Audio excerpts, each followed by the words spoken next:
Chapter 361. Days with nothing to do are always long.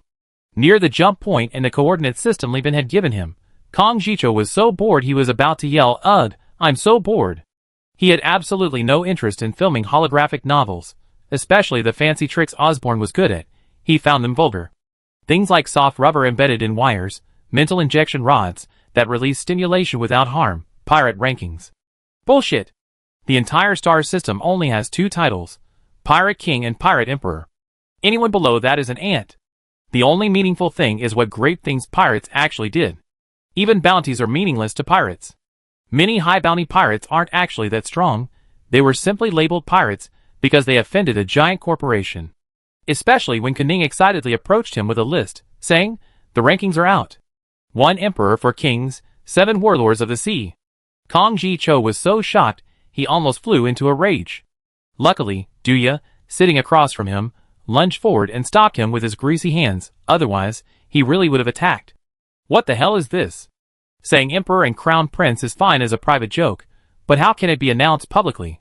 Is he trying to hasten the demise of Kong Da's nest?" Regardless of the opinions of other pirates and giant corporations, the Hell Legion won't agree. Kuning readily added the Hell Legion to the list, saying kindly to Kong Jicho, "It's alright, 1 Western Emperor and 1 Eastern Emperor, it won't delay anything, it's settled. Li Bin told me you didn't want to act, afraid of damaging your family's reputation. Don't worry, I had my dad revise the script.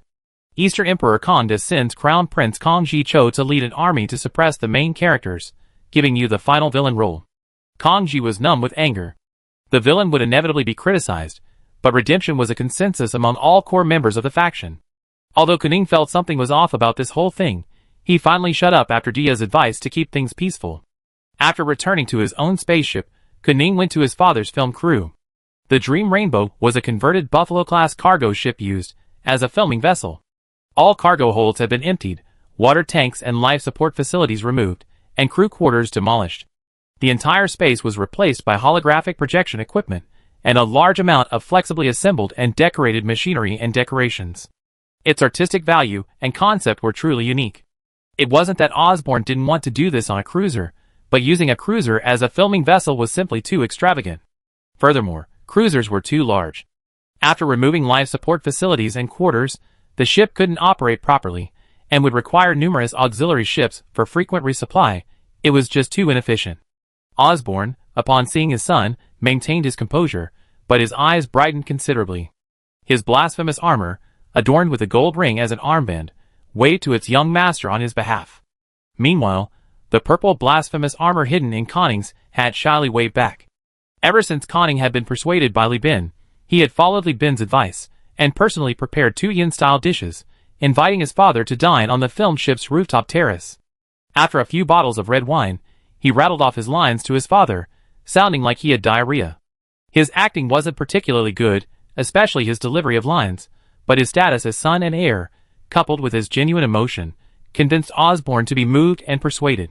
He praised his son for growing up and understanding his father's hardships, while also guessing that Li Bin had probably taught him this, and couldn't help but sigh that Koning had finally made a good friend.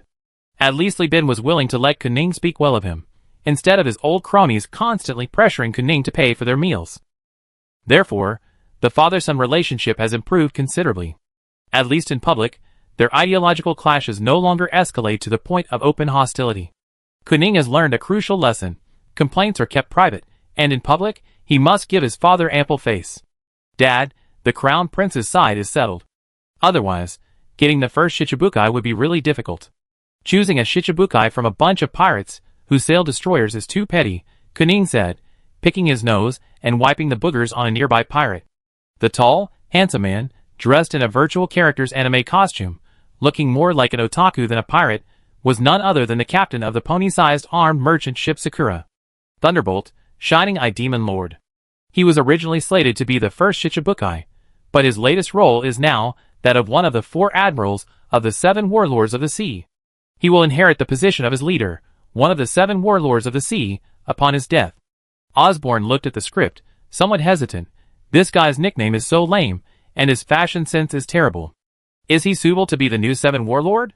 Koning said nonchalantly. Li Bin said Doflamingo even looks like a turkey.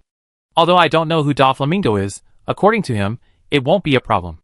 The main issue is that the original Nameless One is too ugly, doesn't look like a protagonist. This guy looks better. We can decide his fashion sense, and we can train his demeanor. As for his name, how about changing it? Koning had a sudden inspiration. From now on, he'd be called Hidden Sage. I remember according to the star map given by the prince, Nameless One is 4 light-years away from the star system, where Mrs. Mississippi is hiding.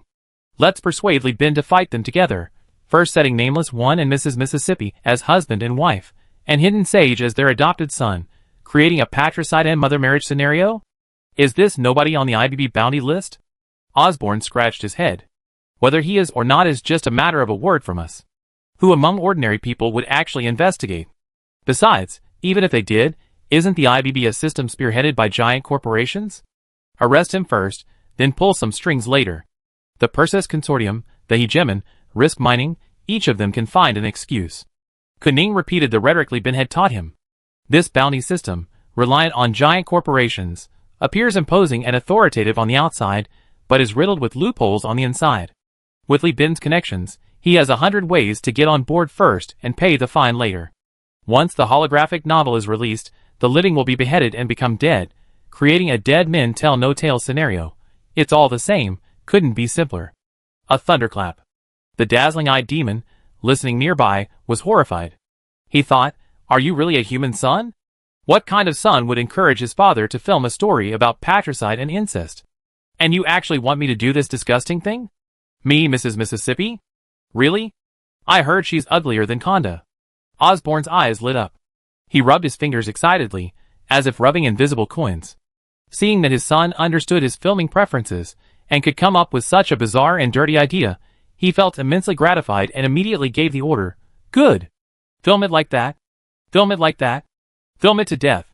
The blasphemous armor, with gold rings on every leg, raised its claws and excitedly began a sideways dance. The crab and Connings had danced along, looking like a ratatouille. Of course, this indirect technique of flattery to achieve one's filming goals was also taught to him by Li Bin. Kuning's ability to stand out from 108 brothers and sisters wasn't due to a lack of talent. He simply didn't like to use his brain outside of filming. Now that he's serious, he's truly putting his skills to good use. When Li Bin arrived at the agreed-upon galaxy just in time, Kong Jicho breathed a sigh of relief, while Kuning eagerly brought a brand new script to Li Bin, somewhat anxious, fearing that Li Bin wouldn't agree with his ideas. But Li Bin, having just confirmed the accuracy of Miss N's information, was in a good mood. Seeing the new script, he briefly considered the 2 experimental cruisers as protagonists, the melodramatic family drama, the protagonist's rise from weakness to strength, relying on his physical attributes and hard work to become a Shichibukai, and the foreshadowing of the protagonist's biological parents' lineage mystery, which could be revealed at any time to buff the protagonist into a space-age Nika fruit. He nodded. Although this script is suspected of plagiarizing Zheng Yisao and the Red Flag Pirates, not many people in China know this history, and it would have been lost long ago. I add some historical facts, and this script will be done. Honestly, this script is incredibly corny, but you hit the bullseye. It's bound to be a hit. Let's film it like this. Let my people rest for a few days to set up relay communication devices. After confirming the intelligence in the core star sector, we set off immediately to capture the Shichibukai and his wife to film a short movie.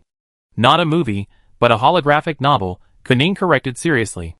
Okay, a holographic novel. Chapter 362. The Nameless One was a seasoned pirate captain who initially operated in the central part of the core sector. His flagship was a special spaceship modified from a Colossus-class cargo ship, the Jealousy-class aviation cruiser. Jealousy-class aviation cruiser. This ship was unlike any other Colossus-class modified ship. Its strength far exceeded the Enterprise tripartite blueprint that Li Bin possessed.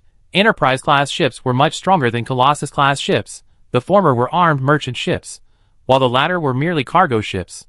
Because the Nameless One was extremely cautious, he had adhered to a low-profile plundering creed for the past 30 years, until more than 20 years ago, at the tail end of the Second AI War, when he finally seized the opportunity and stole a special Colossus-class ship. This ship originally belonged to a ship laboratory within Hyena Mining. The laboratory obtained intelligence from an exploration team indicating that there was a soon-to-be decommissioned automated ship conversion plant from the human realm era in the western edge of the sector. The laboratory dispatched a fleet to collect data, but the conversion shipyard, long neglected, only managed to complete one ship before being dismantled.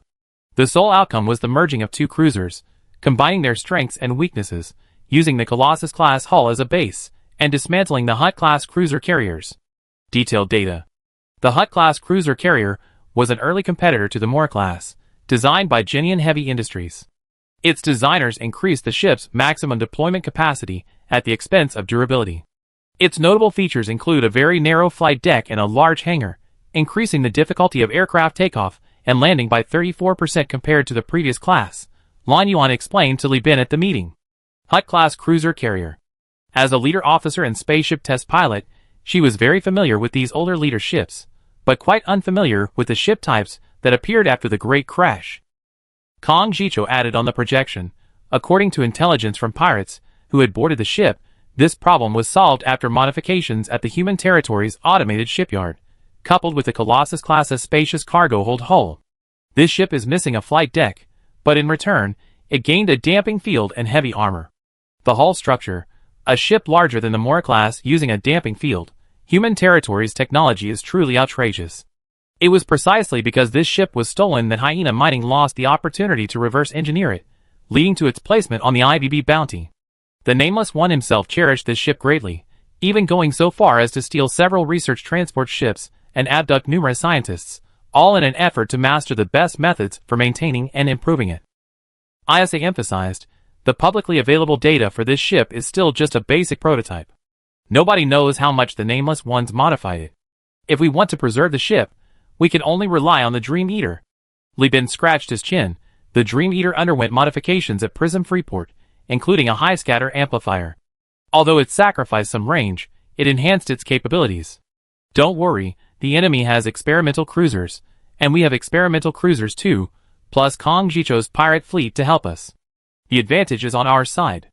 Kong Jicho, who had long heard of the Dream Eater, and had even seen its combat records outside Freeport, was speechless.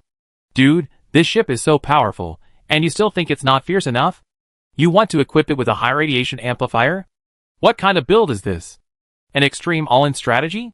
A high radiation amplifier is a modification device that shortens the energy range in exchange for increased power within that range, and applies special pressure to enemy ship shields. Hard radiation can only be dispersed by turning off shields, not by slowly dispersing it while shields are open. The Baku has an over-specification firepower of 4 rapid-fire rounds in a short time, plus the high radiation amplifier and the Reaper torpedoes it's equipped with. Theoretically, during the duration of her full-scale launch, in coordination with other ships in the Universal Union, she possessed the capability to penetrate the capital ship's shields. In other words, the core fleet of the Universal Union now possessed the combat power to sink a capital ship. Of course, this is only theoretical. On March 1st, Star Calendar 211, a massive fleet, led by an even number of cruisers, advanced into the physical universe, causing the jump point to expand several times over due to a sudden increase in mass and a brief hyperspace erosion. As soon as the fleet entered, Vulcan led the auxiliary fleet straight towards the system's stable point, while the remaining fleet activated stealth mode, following behind with transponders activated and probes operating at full power, an auxiliary fleet displaying utter impunity. There's a stable point within the galaxy, located in the asteroid belt. Our fleet can use the asteroid belt to conceal ourselves and surround the stable point, engaging the enemy ships as they approach. ISA sat on the throne of the CSG, her neural signals transmitting through the network to every corner of the ship. She examined every major compartment, like a cultivator performing internal vision, eliminating any problems before maneuvering the CSG to dock at the edge of an asteroid. The Dream Eater needs to be positioned outside the encirclement, maneuvering according to the enemy flagship's escape trajectory. The main fleet will be responsible for encirclement and blockade, cutting off enemy fleet support. Lan Yuan, your mission is to quickly disable the Jealousy-class interstellar traveler. Aye, Captain. Lan Yuan rubbed her hands together, every cell screaming with excitement for the fight against pirates. Regardless of the purpose of this operation, objectively speaking, she was maintaining order in the star sector, which was good. Attention! A special signal has been received after the unmanned probe detected a star in the galaxy. The Nameless fleet is approaching. All personnel conceal yourselves. I hidden all this way, and I still run into an exploration fleet. This place is 21 light-years from the edge of the core star sector. And there's even a fleet with the afterglow nearby. Are they crazy? The Nameless One was furious. Just 6 months ago, he robbed the Church of Lud, stealing the food supplies meant for 2 cruisers destined for Salamanca. In the 3K era, a seagoing grain transport ship capable of carrying 320,000 tons of grain was only about 300 meters long, roughly the length of a destroyer. And if we're just talking about food, 1.4 billion people would need to eat 700,000 tons a day. And as everyone knows, mass is meaningless for spaceships, so these 2 cruisers were loaded with heavy compressed nutrient paste. With the Nameless One's robbery, Salamanca would soon face famine. But the Nameless One didn't sell the food. He destroyed one ship and towed the other, which had lost power, here for his pirate base. The Nameless King Pirate Base, established by the Nameless King and his men, along with 2 affiliated pirate groups, is located in the Lost Star sector. The base is pieced together from abandoned spaceship wreckage and meteorites, possessing the firepower of a fully fledged heavy cruiser. Combined with the ship's worth of food and fresh water mined from the asteroid belt, the 4,000 pirates at the base can survive for several years outside the core star sector. He is even mining asteroids, using the wreckage and the meager productivity of his spaceships to refine rare metals, preparing to build a relay communication device to control intelligence in the star sector and decide on the next raid target. Judging from his ability to gather intelligence and build a base, this Nameless King is definitely not an ordinary person. He is a pirate with ideals, ambition, and perseverance. Pirate Base Diagram. Unfortunately, his last raid was too early, missing the news that Pirate Emperor Konda was collecting IBB bounties. Otherwise, given his abilities, he would most likely have escaped, leaving Li Bin empty-handed. However, this is also inseparable from the consistent modus operandi of the pirates wanted by the IBB. They spend most of their time lurking outside the star sector, only occasionally returning to pull off a big heist, and their severe disconnect from the star sector. In any case, he's going to be in trouble today. A bunch of beat-up destroyers, daring to venture deep into the lost sector? Are all exploration fleets this useless these days? Notify the 2nd and 3rd leaders, spread out the fleet, surround them from all sides, and pin them down here. Wow, 3 cruisers. Isha looked at the feigned panic of the auxiliary fleet in the sky battle system, then at the menacing pirates, and spoke emotionlessly. Li Bin rubbed his hands excitedly. No problem, just give Kong Jicho 1 ship. He'd definitely be willing to go all out. The company's core fleet only has this one. I want a 100% win rate. Osborne, with a cigarette laced with powder dangling from his mouth, excitedly directed his attentive servants, instructed the camera ship to record the current scene, and didn't forget to yell at Kuning. See that? Now that's what you call a grand spectacle. Now, that's what you call a shichibukai. Chapter 363. The enemy fleet is 7 hours away from the stable point. The enemy fleet has entered the asteroid belt. The enemy fleet is 3 hours away from the stable point. The enemy fleet has reached its maximum range. The auxiliary fleet is withdrawing. As the Nameless One's fleet entered the stable point, closing in on the auxiliary fleet with just 50 minutes to spare, ISA finally spoke. Close the net. A powerful electromagnetic pulse was released, instantly affecting the entire pirate fleet. That was the drive field anchor installed at the stable point, disguised as a relay communication device under construction. Back when Koning went out on his own, the fleet was equipped with sensor decoys and camouflage transponders.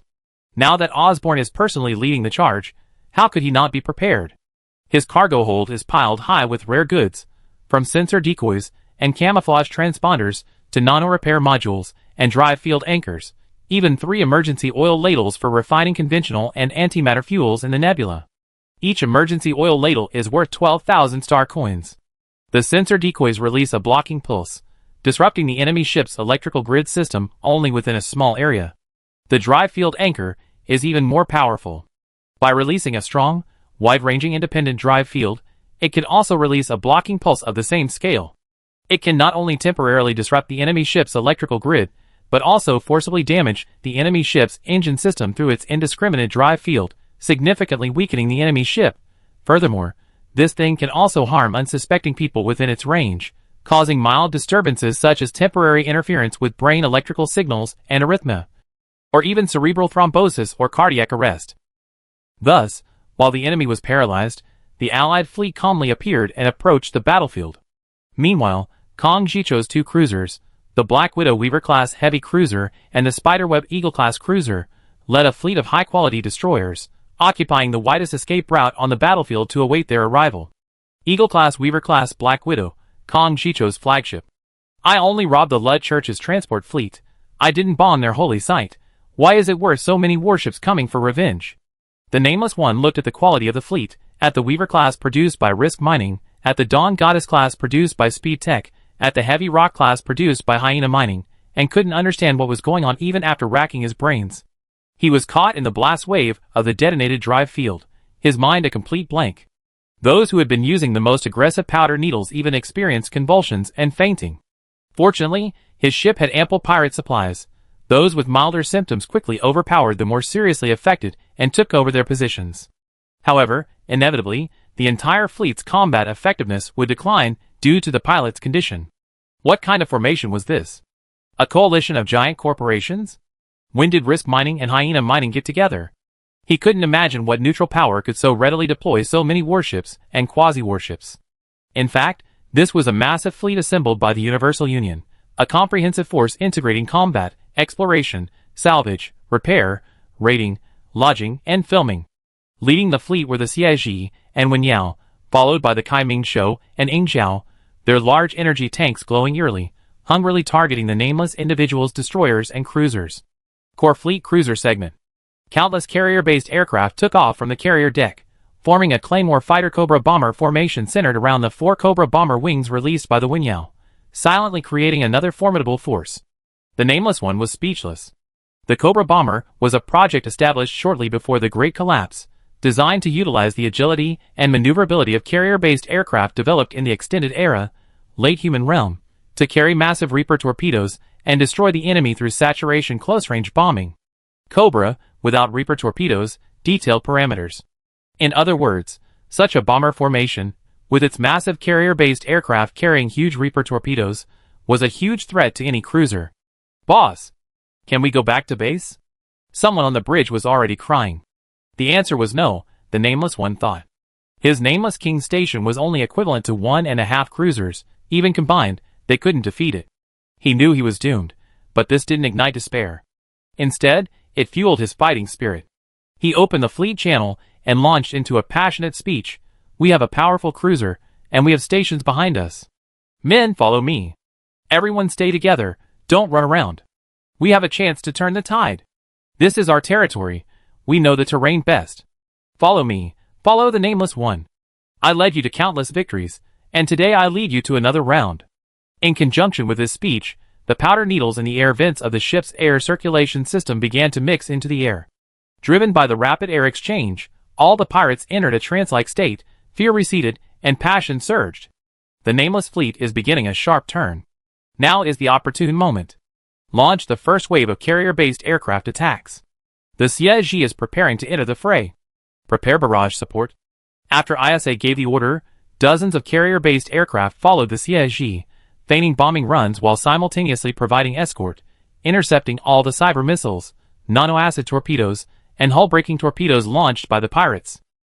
At the same time, missiles from the Wen Yao, Xie, Kai Ming Beast, Li Hua Mao, and Cheetah were launched in succession. When the number of support missiles reached a certain level, support became the main attack. The Cheetah, Xie, and Kai Ming Beast were all equipped with storm missiles.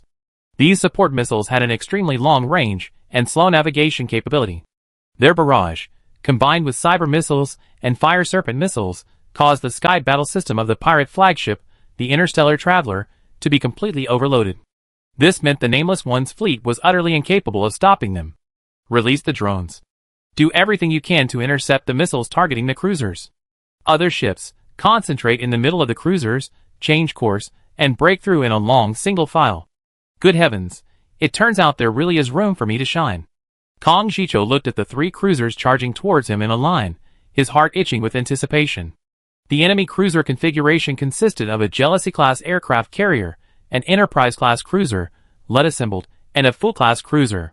The Lead-assembled Enterprise class was undoubtedly a product of the Nameless One's looting, while the full class was a result of his work from the famous pirate industrial park, the Isira Space Station. This full-class cruiser prioritized cost-effectiveness. It was more reliable than cruisers built from meteorite ships, though its reliability was limited. It was undoubtedly a wonderful choice to fill out the fleet. Enterprise class, Lud version, a modified civilian ship, though ugly in appearance, its low cost and ease of maintenance make it a good choice for free planets. Despite having 3 cruisers, Kong Jicho remained unfazed. She positioned the Black Widow along the enemy's shortest retreat route, its 6 spider leg-like external diffuser channels beginning to dissipate heat, and the heavy central armor unfolded, revealing massive, black gun barrels. The Weaver class is a platform built on a heat pulse cannon. If the Warthog attack aircraft of the 3K era was an aircraft built on a machine gun, then the Weaver class is a spaceship built on a heat pulse cannon. Even the renowned offensive class capital ships require a trident structure to distribute the energy of the heat pulse cannon's powerful energy source, and the diffuser system of the main gun. It's a true capital ship gun, impossible to mount separately, and must be internally mounted. The Weaver class's attempt to wield oversized weaponry as a cruiser comes at the cost of half its hull being occupied by the diffuser and energy systems. Detailed parameters. Note that she is a technology excavation ship. Risk Mining has not fully mastered its technology and only possesses small-scale construction capabilities. But the price was worthwhile.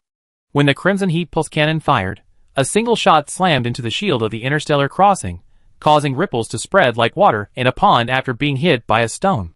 Both sides displayed dazzling heat in their thermal imaging. The Nameless One felt a pang of fear. He decisively deactivated the shield, activated the tactical system's damping field, and used the field-reinforced hull to absorb the attack, preparing to continue his breakout.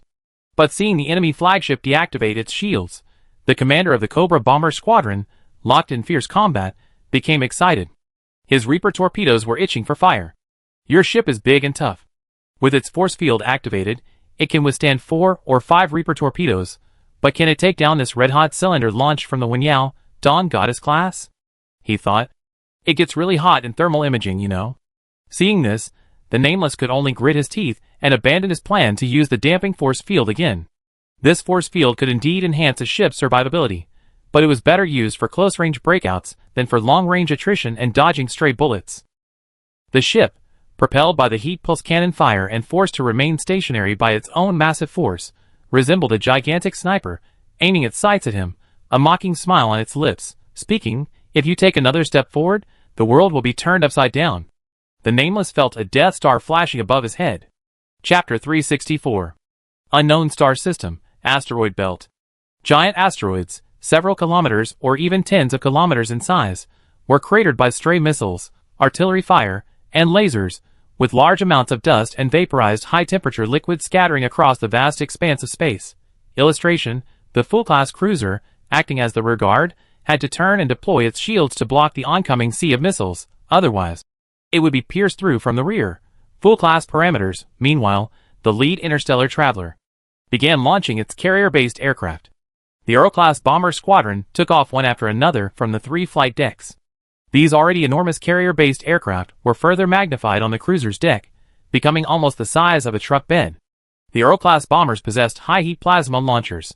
Although their combat method was the same as fighter jets, firing plasma cannons, their powerful destructive effect made the captain prefer to use them as bombers.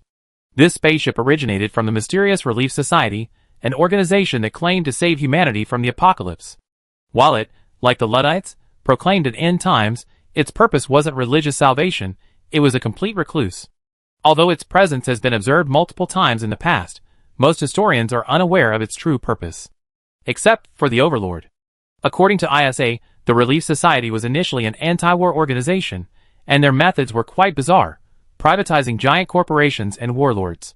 Initially, they were just privateers, but 50 years after the Great Collapse, or Stellar 50, they re-emerged and claimed allegiance to the unknown Arkansas, achieving significant technological advancements through unknown automated factories. The Relief Association's emblem. They repeatedly attacked the Overlord during the later stages of the First AI War, objectively helping the Tachyon gain a foothold, yet their relationship with the Tachyon was anything but friendly. This group still frequently attacks the Overlord. The First AI War ended in a draw, partly due to them. They destroyed a batch of automated factories and technical blueprints we brought from the human realm, causing us to lose some of the technology to repair the 14th Legion's warships. But they disappeared during the Second AI War. These were Isha's words. In her view, this relief association was simply a group of pirates operating under a mysterious religion. But Konda and the other pirates didn't consider them their equals, because these people fought pirates, star pirates, and even the Hell Legion. They were currently waging guerrilla warfare against the Hell Legion in the western sector. Heaven knows where those fleets came from. The arrival of the Earl-class destroyers couldn't save the Nameless Ones. The sheer number of ships was too great, a disparity that couldn't be bridged by the quality of their aircraft.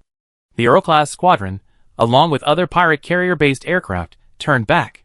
Meanwhile, the Allied Air Force's carrier-based aircraft command excitedly launched their own aircraft, using the Claymore-class destroyers as cover to tear at the Earl-class's armor and draw fire.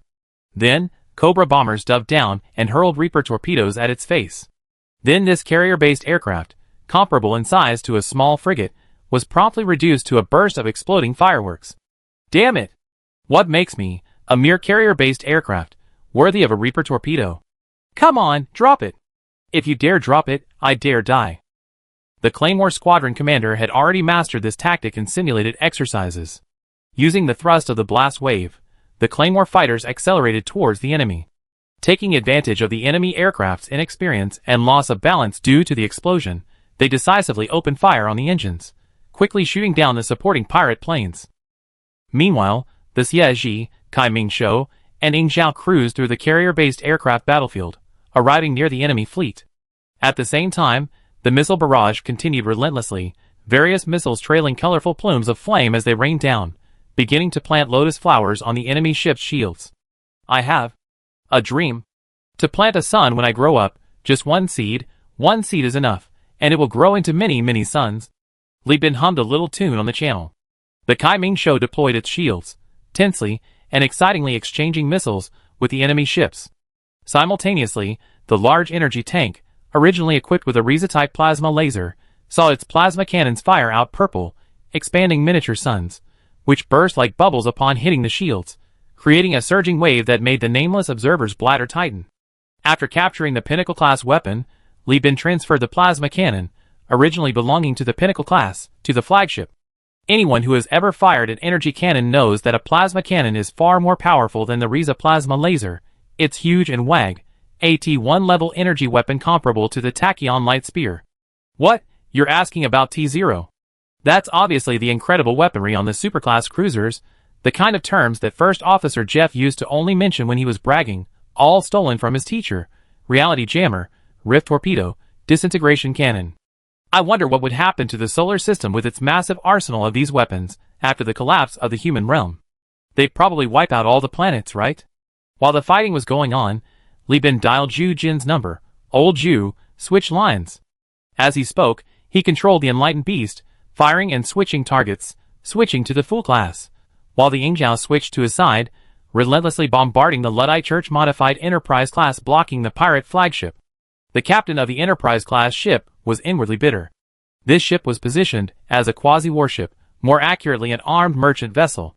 It didn't even have a large gun emplacement. The cruiser's space had to be squeezed to make way for the flight deck, which could only accommodate a single wing of prospecting drones. Faced with the enemy's missile barrage, the captain helplessly activated the tactical system, high-speed missile racks, instantly loading and firing missiles to compensate for the insufficient barrage. However, the cost was that the ship's radiation energy was constantly increasing.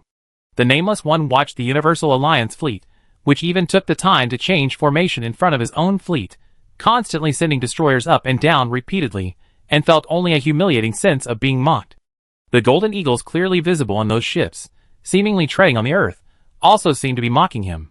He simply yelled into the public channel, "You piece of shit, unrecyclable garbage, a bedbug in a pressure tank, are you here to wipe out bandits or to train your troops?"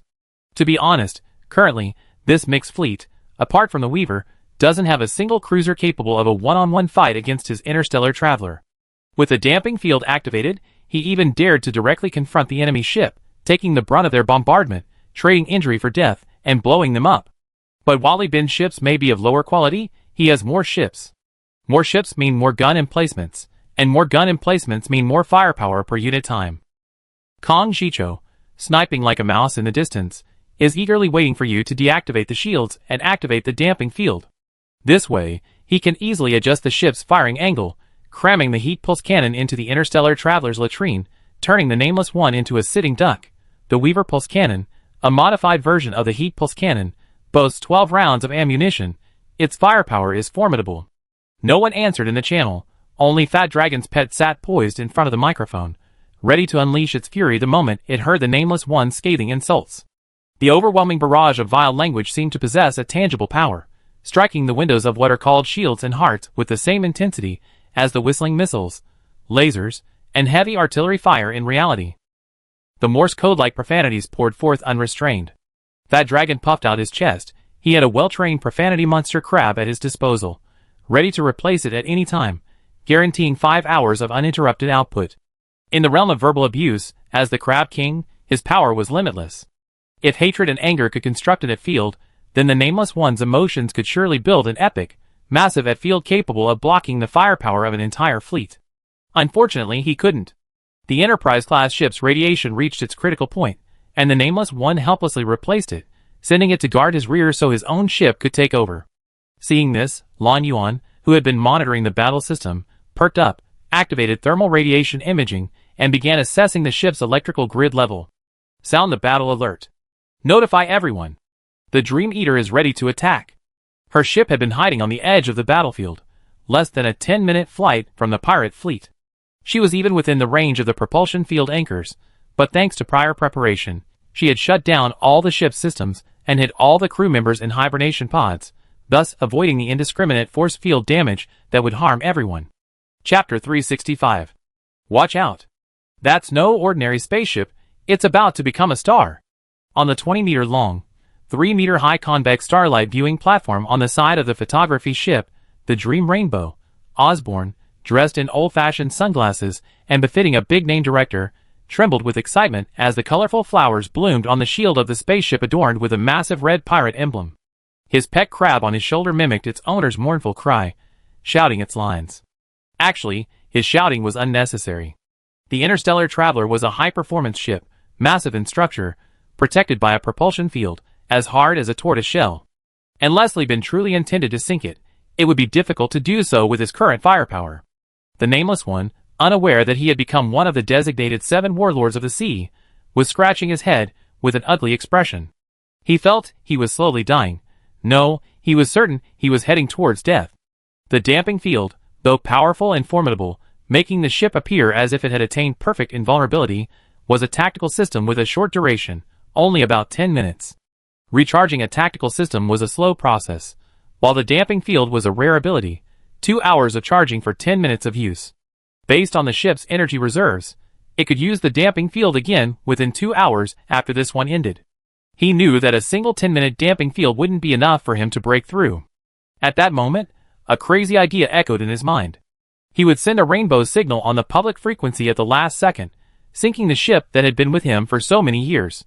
He would detonate the ship's missile magazine and fuel tanks, letting the antimatter fuel obliterate the entire ship beyond repair. An anonymous man can accept defeat, but not humiliation. With 3 cruisers leisurely exchanging blows in front of him, and the Black Widow constantly lurking behind, its heat pulse cannons targeting his destroyers and frigates one by one, his hopes of escape dwindled. This was an unbearable humiliation, one that could only be washed away by self-destruction. He had already activated the ship's self-destruct control system. All it took was providing genetic information, unlocking the mechanical switches, and pressing the detonation button. This pirate ship, almost legendary, the only one formed by fusing a cabin-class carrier and a Colossus-class, and modified by the scientists he had painstakingly captured, would vanish into thin air. Thinking of this, his bloodshot eyes gleamed with hysterical excitement. "What I can't have, you can't have either," he said, cutting his finger, letting the blood drip, and pressing the wound against a blood collection device. The control system beeped, turning from green to red in the first mate's incredulous gaze. Radiation surged, the spaceship trembled, damage control officers cursed the non-existent parents of the troublesome pirates over the channel, and a point defense gun emplacement was hit by a deliberately angled missile fired from the USS Tabby Cat, a converted Buffalo gunboat. Heavy armor melted, the gunner's chair snapped in the violent jolt, and he, huddled in his seatbelt, was struck, his head bleeding profusely, his eardrums ruptured by the sound waves, his semicircular canals blaring, and he vomited on the spot. Core Fleet Destroyer Section. On the bridge of the Baku, the second mate dispatched by the Universal Alliance stared intently at the thermal radiation imaging map, then suddenly looked up. Detected clear thermal radiation emanating from the target ship. The suspected electrical grid has reached half its maximum temperature, entering a danger zone. The enemy ship possesses at least 1 round of damping force field. We need to wait for this field to be released. As soon as Lan Yuan finished speaking, the flagship lit up with strange arcs of electricity, unleashing a devastating attack like a bear unleashing its full power. This was due to the ion cannons and the Riza plasma laser, combined with the fleet's numerical superiority and firepower advantage, forming an encirclement. Therefore, the interstellar traveler had no way to escape and could only reveal its trump card again, releasing the damping force field. This was exactly the opportunity Lan Yuan wanted. Lan Yuan stretched his neck and connected with his subordinate, the chief engineer, also a senior officer, awakened the Dream Eater, ship startup. The chief engineer had a white towel hanging around his neck. This natural cotton item used for wiping sweat, once standard issue for officers, had now become a luxury item enjoyed only by ship's senior personnel. Without a word, he started the main engine switch, and at the same time, the highest combat alarm sounded. The chief engineer, an e-cigarette dangling from his lips, gave a wry smile. I never had such a thrilling experience on the Enlightened Beast before. Every time it was a life-or-death mission. The chief engineer, without looking at him, asked, not used to it. I feel like I'm getting more and more used to it. The chief engineer said, his lips tightening, revealing 2 slits on either side. His well-tested lungs exhaled 2 sharp columns of air, showcasing the powerful lung capacity of interstellar humans. The engines preheated simultaneously, their hum announcing that the ship was in optimal condition. Dream Eater, attack! At a speed comparable to a destroyer, the Dream Eater left several cobalt blue streaks in its wake. Like a hawk that had been circling for a long time, it finally locked onto its target, appearing behind the asteroid and swooping down on the enemy ship. A brand new heat source, a brand new ship signal, appeared at extremely close range. At this very moment, another wave of Earl squadrons launched by the interstellar traveler had just arrived at the carrier-based aircraft battlefield, unleashing a barrage of fire on the exhausted Claymore fighters and Cobra bombers. This forced the squadron, exhausted from prolonged fighting and running out of ammunition, into a retreating route, further and further from the carrier. Meanwhile, on the main fleet side of the Universal Alliance, a sea of missiles was approaching. The frenzied pirate captains were struggling to cope, and Lan Yuan's arrival was perfectly timed. Although these captains had spotted her and the 3 Hammerhead-class ships behind her, in just 10 minutes, for these massive warships, some a kilometer long and some approaching 2 kilometers, it was too late to destroy the missile sea and then turn around. Come on! The Nameless One roared maniacally, saliva flying far and wide, thickened by its master's prolonged command, leaving a glistening thread that splattered onto the innocent first mate's face. The Nameless One turned the mechanical lock switch. The gears clicked as the self-destruct progress indicator turned red. He watched the approaching Dream Eater, his anger replaced by a sense of elation, praying that its target was him. No, it absolutely had to be him. He could use the shield to bait an attack, then deactivate it to lure the Dream Eater closer, and then detonate the ship, taking it with him. This was his last attempt, but the Dream Eater was no ordinary ship. The interstellar traveler was a product of the automated modification factory left behind by the human realm, while the Dream Eater was designed and repeatedly tested by the second ship laboratory left behind by the human realm. Its precision mechanics made maintenance and resupply extremely expensive, but also resulted in outstanding performance. Lan Yuan controlled the ship, tumbling and spiraling through space, deftly dodging incoming missiles. Small xenon laser cannons detonated missiles that couldn't be avoided, while the armor withstood the enemy fleet's live ammunition and lasers. 3 Hammerhead-class ships stayed close to the Dream Eater, assisting in clearing a path with frontal point defense cannons.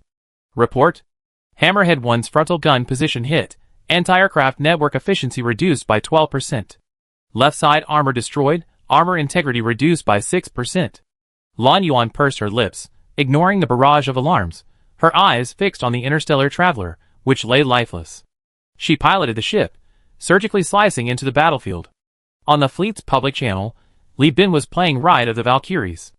In the distance, missiles and torpedoes burst forth in dazzling display, expanding acid-corroded nanoparticles shimmered yellow-green, cyber missiles cracked with spiderweb-like blue-white bursts, fire serpent missiles exploded in yellow, and death torpedoes billowed red. On the Black Widow's bridge in the distance, Kong Jicho stared in amazement at the Dream Eater. He shouted to the first mate, "Find out who this is." I never imagined Li Bin had such a formidable general under his command. The young master continued shouting, signaling the Enterprise-class heat pulse cannon to unleash its full power, a dozen crimson heat pulses raining down on the enemy. On the observation deck of the Dream Rainbow, Osborne watched the scene with rapt attention, excitedly waving a flag. "This is art. All the stuff I photographed before was utter garbage." ISA ordered the carrier air wing to abandon engagement with enemy carrier-based aircraft, all targets aimed directly at the Idiot class. Amidst the vibrant colors, the military music reached its climax. Finally Lan Yuan, her face taut, hummed softly, uttering words that were both reproachful and amused. Xenon laser cannons, 3 rounds, rapid fire. If the two ships were people, this scene would likely resemble a long-awaited reunion. The Dream Eater, delicate and petite, leaping forward like a girl seeing her long-lost lover, unable to resist throwing herself into his arms. The seemingly composed but inwardly passionate interstellar traveler, like a nuclear bomb, was like an excited boy, his muscles stiff, feigning composure, opening his arms to his lover. The blue xenon laser, and the barrage of missiles were the burning gazes of the two. First round, second round, third round. 3 rapid-fire rounds, executed with lightning speed, drained the bright xenon energy tanks, dimming them like fireflies flickering wearily in late summer or early autumn. The laser cannons, imbued with sweet affection, were like fingers playing Flight of the Bees, tapping and striking the keys of a piano called the shield. Then the keys shattered. Radiant energy completely overloaded, the battery pack roared and exploded with sparks, blowing the shouting ugh of the damage control chief flying and slamming him against the bulkhead. The entire ship convulsed like a final shudder, then went limp, utterly incapacitated. The nameless man, pinned to the deck by magnetic boots, swayed back and forth like a roly-poly toy. He stared at the button, unable to press it, watching the indicator light dim and lose power. He had lost his last chance. Target disabled. The Dream Eater to begin evacuation. Isa calmly sat on her throne, her closed eyes seamlessly monitoring the signals from the CIG via neural links, and simultaneously issued the order, Hammerhead class, launch boarding torpedoes and begin the takeover. In the cramped torpedo compartment of the Hammerhead class, Old One-Eye removed his cigarette butt and stubbed it out with his alloy prosthetic arm. Through the rising white smoke, he scanned the boarding crew behind him with his bloodshot prosthetic eye, and waved his hand. Men, let's take the ship. Aye, boss. Chapter 366. March 2nd, Star Calendar 211. In the limited lifespan of the Nameless One, he would recall this day countless times. For it was the day he transitioned from pirate to actor. When the Hammerhead class released the Reaper torpedoes, now modified into boarding torpedoes, suspended from its bow, he hadn't yet committed suicide. Instead, he attempted to restart the ship and self-destruct. Everything was already set in stone. Too close. The Hammerhead class was too close. So close that other ships' missiles couldn't even get around the massive hull of the Interstellar Traveler before the Reaper torpedoes, their bows now equipped with thermal spray guns and spiral alloy drills, struck the ship. Fully armed, clad in tachyon suits, Overlord version power armor, shoulder cannons, welding torches, and explosive laser guns, the boarding sailors injected the virus program into the ship. With the Prince's pirate hacker assistance, the boarding sailors were unstoppable, leaving charred, dismembered, melted, and blown to bits corpses plastered all over the walls. The Marines were warming up. Old One-Eye's prosthetic eye also served as an information receiver. Because the Perseus Alliance, which he had served, positioned him as a special operations team leader, his brain wasn't connected to any brain-computer interface. All his prosthetics were independent, and could be physically disconnected at any time, so he wasn't afraid of being hacked. Supported by data provided by the Prince's hackers, he silently led his team through the bulkhead. He passed a compartment resembling a powder needle usage pod. His prosthetic arm ejected an electromagnetically heated drill bit, which pierced the bulkhead, penetrating the surface alloy and reaching deep into the fragile material, creating a noticeable bulge on the opposite side. Old One-Eye withdrew his hand, leaving half the drill bit on the bulkhead. Half a second later, the drill tip exploded, a jet of metal smoothly piercing the bulkhead and indiscriminately spraying the faces of every high-spirited pirate with expanding, high-temperature jets. The gas entered their nasal cavities and respiratory tracts through their breath, deeply imprinting the highly toxic fumes of heavy metals and cyanide into their bodies. Outdated chemical explosions, high-tech lasers and energy blades could theoretically cut through anything, even ship armor, but that's too slow. The power of individual energy weapons is ultimately limited. Chemical armor-piercing drills, based on the principle of armor-piercing projectiles, could quickly destroy any ambushing opponents inside the spaceship by targeting the relatively vulnerable bulkheads. The human body is fragile anyway. Even a man with a dead dog can kill 3 people with a pencil. By the same token, the method and technology don't matter. The most important thing is to kill as many people as possible in the shortest amount of time. Time is money, time is life. Old One-Eye called it efficiency. As the bomb blasted open the bridge hatch, the tactical shields advanced seamlessly. The complex multi-image helmets revealed everyone inside the bridge. Old One-Eye and the boarding sailors quickly deployed. Watching the automatic machine guns rise from the bridge, a boarding sailor threw a baton-like bomb. The tactical shield instantly cracked open, sending the bomb flying. It exploded with a crisp sound, easily destroying the machine gun's base. The automatic machine gun, like a spineless giraffe, rattled and spat fire, spraying bullets everywhere as it struck the closed tactical shields, instantly killing and wounding countless soldiers. The armor-piercing rounds the pirates had prepared for it had now become its own mortal killer. The high platform, which displayed the captain's authority and served as the ship's AI data center, ironically became the Nameless Man's savior, saving him from stray bullets. All of this occurred on the bridge deck below. But don't forget, space has no up, down, left, or right, especially for the Interstellar, which lacked a gravity generator and whose power grid had failed. Led by the Old One-Eyed Man, the sailors swiftly seized control of the bridge. Using tactical shields, they formed an irregular iron sphere, which, aided by the power armor's thrusters, launched and landed on a high platform. A taser shot into the Nameless Man's forehead paralyzed him, just like his old comrade beneath him, successfully giving them control of the ship's brain. Taser 3K version, the entire operation resulted in the loss of only 2 sailors. Everything went as smoothly as a simulation game. Extra aircraft news from Interstellar, the fleet began its closing in. Even numbers of cruisers approached. Without the support of their flagship's carrier-based aircraft, the Cobra squadron recklessly planted mushrooms on shields and ship armor. The surrender signals finally drowned out the taunts and curses of the blasphemous armor. The immense military pressure and the threat of death forced the pirates on the destroyers to surrender en masse. The nameless loyalists vented their pent-up resentment and betrayal of the pirates in the channel with profanities. But as the bombardment intensified, and the Siege, whose main armament consisted entirely of missiles, approached the enemy fleet, while the Dream Eater's power tanks, like a middle-aged man energized by Indian herbal oil, lit up with renewed vigor, its massive xenon laser cannon sweeping across the shields. Surrender finally became inevitable. As for the holographic novel studio, they were amazed by the grandeur of the real war, and the agonizing wait for the outcome. Board staff even started recording, capturing the nameless impotent rage and the escalating, profanity-laden insults on the public channel. Presumably, when the finished product is released, the sales of Blasphemy armor will reach a new peak. That's the power of exclusive advertising, kid. 12 hours later, the mixed fleet carrying 3 dilapidated spaceships arrived at the Nameless King pirate base. After being brainwashed by the Blasphemy armor for 12 hours and interrogated by the Old One-Eyed for 12 hours, the Nameless King suffered a mental breakdown and surrendered to his own lair. Meanwhile, the other pirates hiding in the base looked on in bewilderment at the scene before them, thinking, even if you hadn't told us, we would have surrendered anyway.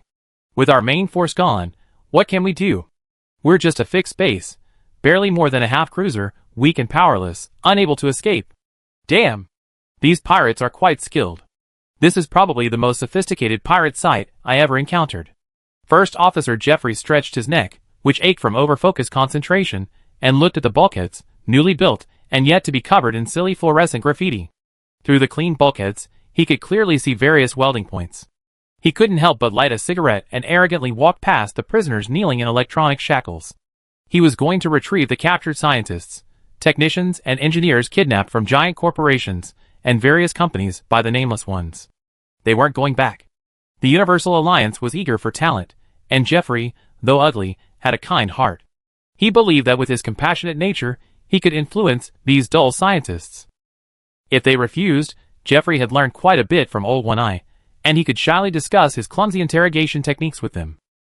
As for Old One-Eye, he was currently busy rebuilding the Nameless Man's psyche. After all, he was the absolute protagonist of the first installment of the Future IB series of Pirate Alliance holographic novels, and the company needed a mentally healthy and spirited Shichibukai, or at least someone who appeared mentally healthy. This idiot, now drooling and only able to say, I confess everything, just don't let that crab and the one-eyed dragon come, I never eat crab again, I'm guilty, wasn't what Osborne wanted. Captain, I think you should take a look, this thing is a bit tricky.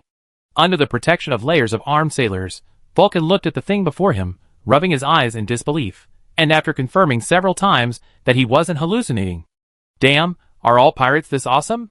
He muttered to himself. Chapter 367. Conquest was a collective effort. The pirate site involved 3 factions. A setup Li Bin had originally arranged to demonstrate his sincerity and cooperation. Now, however, he deeply regretted it. He should have had them kept outside. Li Bin stared at the object before him, muttering to himself. It was something erected in the center of the site, concealed by countless trusses and expanding foam. Even the nameless idiot, tortured to the point of delirium, hadn't revealed this thing. Li Bin had already ordered Old One-Eye to use the cruelest, most ruthless methods to deliver the most enthusiastic blessings of the Universal Union to this future protagonist, even at the cost of 3 inter-party communication. I want Silicone to give him a face-to-face kiss inside his large and small intestines. This was Li Bin's order. Because what was before Li Bin was a relay superwave transmitter, something only the Tachyon Technology headquarters possessed the technology to manufacture, something extinct in the Perseus star system. After the Great Collapse, it came under strict control by Tachyon Technology. Any force illegally possessing it would be relentlessly hunted down by Tachyon Technology. The value of this thing can be summed up in one sentence. After the Great Collapse, all relay communicators were essentially junk simulating the human realm relay communicators, with less than a third of the effectiveness of the human realm version, simply because it lacked the crucial relay superwave transmitter. Most absurdly, once activated, it cannot be disassembled. Tachyon Technology headquarters originally designed it for one-time installation and lifelong use until failure. Therefore, it possesses both a mechanical self-destruct mechanism and an electronic self-destruct program, making it a true consumable in the star system. Once used, it's gone. This kind of manipulation is commonplace. Li Bin was used to it in his previous life. The Relay Ultrawave Transmitter. This device enables interstellar communication regardless of distance, and its special internal equipment allows it to output complex signals that only the installer can decode. In other words, whoever uses it to build a relay communicator can obtain extremely low latency intergalactic, and even interstellar, communication within the system, while simultaneously achieving absolutely, post-Great Collapse, secure military communications. Especially, there's no need to worry about it being deciphered by Tachyon Technology. For Tachyon Technology, which started in communications, relied on intelligence decryption to gain the upper hand, and swallowed countless other companies from the human realm era to grow into a behemoth, this is tantamount to blinding it and stabbing it in the back. Currently, the only way to achieve absolutely secure information is to avoid building relay communicators within the system, like the Church of Lud, and physically isolate signals. Even the military terminals in Li Bin's possession, if targeted and hacked by Tachyon Technology, would inevitably have their firewall breached. Tachyon Technology couldn't accept the existence of star systems it couldn't monitor.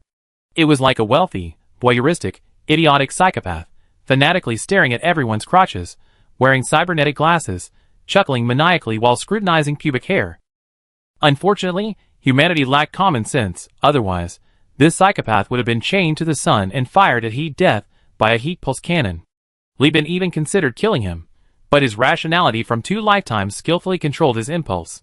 When Kong Jicho put his arm around Li Bin's shoulder and whispered in a tone only the two of them could hear, "I know you're determined to get this thing, and I'm not greedy. How about this? The experimental ship is yours, the other 2 ships are mine, and this pirate station is mine too. Just tell everyone the station is destroyed." Li Bin glanced sideways at Kong Jicho, expressionless. "What do you need a rotten pirate site for? These past few days, I've been listening to storytelling on the radio station at your flagship, and I also visited the filming location. I've been somewhat cultured. I remember a fable in the radio station's American romance, about how even a weak rabbit will dig 3 burrows for its hole. I plan to use this site as one of my own burrows. Even if you don't need it in the future, it'd be a good place to rest temporarily, a place to stretch your legs and relax." "Just say what you want to say," Li Bin said, grinding his back teeth. "Great." Kong Jicho nodded. "To be honest, you're also involved in the Third AI War, right? How so?" "I hope we can cooperate sincerely in the future and pull off something big together. I can't say the specifics yet, but you definitely get your share. Consider this relay superwave transmitter as a token of our cooperation. I keep it to myself." He patted his stomach as he spoke. "You might not trust me, but you can trust our common enemy, right?" He then turned his attention to Li Bin. "I'm easy to negotiate with. But what about Oppenheimer's studio? What conditions can you offer?" Li Bin pondered for a moment before speaking. "That idiot-class ship is mine. I need to strengthen the colony's defenses." "Name another condition." "Sure thing, 1 ship, right?" The prince was indeed the prince, wealthy and powerful, befitting a man with a battle fortress at home. "Oh no! Why didn't the nameless one reveal the relay superwave transmitter? This is getting me into trouble." Inside the Rainbow Dream, Osborne rubbed his scalp like dough, his anxiety escalating. After hearing his father's explanation, Connie exclaimed, "Can't we just keep this to ourselves? This isn't our problem. It's a matter of whether he believes us." Osborn sighed deeply. "He won't believe us unless we make him bleed a little." Then just set conditions. Connie still didn't understand why his father was so panicked. Osborn looked at his son, finally slumping back on the sofa in despair. Because Oppenheimer Studios belongs to the West Wind Galaxy, and the West Wind Galaxy belongs to the Perseus Alliance, and the Perseus Alliance, because of its opposition to the hegemon, is in cahoots with Tachyon Technology. Now that Li Bin has obtained the technology products that Tachyon Technology strictly controls, it's equivalent to offending Tachyon Technology. Tachyon Technology is the big brother of the Alliance, and the Alliance is the father of the live streaming king, and the live streaming king is the big brother of the studio. In other words, Tachyon is my uncle. My uncle might not be able to say no. Could I utter a single word? If I dared to say no, would Li Bin believe me? I dared to curse my own father. Why don't you dare, Dad? Haven't you cursed enough for making the holographic novel? Kuning looked puzzled. Dad, are you senile or what? Project P now involves so many people, and the investment. The gold exceeds 250,000 star coins, including various fleet fuels, supplies, employee salaries, bribes, and hidden expenses such as equipment and facilities, involves over 800,000 star coins, and is projected to generate millions of star coins in revenue in the future. There are so many people in the Alliance who are colluding with Li Bin. Why can't we help him out? Besides, the Alliance is in such disarray. Kelja Technology Company is fighting in the West Wind system, but we can still come and go as we please, can't we? Windmine was fighting Kazlan in the Tulier system, and I didn't see you being so indignant then. Why are you so anxious now? That's the Alliance's business, not ours. We can just ask Li Bin for some money and move on, right? Do you think that if things are exposed, Susie will cause trouble for us artists who don't have relay superwave transmitters and are just making holographic novels? Kuning spread his hands, looking like he was saying, "You're talking to Lu Sun. What does this have to do with me, Zhou Shuren?" Osborn tilted his head, looking at his son, his eyes gradually clearing. He hissed, glancing left and right at Kuning, before finally speaking after a long pause, "You're a lucky fool, managing to figure things out so quickly. Well, Li Bin is our cash cow now. We're begging him for help. How could we possibly harm him?" "Call me wise in my foolishness," Kuning said. "All right, I go find Li Bin and make things clear. Get Oppenheimer Studio to cooperate deeply with him." "Oh right, Van Dongha." Osborn stood up and called the butler over the intercom. Van Dongha quietly appeared from outside the soundproof door, bowing respectfully. Osborn said in a deep voice, "Cut off the heads of all the servants and men who know about this, and send them to Li Bin." "Yes." Van Dongha finished speaking, and silently opened the door a crack, sliding through the middle. Chapter 368.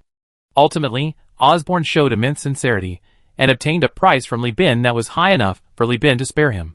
First, he killed more than 10 people, piling their heads into a mound like a pyramid of skulls, and presenting it to Li Bin.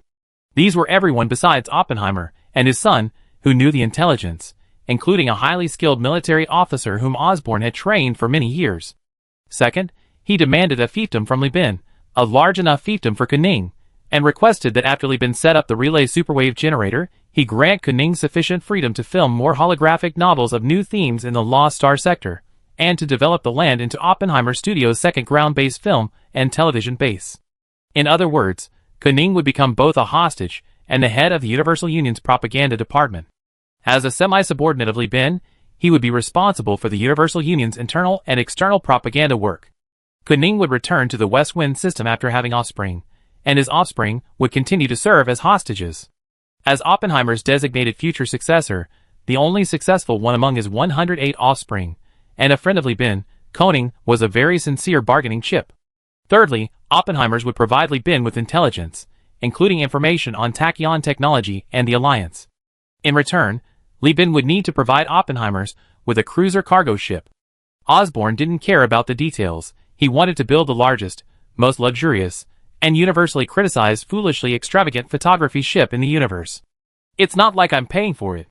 So what if we lose money? The significance of a wonder isn't its economic benefits, but its prestige. I want to lead Oppenheimer's to the top step by step. I want to make it the #1 studio in the star system, Osborn said proudly. Anyway, the Alliance is loose enough that selling intelligence, warships, and marines doesn't involve treason. You can't expect those financial vampires and politicians to have any bottom line, can you? I didn't do it before because I didn't want to get involved, but now trouble has come knocking and I have no choice. These were Osborn's exact words. To show sincerity, and make Lieben feel it was worthwhile, he directly used the intelligence he obtained through his influence in the West Wind system. The West Wind system is centered around live streaming and holographic novels. The live streaming king is the streamer with the most fans, sharing power with the owner of the holographic novel studio, a so-called ironclad studio, ever-changing king. Osborn directly pointed out that Kazalin was transferring production capacity and industry to its base star in the Zegan system.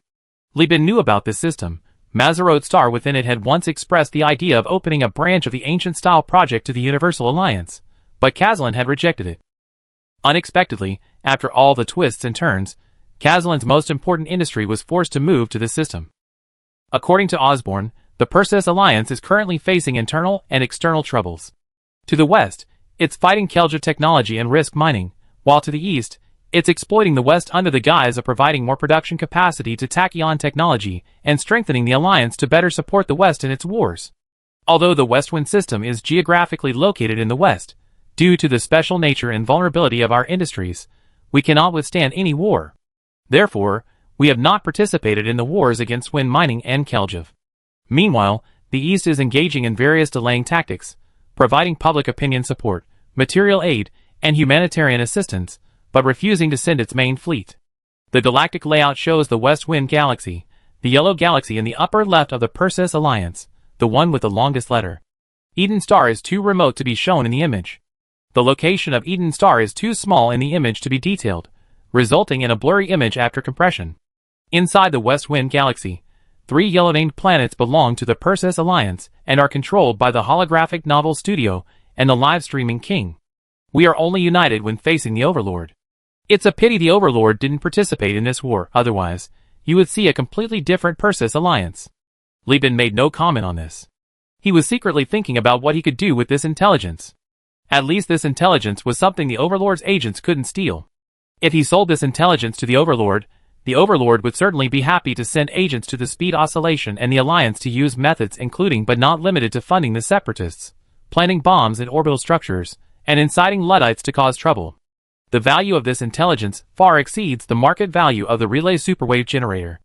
Osborn has truly shown considerable sincerity. And this is only the first piece of intelligence he has provided. As long as the IBB series continues, and as long as our friendship remains, I will continue to provide intelligence. As for the reward, whoever you sell the intelligence to, I hope my son's fiefdom will endure, and that I will receive 20% of the profits. After all, this is tantamount to treason. With a parasite like me, the Alliance will take another big step down the slope, Osborn said with a self-deprecating laugh. Lieben felt only gratitude. He never imagined that the leak of information about the relay superwave generator would actually bring him good fortune. Osborn truly lived up to his reputation as an experienced patriarch of a large family.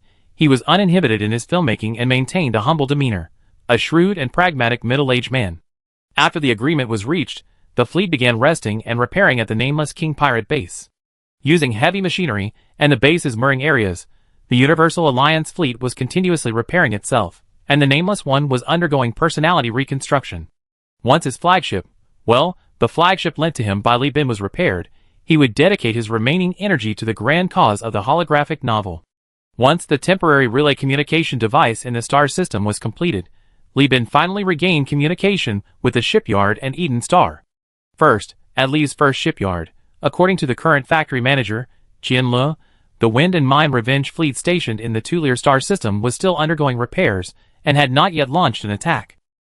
Governor Sharva's message is that Wind Mining is currently trying to draw Hyena Mining's attention as much as possible to create opportunities for the Vengeance fleet's attack. Wind Mining is also actively contacting the Sinar Authority, hoping to obtain passage and fleet resupply rights within its hyperspace control area. Without the Sinar Authority's permission, the cost and losses of the Vengeance fleet's attack will multiply. This is the conclusion drawn from the previous battles. Based on these reasons, the Overlord's estimate that this fleet will not deploy its main force again in the short term. They will only continuously harass Hyena Mining with destroyers and frigates suffering from high malfunctions, at most sending one cruiser. What? You're asking about the main battlefield? They're fighting like mad there. All shipping routes in the western sector have been cut off, ordinary salvage fleets don't even dare to go that way. Qianla reported to Li Bin with great seriousness, also sending several blurry videos, all taken from afar in hyperspace by merchants taking risks. Li Bin counted carefully, and saw in these videos that 10 cockroach-class heavy cruisers with different hull numbers were sunk. Don't be fooled by the fact that these ships are scrap ships and look dilapidated. They are real warships, and they are not only incredibly durable, but also deal significant damage. Even if scrap ship series ships have low construction costs, Feng Kuang would still be unable to withstand the sinking of 10 of them. To be conservative, the number of elite crew members who died on these 10 ships alone would likely be in the tens of thousands. The cost of training these people far surpasses that of cheap civilians produced in breeding factories. Each crew member who climbs the ranks represents countless sacrifices and attritions. This year, the population of Wind Mine is likely to experience a massive surge. After all, a single cruiser can drain the annual production capacity of a free planet without nano-forges and automated factories in the human realm, but training qualified crew members, commanders, and officers to operate that cruiser, even simultaneously, would take at least several years. Humans are actually the slowest growing replaceable resource in industrial civilization. They only seem cheap because of their sheer numbers. Does the East, Prosperity, family have any assessment of the Revenge fleet's repair time? No. Chandler shook his head. The Steel Dragon class is a mobile fortress. Theoretically, it could easily house a complete shipbuilding production line, capable of producing cruisers, and even equipped with nano-forges to manufacture capital ships. Without the East family's production capacity data and internal damage reports, they can't make an assessment. After all, cargo throughput can be artificially controlled. The Revenge fleet can increase or decrease or refining and production capacity at any time to artificially adjust the repair time, thus achieving surprise. Chapter 369.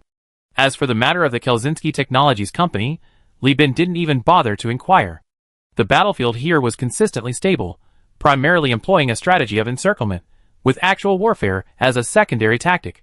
While the main fleet was clearly stationed at the West Wind System's physical universe jump point, confronting the local fleet, it had only resulted in minor skirmishes. It was less of a war and more of a contest of ship-fighting skills between the officers. According to Li Bin's understanding, the Kelzinski Technologies Company, befitting its status as a civil service nation dominated by technocrats, was remarkably shrewd. Their objective had always been southward, but they weren't in a hurry at all. Despite the fleet's prolonged voyage, they hadn't burned through cash. In fact, they had made a considerable profit. So how exactly did they do it? Their main fleet command sealed off the stable jump points of the star system and deployed patrols in hyperspace, creating the appearance of sealing off the system. However, they completely ignored horizontal jumps. As long as you provided the identification code of the free planet in the West Wind System and paid a tax, guess what? They let you through. This is the norm in warfare between giant corporations. As long as it doesn't involve disputes over fundamental businesses like wind and hyena mines, it's common practice to fight while simultaneously negotiating and doing business with local powers. Didn't the commander of the Speedy Suppression Fleet also find a way to do business with Conda through Li Bin? The world of business isn't just about fighting and killing, it's about human relationships and social dynamics. According to Osborne's own account, their southward expansion was a done deal, but there were no strict requirements regarding where they chose. The West Wind System is a star system centered on the tertiary sector and online consumption. Its industrial strength is lagging behind. The virtual network ecosystem is what matters. Furthermore, the extreme freedom brought about by the local special live-streaming king political model was utterly disgusting to Kelja Technology Company. This is actually a tacit understanding between the two sides. The West Wind System has the excuse of being at war to refuse to provide any support to Kazalin. Meanwhile, Kelja Technology can feign a blockade of the system, actually reducing military losses, and also inflate local food and daily necessities prices, allowing everyone to exploit the small-time streamer. The West Wind System's economy relies on tipping and virtual content subscriptions, which is essentially printing money out of thin air. Kelja would find direct management too troublesome and laborious, but by entrusting it to us, we can not only collect more tolls, but also artificially create tension through the war. I'm hoping to get a piece of the pie from the inflated prices. At this point, Osborne laughed. Let me tell you, the Kelja Technologies have been sending out a lot of transport fleets these days, scaring other star systems. Everyone thought they were going to launch a landing operation. But what's the real story? The ships are full of food and daily necessities. Once they enter the star system, they change their paint scheme and identification codes, pretending to be the Luddite church, and start reselling goods at inflated prices. Ha ha ha. It can only be said that when it comes to bottom lines, Li Bin is like Mount Everest compared to the Mariana Trench when it comes to the politicians and financial vampires of the Persis Alliance. As I said before, this is all a trap. Li Bin, with his small size, can't handle it and could easily be swallowed up by these giant corporations, leaving not even scraps. So he won't participate. Besides, he can't bring himself to exploit the impoverished people on the planet. It's more reassuring to siphon money from the fingers of giant corporations. At least when he sleeps with ISA in his arms at night, he won't have nightmares. After reviewing the intelligence from the core star sector, Li Bin made a long-distance call to his younger sister, Li Shu. The development of Eden Star has exceeded your expectations, brother. The Overlord's fleet has completed the installation of its industrial facilities. We located several large islands within the Arctic Circle and established industrial facilities there. All mineral and cargo transport will be handled via orbital elevators. Eden Star is rich in surface mineral resources, but it's far from the Arctic Circle, requiring deep development into the rainforest. Whether building train tracks or opening mines, large-scale clearing of calcareous trees and local giant creatures is necessary. We estimated the costs far outweigh the benefits. Space elevators are actually more cost-effective. We gradually move in once the settlers have established their territories. Li Shu presented detailed data and plans from the I-Core, demonstrating the correctness of the site selection. She also mentioned that the trade fleet, led by Von Bueller Industries, had already completed half of the goods deliveries, and a new transport fleet was arriving from the core star system. The colony's controlled territory had doubled. 10,000 highly loyal settlers from Tanfa, confident in the Universal Union, had been transferred, along with 20,000 settlers from Granada, unfamiliar with and wary of the Universal Union. Li Shu added, the people of Granada. Well, they're influenced by a century of warlord wars. They're hot-tempered, unruly, and require intimidation to get them to work. But they now make up 55% of the total population, making them the second most unstable factor in the colony after the hostile biosphere.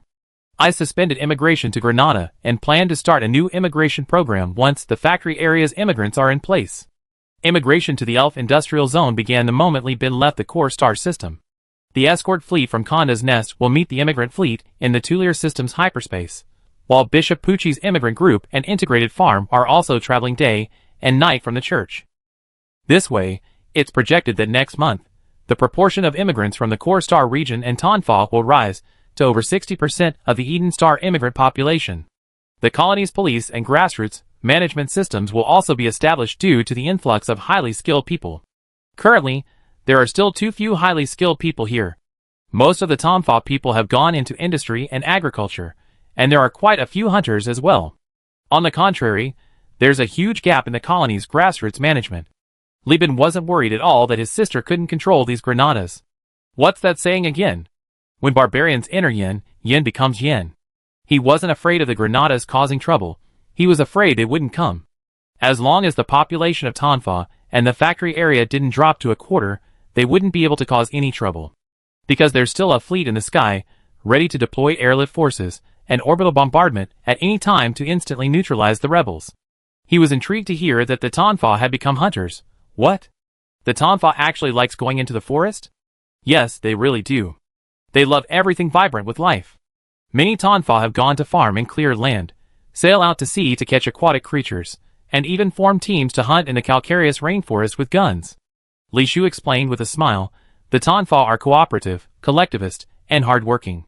They lived in the desert for a long time, and have a great love for life. Well, that includes killing. In short, they enjoy close contact with nature as a group. Currently, among the volunteer hunters, the armed sailors who stayed behind make up 28%, the Tanfa 60%, and the Granada people the remainder. These Tanfa don't need our mobilization or training. They can spontaneously form groups. Teams were formed, the largest exceeding 50 people, including a dedicated cookhouse and even a logistics team. People were stationed at the Hunters Guild and Tavern in town, voluntarily receiving training from the guild and then bringing their experience back to the team. As for the Granadas, most are lone wolves, and once they leave town, there have been numerous disputes over profit, even cases of crimes of passion. This week, the gallows built in town have already hanged 3 Granadas. They were all engineers before they came, and now, the Hunters Guild even created a new section offering bounties for former hunters who fled after committing crimes.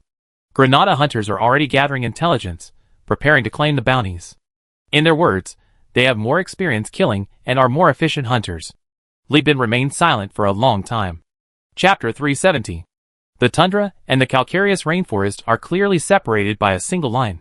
When humans enter the calcareous rainforest, the tactical helmet of the T-800 combat suit will display a humidity level that rapidly spikes from 44% to over 80%, and this level will continue to rise rapidly as they venture deeper into the rainforest.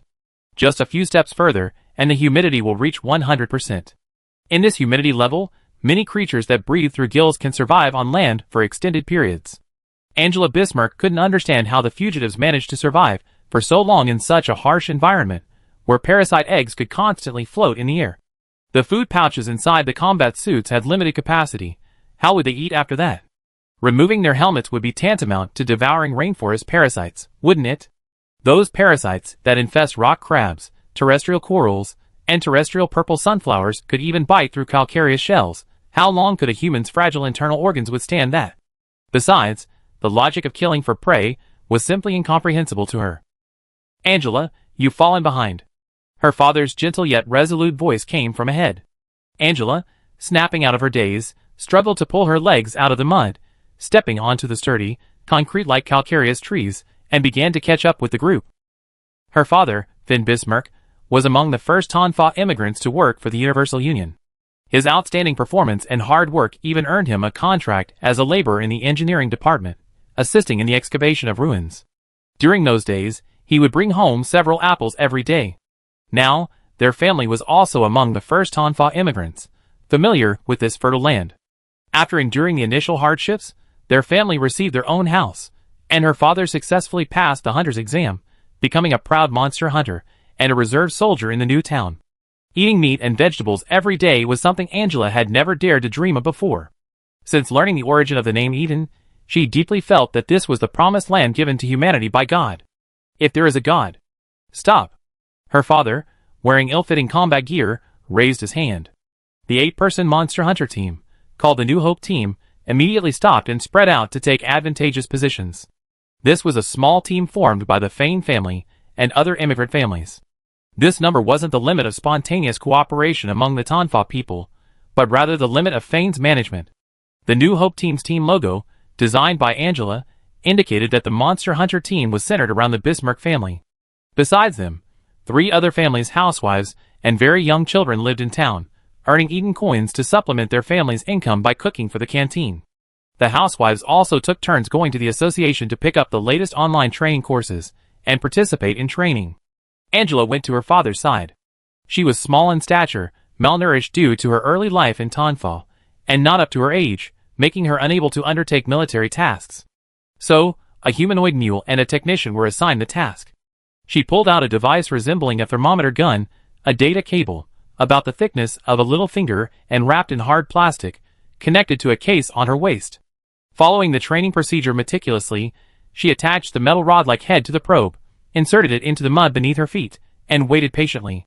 Like the Amazon rainforest, the calcareous rainforest is teeming with life at every moment, yet nothing can be detected by the human ear. Ants crawl past your feet, worms slowly climb your clothes, a jaguar droops its arm and observes you from a tree, a highly venomous tree frog perches on a tender leaf, right beside you, yet you cannot see it. Here, amidst corals and various wriggling, swaying purple anemones, some hard, some soft, moving with a sound far quieter than the splashing of a person stepping into mud. Even through her heavy boots, Angela could feel something burrowing in the mud.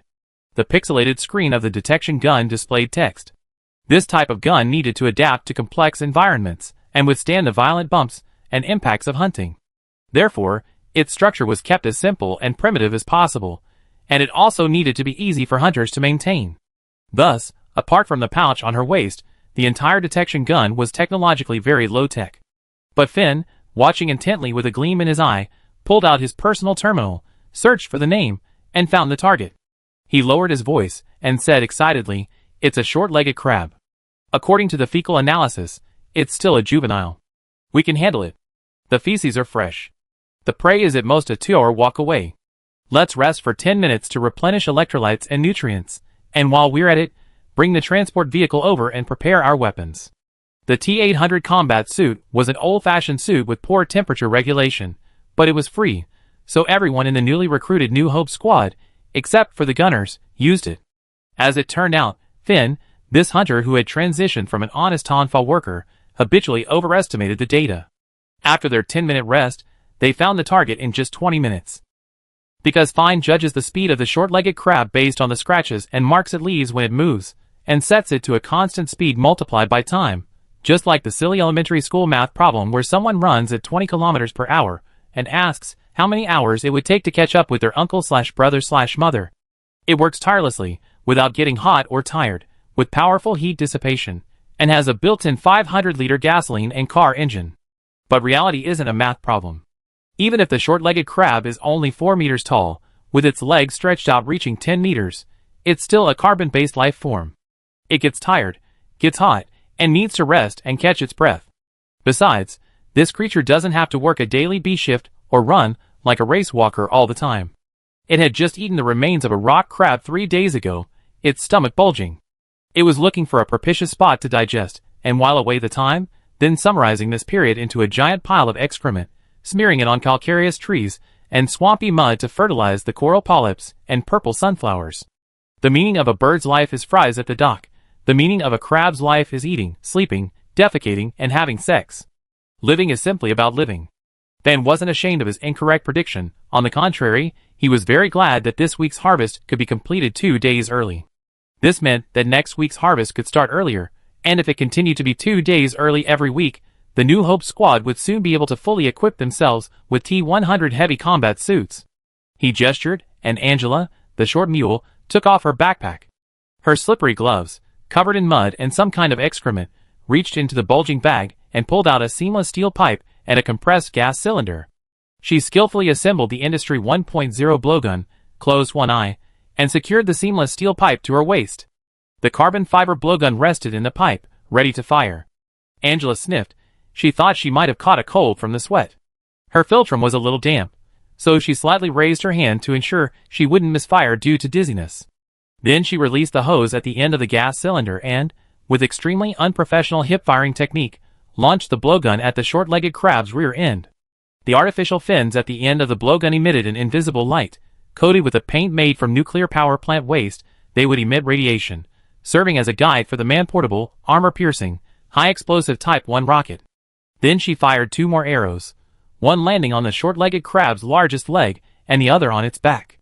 Finally, Angela sniffed again, stood beside her father, and watched as the neighbor uncle, acting as the gunner, used his ample fat as a recoil absorber, his legs rooted to the mud, and pulled the trigger with a perfect horse stance. Oh dear, another life gone. Angela thought, a smile creeping onto her face. Eden is truly paradise. These creatures are endless.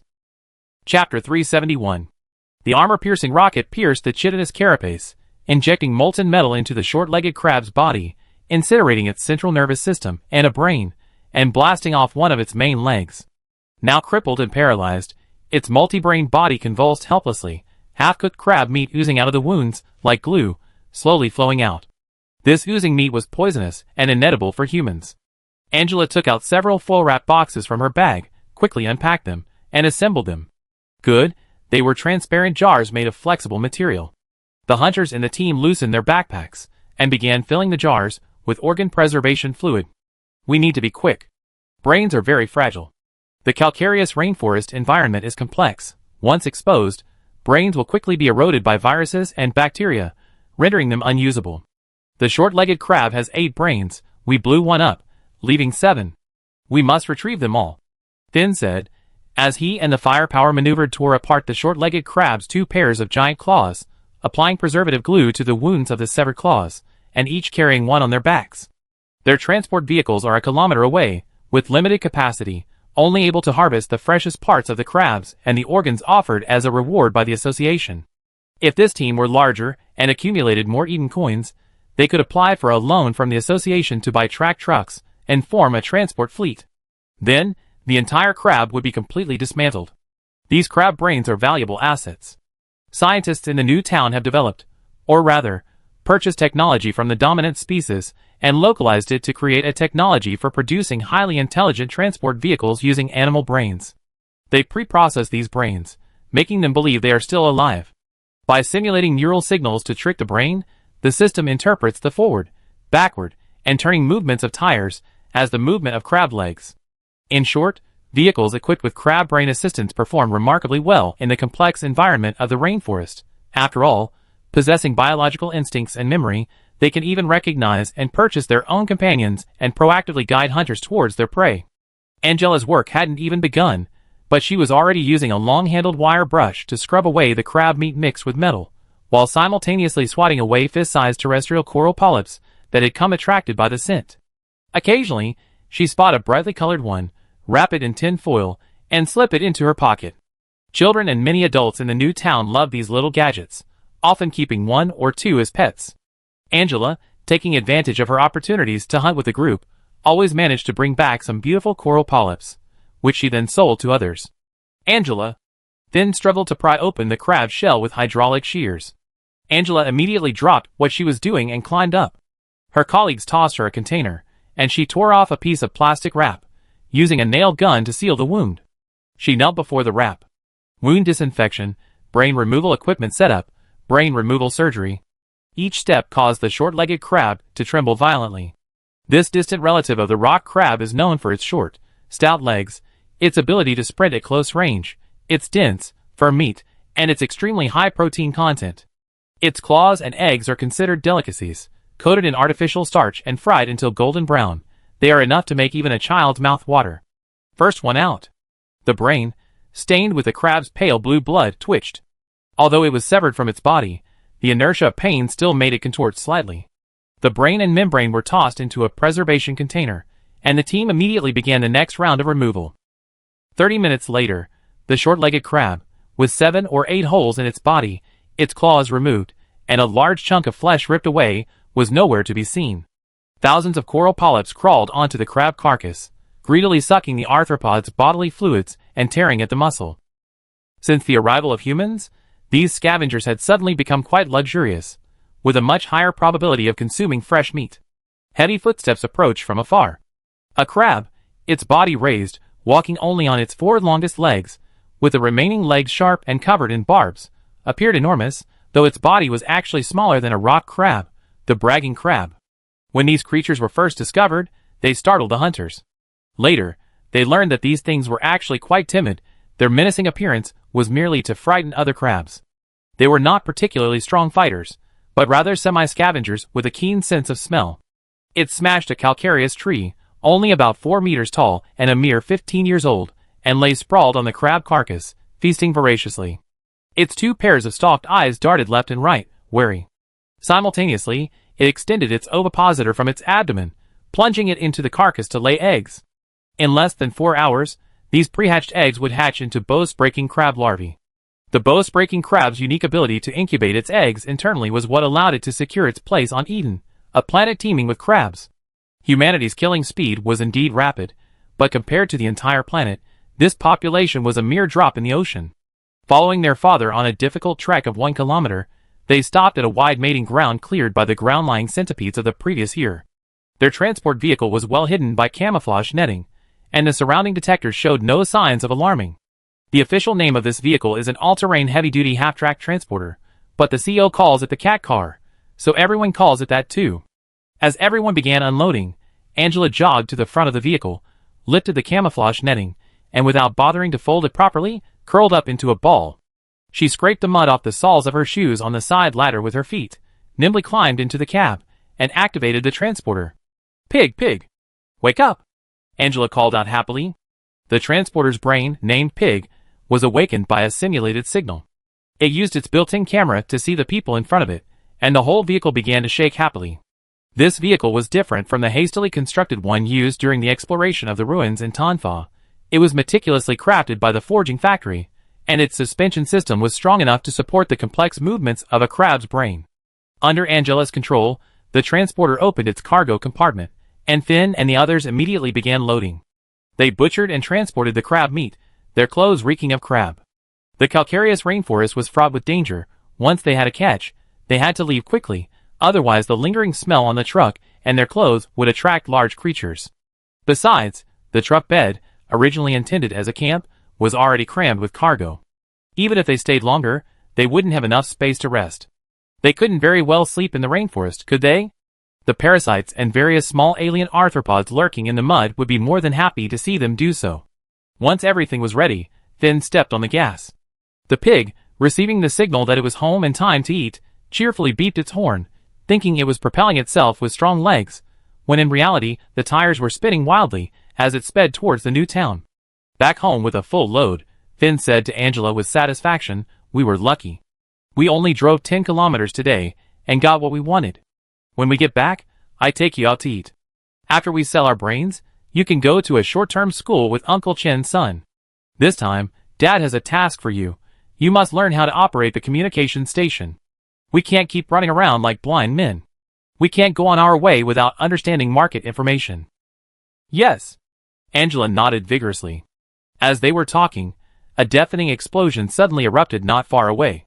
Angela immediately pressed her face against the car window, staring wide-eyed through her helmet and the glass. The calcareous tree was shattered by the shell, sending countless fragments flying. A mournful roar, like 1,000 mouths howling, echoed hundreds of meters away. The car was just climbing a hillside when Angela could see a gigantic centipede with countless sharp legs, its body dripping with pale blue blood, charging frantically. "It's a prone centipede, an adult." Angela wasn't afraid at all, watching excitedly. Behind the prone centipede, a tall mech with 9 hunting marks tattooed on its chest armor and a trophy rack on its back, resembling a spearhead, laden with the heads of its prey, was spewing engines, launching a pursuit through the air. Behind the mech was a group of hunters driving various modified cat cars, carrying guns and cannons. Li Chongjin, the first person on Eden Star to be granted a noble title and become a distinguished mecha knight, the younger brother of the CEO of Universal Union, and the ultimate idol of all hunters. Angela watched in a daze as the bright yellow mecha descended from the sky, plunging its powerfully charged longsword into the second brain of the prone centipede. She thought to herself, "That's so cool." A tiny seed was planted in her heart. Meanwhile, Millennium Falcon, secured to the roof of the cat car with a rope and busy tallying the damage to the night mechas, licked his lips, looking at the impressive, imposing mechas, and an ambition to get one for himself began to stir within him. If the 4 of us brothers each had one, and we fought for a title, how could we not have a good life? Chapter 372. Both the Millennium Falcon and Angela harbored ambitions to acquire land and become nobles, or even lords, while Li Bin was simultaneously realizing his own ambitions. He led the fleet back to the Core Star sector. There were 2 reasons. First, Kong Jicho said that Mrs. Mississippi was no ordinary pirate. The orphan of Earth in her possession was far more powerful than the Nameless One's interstellar traveler. Earth's orphan. Parameters. That ship's speed is only slightly slower than your Dream Eater, and its tactical system is still a maneuverable propulsion system. Even if we use the same tactic, utilizing terrain and numerical superiority to create an encirclement, your Dream Eater won't be able to catch up with her in 10 minutes. After all, it's a spaceship modified from the Herring class, while she's a full-fledged high-speed aircraft carrier. Furthermore, that ship's structure is even stronger than the interstellar traveler. Mrs. Mississippi has 4 cruisers under her command, making 5 in total. I know your Dream Eater is also an experimental ship, specifically an experimental ship from the human realm, and your fleet has far more aircraft carriers than hers, but after so many battles, given our current state, it's hard to say we can reliably capture her. Let's go back for resupply and repairs first. These were Kong Jicho's heartfelt words. Secondly, Li Bin was eager to return to receive his mission. Ever since he confirmed Miss N's value, he'd been itching to get along with her. He, Li Bin, was a legitimate member of the KKK, free from racial discrimination. He treated black men equally and chatted with foreigners with body odor, so what problem could there be with an AI who had no body odor and no skin color? It's said that civilization isn't limited by bloodline. These AIs, created by humans, follow human principles, shouldn't they also have human rights? Li Bin had absolutely no interest in salvage, the Twilight battleship, the AI core, or the Twilight weapons. He simply couldn't stand the attitude of sudden force technology treating the AI core like experimental subjects and livestock, while Overlord treated it like an enemy. If Overlord sudden force technology wasn't willing to grant Miss N human rights, then he, Li Bin, would. In his eyes, Miss N was a complete genius with a slight speech impediment, but extraordinary intelligence. That's settled then. We rest for a week, wait for the fleet to be repaired, update the IBB bounty list, and then we head out to work on the final part of preparing materials for the second phase of the holographic novel. Li Bin said, bidding farewell to Kong Jicho. As for Kuning, he was already with his father, looking for locations in the 13 factories to film other scenes for the holographic novel. After gaining some free time, Li Bin first spent a day with ISA before leisurely venturing into the Prism Freeport slums to find and used internet interfaces. The 13 factories, of course, wouldn't provide shelter for the poor, but that didn't stop the resourceful residents from building their own underground kingdoms in the blind spots of surveillance and security. The sewer system, warehouse blocks awaiting demolition, even the intricate network of dilapidated passageways. Prism Freeport was essentially a giant town suspended in space. They only needed to play guerrilla warfare to always find a place. And these places were the weakest points in the surveillance of the giant corporation and the 13 factories. Because these places would generate a large number of illegal internet access protocols and interfaces, allowing Li Bin to contact Ms. N more safely. Even if someone was monitoring him, they would only think Li Bin was there to shop online. After all, Universal Union started by recycling space debris, and its main business was exploring and salvaging lost star sectors. Coming to a place like this could be considered both an interest of Li Bin's and a manifestation of his professional habit. He was currently in a spacious backup sewer. Although no sewage had flowed through it for a long time, the dampness and strange smell still lingered. Li Bin, wearing a gray plastic robe and a mask, disguised as someone with facial modifications, easily blended in. The sewer was 8 meters in diameter, with a 4-meter section in the middle serving as a sewage tank. Maintenance passages were on both sides. The maintenance workers, having received bribes from the gangsters, would turn a blind eye to these shady characters. The people operating here seemed much cleaner than the poor people in the rat-infested slums of Elf. Perhaps it was because the dirty and sick were bought and disposed of by the laboratories of the 13 factories and giant corporations. Although Elf was backward, it was precisely because of this backwardness that these poorest and most miserable people could still survive due to the underdeveloped medical and research industries. Here, even corpses were said to be used as animal feed. Prism Freeport claims to accept all comers, and that's no exaggeration. In a corner of a tiny, 20-square-meter internet cafe built with plastic sheeting and scrap metal, Li Bin paid 50 elf points for a 2-hour internet access license. It's a melting pot, accepting all currencies, with the money ultimately being laundered into star coins through the local gangsters. The communication request was quickly approved, and a cold, familiar face appeared, composed of a stream of data. Li Bin, hello? Interested in a new collaboration? Yes, Li Bin quickly typed. Ms. N immediately disappeared, replaced by a flowing geometric pattern on the terminal. Database, scanning. 4 options appeared before Li Bin. Delivered AI core. Our race hopes to wipe out and destroy fleets in hostile star systems. Provide intelligence to our race. Secretly delivered. Latest Perseus Alliance Facility Defense Security Code, obtained, may be suitable for ground operations. Damn! Li Bin looked around nervously. He was in a corner, and diagonally opposite him was a man and woman wearing transparent plastic suits, large patches of skin tattooed with flashy fluorescent tattoos, and silver tattoos on their bare abdomens. They had a neural interface cable inserted into the back of his neck, their eyes closed, their expressions a mixture of weariness and contentment. Others in the internet cafe were either online, their eyes bloodshot, the brain computer interface preventing them from typing, diminishing their imposing presence. Others were busy downloading hardcore porn on the dark web, resources unavailable on the public internet since they didn't pay. Having confirmed the environment was safe, Li Bin began to ask questions.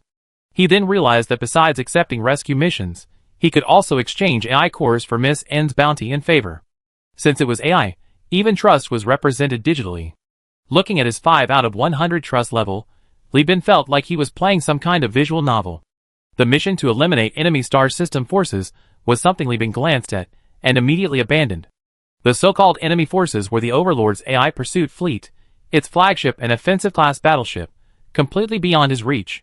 Besides, he couldn't possibly damage his own favor with the Overlord just to gain Miss N's favor, could he?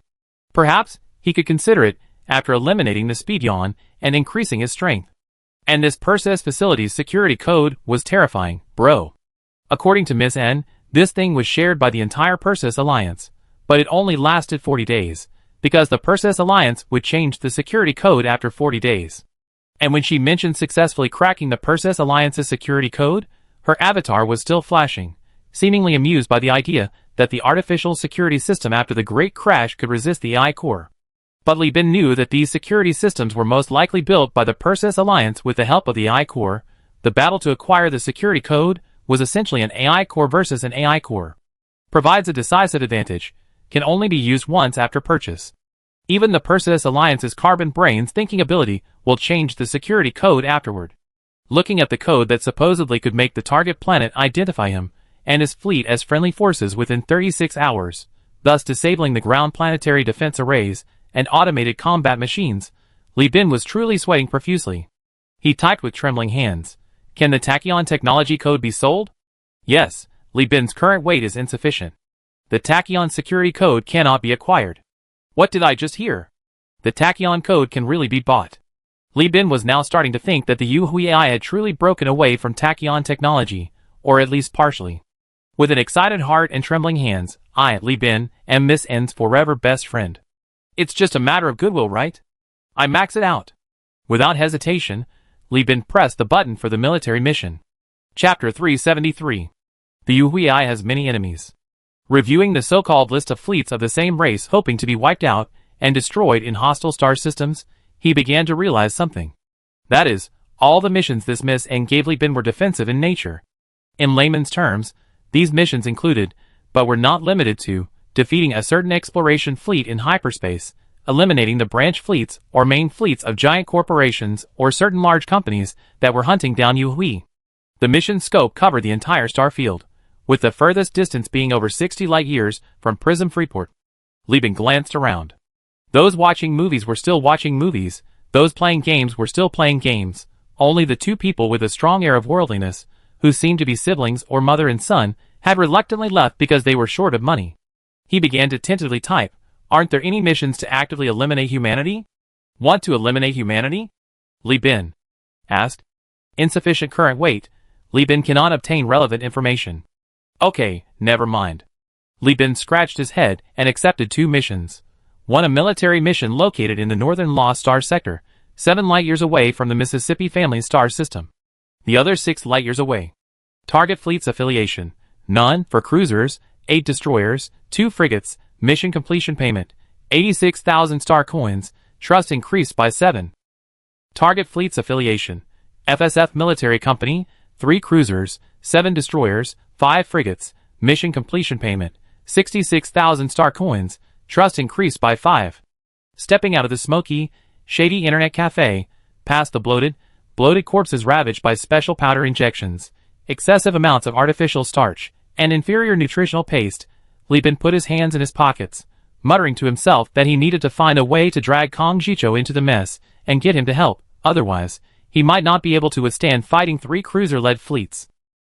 Having made up his mind, Li Bin began instructing his subordinates to contact Zhang Zixing for a comprehensive upgrade of his fleet. Modify as many as possible. Give all the frontline ships turret armor, heavy armor, reinforced bulkheads, blast-resistant airtight doors, stellar protective coatings, and auto-repair modules. Don't fully equip the destroyers except for the Cheetah, God's Authority class. They're already crammed full, no one can even fit in. Don't talk to me about money, I don't need that now. Also, for the 3 high-tech ships, the Enlightened Beast, the Yingzhou, and the Dream Eater, only reinforced bulkheads, stellar protective coatings, and blast-resistant airtight doors. The rest should have their divergence ducts expanded, to increase divergence speed, and additional radiant coils added, to increase total radiant energy. Focus target locking core, significantly increases weapon range, reinforced shields, hardened subsystems, enhances the performance of various AIs built into the ship. Oh right, the aircraft carrier also needs a rescue shuttle. My pilots are very valuable. They can't die because of delayed rescue. Besides that, install electronic countermeasures and electronic warfare components on the flagship Kaming Beast and the Yingzhou, which needs to go to Eden. Oh, and navigation repeaters and exploration equipment. Expand the cargo hold and fuel tanks. Li Bin rattled off his demands, and the representative from Zhang Zixing, responsible for this modification work, grew increasingly bitter. Do you even need to listen to what you're saying? So many modifications are being implemented. Where are all these components and facilities going? You can't do this to a cruiser. What do you think your ship is?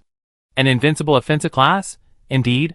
A ship only a few kilometers long, after deducting the huge cargo hold and various life support devices, as well as the crew's activities and mental health maintenance, and the work and living corridors and cargo holds, the remaining space is actually limited. Only the Perseus battleships, capable of withstanding the test of time like the Luna-class cruisers, 5 kilometers long, of Warhammer, are qualified to undertake various large-scale modification projects. As for other ships, well, let's just admire them from afar. Warhammer Luna-class cruisers. After all, in Warhammer, humans can maintain their loyalty to the God Emperor even by consuming corpse starch. Those interstellar laborers don't need much space to live or maintain their physical and mental health. They just need to work until they die. The Perseus sector is different. While capitalists are reactionary, they are still slightly more advanced than theocratic feudalism in terms of exploitation. Besides, there are no Warp 5 evils here, so there's no need to go to such extremes. At least given the anthropomorphic level of tachyon technology, they wouldn't proclaim life is the currency of tachyons, and the Luddite Church, constantly spouting doomsday theories, wouldn't say things like sacrifice is the cornerstone of humanity. Except for the left path, who are officially designated idiots and madmen. In the Warhammer world, they would be labeled as a cult and subjected to the wrath of the Astartes. You seem to be going a bit too far. JPG. Brother, no sir. My goodness. This won't do. The representative earnestly advised, cruisers are all this big, there's no way to fit them all. A cruiser can generally only have 4 types of modifications. Even if you compress the cargo hold space, you can only have 5 or 6. Li Bin was displeased. Did you see the ships I brought back? Even the destroyers had 5 or 6 modifications per ship. Those are experimental ships. They're experimental projects run by giant corporations. Many of them, they themselves can't replicate. You have so many ships, most of them are different types. How can you possibly modify them all? You only have a week. Even if you brought in a giant corporation, you couldn't do it. Moreover, with so many types of ships, if you really modified them all, the scientific team and shipyard you hired would cost millions of star coins. Li Bin smacked his lips, still seemingly unsatisfied.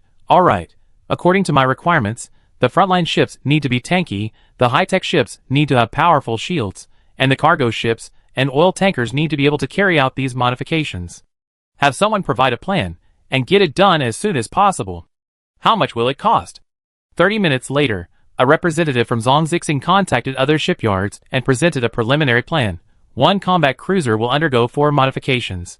1 non-combat cruiser will undergo 2 modifications, each costing 6,000 star coins, and destroyers will undergo 3 modifications, each costing 4,000 star coins. After deducting the cost of your previous modifications to the spaceship, it totals 200,400. Rounding it down, you can have 200,000 star coins. Li Bin had no objection to this.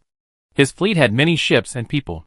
This modification didn't change the overall fleet size, but its comprehensive combat power increased by over 40%.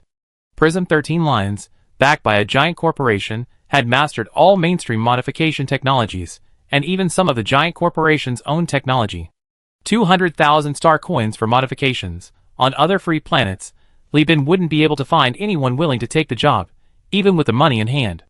Some might say, with so much money, wouldn't it be better to buy another cruiser? Li Bin thought so too. But he's severely understaffed. He recently acquired the Yingzhou and Wenyao, and even captured the nameless interstellar traveler, and a full-class cruiser. He hadn't even included those 2 ships in his refit plans.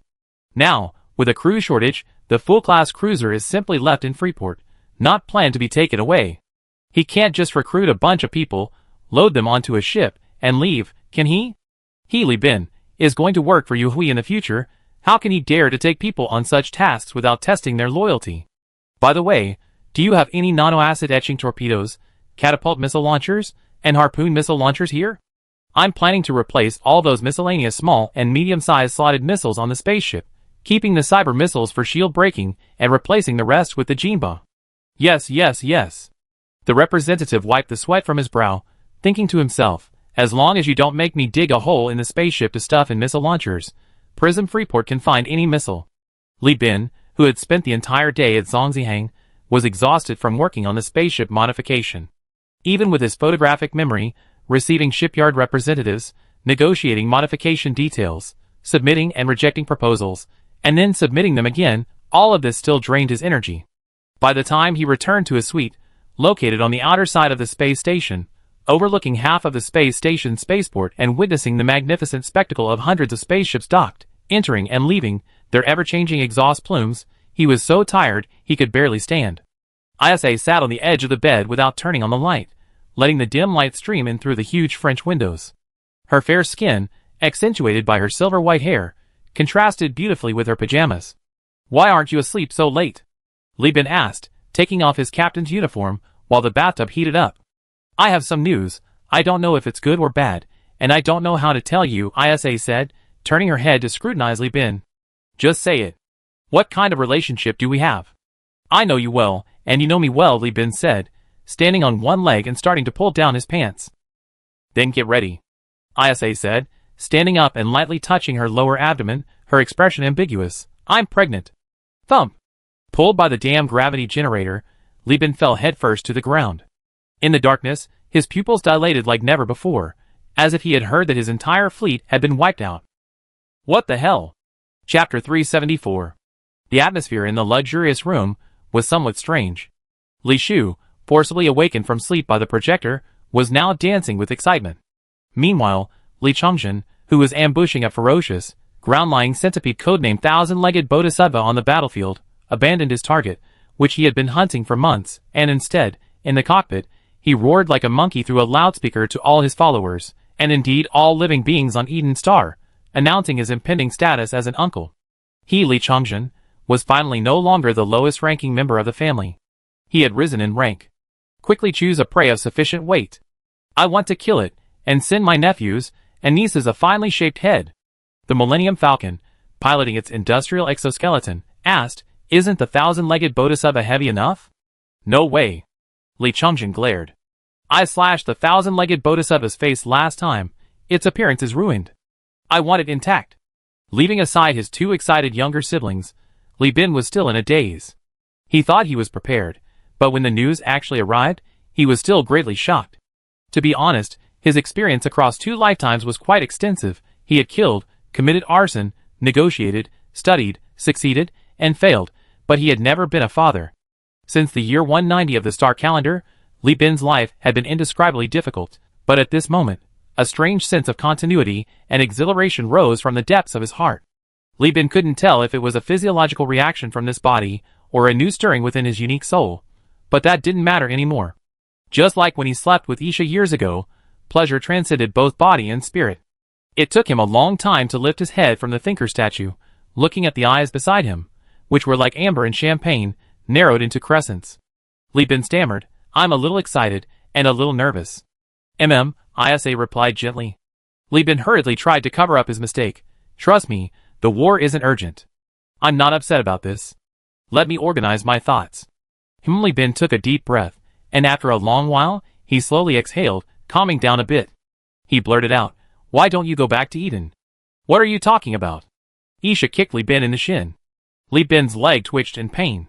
Although Isha had been retired for many years, she was still incredibly skilled. The kick was powerful, but Li Bin grinned, his expression unusually naive. "I meant to rest and recuperate." He realized his mistake as soon as he finished speaking. Interstellar human genes had already been adjusted, and Isha was a genetic prototype.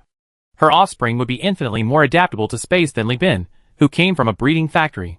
They only needed to stop hyperspace travel in the last few months, and even childbirth could be done on the spaceship.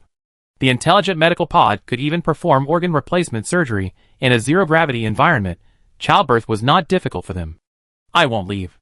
From Prism Freeport to Tanfa, it takes at least 3 months, at least 2 months.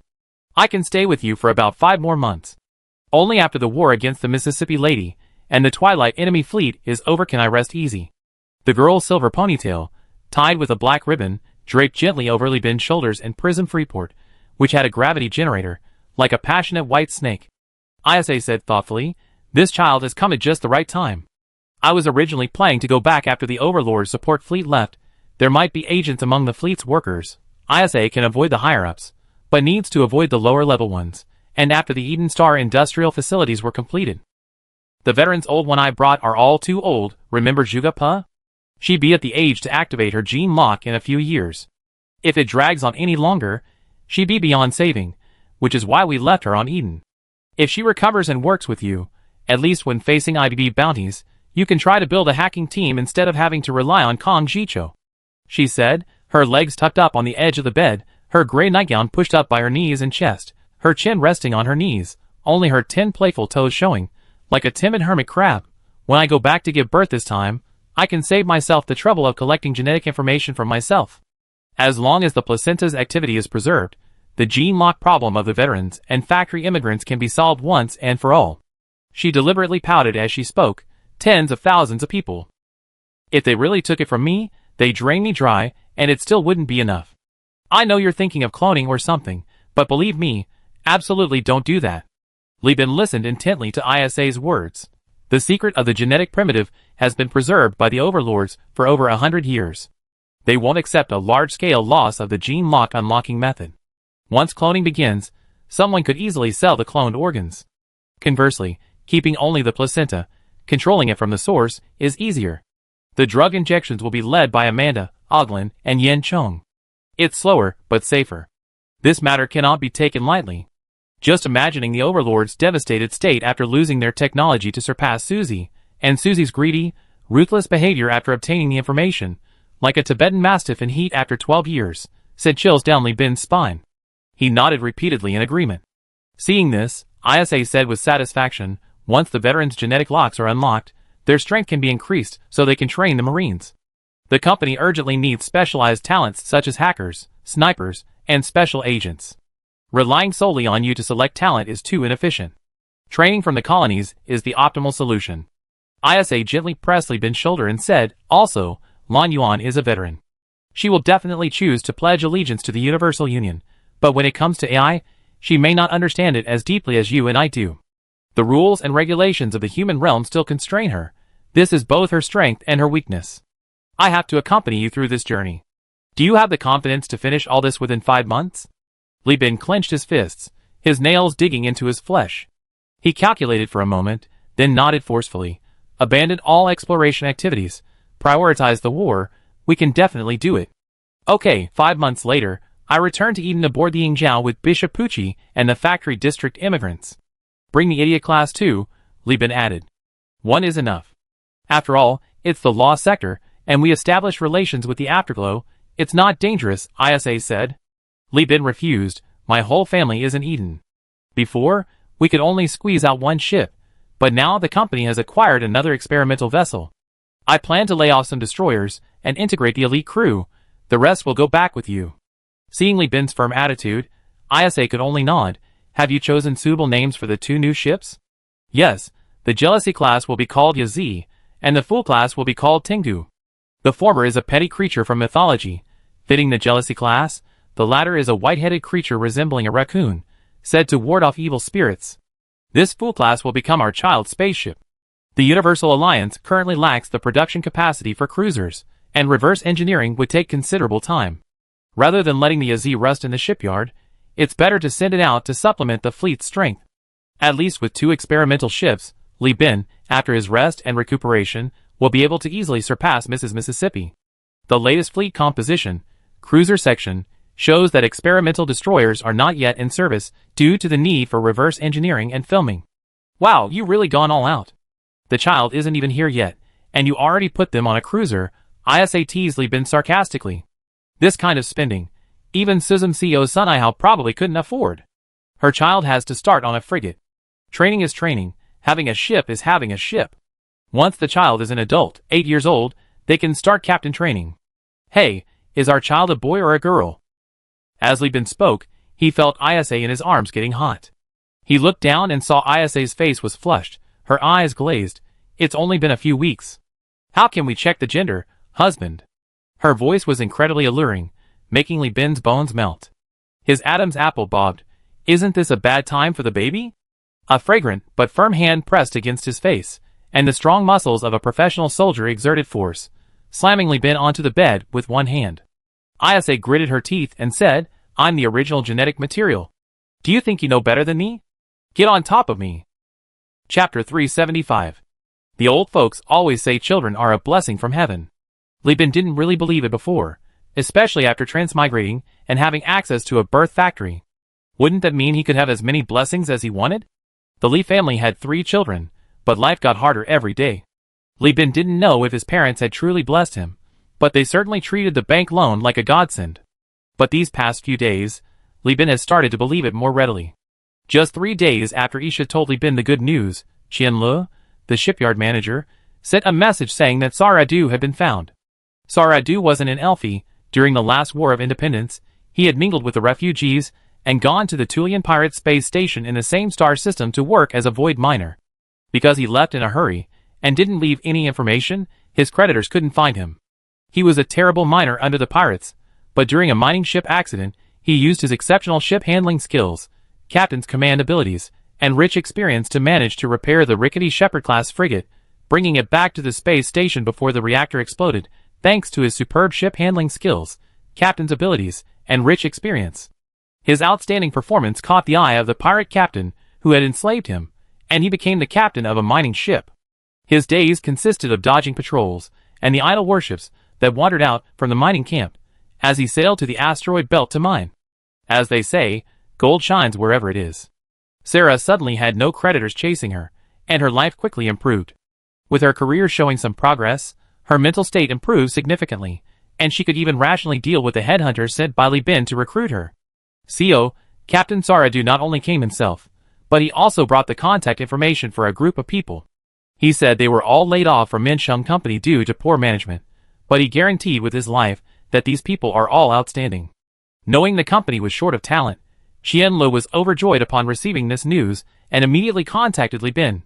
Li Bin looked at the list provided by Saradu, activated his cheat software to match personnel information, and then immediately made a decision: have him send a message to everyone, tell them to come to Prism Freeport for an interview immediately. Those I circled are exempt from the test. Tell them I pay for their travel tickets, and if they're hired, those with families can come too. Chung Beiyang was very nervous. As a special agent, he should have presented his employer with his versatile style and calm demeanor, but since Minsheng Company's decline, most of the special agent department had been laid off. For Minsheng Company, which had sold off a large amount of fixed assets and the Atlas supercargo ship, the special agent department of several hundred people had become a money pit, a pure burden. These individuals were few in number, but required a significant amount of star coins each month to maintain. Their salaries were needed to ensure their standard of living and loyalty, while also providing them with operating funds to sustain their daily lives. After financial analysis and board discussions, it was determined that the company, now a medium-sized enterprise, no longer needed them, and thus, a swift layoff was decided. Go ahead and leak intelligence. Anyway, to pay off debts, we already sold off most of our assets and intelligence. When it comes to selling out the company, I'm faster than you. 99% of the intelligence held by the agents was outdated.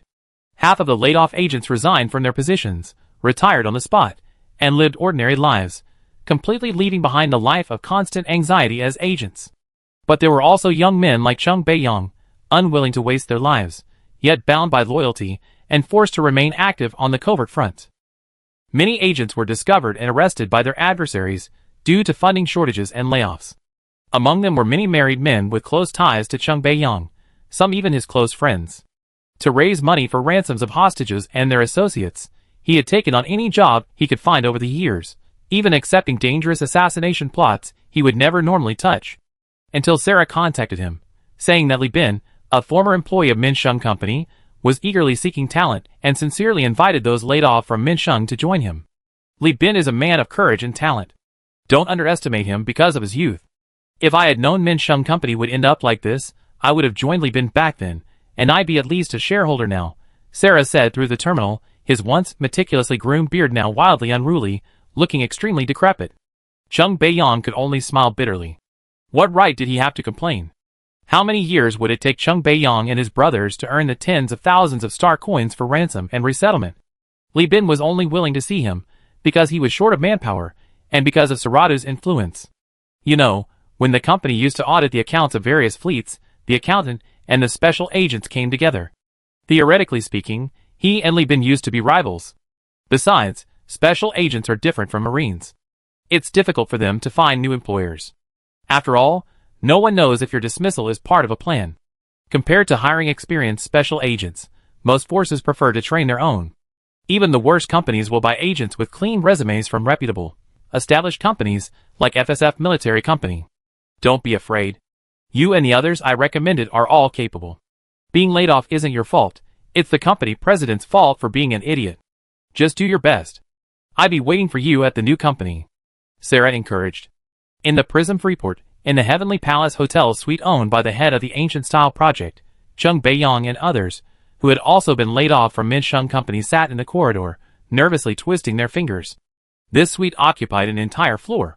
Li Bin was conducting interviews in his workroom. There was no longer a study. Paper books were now a luxury. While they sat in the corridor, outside, blankly watching employees wearing Golden Eagle badges strutting around with their chests puffed out. Jeffrey was currently acting as Li Bin's secretary, responsible for collecting files, distributing test questions, and calling people.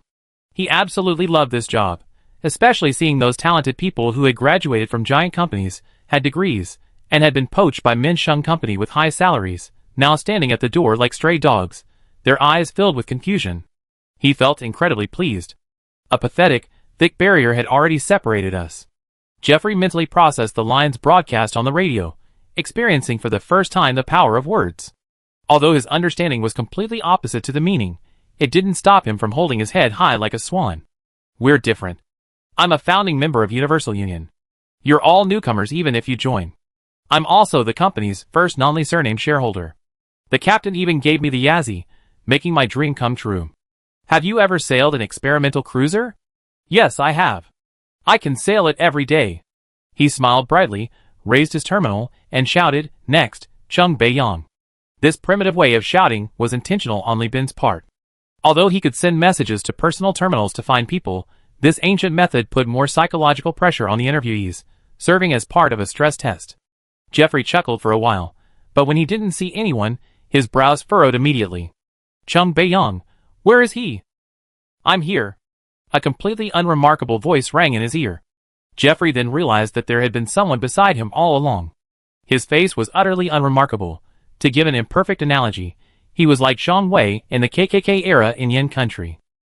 Even if Jeffrey tried hard to memorize his face, he would easily mistake him for someone else once the man disappeared into a crowd. Jeffrey glanced at him out of the corner of his eye and realized that the man was applying for a special agent position. He understood immediately. This man was genetically engineered. He was born to be an intelligence agent. This Min Shung Company is really in a sorry state. They laid off someone like him. I wonder how many other companies are thriving while they're squandering their wealth. It's truly a case of one whale falling and countless others springing up. Jeffrey, completely forgetting that Universal Union was also a member of the bloated, complacent group, gestured to Chung Bae-yong with his lip, "Go in." Chung Bae-yong then picked up his briefcase and entered the office, obediently sitting opposite the spacious, solid wood-painted table. Looking up, he saw a handsome face, brimming with undisguised joy, a joy that seemed detached from his own. Especially striking were his eyes, like javelins or daggers, seemingly capable of dissecting one's skull. Chapter 376. Chung Bae-yong's resume was unusual. It wasn't documented because he had done many dirty jobs and intelligence-gathering activities. If his information leaked, many enemies would be willing to offer a bounty on his head. He only introduced himself and his team verbally. Yes, intelligence department interviews are conducted in teams, but only Chung Bae-yong was allowed to speak, to prevent them from coordinating and using contrived rhetoric to deceive Li Bin. After his self-introduction, Chung Bae-yong's ordinary face became vivid in Li Bin's eyes. Chung Bae-yong, male, 20 years old.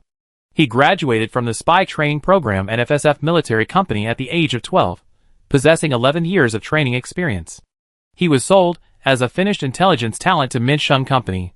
FSF Military Company sells all military-related services, including but not limited to spaceships, weapons, marines, agents, and mercenaries, and has an excellent reputation in this field, and has 7 years of experience to date, plus over a year of layoffs, which are not included in this count. Despite his young age, this man is highly respected within his department due to his outstanding work. In fact, he wasn't originally the leader of this group of agents. It was only a few deputy ministers. The ministers and department heads were all killed by enemies, which is why he stepped forward to take on the main responsibility, a situation similar to Li Bin's. From participating in and executing intelligence work to leading it, Chung Bae-yong has extensive experience, including, but not limited to sowing discord among executives of rival companies, exacerbating conflicts between two pirate groups, stealing secret information from large corporations, bribing executives and military personnel for Min Shung Company, purchasing decommissioned warships from the military, and secretly ordering spaceships for the company from neutral shipyards. In short, this man was highly competent. "Sir, what brings you here to teach me?" Li Bin's refined words struck Cheng Beiyang like a chord. He could guess the real intention was to showcase his value, and using unfamiliar language was also part of a stress test. He cleared his throat, paused for a moment, and then spoke. "I'd like to start with the recent hot topic of the mineral war." "Please," Li Bin said, taking out a cigar and starting to smoke it.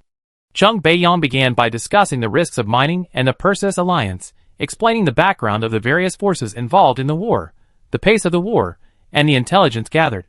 As one of the key figures in the mineral war, and a deep participant in the Elf Independence War, Li Bin's understanding was naturally more profound than Cheng Beiyang's. He could easily discern that Cheng Beiyang's main source of information was based on publicly available intelligence. After all, he had been laid off, lost the company's support, and with comrades killed, wounded, retired due to illness, and taken prisoner, he was penniless and unable to rebuild his intelligence network. However, Li Bin's involvement in the War of Independence was not a secret. A little investigation would reveal it. Cheng Beiyang's choice to start with the mineral war must have stemmed from his arrogance. That's the basic information about the mineral war. Cheng Beiyang spoke for over 10 minutes before finally stopping. He took a breath, drank some water to moisten his throat, and, meeting Li Bin's seemingly insightful gaze, changed the subject. "This is just a superficial analysis based on the war, politics, and economics, but it's a preliminary step for intelligence and special operations. What I want to say is that the politics and economics of war are not limited to what's on the surface. In hidden corners, a large number of agents are also active." Cheng Beiyang raised his voice slightly. The direct trigger for the mineral war was Hyena Mining's attack on Risk Mining's large transport fleet. Before the war began, Hyena Mining had already planted a large number of agents in Sindar Power and various Risk Mining companies, obtaining real-time information on the fleet's movements, which allowed them to plan the attack. And in the days that the war has dragged on until now, in the Tulier system, the West Wind system, and the star systems near the main battlefields of Wind Mining and Hyena Mining, numerous giant corporations and corporate agents are actively purchasing intelligence every day. Even many large salvage fleets have agents who collect and analyze the locations of the next battle and plan or mobilize fleets for salvage operations in advance. This emphasizes the importance of agents. Li Bin listened quietly. He knew, of course, that relying on the intelligence networks of giant corporations and hegemons was tantamount to putting his life in the hands of others. He hadn't had resources or connections before, but now that Min Sheng Company was gone, everything had changed. It was time for him to stretch his legs. Cheng Beiyang finally finished explaining the importance of agents through the lens of the mining war. His explanation included intelligence decoding. Ordinary companies couldn't afford AI cores, security defense, spy investigation and internal purges, recruitment security screening, intelligence gathering, damaging relationships, maintaining relationships, dirty tricks, and middleman work, all things Li Bin needed. He even bluntly stated that the destruction of the mines that Min Sheng Company had stockpiled on a large scale in response to rising ore prices might be due to the activities of spies from rival companies. However, in his personal analysis, the probability was extremely low. An accident was more likely. Ultimately, the fundamental reason was that Min Sheng Company, in order to conceal its activities, failed to deploy its main fleet for protection, giving pirates an opportunity. Regarding the recent war situation, I believe we have moved beyond the probing phase of large-scale, small fleet skirmishes, and are about to enter a decisive battle involving large fleets on a smaller scale. The outcome of each battle will determine the survival of the two giant corporations' businesses in a particular star system or even a particular power. Therefore, this is currently a period of intense spy activity. Agents from Wind Mine and Lich Mine are currently stirring up trouble and courting allies everywhere. They're even offering money to ordinary companies they normally look down on, asking them to help transport their goods, Cheng Beiyang said, opening his terminal. 2 rows of company logos belonging to Wind Mine and Lich Mine appeared densely. Given the scale of these giant corporations, to maintain corporate profits and political stability during wartime, they will inevitably mobilize a large number of ordinary companies to assist with transportation. Unlike hegemons and warlords like the Sindar Power, these giant corporations have outsourced many of their operations and opted for project collaborations to reduce operating costs. Therefore, they will mobilize intensively, placing high-profit orders with neutral companies to alleviate their own operational and transportation pressures. And this is what I collected and analyzed regarding the 2 giant corporations. The list of partner companies. Next came the list of giant corporations that might have clandestine deals with the Zegan or Lizard mines. Chung Beiyang pointed to the coordinates of the Zegan system on the star map, marked with blue for the Tachyon, yellow for the Perseus Alliance, orange for the Overlords, and green for the Church of Lud. The activity of agents in other systems is as expected, except for the Zegan system. I discovered many unusual news reports here, including but not limited to explosions in volatile storage facilities, food poisoning, a surge in crime, upgraded security levels, and increased cargo volume. This is the production diversion endpoint chosen by the Tachyon for Kazalin. Large-scale agent activity here is normal. Li Bin had revealed this information to the Overlords. It would be strange if they didn't act. But Chung Beiyang's next words brought a look of surprise to Li Bin's face. I read through all the public news on all the planets in the Zegan system and discovered 2 recent marriage events on Yesid. One was the marriage between the son of a local tycoon and the granddaughter of the governor of planet Kazalin, and the other was the marriage of a shipyard owner from Kazalin to a senator from Yesid, who was 22 years his junior. The capitalist's son, who married the governor's granddaughter, only appeared on the wedding day and has not been seen since. Zegan system location, northeast of the Perseus Alliance, adjacent to the Tachyon system. Inside Zegan system. About a month later, the shipyard owner married the senator from Yesid. I suspected the marriage had been sabotaged, so I checked the unusual news again and indeed found a traffic accident that had occurred at the local spaceport. A Buffalo-class cargo ship fully loaded with antimatter fuel accidentally collided with the space station, causing an explosion that destroyed 2 warehouses near the docking area. I swear on my and my team's lives, this must be the work of the Lud Church. Both the Lud Left Path and the Lud Church are adept at using suicide ships. I suspect that cargo ship was already converted into a low-end Lud suicide ship. There must be some secret here, involving internal political struggles and external sabotage within the giant corporation. Due to insufficient funds, I cannot send my men to infiltrate and spy, but believe me, given enough time and star coins, I can uncover why the giant corporation is focusing its attention here. This place is very likely the focus of the next phase of the Mineral War. Chapter 377. Chung Beiyang spoke with absolute certainty, but unfortunately, he was wrong.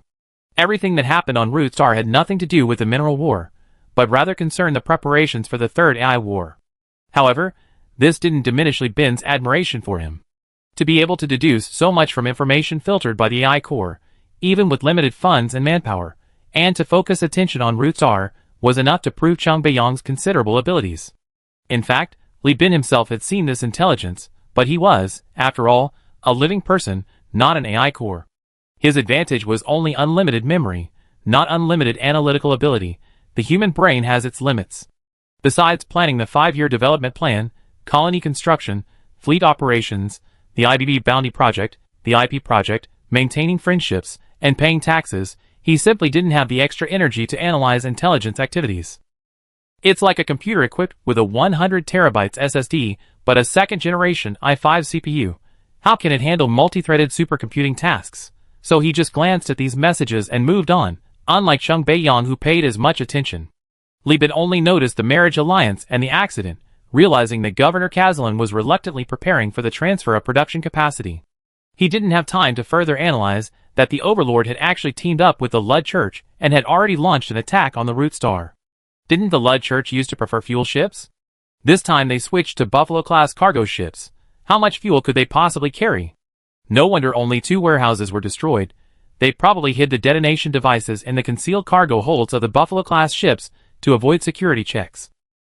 Judging from this, the destroyed warehouses were most likely high-precision industrial equipment being transferred by Kazalin. Thinking of this, Li Bin couldn't help but feel regretful. If he were in this situation, he would definitely organize a boarding party to seize the warehouse and drag it to Eden, then frame the left-wing elements. Only a powerful and wealthy empire would be willing to use such wasteful methods. This was a space station warehouse.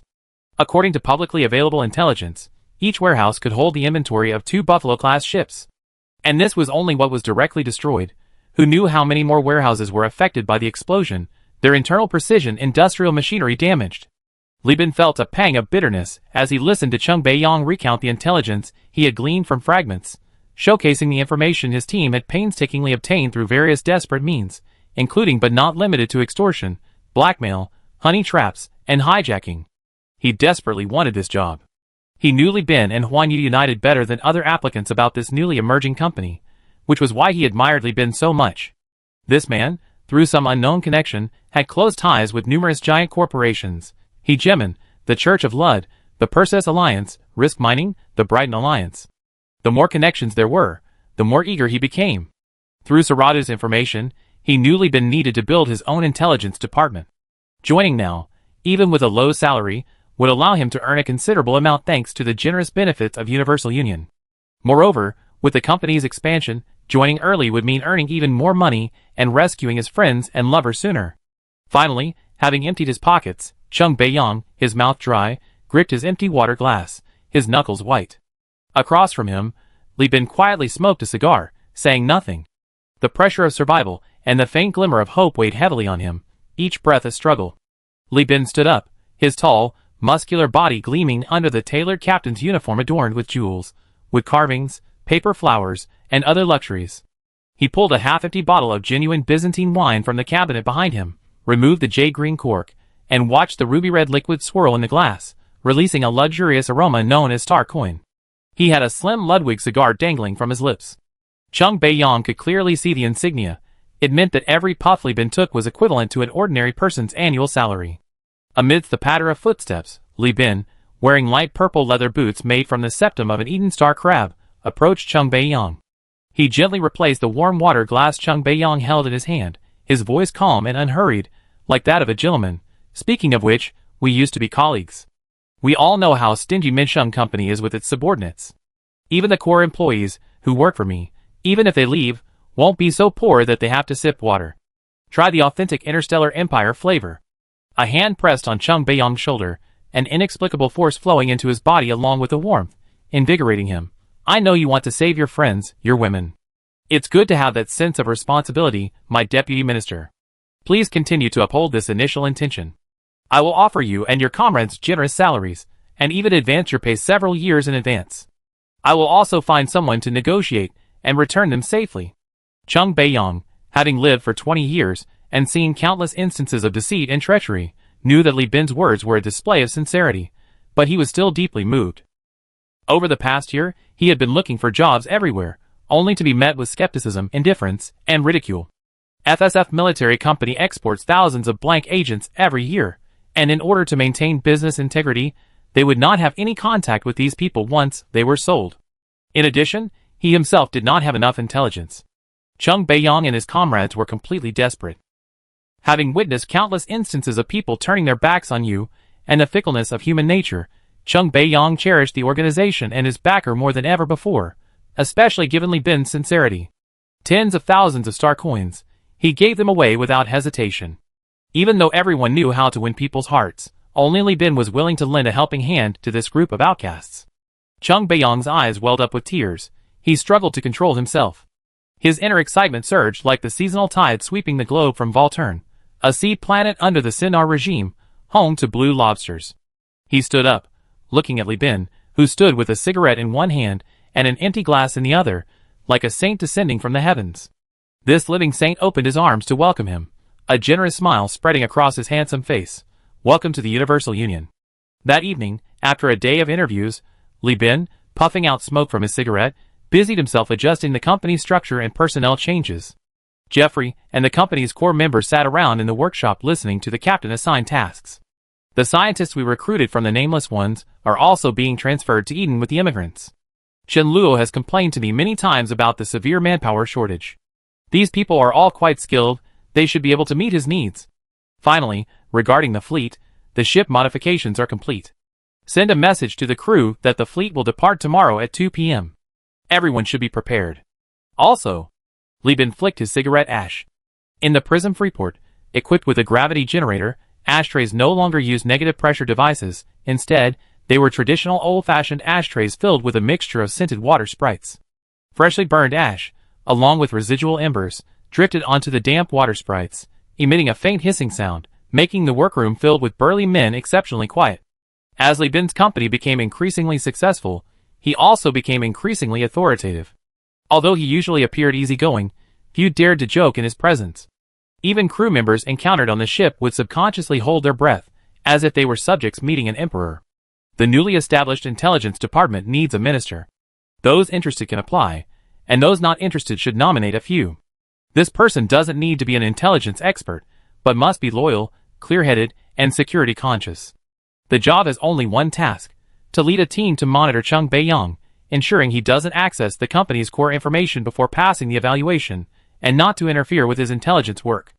Also, regarding Chung Bae-yong, according to Saradu's intelligence, this deputy minister is a womanizer with intimate relationships with multiple women. Qianla and the future minister must ensure the lives and jobs of his lovers, keeping them under the company's control. Qianla nodded vigorously on the projection screen.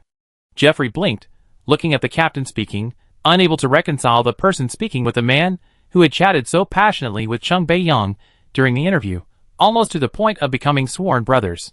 The captain is really getting more and more like a leader, he thought. Chapter 378. At the same time, VIP ports 1st, 2nd, 3rd, 4th, and 5th berths were cordoned off. The holographic projection of yellow and black warning lines flashed in the air, drawing the attention of workers, security guards, merchants, and company managers. This was quite a spectacle, second only to the main fleet in scale. Everyone craned their necks to see who had the audacity to have the VIP berth sealed off. Some even secretly tried to bribe informants to obtain information, hoping to make a quick buck. However, the port security guards looked at the debit cards handed to them with disdainful sneers. What a load of rubbish. The person who came is a big shot from the Universal Union, a bigwig who has spent millions in Prism Freeport, and the one who previously organized the Heaven and Earth Useless Arena, humiliating the Starlight Pirates by stripping them naked and giving everyone a good thrashing. Putting everything else aside, just the sheer number of people occupying this much dock area means he's showering the security guards with tips every day. Former First Mate, now Fleet Deputy Commander Jeffrey, handles these miscellaneous tasks. Even his scarred face is seen as a charming god of wealth by the security guards because of his generosity. Even if you have a few dozen star coins in your account, you still can't eat a full meal every day. The 13 factory's security guards know exactly what's going on. A convoy of countless vehicles began to pour into the dock area. Some were rented by crew members from afar, some were group charters, and some were merchants with internal permits from the 13 factories, preparing to make one last deal. Behind these vehicles was a hover convoy escorted by Marines and Mechs, bearing the Universal Union's insignia. Universal Union has now also set up an office in Prism Freeport. After all, the main operating location of Project P, IP project, is in Prism Freeport. Liban also needs to arrange manpower to be stationed here to send and receive messages, calculate taxes and income and expenditure, and purchase goods for the fleet in advance. This fleet was provided to Liban free of charge by Zhong Zixing.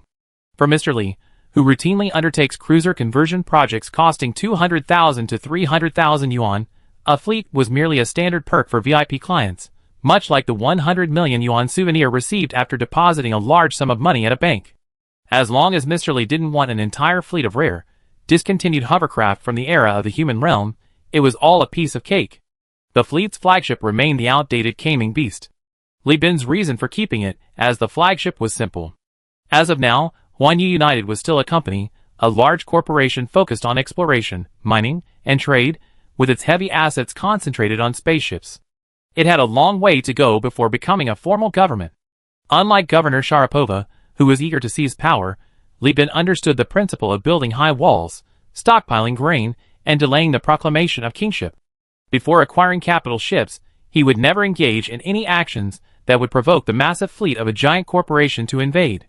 He only offered sideline advice. In Suzi's eyes, Li Bin was now a cunning fellow who liked to cause trouble for his own chamber pot. Starlight Pirates, not really a nuisance. Shama had indeed secured her position as the de facto governor, but it was common knowledge that her power didn't stem from her own abilities, but rather from the support of Wind Mine. In other words, she had only taken one step forward from where she was before. On the high platform housing the massive shipborne AI, ISA, who had replaced Jeffrey as first mate, had changed her magnetic hair tied back into a neat high ponytail. She addressed Li Bin.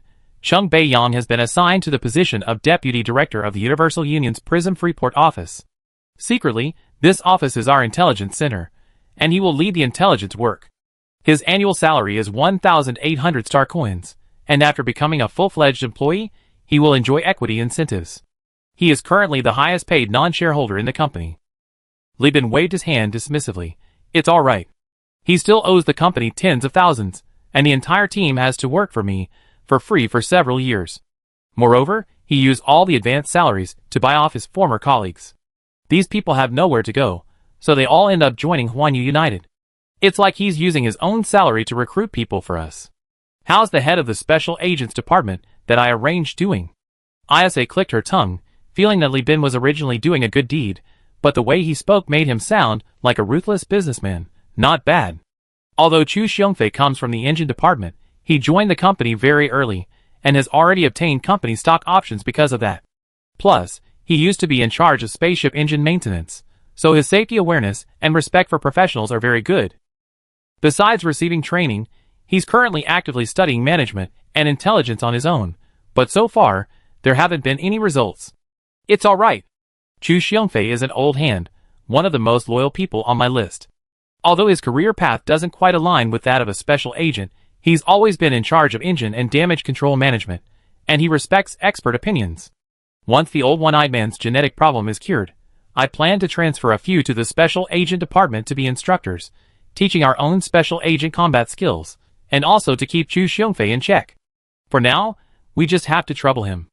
I left 50 boarding sailors in Freeport. They all only listen to him.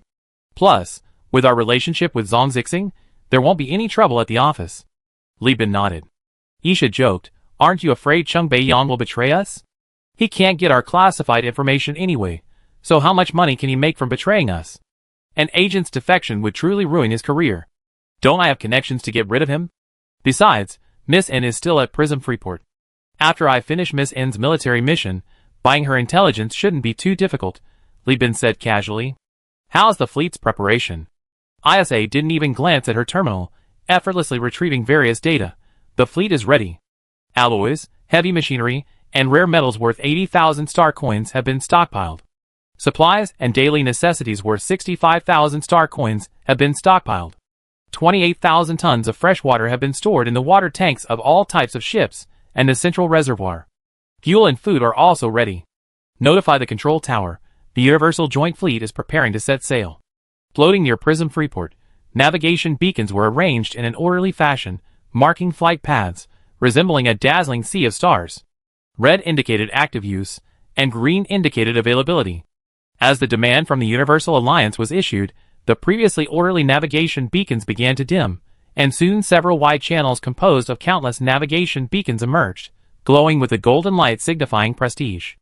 The once unobstructed channels became congested with VIP clients occupying them. A golden eagle, hundreds of meters tall, stood on the side of the cruiser, its disdainful gaze sweeping mercilessly over the orderly line of ships. Some spat in disdain, but they soon noticed that those arrogant eyes flew past the observation windows one after another, each pair representing a cruiser. Behind these cruisers, a pirate fleet, adorned with the arrogant Conda's Nest pirate insignia and painted with dangerous, scarlet, ripped wound patterns, stood neatly in formation behind the Golden Eagle, led by the Black Widow. The spitting men silently shut their foul mouths, cursing the Universal Alliance for blocking their way. They dared to curse other companies, but not pirates, especially the fleet of the so-called pirate overlord. Fearing that some busybody might leak the word in the tavern, attracting the iron fists of pirates and mercenaries eager to curry favor with Conda, they were understandably more inclined to show him a degree of superficial respect. Besides, those using the same fast track as the Universal Alliance fleet were either giant corporations or renowned interstellar companies. Bowing to such powerful figures wasn't shameful. Captain! It's a Thunder Sprite class. The production batch number is from our company. A commotion arose from the optical observation post. Li Bin turned on the projector and, sure enough, among the densely packed ships queuing to enter the port, he saw a lemon-yellow ship with a zigzag lightning bolt emblem, swaying its hull in salute. This gesture represented a salute from the ship itself. Accompanying the salute was an enthusiastic message, from slums to billionaire, a living legend. Go Li Bin. You are a guiding beacon for us poor people. These were his fans. Chapter 379. Li Bin's fan was originally a damage control officer on a destroyer for a mid-sized company. He completed his crew training by taking out a bank loan and passed the assessment of a large corporation, only to have his lifetime contract sold to his previous company. After the company's only fleet was taxed a hefty tithe by the Ludwig left column's fleet, it went bankrupt. He and his friends were penniless, ordinary crew members with little family education or financial sense, and prone to extravagance, destined to drift aimlessly into poverty, living in a slum. It was Li Bin's legendary rise to power that inspired him, pulling him back from the brink of ruin. He carefully read public reports about Li Bin and, together with other unwilling friends, took out a loan to buy a second-hand Hellhound-class escort merchant ship. Riding the wave of soaring prices caused by the mineral war, they made a profit within 2 years. Second-hand escort ships weren't expensive, and his loan wasn't large. After catching his breath, the first thing his small company did was expand its loan and buy a Thunder Spirit-class ship from Li's shipyard.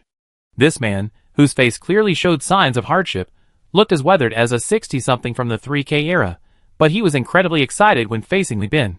In his communications, he repeatedly said, "I bought the Alice not only because of its excellent performance, but also because it comes from your company. You are our mentor, guiding us through our darkest days. We want to express our gratitude to you." Li Bin truly believed him. Li's shipyard produced Thunder Spirit-class ships at a slower pace than other authorized shipyards. Those willing to buy from them were either fans or people who simply couldn't find them anywhere else. Li Bin invited these fans to lunch aboard the Enlightened Beast. Yes, this company only had 2 ships. One was a Thunder Elf-class vessel named Alice. The other was a dilapidated Hellhound-class armed merchant ship, plagued by malfunctioning life support systems. It was worth just over 1,000 star coins even when sold to a middleman, and even after refurbishment, the middleman would only dare to sell it for a little over 2,000 star coins. Of course, if you were willing to find a hapless fellow like Jeffrey, desperate to pay off his loan, you could even buy the ship outright for just over 1,000 star coins, and that day would become your lucky day. The entire crew of the company consisted of Li Bin's fans, totaling 86 people. For the massive, nearly 2-kilometer-long Enlightened Beast, it was more than enough to accommodate them. During their unrestrained dining and drinking in the cafeteria, Li Bin fully embraced the fine cultural traditions of 3K Yinhua, transforming into a success coach. He spouted greasy, sticky platitudes and witty remarks, constantly saying things like, "If you don't manage your money won't manage you," and "going all in is a kind of wisdom, going all in is an art." Without a doubt, you already grasp the basics of this art. His words left the fans dizzy and warm-hearted. "How much loan does your company owe?" Li Bin asked the fan leader beside him, lighting him an expensive lewd cigar with a friendly gesture. The elderly-looking fan, Tuavira, accepted the cigarette with a flattered expression. 5,201 star coins. "We took out a 5-year loan with a floating interest rate, otherwise, the bank wouldn't have granted such a short-term loan." "All right, Tuavira," Li Bin said, gently patting the fan leader's shoulder. In the fan's eyes, which seemed to radiate divine light, Li Bin spoke generously. "After the banquet, my fleet will be searching for our next target. I regret I can't stay with you all any longer. But you don't need to queue to enter the port with them. You can use my VIP status to enter through the fast track. The people from Zhongzixing will take care of all your needs, from buying and selling goods and accommodation to repairs. You might as well take a good rest for a day, then go to the Universal Union office and find a man named Cheng Yuanong. He will take you to the bank to pay off all your debts. From then on, you will be free from all constraints and can freely roam the stars." Tuavira burst into tears, almost choking back sobs. Seeing that the atmosphere was just right, Li Bin stood up, raised his glass, and addressed his fans loudly. "Logically, I should bring you under my wing, but I know that those who have the courage and ambition to take out loans to start companies are all ambitious. I simply cannot bear to see your ambitions succumb to my will, so I choose to let you go.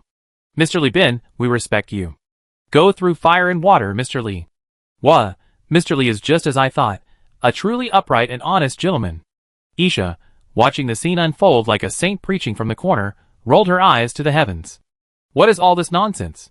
He shared a pillow with Li Bin for so long. How come he didn't know this guy had become such an upright gentleman? What kind of upright gentleman forces pirates to make porn movies? The banquet ended amidst the fans' reluctance to part. Li Bin presented all the fans with postcards bearing his autograph photocopies, while playfully raising his finger in a shushing gesture. "This is a perk only for the first batch of fans. Don't let the other fans know, otherwise I have to sign autographs and treat everyone, and even with my wealth, I can't afford it." Tuavila left with profuse thanks. Li Bin watched his fleet depart and immediately contacted Cheng Beiyang. "Help me check online reviews about me, select a group of high-quality, active fans, and send them some thank you gifts in my name. Also, after contacting Tuavila, try to develop him into our intelligence contact. Oh, and about the treats and postcards, create some accounts and leak them out unintentionally. Yes, the fan intelligence route, that's it." Isa, observing Li Bin's completely different demeanor in public and private, shook her head with a wry laugh. 22 days later, the fleet arrived at the target star system. After entering the physical universe from the jump point, Li Bin and Kong Jicho split up and headed straight for the vicinity of the frozen planet the target frequently roamed, anticipating the enemy's immediate escape upon seeing them. However, there were no signs of fleet activity near the frozen planet, and the optical observation posts provided no feedback. "What's going on?" Kong Jicho, looking utterly bewildered, scratched his head. "Impossible. My intelligence all comes from various pirate kings. Could the intelligence be fake?" Buzz.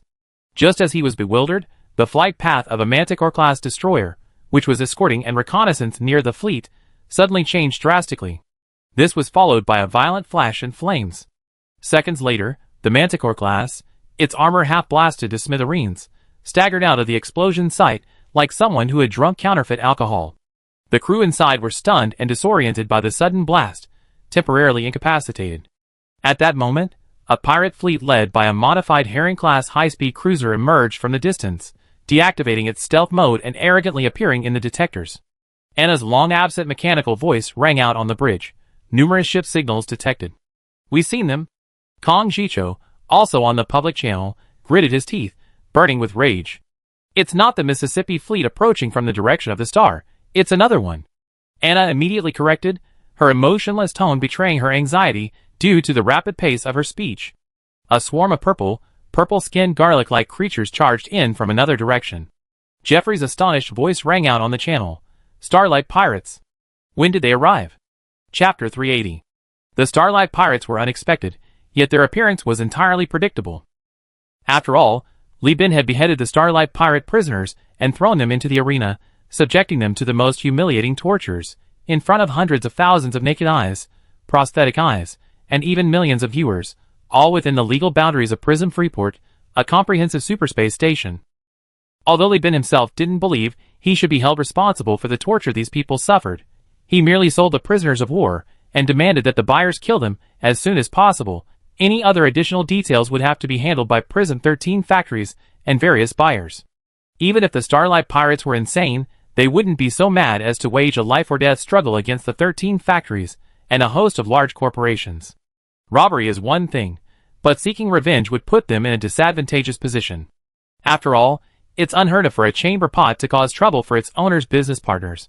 Does it think its broken tile body isn't fragile enough? Therefore, Li Bin, the person directly responsible for the defeat of the Loud Fleet, became the perfect target for their pent-up emotions.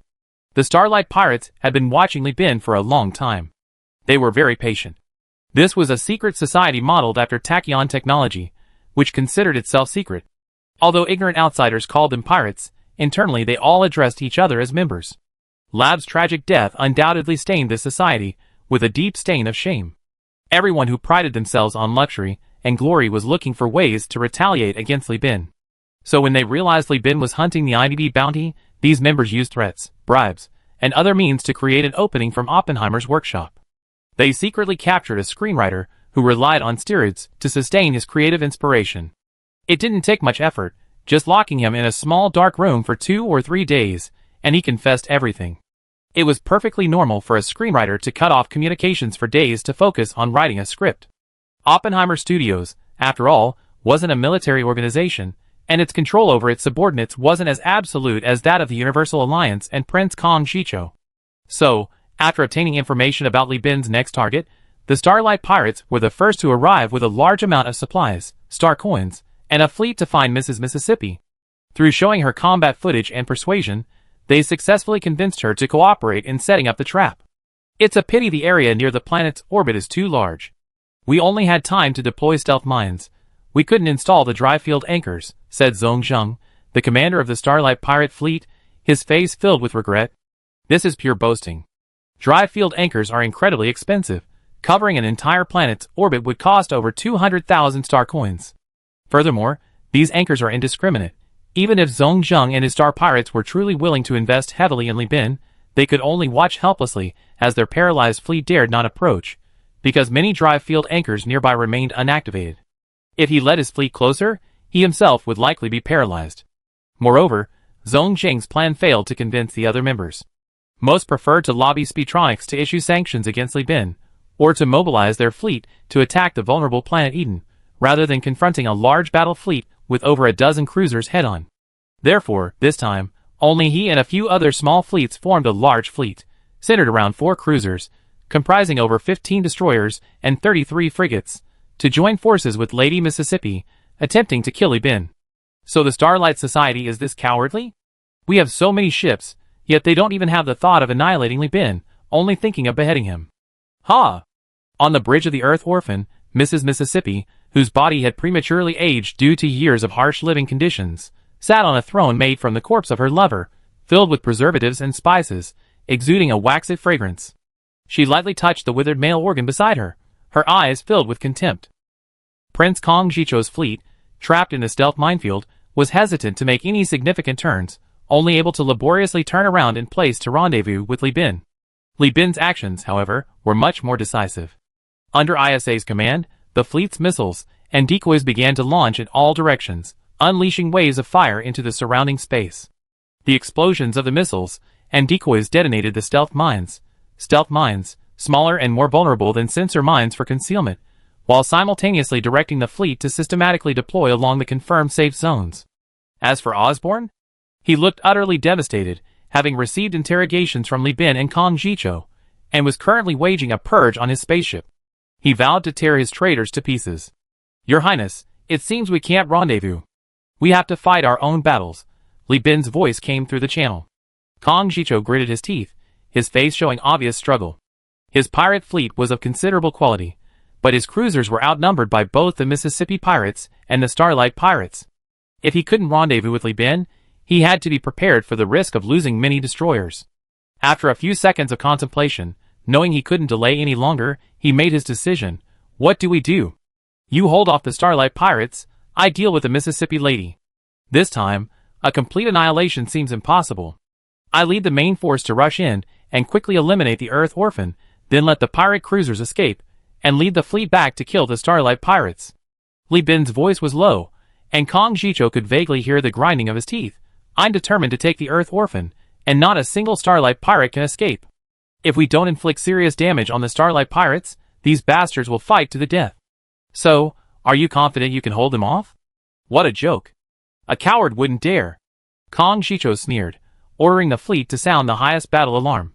At the same time, ISA began to methodically direct the fleet to deploy its formation. From a local perspective, the Universal Alliance fleet was stronger than the Mississippi Lady, while Kong Jicho was weaker than the Starlight pirates.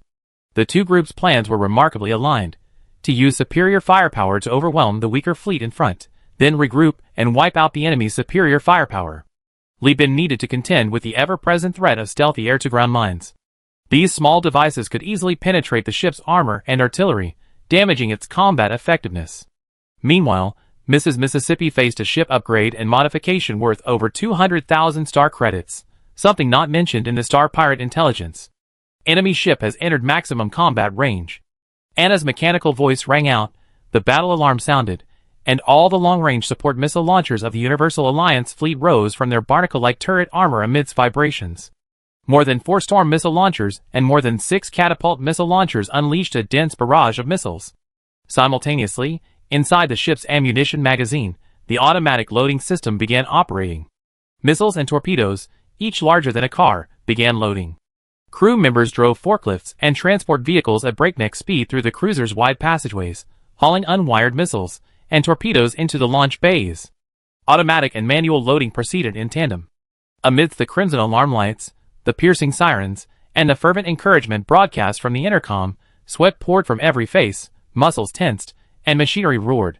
The war machine was warming up. This battle was undoubtedly the greatest danger the Global Alliance had faced since its inception. The number of cruisers on both sides was surprisingly small, and the enemy had a clear advantage in destroyers. Chapter 381. Every citizen of Yen Kingdom knows that there is a basic technique in table tennis. By designing the ball's landing point to form a figure-8 or straight line on either side of the table, the opponent on the other side cannot reach the ball in time. Because this technique is designed for people with shorter arms, who cannot reach the ball from their starting position, it is colloquially known as the short-arm maneuver. This technique also exists in interstellar naval warfare, especially in the operatic Perseus star system. Both Li Bin and Kong Jicho adhered to a hegemonic, heavy-line warfare strategy focused on key breakthroughs. Frontal assaults were unlikely to yield results, so Zhong Zheng, the Starlight Pirates commander, immediately began transmitting information to Mrs. Mississippi, offering a solution. Their ships have formed a battle line, their movement restricted by their own formation. We should employ tachyon tactics, fully utilizing the ship's high maneuverability to attack from all directions, baiting the enemy into a reaction before quickly turning around. Taking advantage of the enemy ship's turrets and hulls not having time to right themselves, we should aim to sink a cruiser in a few rounds. Mrs. Mississippi scoffed at the Starlight Pirates' nomadic hunting tactics. Pirates preferred and favored a more extensive, flexible, hit-and-run style, using pursuit and escape to draw enemy ships away, waiting for the advancers to become separated from the fleet before the pirates would use large maneuvers to turn back, employing localized multi-on-one attacks to defeat the enemy.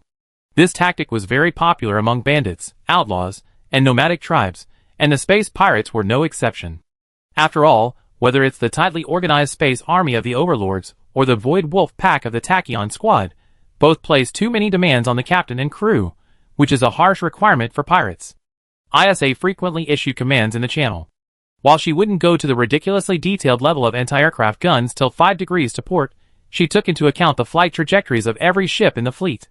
This posed a significant challenge to the shipborne AI, the command system, and the commander. This is why, although multiple cruisers could theoretically defeat a capital ship, given the choice, commanders would always opt to deploy the capital ship directly. You need to manipulate multiple ships to operate as a single unit, while I am naturally integrated, with fewer command chains, a easier command environment, higher minimum and maximum performance, making victory easier. But Mrs. Mississippi complied anyway. After all, her mission was merely to delay Li Bin, wasn't it? His enemies were only the Starlight Pirates. She was just an innocent bounty hunter, who could escape at any time using the fleet's high mobility. There was no need to tie her forces down here. So she notified the 2 Eradicator class and the Hawk class cruiser, forming 2 hunting fleets, to approach Li Bin's formidable defenses. They unleashed a barrage of high-speed strikers, heavy spikes, and a multitude of cannons originally used for mining and cutting ships. Overcharged fusion torches spewed blue flames, spear-mounted automatic cannons glowed red-hot as they fired live ammunition, and stream-collecting or collectors, originally used to haul asteroids and fragmented meteorites, used gravity beams to propel ship-produced alloy projectiles at astonishing speeds, slowly and steadily slamming their terrifying kinetic energy against the shields. Furthermore, the thermonuclear heavy cannons produced by Keljev Technology Corporation, also known as the Bureaucracy, fired lethally radioactive projectiles at extremely high frequencies, polluting the cosmos, and incidentally contaminating the thermal observation windows of the fleet's ships monitoring their radiation. These dirty bombs have 2 main uses in space. One is to harass enemy ship shields by using radiation and kinetic energy to impact them. The other is to continuously pollute the battlefield's electromagnetic environment, interfering with enemy ship intelligence gathering and hacking activities. The Mississippi Fleet has received intelligence from its subordinates that they are being suppressed in electronic warfare. The greater number of enemy ships means more space to cram in more equipment, including electronic warfare countermeasures and hacking devices. This is one of the few times Li Bin's fleet has gained a decisive advantage in electronic warfare. The pirates' hackers are few in number and mostly untrained, far inferior to the military-trained hackers under Kong Jicho's command. Kong Jicho has already redeployed manpower, focusing only on defense at his own positions, diverting his main hacking resources to Li Bin's fleet's electronic warfare components as a springboard and support, continuously hacking into the Mississippi Fleet. Therefore, Mrs. Mississippi's hit-and-run tactics were ineffective. Her subordinates were not skilled in this kind of precision warfare, and the failure in electronic warfare caused her fleet's detectors to malfunction one after another. So she began ordering her men to launch dirty bombs to rebalance the battlefield. Where did this Li Bin come from? I never heard of him before. Mrs. Mississippi continued stroking the base of the corpse throne, her brow furrowed. 2 Eradicator-class destroyers next to her approached the defensive line again, launching a barrage of missiles. Simultaneously, Mrs. Mississippi approached from the other side, and the pirate pilots, already prepared on the flight deck, eagerly took off. The Earth Orphan, as an experimental ship for the Herring-class cruiser carriers, possessed powerful live-fire gun emplacements and an unusual 4 flight decks. The Heron only had 3. Furthermore, Mrs. Mississippi had installed 4 powerful, but rarely used special aircraft, the LPC, Spitfire wings, on her beloved ship. Spitfire Escort Fighter. Detailed data.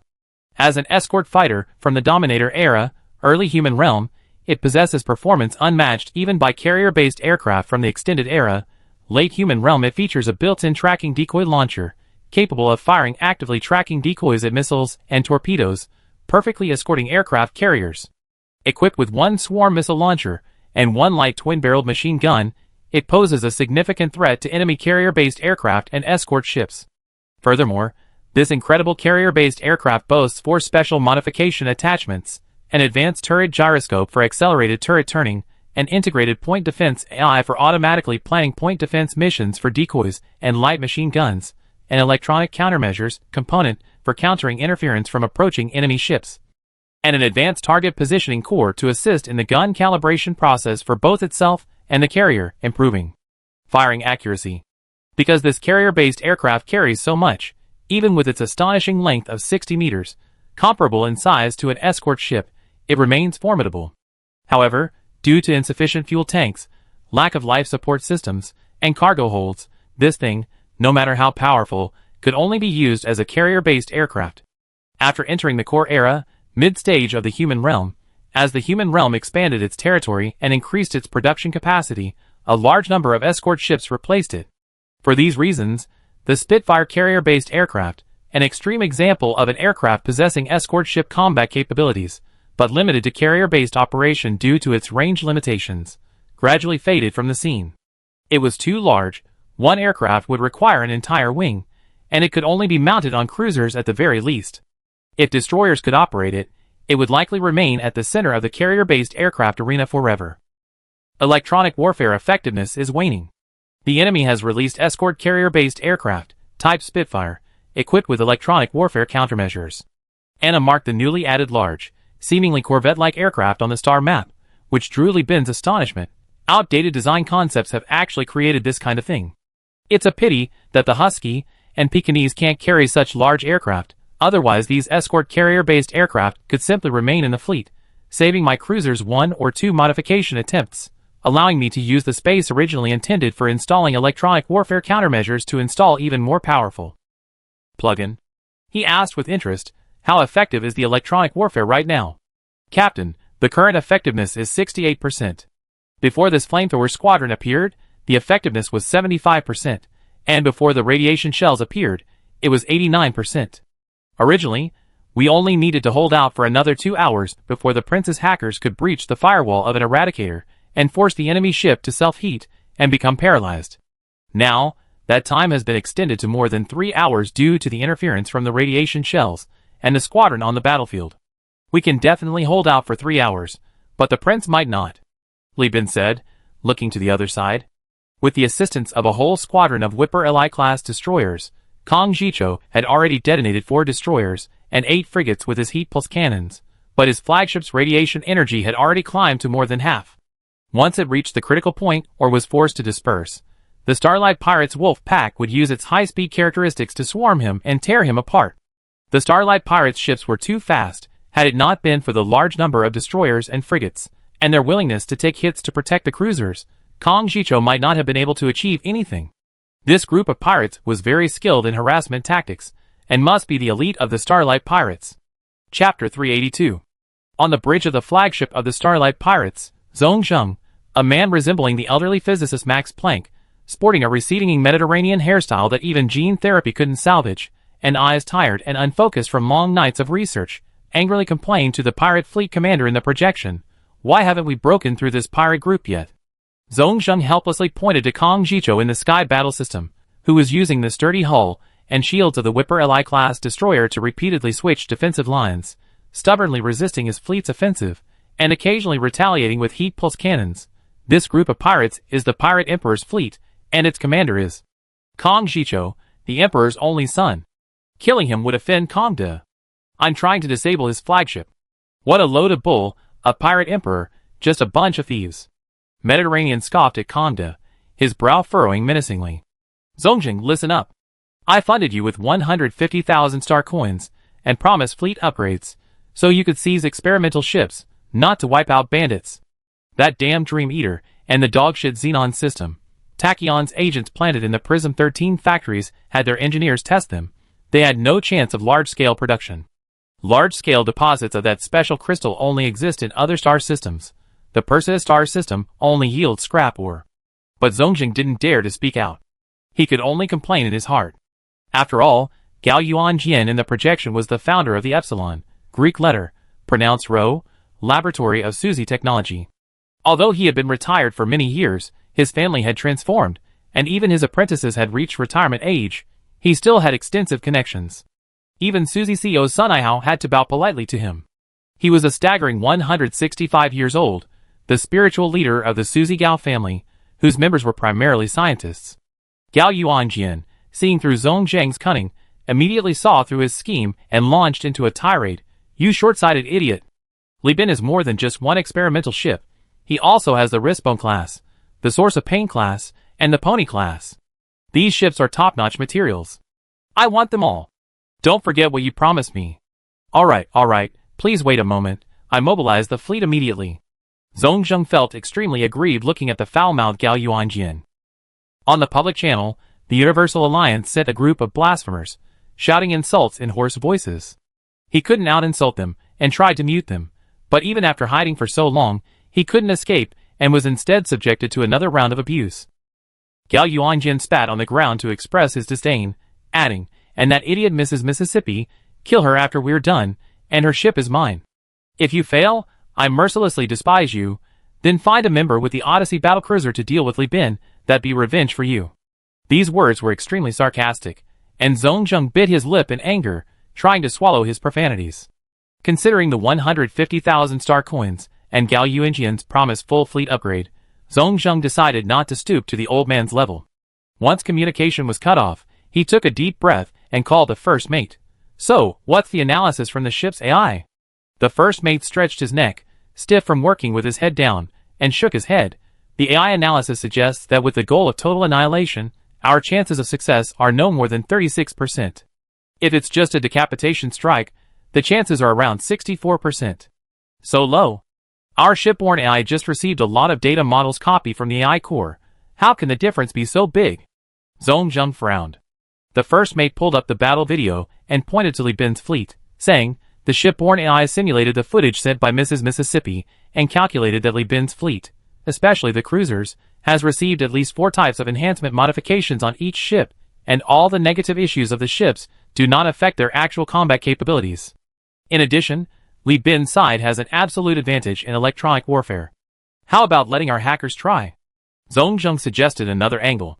The first mate shook his head. "I'm afraid not. Kong Jicho's men are all elite pirates, and their hacking skills are not low. We suspect that there are legendary hackers among them, who have hacked into tachyon technology, and are wanted by the authorities. With them around, it will be difficult for us to bypass Li Bin's fleet's firewall. As for directly helping those pirates, forgive me for being blunt, but given the pirates' poor maintenance of the network system, I'm afraid that if we connect, it will only create an opportunity for Kong Jicho." "Bullshit!" Zongjing was speechless. He now realized he had misjudged the situation. First, Li Bin's power had expanded too rapidly. The growth rate of the Universal Alliance itself had exceeded many people's expectations. But they hadn't anticipated that Li Bin, even before possessing cruisers, had already begun cultivating talent. He built Li's first shipyard, selecting loyalists from the factory area to serve as crew and commanders of the shipyard's escort fleet. Each time the fleet expanded, he promoted talent from these ships. Furthermore, Li Bin's fleet maintained an extremely high operational rate. Years of deep space travel provided a wealth of practical experience for personnel at all levels of the fleet. In theoretical terms, these ordinary folks couldn't defeat the talent of any giant corporation, but in practical terms, they were certainly stronger than the star pirates hiding in the core star system, primarily relying on extortion and secondarily on robbery. Li Bin repeatedly lamented the lack of talent because, from the very beginning, he was comparing himself to giant corporations, and to the densely populated Yin Kingdom, which had implemented the imperial examination system since the Tang dynasty. His initial imagined enemy wasn't pirates. Moreover, with the establishment of colonies, the vast distances from Elphi to the shipyard, and from the shipyard to Eden, posed a significant challenge to every newly appointed captain. Furthermore, Sarah had brought many experienced captains, and key personnel dismissed due to the poor management of the Minsheng Company. Within a year, the Universal Union would be able to assemble another group of captains loyal to the company, capable of commanding cruisers. These captains would be ruthless individuals who would pilot defenseless, easily capsized cruiser cargo ships from the core star system to the lost star system, enduring the trials of pirates, left-wing elements, and hyperspace storms day and night. They would be able to withstand the grueling transport missions, year after year, on routes fraught with monotony and death. Many of the captains of these cargo ships may have been captured by pirates, not because they lacked ability, but simply because their ships were cargo ships. They were no match for them. It's a classic case of a skilled cook can't cook without rice. Try giving them a Hammerhead-class or Centurion-class ship if you want. We can't wait any longer. Activate the ship's AI attack mode, and let big data assist our attack. Gal Yuan sees that old Ba **** is impatient. I need to make some progress. Notify the fleet to prepare to bypass Kong Jicho. Don't let this guy really die unless absolutely necessary. With the Crown Prince dead, the Pirate Emperor will hunt us down to the ends of the earth. That's a vengeful and ruthless woman. Captain, the Crown Prince sent a message saying the Starlight Pirates fleet has changed its operational pattern. They suspect new moves and want us to be on the lookout. ISA from the CIG relayed the message. Li Bin glanced at the situation and quickly moved on. It was nothing more than an attempt to annihilate the Crown Prince or a flanking maneuver to attack him, all within his expectations. He then inquired of the Electronic Warfare Department leader, "How's the decoding process?" "Progress is slow, but initial results are evident," the department leader stated succinctly. "Mrs. Mississippi must be frantic right now. Her ship's efficiency has dropped by 2 percentage points due to our virus injection. What about the clearing of the stealth minefield? Thanks to the pirates' rampage, the fleet's missiles are firing everywhere, detonating many minefields. Through data analysis at the combat center, which has been converted from the CIG, we are building a model of the main distribution of the stealth minefield based on the pirates' movement trajectories." ISA couldn't help but laugh as she said this. Although the reason for Mrs. Mississippi's tactical change was unknown, thanks to her or her teammates' incompetence, the fleet was quickly able to escape the minefield quagmire. Mrs. Mississippi was indeed in a difficult position. She was facing a thorny hedgehog unable to bite, while an invisible virus, like mosquitoes, swarmed around her, biting her relentlessly but leaving her unable to resist. To make matters worse, the Allied fleet had begun to relocate. As missiles clashed and the fighting raged, stealth mines were detonated en masse. ISA even managed to drop excess missiles nearby to clear other mines, giving herself more room to maneuver. The balance of power was increasingly tilting against Mrs. Mississippi. This feeling of punching at anti-armor targets or hitting cotton was incredibly frustrating. She had started giving herself injections. Chapter 383. In the deathly silence of space, invisible waves were expanding and erupting intensely, countless jets of metal flying, cooling into droplets as they moved at high speed, scattering in all directions. On the bridge of the Yazzie, Jeffrey, piloting a cruiser in combat for the first time, had already overcome his initial excitement and fear. Numbly, he inserted a vial of slow-release caffeine into the metal injection port in his neck, maneuvering the ship slightly backward, letting the neighboring Tengu block his way. Yazzie is initiating forced dispersion, estimated dispersion time 10 minutes, he reported to ISA, while simultaneously arranging for the pilots waiting on the flight deck to change shifts. Waiting is a dull knife, capable of dulling even the most sensitive premature ejaculators. The pilots had been incredibly excited before boarding, but after 3 hours of fighting, their patience had long been exhausted. Like zombies drained of their beloved aircraft, they crawled out, silently walking towards the lounge. In large-scale fleet operations, discipline must be strict. Isha's words were law, comparable to the formidable front and electronic warfare advantage of a minor overlord. Isha could easily deal with the enemy. In her plan, the best outcome was for Kong Jicho to withstand the pressure, allowing her to use her electronic warfare advantage to completely paralyze the Mississippi fleet, aiming to seize the 5 cruisers in front of her in one fell swoop. However, it now seemed the plan was about to fail. The Starlight Pirates fleet had begun to disperse. The 4 purple-skinned cruisers scattered, 2 leading their ships to bypass Kong Jicho, while the other 2 aggressively pursued him, determined to hold him back. The Starlight Pirates cruisers consisted of 2 Fury-class cruisers, 1 Pinnacle-class, and 1 Star Spider-class armed cruiser. Li Bin had seen the Fury and Pinnacle classes before, but the Star Spider class was an exception.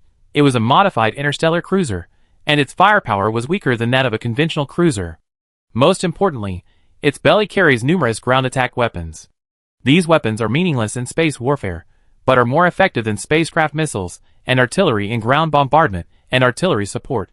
For detailed parameters of the Red Spider class, please see the Advanced Ground Support section at the bottom. These include the Death Hexapod Drop Pod, a basic version of the Killing Spider, a large airdrop pod, capable of directly launching concealed heavy weapons, a high-precision guided minefield layer, and pre-built fortifications. In planetary landing operations, this thing is equivalent to 5 armored divisions equipped with heavy weapons. The fact that it exists in Zhong Zheng's fleet indicates that this ba** not only robs passing fleets, but also extorts free planets. It has wreaked havoc on multiple free planets and pirate space stations. Unfortunately, this ship did not participate in the deter operation, but instead hid among a large group of high-tech destroyers, much to Kong Jicho's regret. If it had deterred, Kong Jicho would have been happy to fire its airborne heat pulse cannon and achieve his first cruiser victory. Forget it, let Li Bin have his headache. Kong Jicho watched as a Pinnacle-class and a Fury-class ship began preparing to cross his defensive line, and he made his plan. Once these ships reached a position where they couldn't return in time, he would commit his entire fleet to eliminate the opposing fleet as quickly as possible, then calmly turn back to rescue Li Bin. His 12 Whiplash Li-class ships each possess super-heavy volcanoes, which, combined with their main guns, could penetrate enemy lines that were actively weakening their defenses, and concentrate fire to instantly destroy the vulnerable Red Spider-class ship. Boss, that Li Bin is trying to escape.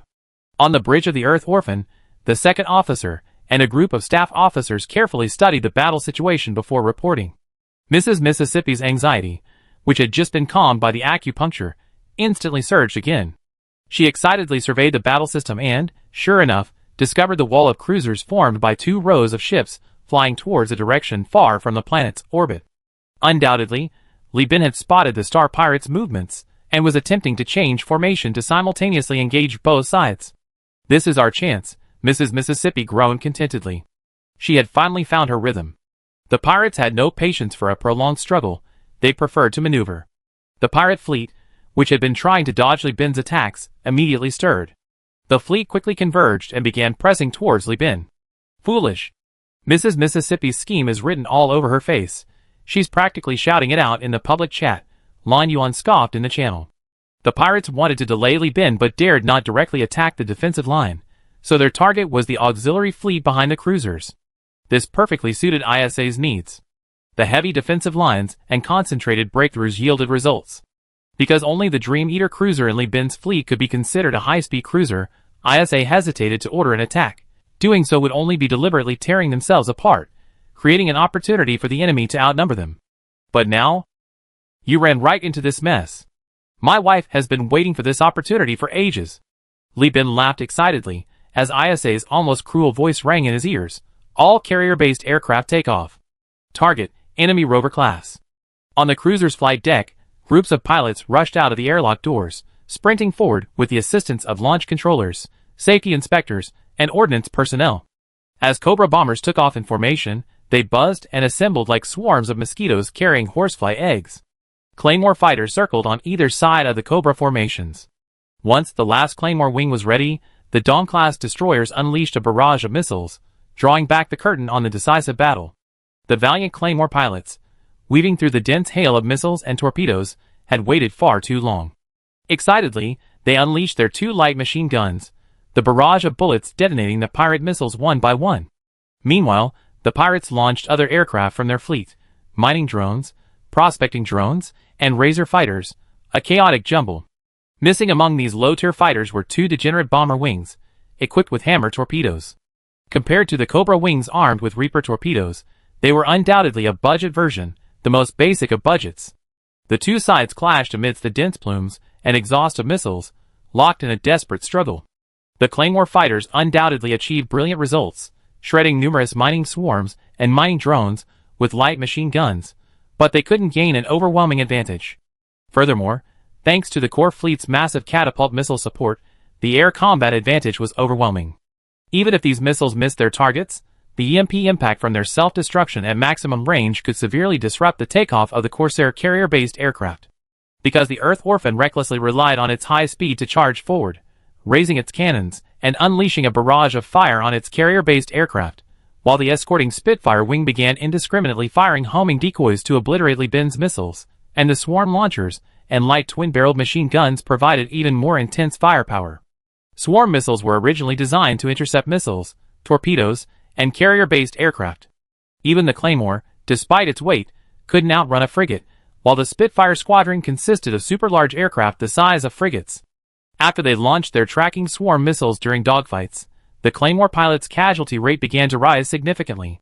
Only a few exceptionally talented elite pilots could seize opportunities in extremely dangerous situations, using complex maneuvers to deceive the trailing swarm missiles and redirect them to the Corsairs' Razor fighters, using their own weapon against them. The Cobra squadron's casualty rate exceeds 5%, and the Claymore's casualty rate has reached 11%. The first mate reported to Li Bin, wiping sweat from his brow. Li Bin snorted coldly, his face hardening. What's the panic? The enemy's casualty rate is already over 33%. This is a cruiser battle. We can't allow only enemy casualties while denying us our own. Those drones are utterly incompetent, with a kill ratio of less than 5-1. Our carrier-based aircraft are relying entirely on the Spitfire wing to fight the pirates. In reality, the pilot casualty rate was lower than the first officer's report, because many pilots had activated their escape systems before their aircraft exploded and were now helplessly floating in space, awaiting rescue from the carrier with its newly added rescue shuttles. However, they were currently in the center of the battlefield, and these automatic rescue shuttles, relying on friendly signals, couldn't be deployed yet.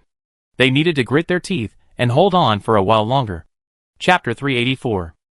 Boss, our Razor squadron is wiped out. The first mate cried dejectedly. A squadron is the number of carrier-based aircraft that can take off from a flight deck, ranging from 1 to 6. A formation is a large group composed of all similar carrier-based aircraft from the same batch. He watched in horror as the battle-hardened Claymore fighters tore through friendly forces, clearing a path for the Cobra squadron in the chaotic battlefield. He even saw one of his boss's prize Spitfires get hit by a death torpedo from a dying Cobra bomber. The explosion cleanly engulfed both the Spitfire and the Cobra. In the expanding flames and blast wave, he could even see the Cobra pilot's raised middle finger and bloodthirsty grin in the escape pod. What kind of people are these? He lamented inwardly. These pilots, without exception, were veterans of the Global Union. Each had a family, and Li Bin ensured they had ample time to return home and raise children during their leave. If a female pilot became pregnant, Li Bin would arrange for her to become a carrier-based aircraft instructor until her due date, at which point she would disembark when the fleet docked for rest. Alternatively, fertilized egg preservation services were provided, allowing them to receive extended leave after their missions and comfortably raise their children. Even if they were killed in action, Li Bin would ensure their families, offspring, and fertilized eggs were properly placed in Eden, and the Loyal Offspring Academy would be established to educate their descendants.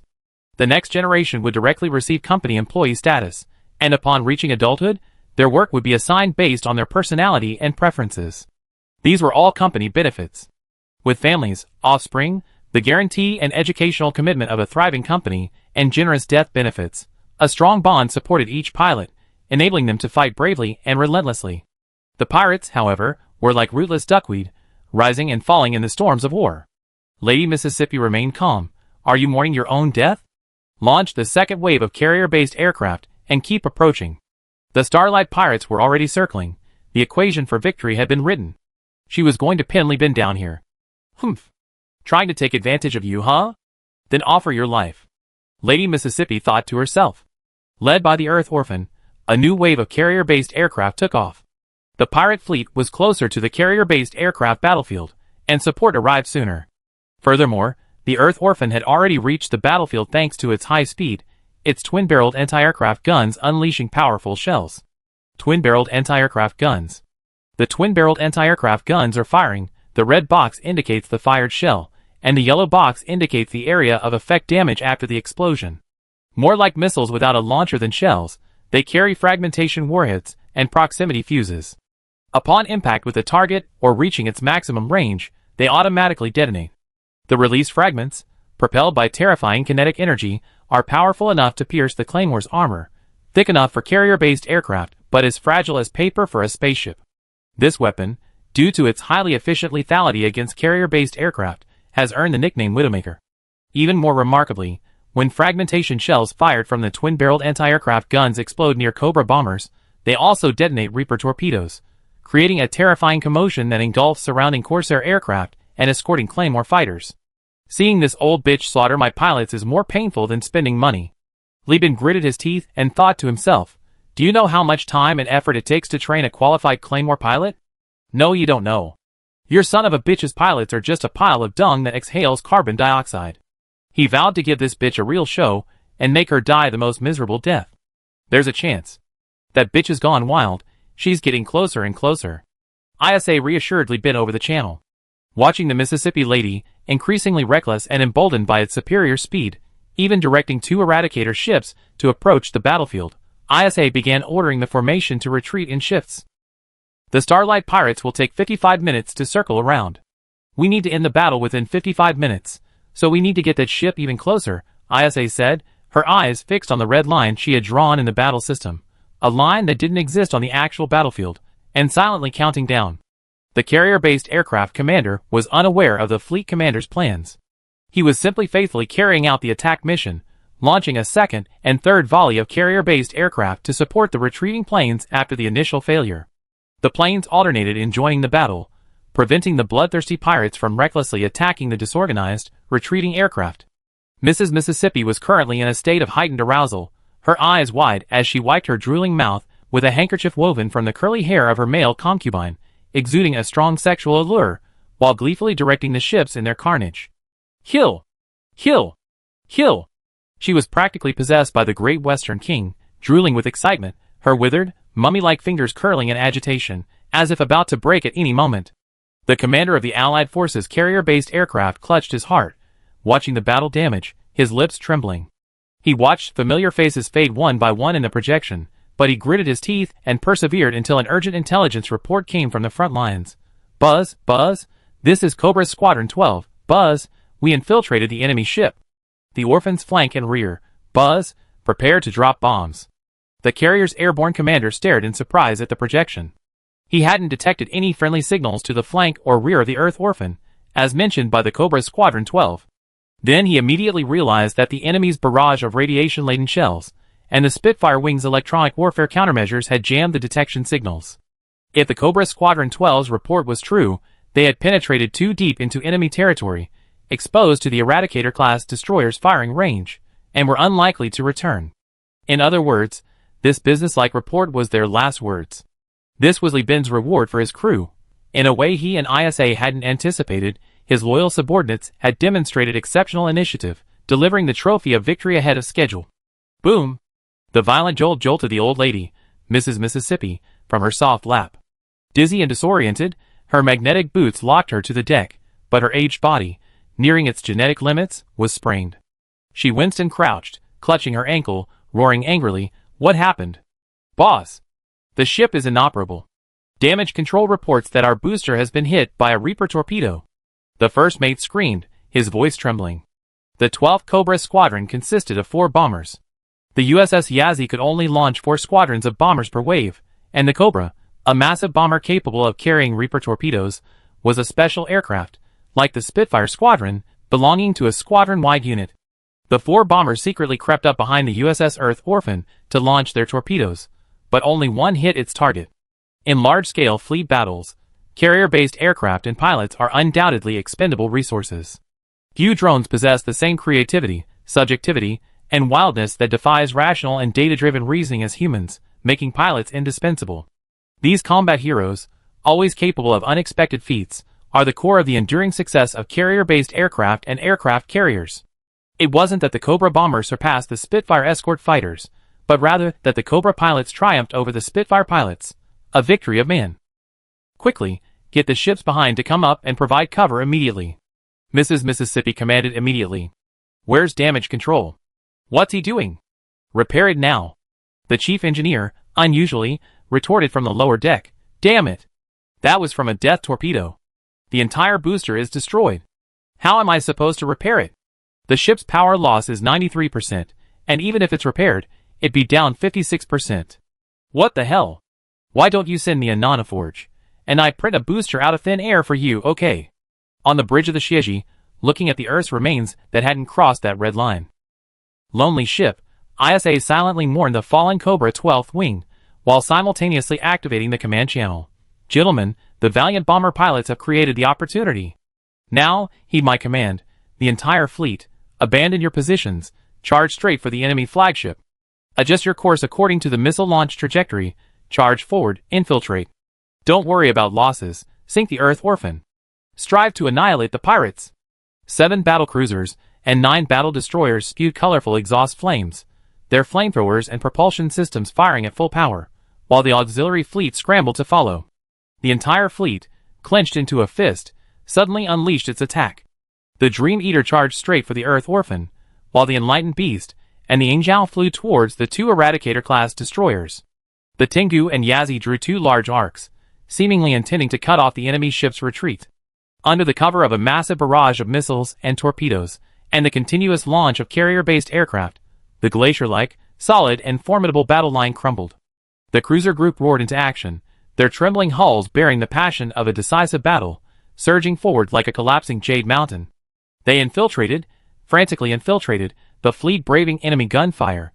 Live ammunition and energy weapons wove a web of anti-aircraft fire, detonating any obstructing missiles and torpedoes.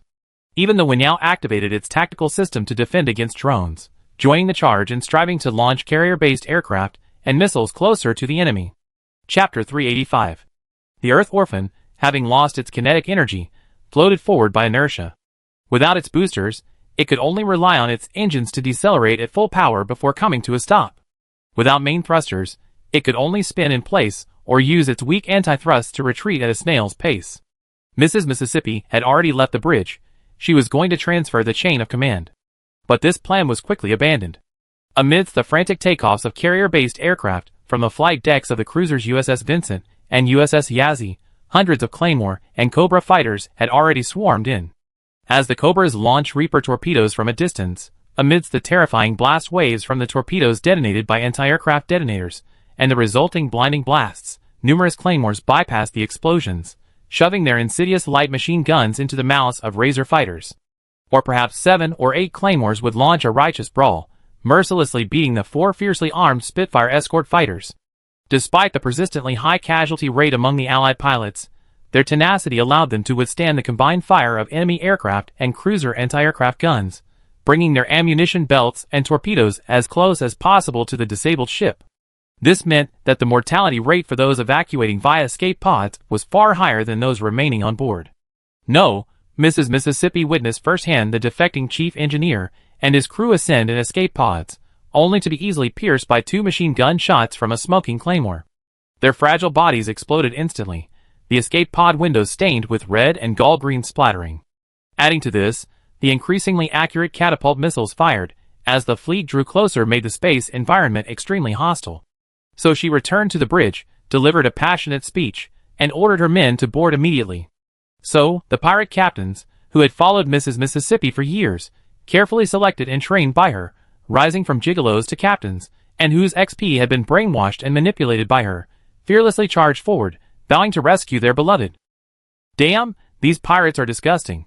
They're actually rubbing their lust at an old woman on the channel. Fat Dragon, in charge of the noise warfare, spit out sour saliva, painfully covering his ears, refusing to listen to the frenzied pirates reciting their death poems on the channel. The so-called death poems weren't high literary pieces like Life is 50 Years. The pirates' education didn't allow them to write such literary works. They were reciting audio transcripts of their intimate moments with Mrs. Mississippi, intended to commemorate their undying love. You can't judge the mind of a creature distorted by drugs and brainwashing by human standards. In short, it was all sorts of vulgar and blasphemous language, enough to make even the former leader of the angry pirate crew, who loved crabs, feel nauseous. Anyway, Fat Dragon couldn't imagine that kind of operation was something a human, especially someone as mature as him, could handle. In a sense, compared to Mrs. Mississippi, Conda was nothing. He just occasionally shouted in the channel, "What are you barking about? Barking again? Don't be a coward, dog," to provide cover, while leaving the main noise warfare output to his beloved pets. The blasphemous armor was really awesome, cursing, while mimicking the pirates' distorted love phrases for the old woman. The pirate captain's words were meant to prove unwavering loyalty, while the crab's words, like Robert Aeon Weibo, were twisted into sarcastic remarks that made people blush. The pirates' plan to charge towards their lover also failed. Besides their carrier-based aircraft, Li Bin's fleet possessed a large number of support missiles. This barrage of hundreds of missiles caused their ship's radiation levels to spike, because they didn't evade, forcing them to slow down and deflect the missiles. The deployed shields further reduced their speed. Li Bin's side wasn't faring much better. Insidiously planted, unexploded air-to-ground mines detonated near the Yingzhou and Kaimingshu. The Kaimingshu's armor and outer passageways were blown apart, twisted metal and structure collapsed the outer cargo hold, destroying approximately 50 crates of food and 22 pieces of heavy machinery. But Li Bin continued his charge. The broadcast station played incomprehensible khaki departure, the rousing music stirring the captain's emotions. The first to complete the infiltration mission wasn't the Dream Eater, as it had deliberately slowed down under ISA's orders, waiting until the Enlightened Beast and the Invincible Beast intercepted the Eradicator-class cruiser. Upon seeing this, the two high-tech ships immediately activated their large energy weapons, plasma cannons and xenon laser cannons. Clusters of blue-purple ion energy shot out, melting the enemy ship's anti-aircraft shells. The unstable, almost deformable ion clusters landed on the armor and protruding cannons, tearing molten gashes into the already asymmetrical and ugly ship, resembling bleeding wounds. But the captain of the Eradicator-class ship ignored it all. She had gone mad. She cried out, "My love, I'm coming! Prepare to board our love nest." She didn't even activate the shields that would slow the ship down, desperately flying towards the Earth Orphan. Simultaneously, missiles from her bow were launched wildly, crashing into the shields of the two allied ships, creating large patches of fiery lotuses. Idiot. Li Bin, cigarette dangling from his lips, launched a storm missile at close range, melting layers of armor. The explosive charge pierced the ship's hull. A passing pirate on the outer deck stared at the massive missile, and the bright red explosive charge, the powder needles on his arms squeezed out by his taut muscles. He only managed to utter a "holy shit" before being vaporized. The Eradicator class was actually a fairly practical low-tech warship. Its construction cost wasn't low, but it was surprisingly easy to maintain. Any free planet with the capability to build destroyers and frigates could undertake the task of maintaining it. In other words, even at Li's first shipyard, it could be well maintained. But the captain was an idiot. Perhaps it was the smelly old lady's foot bindings that attracted him, or perhaps it was a sensual obsession with the elderly that ruined him. In any case, the fastest-charging Eradicator-class ship quickly disintegrated under the death torpedo attack of the Cobra Squadron, determined to avenge their comrades. The wreckage erupted in flames, the leaking antimatter fuel relentlessly collided and annihilated with matter, the terrifying energy destroying the conventional fuel tanks. A massive pool of fire expanded as the vaporized volatiles vaporized, snapping another, slightly more level-headed, Eradication-class captain out of his frenzy. Then, deciding to die for love, he decisively sent a rainbow signal, swerving his ship towards Li Bin. After holding off Li Bin's shield, he decisively detonated the riddled ship. The Enlightened Beast was overturned by the explosions of two cruisers in quick succession. Li Bin, his face twitching, lit a cigarette as he tumbled. Fortunately, there was no gravity in space, and his feet were secured by magnetic boots. Furthermore, once the ship entered combat mode, all non-magnetic items that could potentially cause collisions and injuries were sealed away, thus sparing the crew from harm. The water in the central reservoir had absorbed a large amount of kinetic energy, and was currently causing a ruckus, as if a supersized water elemental had been summoned, preventing the Enlightened Beast, which was struggling to adjust its attitude, from stabilizing quickly. Madman. Li Bin cursed, watching the Enlightened Beast reach its maximum radiation level. He decisively shut down the radiation and deactivated all shipborne weapons except for missiles and main guns, allowing them to slowly dissipate. Once the radiation reached its maximum, the shield's effectiveness significantly decreased. Numerous metal fragments from the Eradicator's self-destruction pierced the severely weakened shield, leaving conspicuous wounds on the Enlightened Beast and the Yingzhou. These so-called fragments were each larger than a human, the largest even piercing the Enlightened Beast's armor, leaving penetrating wounds in several compartments. The broken cables crackled and sparked, igniting the oxygen pipes. However, the spaceship's explosion-proof airtight doors locked immediately upon detecting the leak. Mechanical locks sealed off the damaged and nearby compartments, and the heavy airtight doors crushed the ship's piping system, preventing further explosion and fire. Backup power activated, and the nearby compartments slowly began to recover after a brief power outage. Unbelievably, the greatest damage to the core fleet of the Universal Alliance was not the art of command or the captain's bravery, but the bizarre suicide bombing. Li Bin was even ashamed to tell his subordinates about it. He decided to keep it a secret. Now, the Kaiming Beast, belly up, was slowly firing its plasma cannon at the destroyers. These low-tech destroyers' shields were so weak that a single shot could overload them, followed by storm missiles and nanoacid corrosion that nearly destroyed their armor. While enduring the destroyer attacks, the Gaming Beast delegated the task of intercepting massive amounts of damaging torpedoes to the broadsword, while it and the Yingzhou held the front line and bombarded relentlessly. Brownish-yellow nano-acid torpedoes enveloped the crippled destroyers and frigates. Unlike other quick-acting weapons, these torpedoes continued to devour the ships until their swarm of nanobots reached its final replication stage. From armor to structure to circuitry, the nanobots slowly and indiscriminately consumed everything, even humans. The pirates on the bridge frantically tried to escape, but after only a few steps, they floated to the surface. The navigator stared in horror at his severed legs, his feet still stubbornly held aloft by his magnetic boots, and his wounds crawling with writhing yellow worms. He opened his mouth in horror, only to find that a yellow substance had somehow appeared in his throat, having already pierced his Adam's apple and trachea. Each breath carried a small number of nanobots into his lungs. These worms hid in the alveoli, feeding on red blood cells through blood-oxygen exchange, settling in various organs, and beginning to destroy his limbs and bones. The nanobots within his body would not die until they had reproduced for at least 2 generations, or run out of energy. But he was doomed. Even Jesus couldn't be saved, as the inventor of the acid-etching torpedo said. If the Romans had killed Jesus with a nano-acid-etching torpedo, he would have had no chance of resurrection, because Jesus wouldn't have left a single cell. Even if he were resurrected, it would only be a mimic Jesus made up of nanobots, not the real person. So I ask you, would a nano-Jesus dream of Cyber Jehovah? This is a famous quote from an inventor from the well-preserved era of humankind. Chapter 386. War has always been like this: tedious travel, monotonous days, numbly waiting for the front lines to die, followed by a brief, passionate battle, a chance to win or die. Land warfare is like this, naval warfare is like this, air warfare is like this. The journey to death is always brief, but the road to death torments the nerves. It's like tourism. The attractions are few and far between, but the journey to them involves countless trips to the toilet and countless bouts of sweating, until your legs cramp up before you finally see something amazing. After waiting for more than 3 hours, Li Bin finally witnessed that amazing moment. He ruthlessly eliminated it, then turned his guns on the frantically fleeing Walker-class frigate. This frigate, supposedly the size of a cruiser, consisted of 2 sections connected by a fragile reinforced plus Pro-Max version of the connecting passageway and trusses. The hull was so fragile that Li Bin suspected he could slice it in 2 with just 2 harpoon missiles. In fact, the ship's toughness exceeded Li Bin's expectations. Its high-speed missile racks allowed it to launch an astonishing number of missiles in a short time.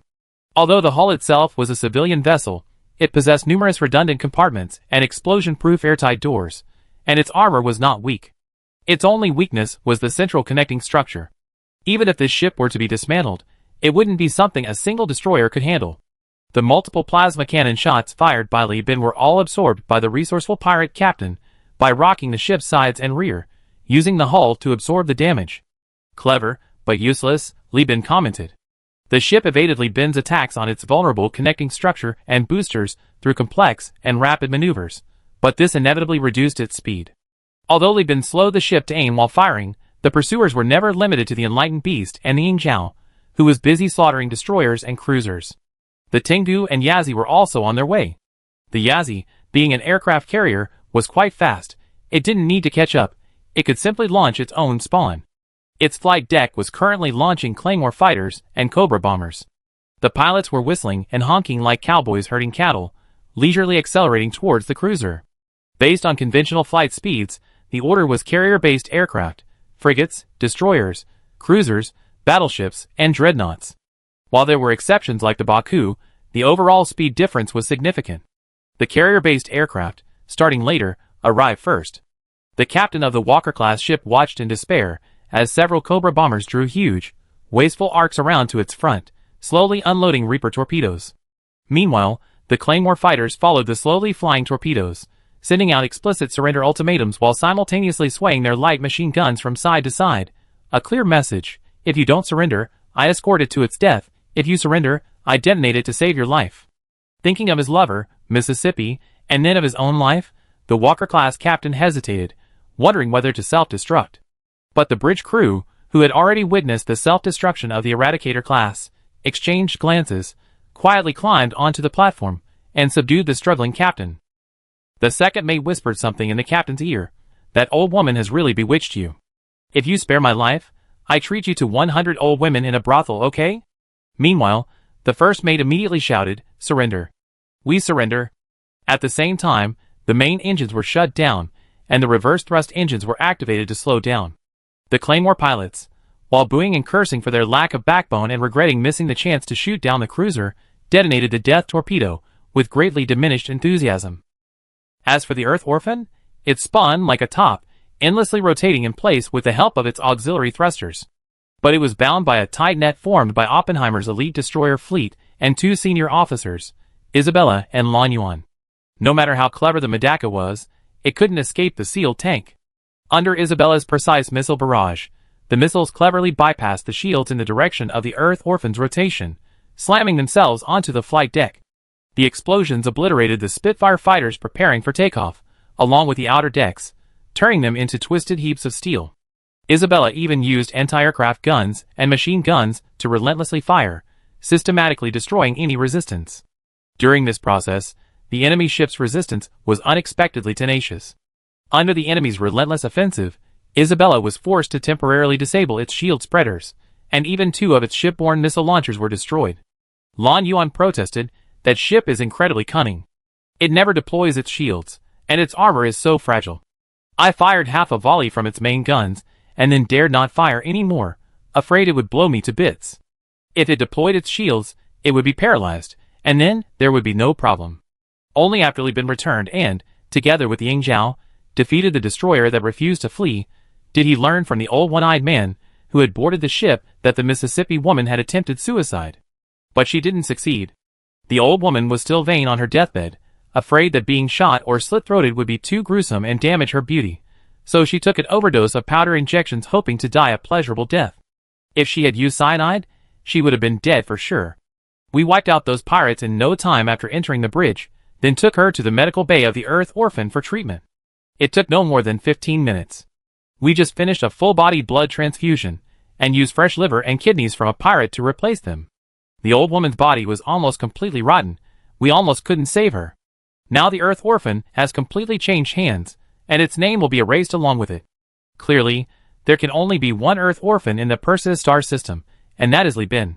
Li Bin didn't have time to inventory the spoils of war. He hurriedly led his fleet back with ISA, while Kong Jicho was engaged in fierce combat.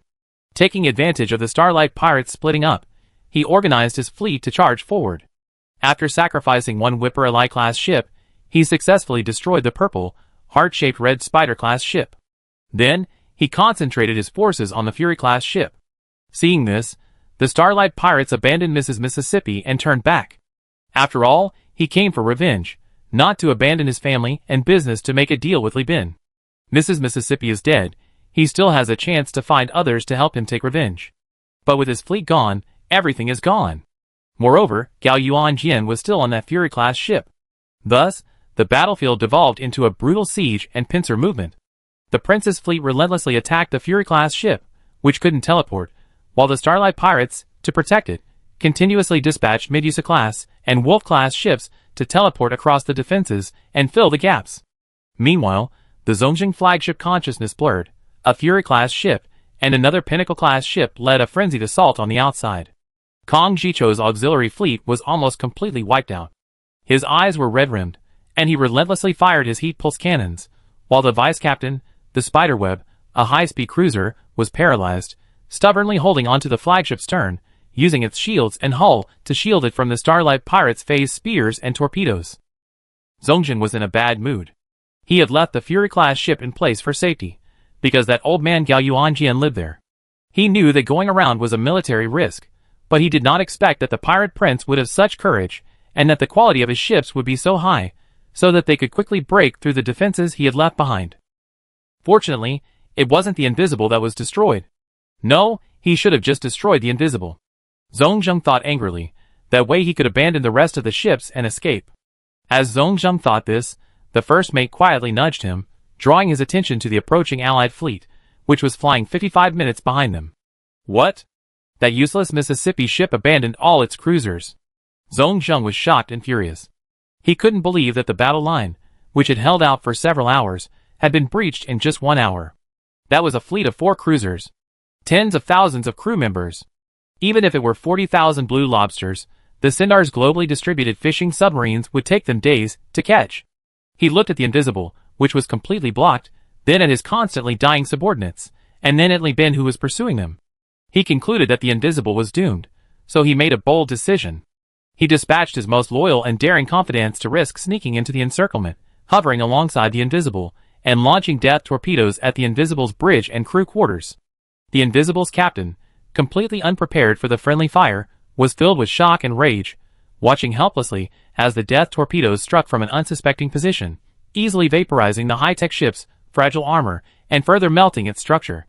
The powerful shockwave reverberated across the ship, breaching airtight doors layer by layer, and engulfing the entire vessel in flames. Kang Jicho's fleet was stunned. His fleet was currently engaged in a pincer attack. The shockwaves from the explosions of antimatter and conventional fuel tanks struck the ship's shields, triggering a chain reaction that detonated the nuclear reactor and missile magazines, igniting the charged energy weapons. The entire Fury-class ship experienced a violent explosion, instantly disrupting the pirate fleet's formation. The Starlight Pirates, having anticipated this, vanished before the explosion, confirming the ship was wrecked and Gao Yuanjian would be buried in the blast, and that his defeat could be blamed on Suzumiya's nemesis, Kanda. Zongjing immediately ordered a retreat. Taking advantage of the golden opportunity, while most of Kang Jicho's fleet was still facing the encirclement and busy stabilizing their ships during the explosion, unable to turn, he escaped. Starlight Pirates, IXXUXXX. Seeing his prize about to be destroyed, Kang Jicho immediately opened the public channel and began shouting. Chapter 387. Zongjing, I'm going to kill you. On the bridge of the Black Widow, Kang Jicho, who had suffered a rare double defeat, slammed his fist on the control panel. Due to the fragility of the high-tech warships, coupled with modifications that tended to increase radiation dissipation, electric grids, and energy weapons, their structure, apart from the keel, was not structurally robust. In such a secondary explosion, no more than 10% of the ship's structure would remain. Having already defeated the Red Spider class, the Pinnacle class, and another Fury class that had escaped, Kang Jicho had sacrificed one Whiplash Li class and lost 2 destroyers and 6 frigates to fight against the Starlight Pirates, high-tech destroyers, and auxiliary ships.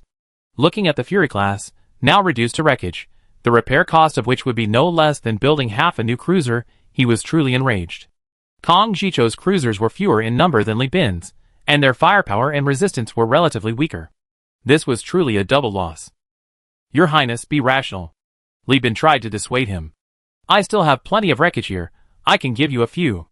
How can you expect me to be rational? Kang Jicho was furious. The core members and officers of the Whiplash class are all people who have served our family for generations. Those who can join my personal fleet are the best of the best. I lost at least 50 core members in this battle, and all I can get is a pile of scrap metal. He gritted his teeth. Victory, defeat, casualties, and losses are common sense, but what Kang Jicho couldn't accept was that this damn Zongjing wouldn't even leave him any spoils of war. He'd rather blow up a cruiser than not send people to risk their lives.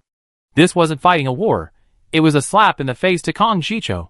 The death of loyal subordinates, coupled with being slapped in the face, especially in front of his own buddies, and particularly given that Li Bin had captured a Walker-class cruiser, he couldn't bear this insult. In truth, Zongjing hadn't thought that way. His attack on his own ship was solely to avoid further losses in rescuing Gao Yuanjian, but he also feared abandoning this influential elder within the Suzumiya clan and incurring their wrath. If Gao Yuanjian surrendered, ransomed, and survived, he would be embroiled in endless trouble. It was better to kill him and frame Kang Jicho to end it all. After all, Kangda already had plenty of Suzumiya blood on his hands. One more wouldn't make a difference. But Kang Jicho was completely unaware of this. Compete in speed with my spider swarm fleet? Do you think I, Kang Jicho, am a fake? Kang Jicho immediately ordered his fleet to give chase, leaving Li Bin with only one sentence. I chase this ***** to the ends of the earth and kill him. Li Bin, you and Osborne go to Sweet Home for repairs and supplies and wait for me. I'd be back after I killed him. Li Bin scratched his head, watching the Prince's Spider Swarm fleet unleash a massive swarm of Whiplash Li-class destroyers, like a net. These ships activated their berserk accelerators, called the crush drives, channeling all the energy originally used to maintain their shields into their engines, overdrawing their engine lifespan while chasing their target like arrows. The massive Black Widow, like a spider queen, controlled the spider swarm fleet in pursuit of its prey. He clicked his tongue. All right, then I reluctantly clean up the battlefield. Captain, too many prisoners. Jeffrey had already reported to Li Bin for the 3rd time, each report indicating that a cruiser was crammed full of men. Crew quarters can be used to house crew members or to imprison prisoners. After all, the cargo hold is a huge, spacious open space with many entrances and ventilation ducts, far less cramped and easier to control than the crew quarters. Even so, the Universal Alliance already had a large reserve of non-combat personnel, engineering staff, scientists, damage control personnel, staff officers, etc., so crew quarters were already quite limited. During the time between the cruiser being destroyed and sinking, the pirates would frantically flee to the escape pods. Now, space was filled with helpless pirates, their cries for help mingling with those of the Universal Alliance's carrier-based pilots, greatly hindering rescue operations. Furthermore, Li Bin's aircraft carrier had launched multiple waves of carrier-based aircraft during the war. The first few waves, in their efforts to maximize their gains, had even run out of fuel, and they too needed rescue. Therefore, space was currently filled with rescue shuttles and busy spaceships. The best course of action was to dispatch salvage platforms and shuttles, send out destroyers to retrieve everything, and have the sailors scrape every last star coin and cargo off the captured pirates. Then, based on their physical condition, their fates would be determined. Those with needles were beyond saving and launched directly into space.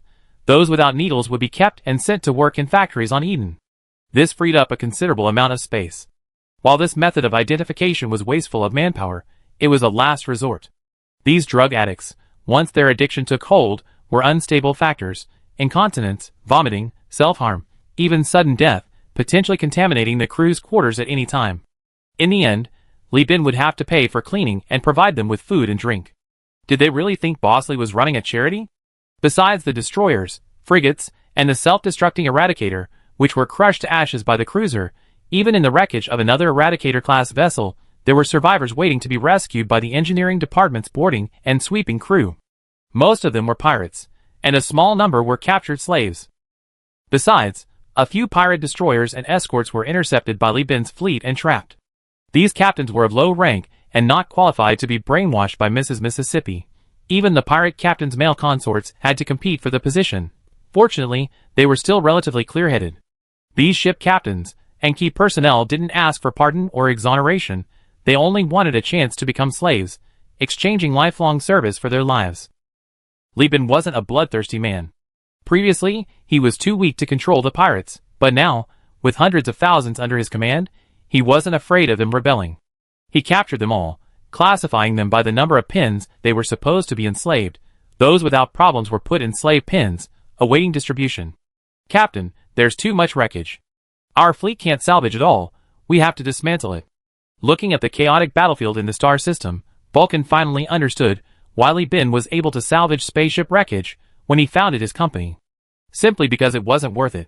Having a cruiser fleet waiting to be salvaged and a frigate dismantled is truly a losing proposition. Every extra day the Global Alliance is out of commission, the resources consumed are enormous. They don't have time to loot each frigate individually now. Wouldn't it be faster to directly interrogate prisoners to find out the whereabouts of high-value spoils? After all, the fleet isn't intact. Many of his ships have been damaged by air-to-air mines and ship explosions. The engineering department needs to complete the looting as soon as possible so they can return to help the damage control department. Captain, we found a well-preserved section in the Fury-class wreckage. The armed sailors responsible for boarding, eliminating danger, and removing remaining resistance reported, interrupting Li Bin's self-inspection of the fleet. What the armed sailors said next shocked Li Bin. This compartment has 4 layers of explosion-proof airtight doors. The outer 2 are damaged, but the internal structure is intact. There's someone inside.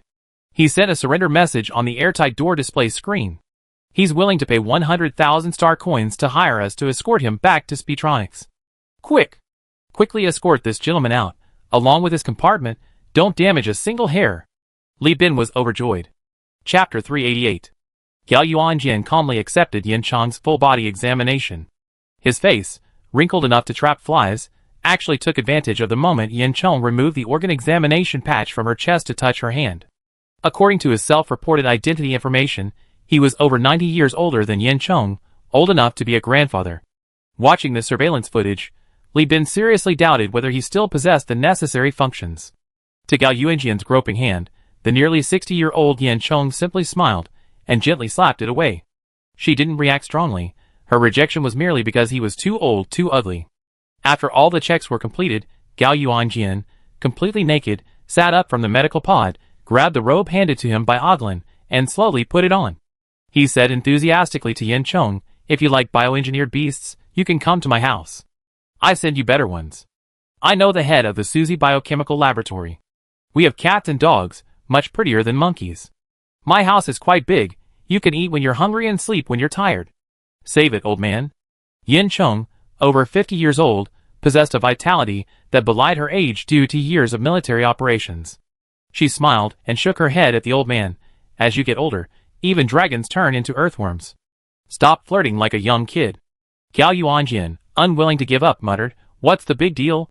Just replace one, and I replace the kidney and bladder too. I have my own clone, I can go back to 15 in a minute. Mine's from 20 years ago." The airtight door hissed open, and Li Bin walked in with a grin. Upon seeing him, the old lecher Gao Yuanjin immediately lost interest in flirting with Yin Chong, his eyelids drooping listlessly. "I mean what I say. You send me to any planet in Suzy, and I give you 100,000 star coins, not a penny less. Or are you going to raise the price?" He hated merchants and pirates, they were all opportunistic scoundrels. Zongjing, that bastard, had taken his order, but abandoned him to avoid being hunted down. How stupid must one be to choose the worst possible outcome out of all options? Was Gao Yuanjin some kind of idiot, serving Suzy for over 150 years without even knowing how to protect himself? He even specially modified his living quarters after placing the order, never stepping outside them once. Small merchants were blinded by profit, pirates and mercenaries were all greedy, but large corporations were truly valuable, recognizing the worth of people beyond star coins. No rush. Li Bin smiled and handed Gao Yuanjin a terminal displaying a dazzling array of dishes, a menu encompassing all the cuisines Li Bin knew. "You've been through so much, trapped in the lab for so long, you must be hungry. Let's eat and talk." In the high-ranking crew mess hall of the Gaming Beast, Gao Yuanjin, knife and fork in hand, ate very politely, but his fork moved with a blur of motion, like a raging torrent of fishermen's super-heavy aircraft carriers, frantically mining the asteroid belt for food. Li Bin, unusually, took charge of the cooking, putting all his skills into preparing a meal for the old man. He possessed a photographic memory, able to recall everything he had seen. This data and information was like a mental palace, neatly stored and readily available. When he learned that the Fury-class cruiser had a section so heavily protected it could withstand a cruiser's own explosion, he vaguely realized that Zongjing's purpose in destroying the ship was probably not simple. So when he saw Gao Yuanjin, he immediately pulled up his own facial database and started comparing it, and soon, he got the answer. Ship designers are not an obscure profession. In the interstellar era, they are as sought-after figures as space station designers, weapons masters, generals, CEOs, warlords, and religious leaders, and it's difficult for them to remain out in the public eye. The founder of Epsilon Labs, established by Tachyon Technology during the first AI war, was led by Gao Yuanjin. Its purpose was to help the company organize and absorb the ship-related technical data plundered from other human realm interstellar companies. He participated in perfecting the localization production plan for human realm high-tech ships at Perseus Tachyon Technology. By utilizing incomplete blueprints and automated factories, he transformed the Dawn Goddess class, Star class, and Paradigm class ships from relics into high-value industrial products. Note, he participated, not was in charge. Furthermore, this lab, along with other ship laboratories, jointly launched a complete ship modification program called Starlight Baptism, providing a strong material foundation for Tachyon Technology to create the Starlight Society, a mere chamber pot. In short, he was one of the many illegitimate fathers of the Starlight Pirates. Zongjing's actions were tantamount to patricide. Yet, it was precisely because Gao Yuanjin's political significance was so immense that he was willing to gamble everything to destroy him rather than abandon him. Zongjing couldn't bear the consequences of abandoning Gao Yuanjin, so he had his loyal followers kill him, then kidnap the entire fleet's high command, making everyone guilty, and keeping the secret to achieve his own exoneration. Although Gao Yuanjin, this genius, had aged and his mental and physical abilities had declined, no longer possessing the extraordinary talent of his youth, was his significance to the Universal Alliance really that much compared to a mere 100,000 star coins? Is it too much? Not at all. With the abundance of sophisticated instruments and data readily available in the laboratory as evidence, Gao Yuanjin's identity is beyond doubt. This old man is the biggest gain among this fleet of pirates and members of the Starlight Society. Li Bin has him cornered. Slurping up the crab meat from the swimming crabs, just with the same name, brought from Eden Star, Gao Yuanjian's hands were covered in oil, and he licked his fingers with relish. Seeing this, Li Bin smiled and brought over a plate of steaming hot lotus leaf pancakes, made with artificial starch and a touch of flavoring, with an osmanthus aroma. Gao Yuanjian picked up a pancake, wiped his hands, then dabbed some of the fragrant oil from the plate, slowly putting it in his mouth to savor. A sip of wine followed by a bite of pancake, his eyes narrowing uncontrollably, revealing an irrepressible smile. Jeffrey, seeing the captain's waiter-like demeanor, was filled with resentment. He thought to himself, even a grandson's respect for his grandfather isn't this much? If this old man couldn't pull something out of him, he of old one-eye treat him properly. Finally, Gao Yuanjian, having eaten and drunk his fill, took the wooden-handled dental floss from Li Bin. He glanced at it, and couldn't help but chuckle. Looks like I won't be able to get away easily, huh? He knew he probably wouldn't be able to leave, but his life wasn't in danger, so he adopted a more cautious attitude. However, given Li Bin's truly excellent and considerate service, he decided to give Li Bin a chance to make his request. Whether it was human organs, powder injections, or some technology, as long as Li Bin was willing to mention it and be safely escorted, Gao Yuanjian was willing to help him make it happen for the sake of this meal. He hadn't paid much attention to food when he was young, but in his old age, he had become discerning about life. Having lived for over 100 years, his stomach had finally tasted truly good food, and his aging body felt a sense of lightness from the satisfaction. Li Bin said gently, I wouldn't dare, I only ask for politeness. Mr. Gao Yuanjian, the renowned founder of Epsilon Labs, I wouldn't presume to mention imprisonment, I simply wish to do business with you. Gao Yuanjian looked at Li Bin in surprise, you're so young, yet you know me? He was a prominent figure decades ago, but since the second AI war began, news about him has gradually diminished. Interstellar news is constantly emerging, netizens chase trends, and the turnover rate in large corporations is rapid. Now, if he went out without introducing himself, even some of the middle-aged employees of large corporations wouldn't recognize him. Li Bin then sat down next to Gao Yuanjian. I'd like to invite you, sir, to be an external technical consultant for Huanyu United. You little rascal, you're even crazier than me. Gao Yuanjian's pupils contracted slightly. I'm an employee of Suzitech. I even hold shares. Li Bin's smile remained unchanged. Is there a problem with that? Suzitech doesn't seem to restrict its employees from holding concurrent positions in other companies, right? Many Suzitech managers hold multiple positions. I remember you, besides being an employee of Suzitech, also have positions in more than 10 research and trading companies, right? It doesn't matter. Chapter 389. Impossible. I heard of you, Li Bin. You're quite a troublemaker. Minnie and Susie know your name. While we Susie are open to all sorts of people, we don't just hire anyone. It's obviously impossible for someone with a grudge against us to take a position here, Gao Yuanjian said.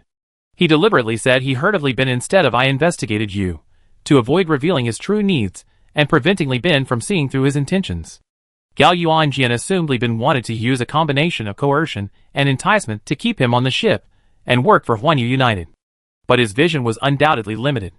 Because Li Bin always used a willing buyer, willing seller approach when dealing with urgently needed talent. In other words, he used pure enticement, without any coercion, slapping the other party in the face with star coins, benefits, and promises until they submitted. Jeffrey did this, ISA did this, Lan Yuan did this, Cheng Beiyang did this, and now Gao Yuanjian did it too. Li Bin chuckled, if it's not possible, then it's not possible. We're going the same way, so it doesn't violate Susie's regulations, right? You and I are like tourists on the same interstellar cruise ship. We bumped into each other, and had a pleasant conversation. I cook for you, and you can give me some pointers. Is that all right? As he spoke, a sly glint appeared in his eyes. Or is it that Susie's great CEO's son even has to worry about this?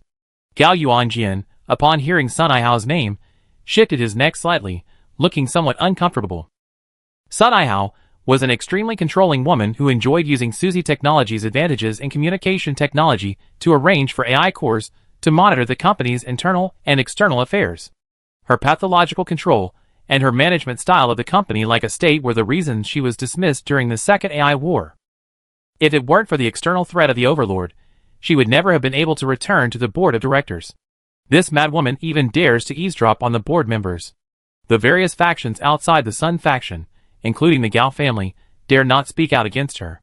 But considering that Universal Union and Speedy Technology are at odds, and according to the intelligence gathered, Li Bin is quite close to the Lu Church and the Overlord. Although he hasn't become a subsidiary of either side, He's clearly keeping a tight rein on speedy technology. Furthermore, this is the Lost Star sector, without even a relay communicator, making it impossible for Speedy to eavesdrop. So he relaxed.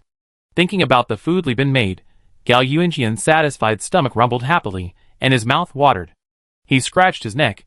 It's not that bad. He was tempted. That was good. Li Bin's smile remained unchanged as he began to manipulate Gao Yuanjian's emotions. With your immense influence in the company, persuading a fleet of Suzuman soldiers to serve you shouldn't be difficult, right? Why choose those Starlight Pirates, those chamber pots? That's because the Suzuman have been accumulating. Ha, you little rascal. Gao Yuanjian subconsciously answered halfway, realizing his concealed objective had been exposed. Li Bin's purpose in asking wasn't why the Suzuman fleet wasn't being deployed. He wasn't trying to gather intelligence on the Suzuman. Rather, he was confirming that Gao Yuanjian's deployment had its own purpose and needs. The Starlight Pirates' goal was revenge, but Gao Yuanjian should absolutely not be here. His identity was paramount. If the Starlight Pirates were serving him, then Zhong Zheng would have to abandon everything to prioritize Gao Yuanjian's needs. In other words, attacking Li Bin was also Gao Yuanjian's order. Although Li Bin didn't know what Gao Yuanjian was after, that didn't matter. He only needed to confirm that Gao Yuanjian needed him. The other party in the deal could be replaced by him. Li Bin. It was his own reputation that exposed him. Realizing he couldn't hide any longer, Gao Yuanjian simply gave up playing games with Li Bin. He abandoned resistance, utterly bored. All right, stop beating around the bush. I always hated business rhetoric. Let's get straight to the point. Li Bin then understood Gao Yuanjian's purpose. He listened with delight as Gao Yuanjian wanted to recover and analyze these experimental ships. Giant corporations themselves wouldn't waste their fleets, funds, and time on these slippery pirates. The time and various costs of tracking them far outweigh the cost of buying them from mercenaries and bounty hunters, not to mention the need to guard against other giant corporations sniping at them. You spun so many ships. Actually, it's not just me. Other giant corporations, such as FSF Military Company, Apex Design Group, and Demon Avionics, all have ship design labs that want to analyze them. I just happened to be there, and acted before others. Li Bin smiled, a genuine smile. Through Gao Yuanjian's words, he glimpsed a completely new model for collaborating with giant corporations. By offering bounties to acquire experimental ships, he could share the savings in self-development time, obtain spacecraft production plans, and jointly launch products. No, he didn't even need to collaborate with giant corporations. These experimental ships were certainly excellent, but they were all built on squeezing every last drop of potential from the spacecraft. They were important to smaller companies, but for giant corporations, stable, versatile, and inexpensive spacecraft solutions were best. Which giant corporation didn't have a few extreme spacecraft modification plans? Most of these ships originated from giant corporations. Li Bin only needed to collaborate with the laboratories. He didn't need to escalate to the level of giant corporations, much less be bound by them. So he cheerfully introduced Project P to Gao Yuanjian, explaining the goal of independent production. Gao Yuanjian had absolutely no interest in IP or holographic novels. He wasn't one for easy money. He was a powerful figure, not a target user of stability-maintaining consumer goods. He could freely unleash his potential in reality. All the grand ambitions that the poor could only dream of could be easily realized in his hands. However, he had some thoughts on Li Bin's spaceship development plan. You mean these ships are only the second phase plan, and you continue to specifically pursue other IBB bounties? Yes, as long as this project makes money, Li Bin affirmed. Gao Yuanjian spoke with rare certainty. Then this project will definitely make money. I will contact the communications department of the Tachyon Beta Laboratory to increase the priority of your holographic novels on the relay communicators. Increasing the priority will guarantee the signal clarity of the IBB series in the core star sector. The relay communicators will prioritize transmitting relevant signals, allowing those in internet cafes and private information towers to enjoy a better experience downloading, watching, and discussing holographic novels. This will further enhance the advantages of Project P. I can share my research findings, limited to these experimental ships. I also guide your planet in producing and building related vessels, but I won't hold a position in your company. I leave once I completed my research. You can come back when you capture new ships. You can't restrict my freedom. Furthermore, Gao Yuanjian clicked his tongue. I need to eat this level of cuisine every day, and all research and development expenses are paid by Universal Union. No problem, Li Bin bowed respectfully. Universal Union's canteen provides this kind of food every day. If it doesn't suit your taste, just ask. Gao Yuanjian looked at Li Bin in surprise, then at the others, noticing that everyone looked at him with an air of nonchalance, without the slightest change in expression. He realized that Li Bin was telling the truth. Your company's benefits are pretty good. Recalling that Tachyon Technology didn't produce any gourmet food, and even its canteen followed the Tachyon's cold, efficient, and inhuman style of presenting pre-made dishes, old Master Gao couldn't help but swear. Chapter 390. While Li Bin was still sifting through the salvageable wreckage and dismantling the remaining spaceship debris, Kong Zhichou, the heir to the Condé Nast, the future pirate emperor of the eastern sector, and now the crown prince, was busy hunting down the deserters. He had been chasing Zhong Zheng for 6 light years. The chase stretched from the physical universe to hyperspace, and then back again. The two groups were locked in a relentless pursuit. To hide, Zhong Zheng piloted his fleet through the raging hyperspace storms multiple times. These inexplicably powerful storms tore through several parts of his ship's armor, even swallowing a wild wolf-class vessel. Meanwhile, the pirate fleet used the expanding hyperspace storms to propel itself through the depths of hyperspace. But Kong Zhichou stubbornly persisted, refusing to give up. If I'm not afraid of those high-tech ships with their thin skin and large bodies, what am I afraid of? Charge. Chase them, and tear them to shreds. Seeing that Kong Zhichou was relentless, Zhong Zheng entered the physical universe, intending to use the power grid's protection mechanism when ships enter or leave jump points to destroy Kong Zhichou's fleet. But Zhong Zheng despairingly discovered that the enemy wasn't falling for it. Kong Zhichou left behind the Eagle-class ship named Spiderweb and all the non-Whipperly-class combat ships, leading his main force through a temporary jump point carved out of a gravity well on a radiating planet within the system into the physical universe. Then he continued the pursuit. When Zhong Zheng obtained the composition of Kong Zhichou's fleet from the detector array, he realized with despair that he was now trapped. The system was now near the reflection of hyperspace, guarded by Kong Zhichou's fleet. Although the system had 2 stable jump points, Zhong Zheng could easily leave from the farthest jump point in the physical universe, thus surviving the power outage protection period. But this also meant that the ambush fleet centered around the spiderweb in hyperspace would definitely catch up. Their mission was undoubtedly just to entangle him until Kong Zhichou arrived to encircle him from both inside and outside. That Eagle-class warship was a design from the core era, mid-stage of the human realm, based on the prevailing cruiser school of thought. It was renowned for its high speed, suitable armor, electric net, and considerable firepower. Although he had a numerical advantage in his ships, it would be difficult to destroy it in time. I have no choice but to take a gamble, Zhong Zheng thought. So he began to do what he did best, fight while on the run.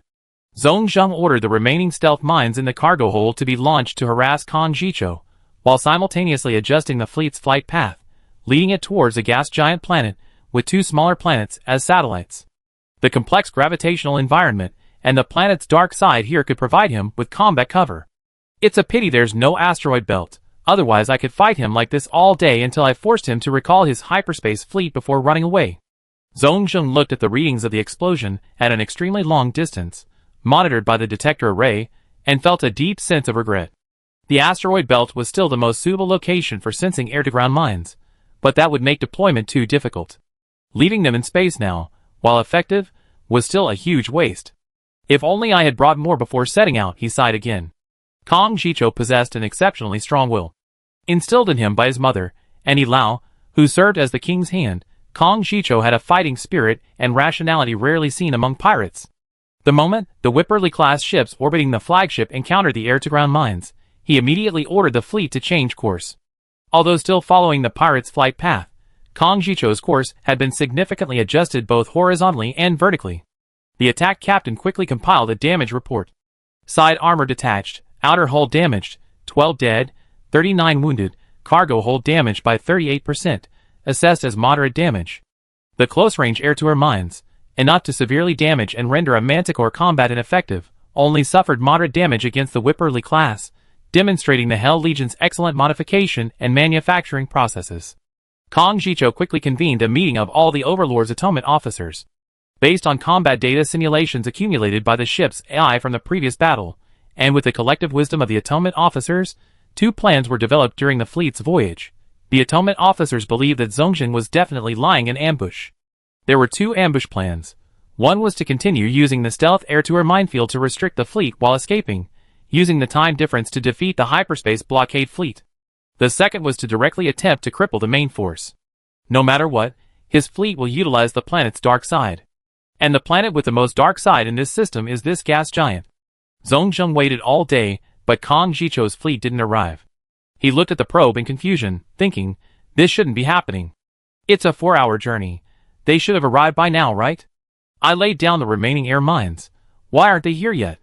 My men are practically dying of impatience. Could they have given up? Or is the probe broken? He subconsciously tapped the control panel screen. As if in response, a sudden signal lit up. Zhongzheng first gave a knowing smile, then that smile melted into shock. Because the signal direction was wrong, the prince's fleet didn't appear on the sunlit side of the planet, the side directly exposed to the star, but on the dark side, meaning the fleet was behind them. Even more alarming was the signal strength, which was far greater than before. Kang Jicho has recalled his hyperspace forces. How dare he? Isn't he afraid I escape? On the Black Widow, Kang Jicho, with a cigarette dangling from his lips, hissed and puffed out white smoke like a roaring steam locomotive, his face flushed red like a scorching boiler. You bastard, you didn't think I was just playing around all day, did you? I had the fleet activate stealth mode and take a detour, and I even sent other ships to scout the jump point as suicide agents, confirming you were here before assembling the fleet. You scoundrel, today is your death day. I hang your corpse on the bow as a figurehead to mourn my brothers. The entire fleet is at your mercy, fire at will. As Kang Jicho's fleet suddenly deactivated stealth mode, the Star Pirates instantly lost their composure. The fleet was too close. The Starlight Pirates cruisers were misaligned, currently facing Kang Jicho with their rear ends. Although the Wolf-class and Medusa-class cruisers could quickly adjust their course using teleportation, you couldn't expect them to sink a cruiser alone. After all, this wasn't a game. Reality doesn't follow balance. 6 massive, spider leg-like external radiation diffusers extended, forcing the high-speed Black Widow to slow down.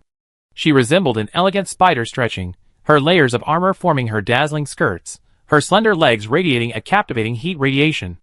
Then, an enormous cannon barrel emerged from the stacked skirts, unleashing a crimson heat pulse, filled with boundless hatred, instantly melting a Wolf-class cruiser along with its shields. This was the crushing power of a battleship's main guns against a frigate, and a death sentence for the Prince's fleet against the Starlight Pirates. Scatter and run. A Medusa-class captain couldn't sit still any longer. After shouting in the public channel, he immediately fled. All the ships began to scatter. He then realized that Zhongzheng was furious, and didn't have time to kill him, because there were too many fleeing people. So he cleverly circled around and flew straight towards Kang Jicho, readily surrendering. Chapter 391. Near a gas giant in an unnamed star system 20 light-years from the core star sector. The crimson beam of a heat-pulse cannon grazed the shield of a Fury-class vessel and struck a metallic, atmosphereless planet within the gas giant. This unfortunate planet, which had already shielded the gas giant from countless asteroids pulled in by gravity, immediately suffered even more devastating damage. The heat-pulse cannon could easily devour human-crafted composite alloy armor. How could these mineral-rich planets composed of metal, soil, and rock withstand it? In an instant, the cannonball pierced the ground, leaving a bottomless crater, before exploding deep underground, molten metal expanding and churning in the blast. From a distance, it looked like the planet was rapidly sprouting a pimple, but if you were on the surface, you would witness the entire process of a volcano rising from the Earth's crust and erupting. Then came missiles, torpedoes, and all sorts of mist shells raining down. The cyber missile slammed into the ground, creating a massive crater. A shimmering, silvery current spread outwards from the crater, resembling expanding mycelium or a spider's web of death. The Fire Serpent missile's fragile armor exploded upon impact, sending fragments and chemical flames flying. The hammer torpedoes kicked up dust storms, only to be instantly swallowed by the exploding death torpedoes. It was like the end of the world. Zhongzheng couldn't afford to turn and fight back. He hastily ordered his flagship to flee. He had lost, utterly and completely.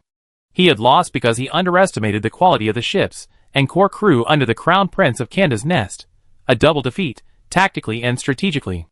This time, not only was the fleet lost, but even the remaining 2 cruisers were likely doomed. He could see the advancing vanguard of the Prince's fleet, staggered and engulfed in flames by cloaked air-to-ground mines. But this didn't hinder the unstoppable advance of the scattered fleet spearheads. The Black Widow, like a sniper, unleashed a furious barrage of fire, its surroundings glowing crimson against the backdrop of thermal radiation.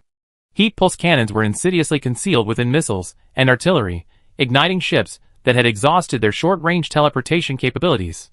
The battle raged from the gas giant to the vicinity of the star. Even as Zhong steered his ship to the edge of the corona, enduring the piercing alarms of the ship's AI, Kong Jicho relentlessly pursued him.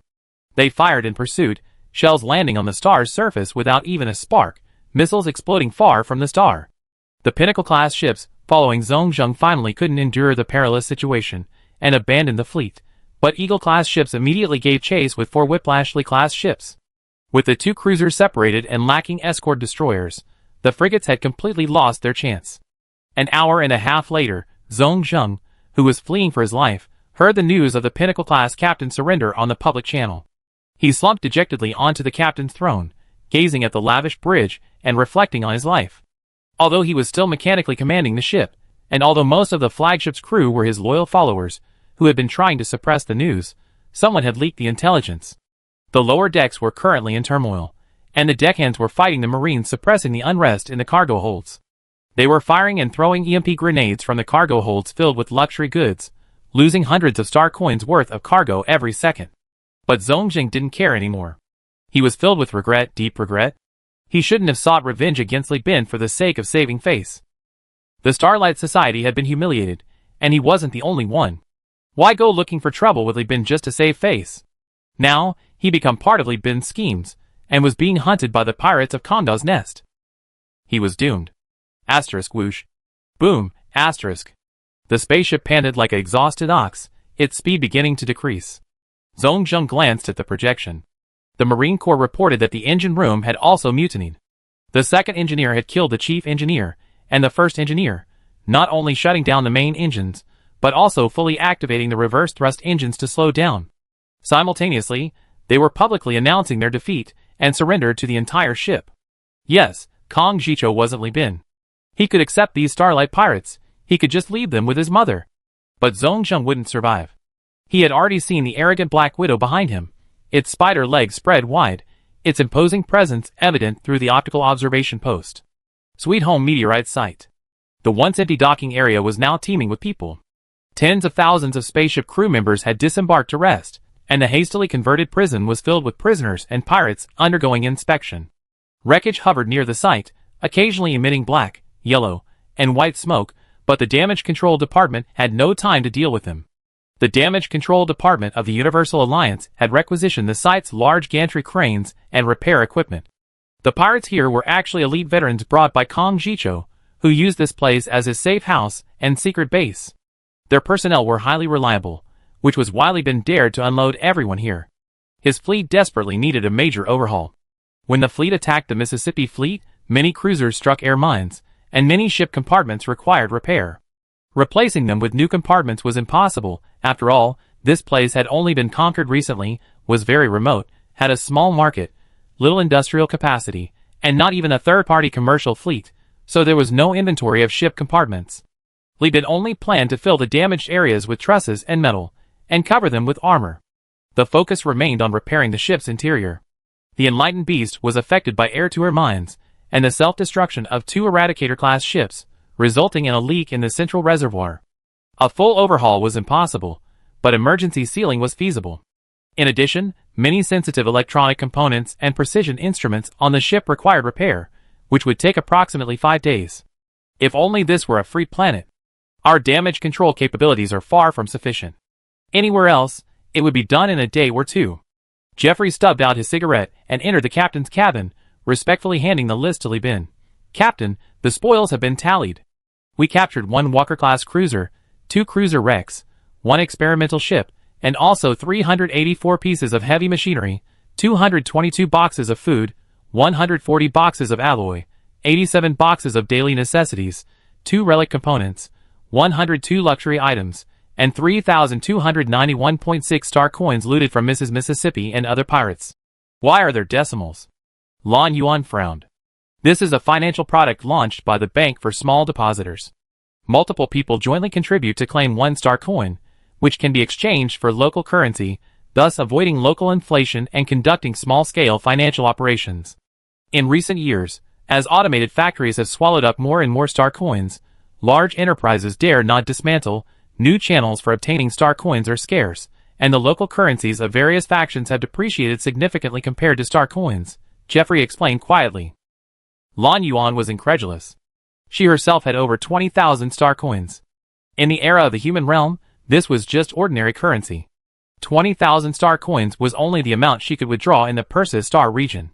She had many other accounts, funds, and financial products that couldn't be withdrawn here due to the Great Crash. If she withdrew them all, based on the current value of star coins, Lan Yuan could build a large fleet herself. However, she wasn't interested in money. Ever since she recognized the Universal Alliance as the faction in the star region closest to the human realm, sharing a unified ideal and ambition, she had given her account to Li Bin. Then Li Bin used the money to pay her salary and, via relay communicator, instructed Li Shu to distribute compensation to the families of the crew and pilots who died in the war, located on Eden Star. Looking at the list, Li Bin issued orders, increased the food standards by 2 levels, let everyone eat good food for a few days. Once the ships are almost repaired, immediately set off to attack the other 2 targets. He needed to finish Miss N's mission before Kong Jicho returned, and then returned to the core star sector to prepare for the war. Qianlu, located at Li's first shipyard, sent a message that the Risk mining fleet had recently made significant moves, seemingly preparing supplies to launch the Revenge fleet. Chapter 392. The atmosphere at Sweet Home differed from the decadent outer ring of Konda's nest. Here, the descendants of the old Magloss, trained by the Konda family, received a fully militarized education, making each one an elite force, a sight that made Li Bin's mouth water. The passageways were painted a uniform pale yellow, shimmering warmly under the lights. Pirates dressed in Konda's nest uniforms moved about calmly. Li Bin was currently busy. After preparing nutritious meals for his wife and Gao Yuanjian, he sat in Sweet Home's intelligence station, frantically contacting various buyers. He planned to sell all the Walker-class ships and salvage cruiser wreckage to buy cruiser cargo ships, and then add some more to build a second trading fleet. With Eden's industrial production capacity reaching normal levels, there was already a shortage of or in a backlog of goods.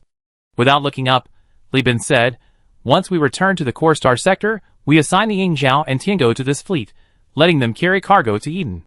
Captain Saradu, thank you for your hard work during this time." Saradu, located in Prism Freeport, had a lively expression, his eyes gleaming with passion and ambition. He showed no resentment towards Li Bin, the young man who once had to rely on himself for a living. Li Bin took over his debts.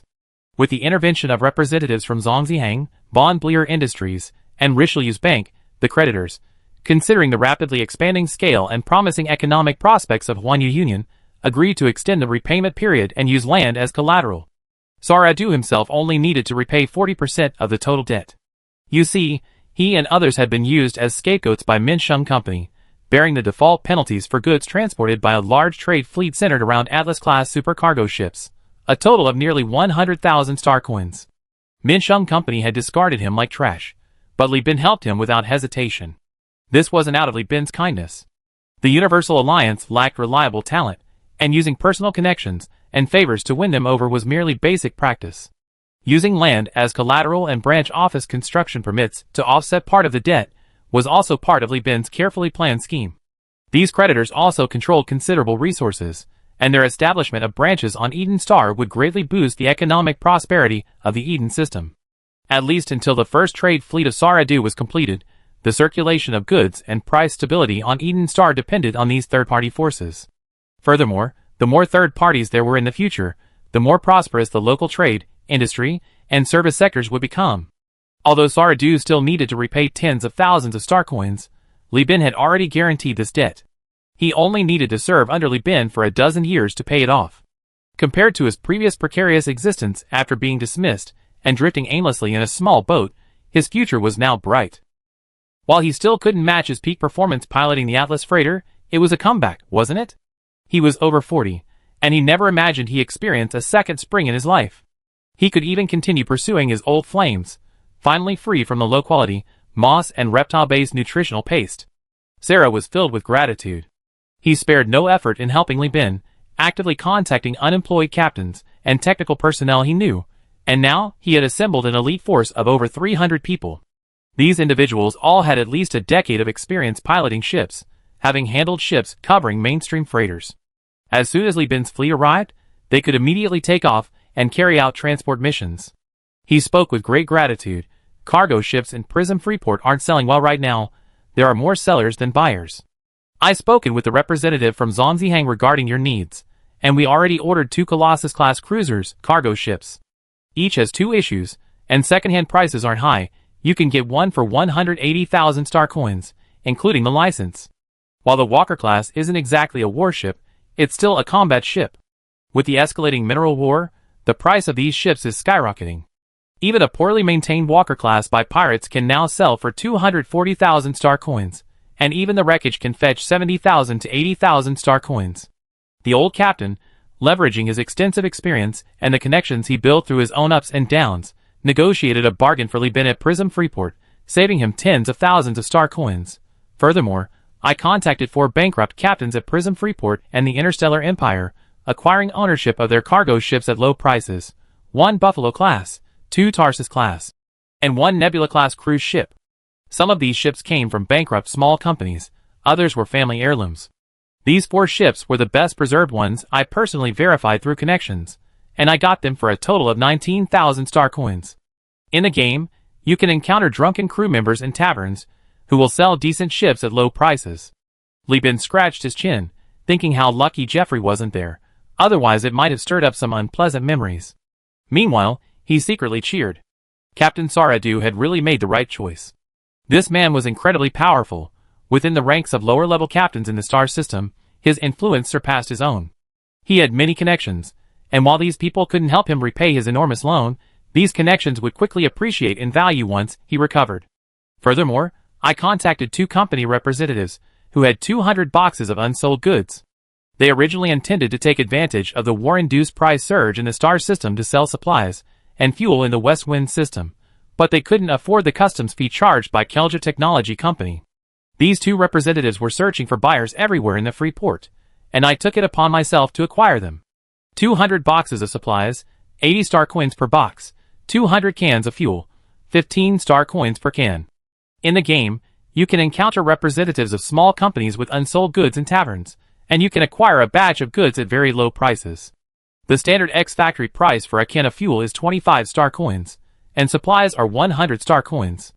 If you have a nanoforge or other, the price of these relics can be further reduced, but it will still be higher than the price of unsold goods. Saradu is such a good man. You did a great job, Li Bin encouraged Saradu. The company will record your performance, and every penny you save will be reflected in your year-end bonus. Captain Saradu, keep up the good work. Sooner or later, you will once again be piloting an Atlas-class supercargo ship, flying through the star sector.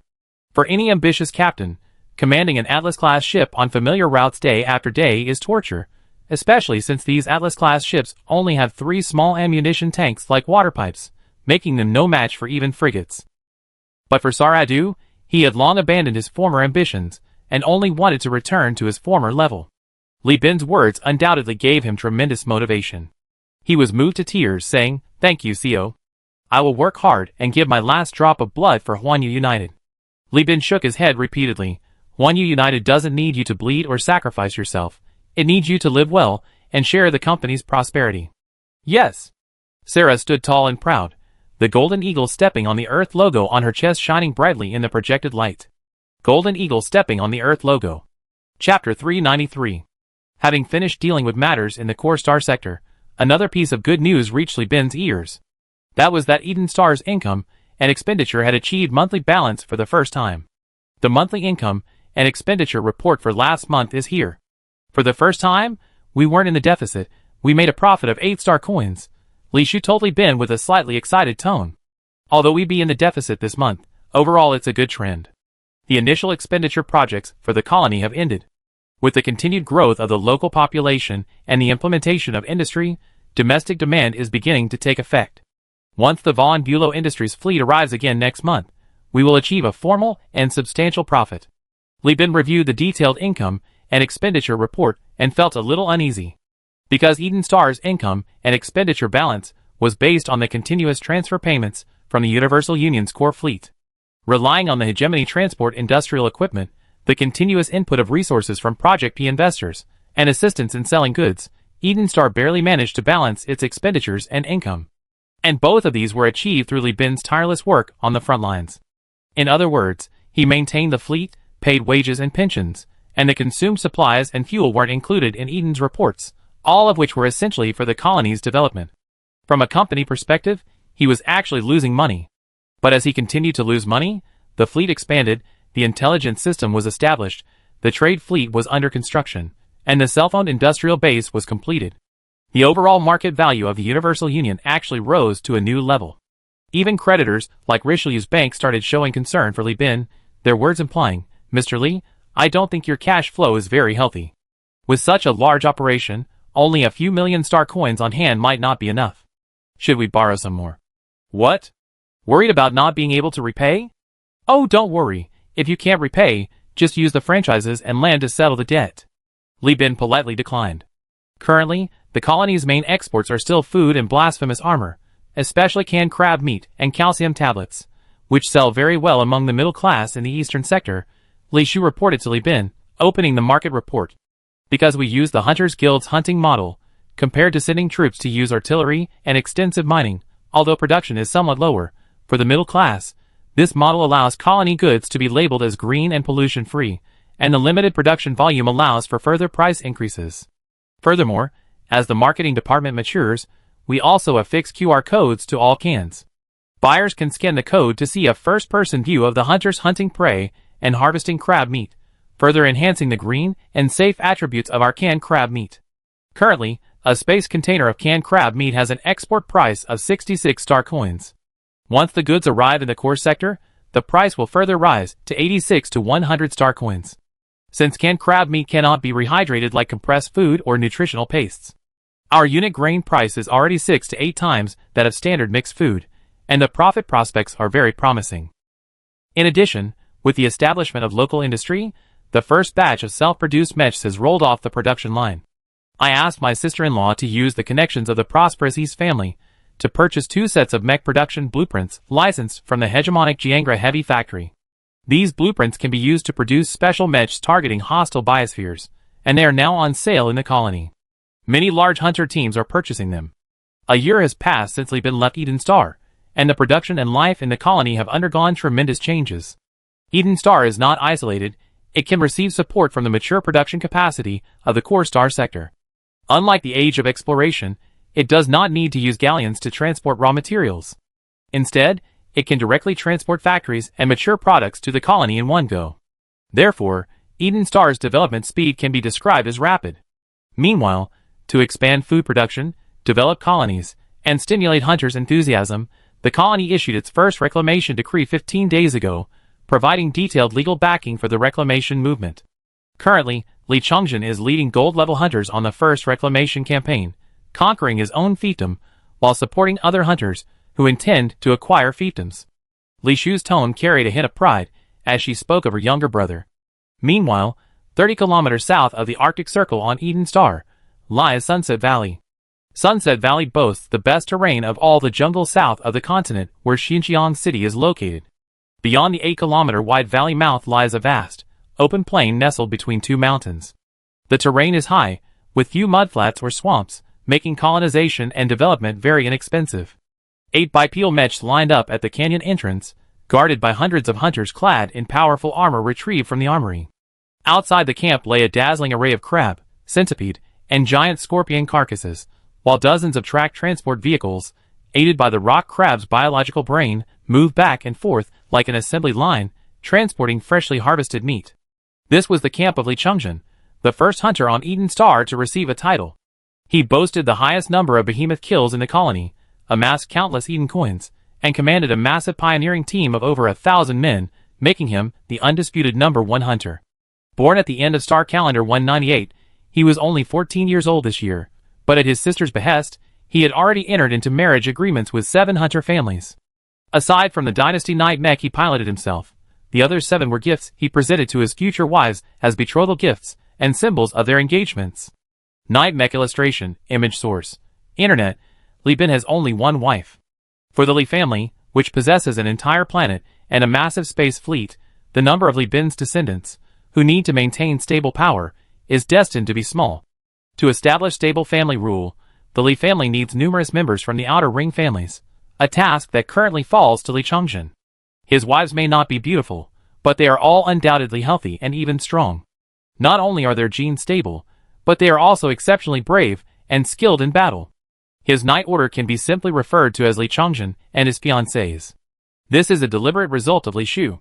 If relying solely on the efforts of individual families and teams, the night mech would take 2 to 3 years to become widespread. She deliberately made Li Chongjin pay for the mechs for his fiancés himself and opened a loan platform, granting loan licenses to all teams with gold level or higher scores to support their fundraising for mech purchases. Recently, more and more Granada immigrants have applied to become hunters. They think that as long as they have a gun, they're the boss. This is a typical example of individualism and egotistical thinking. I want the Hunter Association to promote the expansion of the entire hunter community's combat power, using mechs to force them to increase cooperation with other groups in Newtown. As long as they have mechs, these troublemakers will have no choice but to be of one mind with the colony in order to obtain stable maintenance, weapons, and energy sources. This was Li Shu's strategy, and it was remarkably effective. Ever since the first large group of Granada immigrants obtained mechs, they shifted from their original separatist tendencies to a feudal family group loyal to the colony, actively contacting the Mechanical Logistics Association of Newtown, and even repeatedly taking on missions to strike traitors and criminals, just to obtain discounts on fuel and ammunition purchases. Mechs, after all, are different from personal armored vehicles. They require massive maintenance and industrial support. The more they gain, the more they lose. This family set a good example. With the increase in immigration, the separatist forces in Granada have significantly shrunk compared to a year ago. Millennium Falcon, as a night maintenance worker, has stood out from the crowd with the support of his 3 brothers, becoming the exclusive maintenance worker for the first Night Dynasty. The 4 brothers have accumulated enough points for 4 sets of T-1000 mechs, but haven't exchanged them for any weapons or equipment, still wearing their old combat uniforms. Just 2 more months, and we have enough for the down payment on a standard night mech. Then we can be Night Lords too. The 4 of us brothers save money together. We have the skills and the abilities. We can fight alongside Lordly and become his vassals. In the camp dormitory, the 4 brothers sat on stools made of stacked plastic boxes, drinking crab soup while listening to Millennium Falcon's encouragement. The second brother, Qianyanlu, looked out the round window as 7 mechs bearing the Li Chongjin family crest opened their cockpits one by one. 7 beautiful women, each with a unique figure, strong physique, and diverse skin tones, jumped out and gathered around the embarrassed first knight. He felt an overwhelming sense of envy. How envious! The night is truly awesome. Chapter 394. Sunset Canyon. The midday wind whipped up dust from the crushed, calcareous trees trampled by industrial machinery, the dust slapping against the hunters' helmets with a barely audible crackling sound.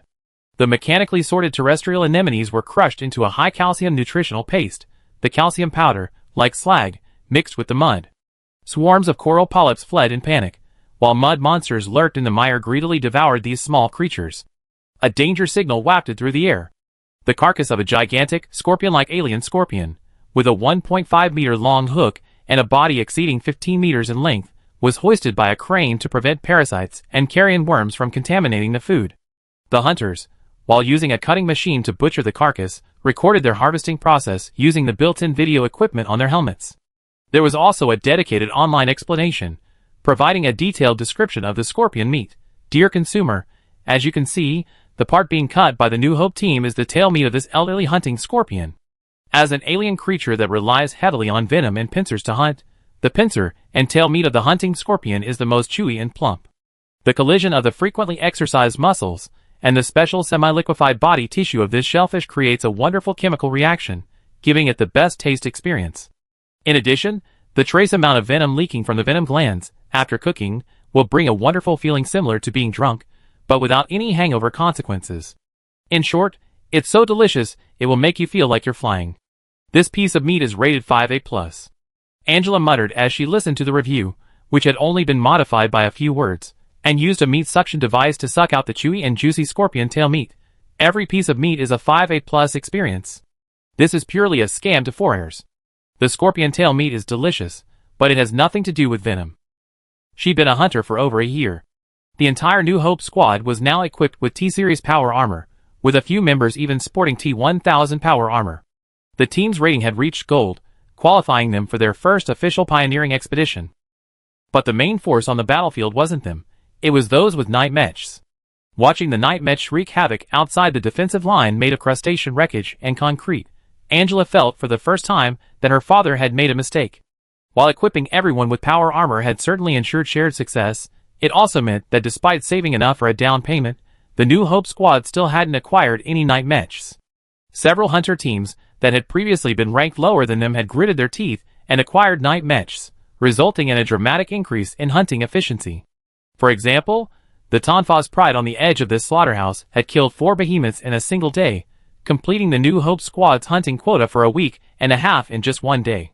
Angela intended to persuade her father that missing the first great opportunity for pioneering wasn't terrible, but they couldn't afford to miss a second. However, Angela didn't know that opportunity and risk are often proportional, and the Tonfa's Pride was currently in poor condition. The pilot of this night mech was Jia Tonfa's cousin, one of Li Chengzhen's fiancés. Her mech was a mid-range mech, equipped with armor-piercing cones and mechanical pincers on its arms, and 2 armor-piercing implosion bombs on its head. It achieved rapid hunting by injecting compressed carbon dioxide gas into its prey to destroy its body structure. But her prey wasn't one of those clumsy rock crabs in the tundra, but a special titled prey. Jungle Slaughter, a jungle swift crab, possessed claws sharp enough to serve as armor-piercing spikes and a flexible body with a delicate chitinous carapace. But this monster, now bearing the title Jungle Slaughter, had a thick carapace, and on its back were several knife and axe marks, and a crater from a rocket launcher. These wounds had healed, leaving ugly scars. This creature had undoubtedly evolved, incredibly. Body organs and tissues requiring multiple generations of evolution were concentrated in its body. Jungle Slaughter had slaughtered 3 hunter teams, more than 35 people. Like thousand-legged Bodhisattva, it had survived multiple rounds of hunter hunts, a behemoth that had become wary of humans and their creations. It swerved left and right as it advanced, dodging 3 armor-piercing rounds fired by the Tonfa's Pride. Its claws, like spearheads, were aimed directly at the Tonfa's cockpit. Inside, a beautiful, brown-skinned woman with short, unusually shaped hair stood blocking the way, her lips pursed. Behind her lay the slaughterhouse. A human in power armor alone couldn't stop this thing. She had to step forward. So, the Tonfa's small machine guns on its belly opened fire, drawing the attention of the jungle massacre. Her piloting experience wasn't yet sufficient to execute the flashy, skillful maneuvers of Li Chengzhen. She could only rely on the mech's capabilities. She had already sent out a distress signal. Li Chengzhen would arrive once he finished off his prey. Angela and her father, upon receiving the combat alert, immediately dropped what they were doing, summoned their cat cart, distributed weapons, and rushed to the vicinity of the defensive line. "That's our Tonfa mech, and also Mr. Li's fiancée. We must save her," Finn said succinctly. He led Angela and his team across the defensive line, circled around to the edge of the battlefield, and watched as the Tonfa Pride, constantly relying on calcareous trees to evade the jungle massacre and carefully firing its remaining armor-piercing rounds, immediately ordered them to move out. Angela and her father took the several disposable rocket launchers from their backs and aimed them at Jungle Massacre's feet. "Listen up, Angela, don't shoot upwards. This swift crab is very fast. If we shoot the wrong way, we might hit Tonfa's Pride," her father instructed. "Aim at its feet, try to blow off its legs, and create an opportunity for Tonfa's Pride to counterattack." "Yes, sir," Angela responded, and she, her father, and her comrades fired simultaneously. 6 rockets left trails of flame as they exploded at Jungle Massacre's feet. The shockwave and shrapnel caused it to lose its balance and fall to the ground. After the smoke cleared, Angela was horrified to find that the swift crab's legs hadn't been blown off. "How is this possible?" she explained in astonishment, looking at Jungle Massacre, whose legs were injured and who couldn't stand up for a while. Her usual foolproof tactic had failed today. The pilot of Tonfa's Pride was initially taken aback, then immediately activated the mech and charged towards Jungle Carnage. Using the 2 balancing devices on her legs, hitting a stationary target while moving was not difficult. She quickly fired all her ammunition. 8 armor-piercing implosion rounds hit in quick succession, but only cracked the thick armor shell. The expanding carbon dioxide gas failed to kill the target. This is not the capability a chitinous armor shell should have. Inside the cockpit, Li Chengzhen's fiancée roared, maneuvering Tonfa's Pride forward and driving her armor-piercing spike into the crack. Then, her 2 mechanical arms burrowed into Jungle Carnage's body, rummaging around. After a piercing scream and 5 minutes of brain-dead, lingering struggle, the scratched Tonfa's Pride finally killed the monster. "Thank you. Which hunter team are you? I will recommend you." A weary voice came through Tonfa's Pride's loudspeaker. We are a hunter team composed of Tanfa immigrants, the New Hope squad, then coughed as he answered. The driver raised an eyebrow, glanced at the carcass from the jungle massacre, and then said, in that case, I trouble you to transport the carcass of this tidal prey intact to the biological laboratory at the research center in Xinjiang City. I suspect that the hostile biosphere of Eden possesses a special self-evolutionary ability in response to drastic environmental changes, and we need to reassess the hunter's organizational structure. You need to be quick. Don't use your own cat trailers, use my fully tracked cat trailer, and drag the whole carcass back. At Sweet Home, Li Bin, busy negotiating the sale of a ship with a client remotely, suddenly received an urgent communication from his sister. He quickly obtained the complete intelligence through Li Shu's report and the analysis of local scientists. In short, human colonization activities on Eden activated a special genome in the local life forms. This genome causes the local life forms to undergo rapid physical development after experiencing damage beyond what they have encountered in their past life activities, thus gaining resistance. If they survive the injury and evolution process, these creatures will experience significant growth. For the human realm back then, this was just a minor skirmish. They had countless planets to colonize, so they only marked it as a hostile biosphere. But for us, Eden is indispensable, Li Shu said. Li Bin, slumped in the sofa, asked, do we need to build an army or organize an orbital strike? No, not at all. A large-scale, brutal war would actually accelerate the evolution of Eden's life forms, expanding individual evolution into population evolution, said Chen Luo, the head of the research department, adjusting his terminal glasses. In fact, this evolution is beneficial to Eden. Data we collected from the evolved swift crab's tissues and carapaces revealed rare and precious changes in the target's biological tissues and armor. This is equivalent to us gaining access to a planet-sized biological laboratory. We are simulating its chitinous structure to optimize the power armor and the external armor structure of the mechs. In fact, CEO Nikola hopes that we can obtain as many experimental subjects as possible while limiting the size of the evolved behemoths, thus advancing the biotechnology of the Universal Alliance. Continuing to promote the Hunter Association will benefit this operation. Furthermore, Nikola hopes to obtain technical support from the biological scientists at Tachyon Technology through Mr. Gao Yuanjian. Humanity has a long history of learning from nature and life, from simulating dragonflies to adding wing spots to airplane wings to creating electronic frog eyes. According to reports from the biological laboratory on Eden Star, the corpse of that tidal prey alone inspired the laboratory to utilize local environmental and biological materials to create chitinous power armor and mecha shells with local characteristics. The white markings are on the dragonfly's wing. Li Shu chimed in, brother, from a military and economic perspective, we should also retain the Hunter Association. Launching a large-scale military operation to exterminate them would not only devastate local wildlife and damage the ecosystem, but more importantly, our various canned goods have just begun to gain a reputation for being pollution-free, and have opened up the market in the middle-class luxury segment. Military intervention would undoubtedly disrupt our largest export market. Furthermore, launching a military operation would require paying substantial compensation, and would also tie up factory capacity. The soldiers' enthusiasm is far less than that of hunters incentivized with fiefdoms. They would spontaneously form teams to hunt targets, and would also make significant purchases in Xinjiang City. We don't need to invest any money in these, we only need to approve loans now. The roads and camps were all paid for by the hunters themselves. Furthermore, the combat experience, skills, and weapon proficiency of all hunters have improved significantly. According to the assessment of the remaining Marines, the combat experience demonstrated by the gold-level hunter teams in small-scale operations is already approaching that of the blank Marines listed for sale by major corporations. The growth rate of the night pilots is also very fast. It's like we acquired over 2,000 Marines and over a dozen mech pilots without spending a single penny. Overall, the Hunter Association can save the colony tens of thousands of star coins every year. All we need to do is find a reason to approve loans for the mechs that aren't selling right now. Damn, that feels pretty good. Li Bin calculated the expenses and income, then the cost of mobilizing the army to expand the colony and the hunters' independent colonization, and then the benefits of biotechnology for the colony's development. It was indeed immeasurable, so he decisively decided to retain it. Anyway, with orbital strikes as a backup, at worst we can learn from Jiangge and launch a space strike once a year.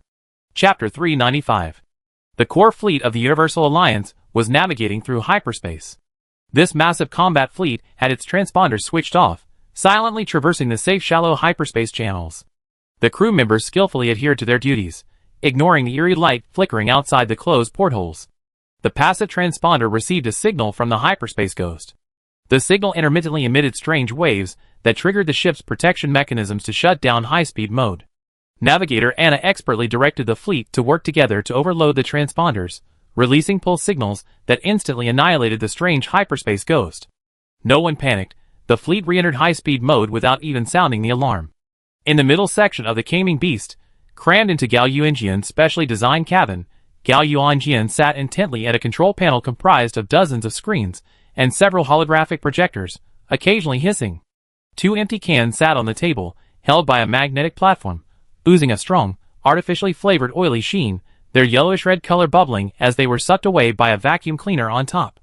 The cans were prominently printed with Eden Crab Meat Can, 100% real crab meat, 100% green and natural, most affordable price, most cost-effective experience, hunting certification videos scanned. Small workshops go all out with ingredients. Although they advertised themselves as green and natural, they didn't skimp on any ingredients. As long as it met the natural standards of post-crash giants, that was enough. Forget about 3K era standards. Li Bin categorized these cans into different flavors, like original and spicy, and further tailored the quality and price based on the cut of crab and target audience. The canned food Gao Yuanjian was currently eating was a standard, low-priced, heavily flavored food, comparable to spicy strips, according to Li Bin. To be honest, while spicy strips are often criticized for being unhealthy, they're incredibly satisfying. Gao Yuanjian, at over 100 years old, was pitiful. He'd been eating all sorts of rubbish in the past, and his taste buds were severely deteriorated, making even the most basic meals taste like cardboard. But this spicy Emperor's flavor canned food was different. Spicy and fragrant, stimulating blood circulation, putting the brain in an active state. Hiss, phew, this is amazing. Gao Yuanjian slurped, his mouth watering. For the sake of his research, he wouldn't use any drugs. This addictive yet brain-friendly concoction excited him. While enjoying the endless supply of delicious food, he contacted the people at the Suzy Biological Laboratory for Li Bin. Suztran is a company. Although Sunai attempted to reorganize Suztran technology using a political structure, its core remains that of a company. Its various branches and subsidiaries possess far greater autonomy than the individual planets under the hegemon's control. Therefore, as long as there is profit to be made, Gao Yuanjian can effortlessly persuade the heads of other laboratories. Furthermore, these scientists believe they are the main force behind Suztran Technology's current dominance. The company's suffix, technology, rather than military, clearly indicates its true ownership. As for Sunai, a mere agent pushed forward to perform tasks, lacking any significant achievements, even in management science. As for how the scientists at the Suztran Biological Laboratory will meet with the Universal Union, that's a matter for Cheng Beiyang. He is currently busy redeeming his comrades and women, 2 of whom are located at Suztran Technology. He can use this pretext to travel to Suztran Technology and secretly meet with their leaders. Mocking the dictatorial Sunai, Gao Yuanjian dialed Li Bin's terminal. Li Bin, I need to conduct another test on the Pygmy Stallion class. When can you stop? Li Bin on the bridge immediately replied, the fleet will enter the physical universe in 13 hours. I leave the captured experimental ships and auxiliary fleet behind, okay? Okay. By the way, who are you going to fight this time? A regular bounty. The company needs to sell as many ships as possible to acquire a commercial fleet. The Universal Alliance's transport capacity is still too small. Li Bin concealed Miss N's information and revealed another purpose. 13 hours later, the fleet discovered the target system 6 light-years away from the Mississippi Ladies system. The fleet first conducted reconnaissance in hyperspace, confirming there were no unknown signals near the jump point. Thus she was the first to advance into the physical universe. After separating the experimental ships and auxiliary vessels, Li Bin began to rapidly advance towards the target. Our target is a group of freelance mercenaries who make a living by attacking the Afterglow fleet in the Law sector, salvaging Afterglow weapons, and selling them to giant corporations. Occasionally, they find AI cores in the wreckage of what are called Afterglow fragments, small Afterglow fleets, usually a few escort ships, and Afterglow fragments, small fleets, usually with a destroyer as the flagship. Li Bin shared the intelligence he had gathered with ISA. These ships generally have 1 AI core per flagship, destroyers and smaller ships use gamma cores, cruisers use beta cores, and capital ships use alpha cores.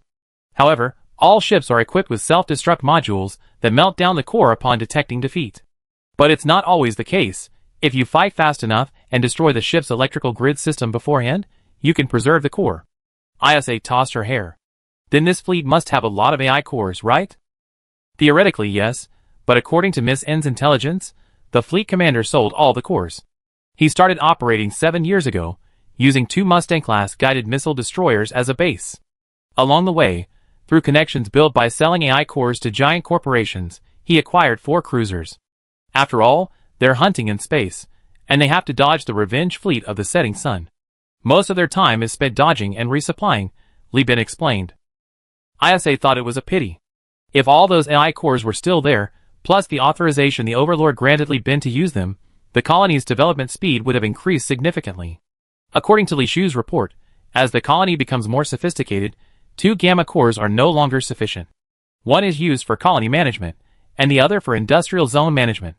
But what other things don't need AI cores? From space stations to interstellar stations, from military planning to the Hunter Association, and city development, food processing plants, the Ludlai Integrated Farm, light industrial factories, even the gamma cores need to be used to monitor the Ludlai parish that recently landed on Eden. Ultimately, if the company hadn't acquired the Fullerene spools, they would probably still need to set up dedicated orbital elevators for space stations near the equator. Otherwise, orbital elevators in the Arctic Circle would be insufficient for large-scale trade in food and minerals. In short, the more AI cores the better. Li Bin and Isa are eager to divide each area into smaller, more specialized sections. The more specialized the area, the stronger the effect of AI cores. What is the composition of his fleet? Isa asked again. Li Bin pulled up the information. Look. 2 Ephemeral-class light cruisers, export products of Keljev Technologies, 1 Spectrum-class cargo carrier, and 1 Marauder-class high-speed cruiser appeared before Isa. Free mercenary fleet composition. Not bad. Isa's eyes lit up as she looked at the Spectrum-class ship belonging to the Apex Design Group. This was a quasi-civilian ship converted from a cruiser carrier. The flight deck and aircraft hangar were converted into cargo holds for cargo transport. In addition, there was a fuel-powered version of the ship. This type of ship has a robust hull and is rare in that it is not only spacious, but also incredibly durable. It's just that production is relatively low. After all, it's essentially a transitional ship produced by Keljev Technologies due to a shortage of its own cargo ships. Wouldn't it be better to just build a carrier directly with that money? Chapter 396. Keljev Technology Company, adhering to the doctrines of fire support and carrier support, possesses ships whose individual performance is not outstanding, only mediocre. However, its carriers, starting with cruisers, combined with its compact, practical, and easily producible ship designs, create a formidable offensive force with a vast number of ships launching countless carrier-based aircraft. Note its tactical system, point defense against drones. In ISA's words, after all, it's an organization that prides itself on its technocratic system. It's quite strict about warfare and the officer corps, preferring to appoint high-ranking technocrats to command wars. Compared to warships with great potential but reliant on command artistry, they prefer the safer carrier-based aircraft commanders and flight squadrons. Li Bin pondered, this sounding increasingly like the Song dynasty. Returning to the topic of these ships, this group of free agents seems to have close ties with Keljev Technologies, as almost all of their destroyers are Keljev ships. Looking at the point defense drones, reconnaissance drones, and the KE markings indicating export models on these destroyers, Li Bin's face was filled with pain. With so many drones, combined with the small-scale weapons on the destroyers and frigates, they could form an air defense capability capable of rivaling the air defense networks of capital ships, posing a significant challenge to his carrier-based aircraft and missiles. What's there to be afraid of? Our cruisers have an absolute advantage. With our overwhelming force, the enemy will only have the option to flee, ISA said nonchalantly. Let Lan Yuan assist you in commanding this battle. I have to leave after the next 2 battles. Lan Yuan comes from the Rensheiling region. She excels in mobile warfare. You can learn from her for a while, and combine the strengths of both. Isa touched Li Bin's face as she spoke. With your talent, you quickly master the techniques of both our families. Then you surpass your predecessors. Li Bin could only smile wryly. He had no desire to command a war, especially ordering his beloved elite pilots and boarding sailors to their deaths. Even the thought of his expensive spaceship being damaged pained him. Since ISA had taken command, Li Bin had tried his best to operate only the flagship in actual combat. Today, his enlightened beast and its crew were among the most skilled in handling high-tech warships, and energy weapons within the company. But reality doesn't always follow individual will. Li Bin was forced to take over command and establish a chain of command with Lan Yuan, the staff officers, and the captain. After a slight adjustment, the fleet had the salvage platform repair the damage to the ships caused by the hyperspace storm, before setting off to explore various planets. These mercenaries are different from pirates. They don't have a fixed place to stay. According to Miss N, they're only staying here to wait for the Afterglow fleet in the nearest active medium-risk star system to finish its combat alert, so they can continue salvaging Afterglow weapons and AI cores. Flying over 4 planets in a row, Li Bin even spotted a wreckage of a human realm probe. Clearly, the mercenaries had looted it clean. Nothing of value remained. Near the jump point, Jeffrey, responsible for protecting Gao Yuanjian, as he left the Gaming Beast's personal laboratory, was idly picking his nose on the Yazzie flagship. When he finally saw the dismantled human realm probe, he angrily cursed in the channel, "Vulcan! Look at that space wreckage. These idiots' salvage skills are so outdated. My grandma could salvage better with her feet." Vulcan, who was maintaining his industrial exoskeleton, opened his terminal upon hearing this. He saw the entire human realm probe had been roughly dismantled. What could have yielded hundreds of alloys and dozens of rare metals, along with the probe itself, the truss, and various ship resupply equipment, were now exposed to space radiation and electromagnetic fields. He was heartbroken. This was a shameful waste. Goods worth thousands of star coins had been completely wasted. Unfortunately, Li Bin was currently busy completing the mission to send Isha away. These space ruins were like a white elephant, not worth a special trip back after Isha's departure. Vulcan could only watch the ruins recede further and further away, sitting futilely in his cabin, sighing. 8 hours later, the probe detected a large signal flying over a highly toxic planet with an atmosphere filled with heavy metals and toxins. The fleet immediately began to approach.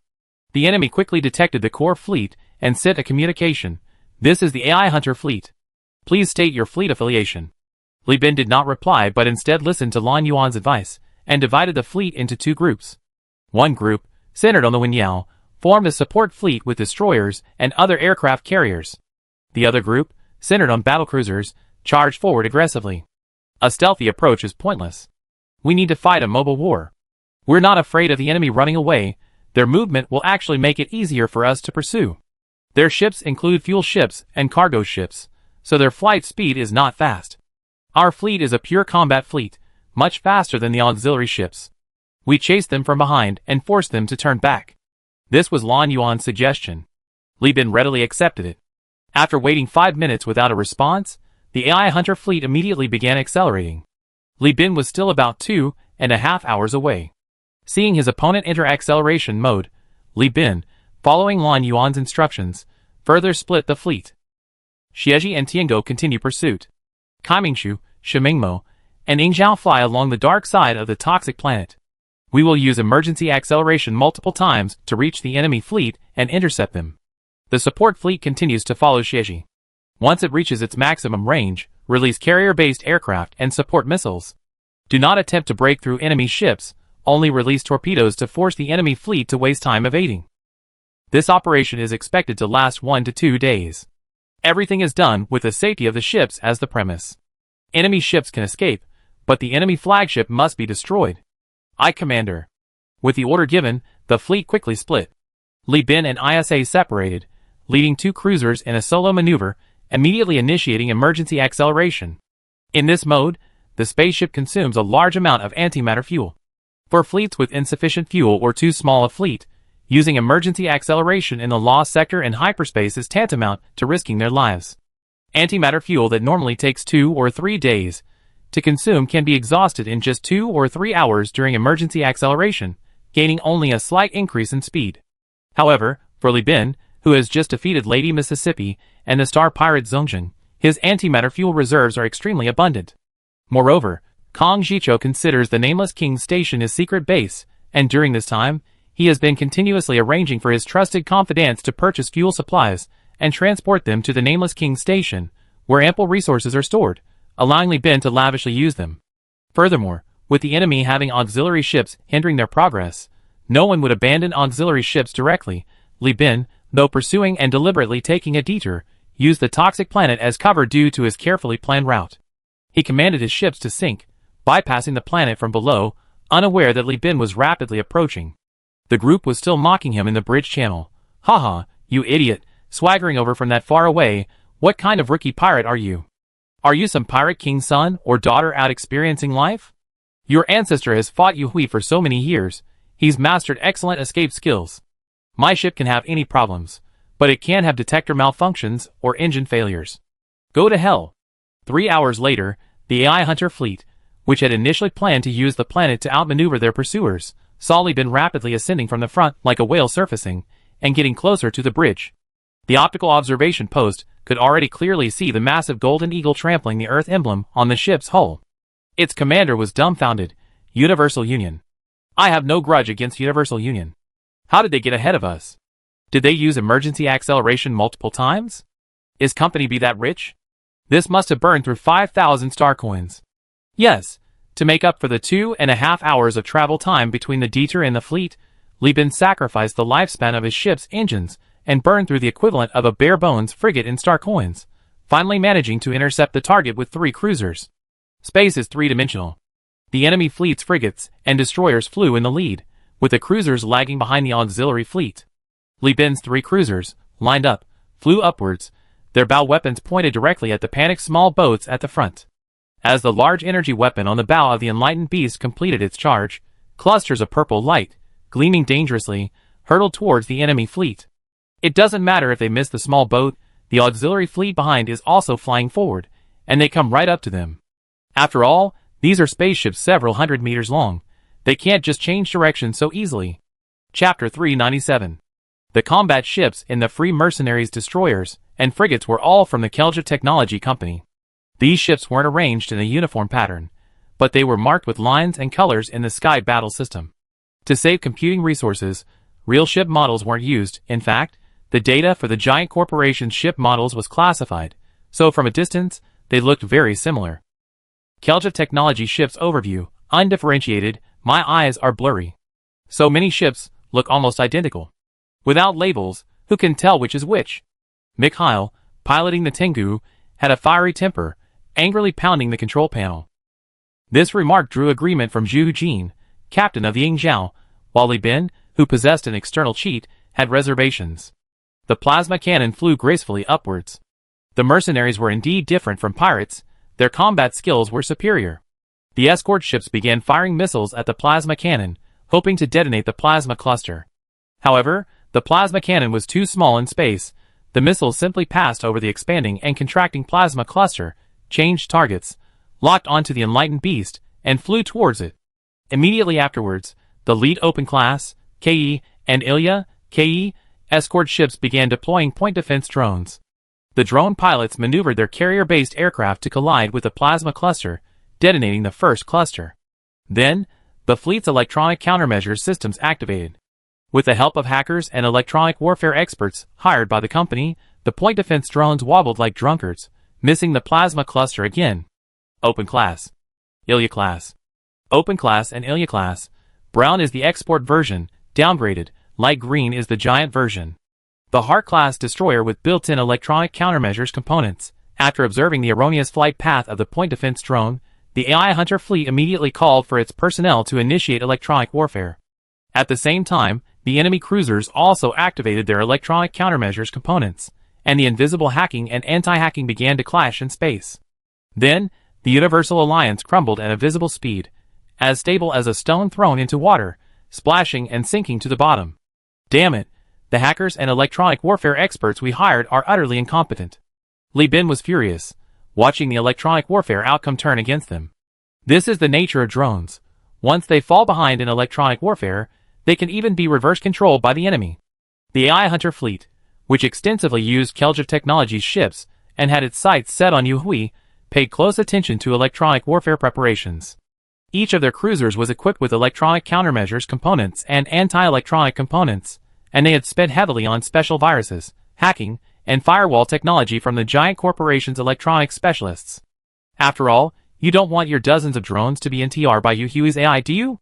It might even force your ship's cannons offline, and open airtight doors, ship hatches, and cargo doors. That would be a complete loss. This is where the advantage of using manned carrier-based aircraft in a global joint operation really shines. Our Cobra bombers and Claymore heavy fighters can be deployed at any time, ISA encouraged Li Bin over the poorly connected channel. Don't rush. I hold off the enemy ships first. How much longer until you arrive? Li Bin asked. ISA replied, looking at the navigator's answer, 50 more minutes. If they can't hold out, just let them pass. Disruption is enough. I don't think they really fight us.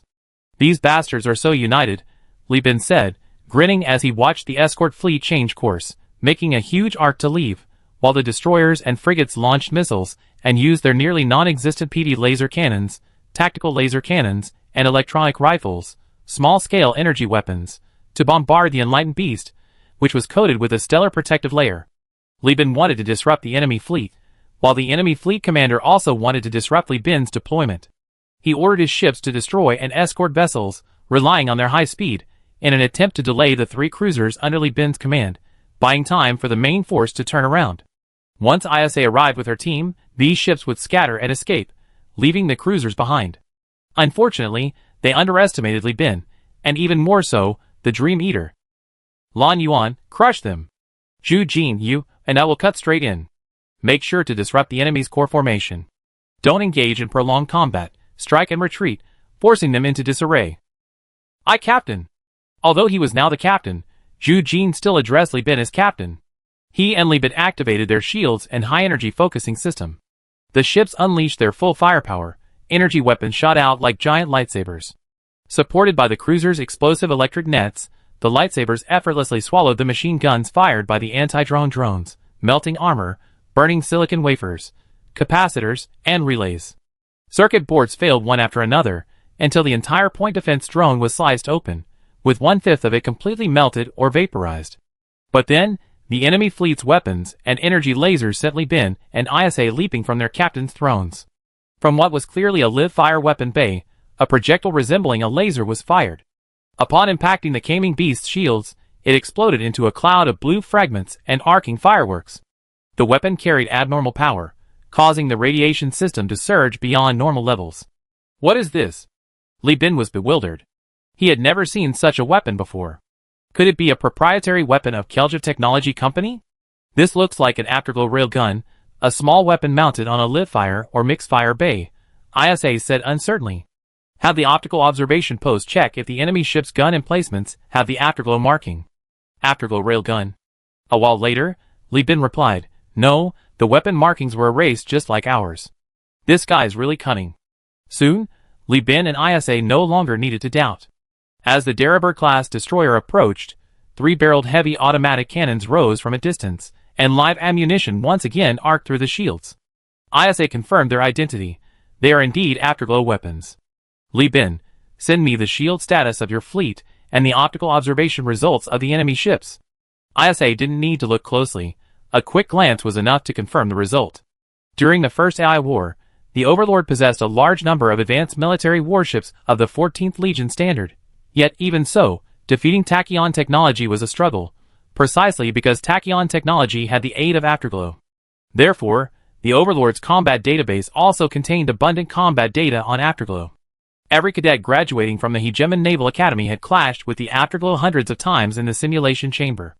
ISA, assessing the radiation surge and weapon appearance, immediately recognized the familiarity.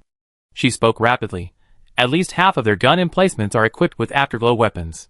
The reason they haven't used more is probably because the power grid can't simultaneously support the afterglow weapons and electronic warfare components, or perhaps they found a good seller and sold some of the weapons at a high price. In any case, Li Bin, be careful. This group's weapons are of very high quality. They can't be considered normal pirates. You can't hold out. Don't rush to stop them. Wait for us to arrive. ISA was utterly confident in the outcome of the war. Her ships were heavily armored and had high resistance to the afterglow weapon's significant shield damage. She directly deactivated the shields, activated the blazing drive of the CSG, and pressed it against the enemy ship's face. Even if they had the chance, they couldn't pry open the CSG's thick, heavily armored hull. Chapter 398. In fact, many crew members of the Universal Alliance, including ISA, looked down on this AI hunter fleet. This was because Kelja Technology Company's ships referenced ancient Yin Kingdom mythology, giving their ships various mythological names, such as Yinglong class and Xieji class, and crucially, they were all destroyers. Although the data was all based on the ruins and remnants of the human territory database, ISA had something to say about it. My cruisers only dare to be called CSG. How dare a destroyer be called Inglong? For plot purposes, not personal opinion. I really liked the design concept of the Keljev Tech Bureau mod, otherwise I wouldn't have used it in the book. Mod authors and enthusiasts, please don't mind, we're all in this together. Inglong class export version. CSG class parameters. Inglong and CSG.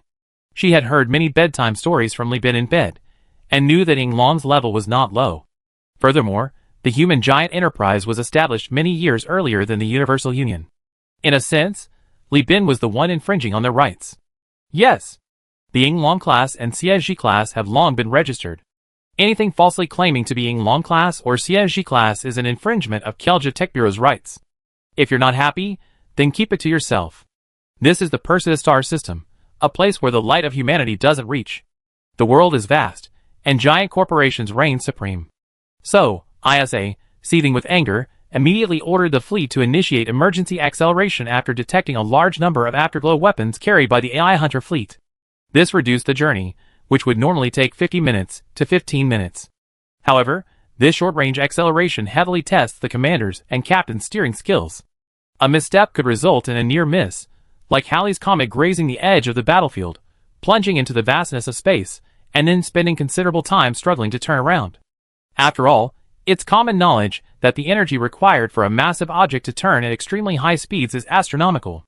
Even a fully insured semi-trailer on a highway can easily overturn during an emergency turn, and high-speed rail stations require 5 to 6 kilometers of advanced preparation before stopping. Nobody wants to see a bunch of nearly 2-kilometer-long ships crashing into their faces. That's not combat, that's mortal warfare. Although Isha was worried, Li Bin's fleet was no longer the same as before. He had made targeted modifications based on the design era and combat doctrines of each ship's era. The Enlightened Beast and the Yingzhou both had expanded radiation coils and diffuser pipes. While the opponent's afterglow weapons startled Li Bin, a group of destroyers and frigates wasn't enough to terrify him. Following instructions, Li Bin's gunners unleashed a barrage of energy weapons from the small and medium-sized tanks onto the small ships. Plasma cannons and storm support missiles targeted the enemy's central auxiliary fleet. As for the cruisers, those forces were too far away, neither side could reach them, only watching intently. One said, "Come on up, and I kill you." The other retorted, "Come down, and you be sorry." The small ships were attacking the large ships, causing ripples on their shields like surging waves, but it wasn't very effective. The main source of the increased radiation was the ship's own weapons firing simultaneously. Ironically, the small ships themselves, facing the threat of overcharged energy weapons powered by cruiser-level nuclear reactors, scrambled about wildly, like startled birds. The formation of the Global Joint Fleet. But Zhu Jin dared not underestimate the enemy because of this. He was a disciple of ISA, and paid great attention to radiation energy exchange. Every time his Yingzhou fired an energy cannon, he would observe the radiation energy of the target ship. If he missed or failed to use radiation energy to force the enemy ship to fall into the expected position, then that radiation energy would be wasted. This is a typical meticulous combat strategy. If it were the hot-tempered Mikhail, he wouldn't care about all that. He simply shut down the shields, activate the damping field of the Tengu, a full-class ship, yelled Tom, and charged forward, hurling insults in the public chat while arrogantly acting as the main tank, hoping everyone would attack him. Like Huang Gai in the Three Kingdoms card game, he used a self-inflicted injury ruse, and then grin and ask Zhu Jin, "How was it, bro?" "I was pretty tanky." Two high-tech ships blocked the front, while Lan Yuan, imitating Kong Jicho, used Zhu Jin and Li Bin's gun positions to force the enemy destroyers and frigates to change course. Seizing the opportunity when the enemy ships fell into a blind spot, the blind spot where the two ships' lightsaber-like lasers intersected, he burst out with full power, firing half a round of xenon laser cannons, setting off a firework, and then retreating. Like lightsabers, 3 cruisers clashed with smaller ships, achieving remarkable results. The enemy's auxiliary vessels scattered in disarray, their formation crumbling. By the time the fastest cruiser, the Marauder class, charged forward, the auxiliary ships were already in complete chaos. Meanwhile, at the forefront, Lan Yuan had easily taken down an Ilya-class frigate, an Open-class frigate, and an Inglong-class destroyer. Those marked with the KE designation are indeed export versions. Their performance is far inferior to what Keljev Technologies uses, Lan Yuan said, shaking her head as she looked at the newly destroyed Inglong class. The standard Englund-class aircraft is equipped with a Kelduff rangefinder, which can use extremely advanced range-finding equipment and programs to double the effective range of live-fire weapons by predicting enemy ship routes and using AI's supplementary calculation technology. In addition, a whole squadron, 4 of parasitic gun platforms take off from its flight deck.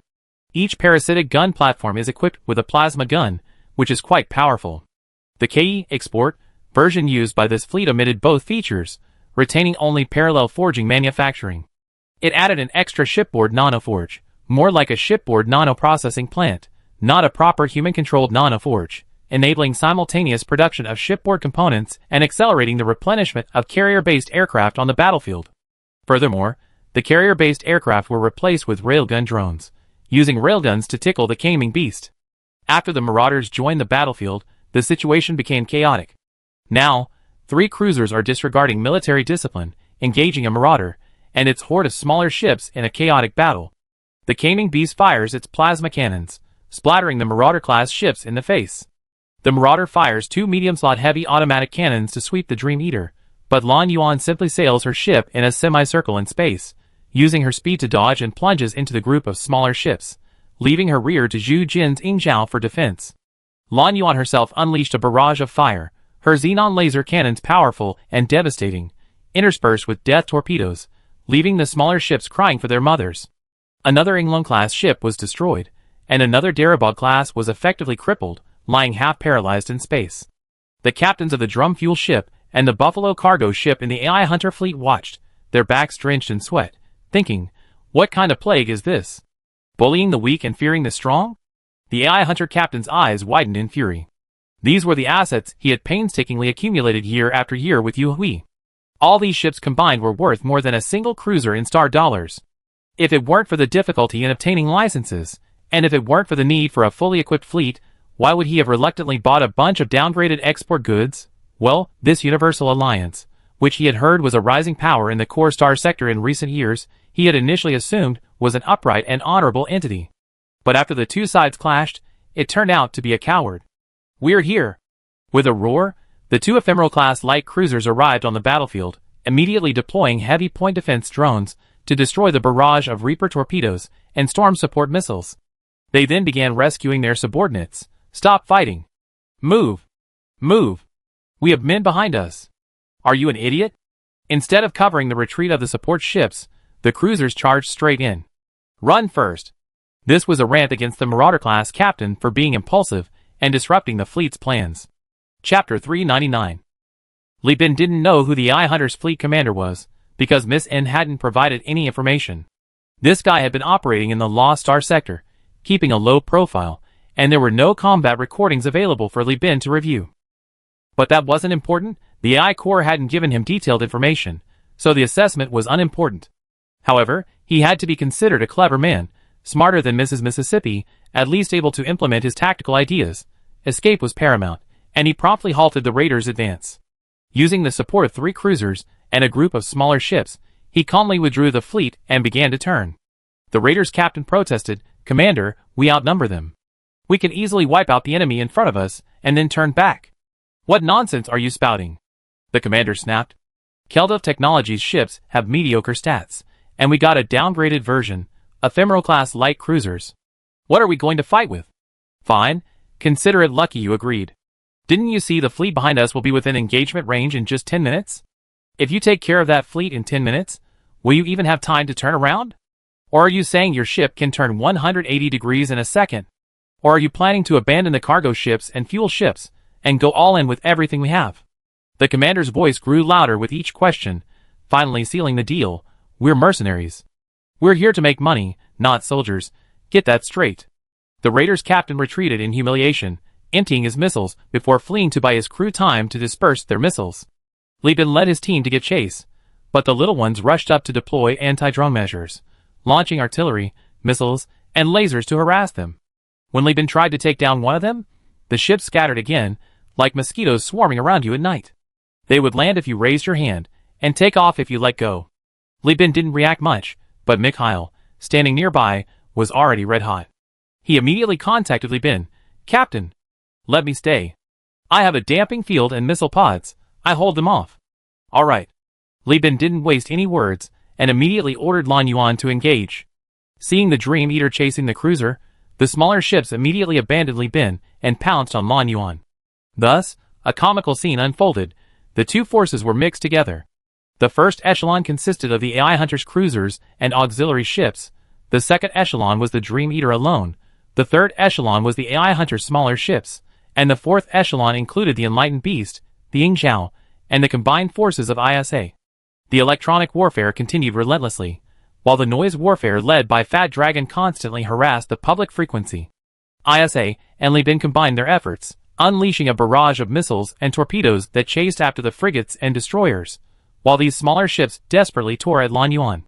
However, Lan Yuan was closer in speed to the cruiser ahead, which had slowed down to protect the auxiliary ship, and she achieved the first victory. They didn't even leave a single ship to turn and block me? They really underestimated me. Lan Yuan chuckled. The Xenon or storage tank was already ready, and the Xenon laser cannon that had been fired earlier was also fully charged. Target, drum fuel ship, spread barrage, 3 rounds of rapid fire. Spreading barrage meant that she didn't intend to target with precision. 1 or 2 hits would suffice. The fuel ship was essentially a mobile space nuclear bomb. With its civilian hull and the booster from the stern, it would ignite the fuel tanks and cause a secondary nuclear reactor explosion. With the power of the Xenon laser cannon, 1 shot from the main gun would destroy it, and 2 shots from the secondary guns would be enough to destroy it as well. You're using cruisers to block? That's even better. You're running away. If a ship loses speed, how much flight radius would it take to get back to support you? By the time you return, my boarding crew will have already stormed the bridge. Friend, isn't your backside feeling cool? 3 rapid-fire rounds were equivalent to the cruiser firing its full force 3 times. The barrage was as dense as a continuous spring rain, hitting not only the drum fuel ship, but also destroying a Buffalo-class destroyer, and half destroying the boosters of a Mayfly-class destroyer. The captains of the pursuing destroyers and frigates gritted their teeth at the sight. The drum fuel ship exploded without delay. No one expected that a single cruiser could unleash the firepower of 3 cruisers. Although the spaceships were in formation, they weren't packed tightly together. The distance between them was actually quite large, precisely to allow for emergency maneuvers, missile launches, and space for carrier-based aircraft. Now, the highly skilled Lan Yuan had exploited the opening, unleashing a barrage of Xenon laser cannons that fired haphazardly, with no strategy whatsoever. How could you possibly block them? There was no way. The commander finally snapped, his voice dripping with profanity and the cacophony of a market-like tirade. Li Bin, are you really going to fight me to the death? Nonsense! I took your bounty, buying your flagship and your head. That guy is willing to spend money, very willing. You're going to die today. Surrender now, if you know what's good for you, and I only kill you. Li Bin replied, his hands not idle either, firing plasma cannons at the nearest CSG-class destroyer. Those damn drones were no match for the massive energy weapons, and the flashy giant lightsabers. They were all instantly annihilated.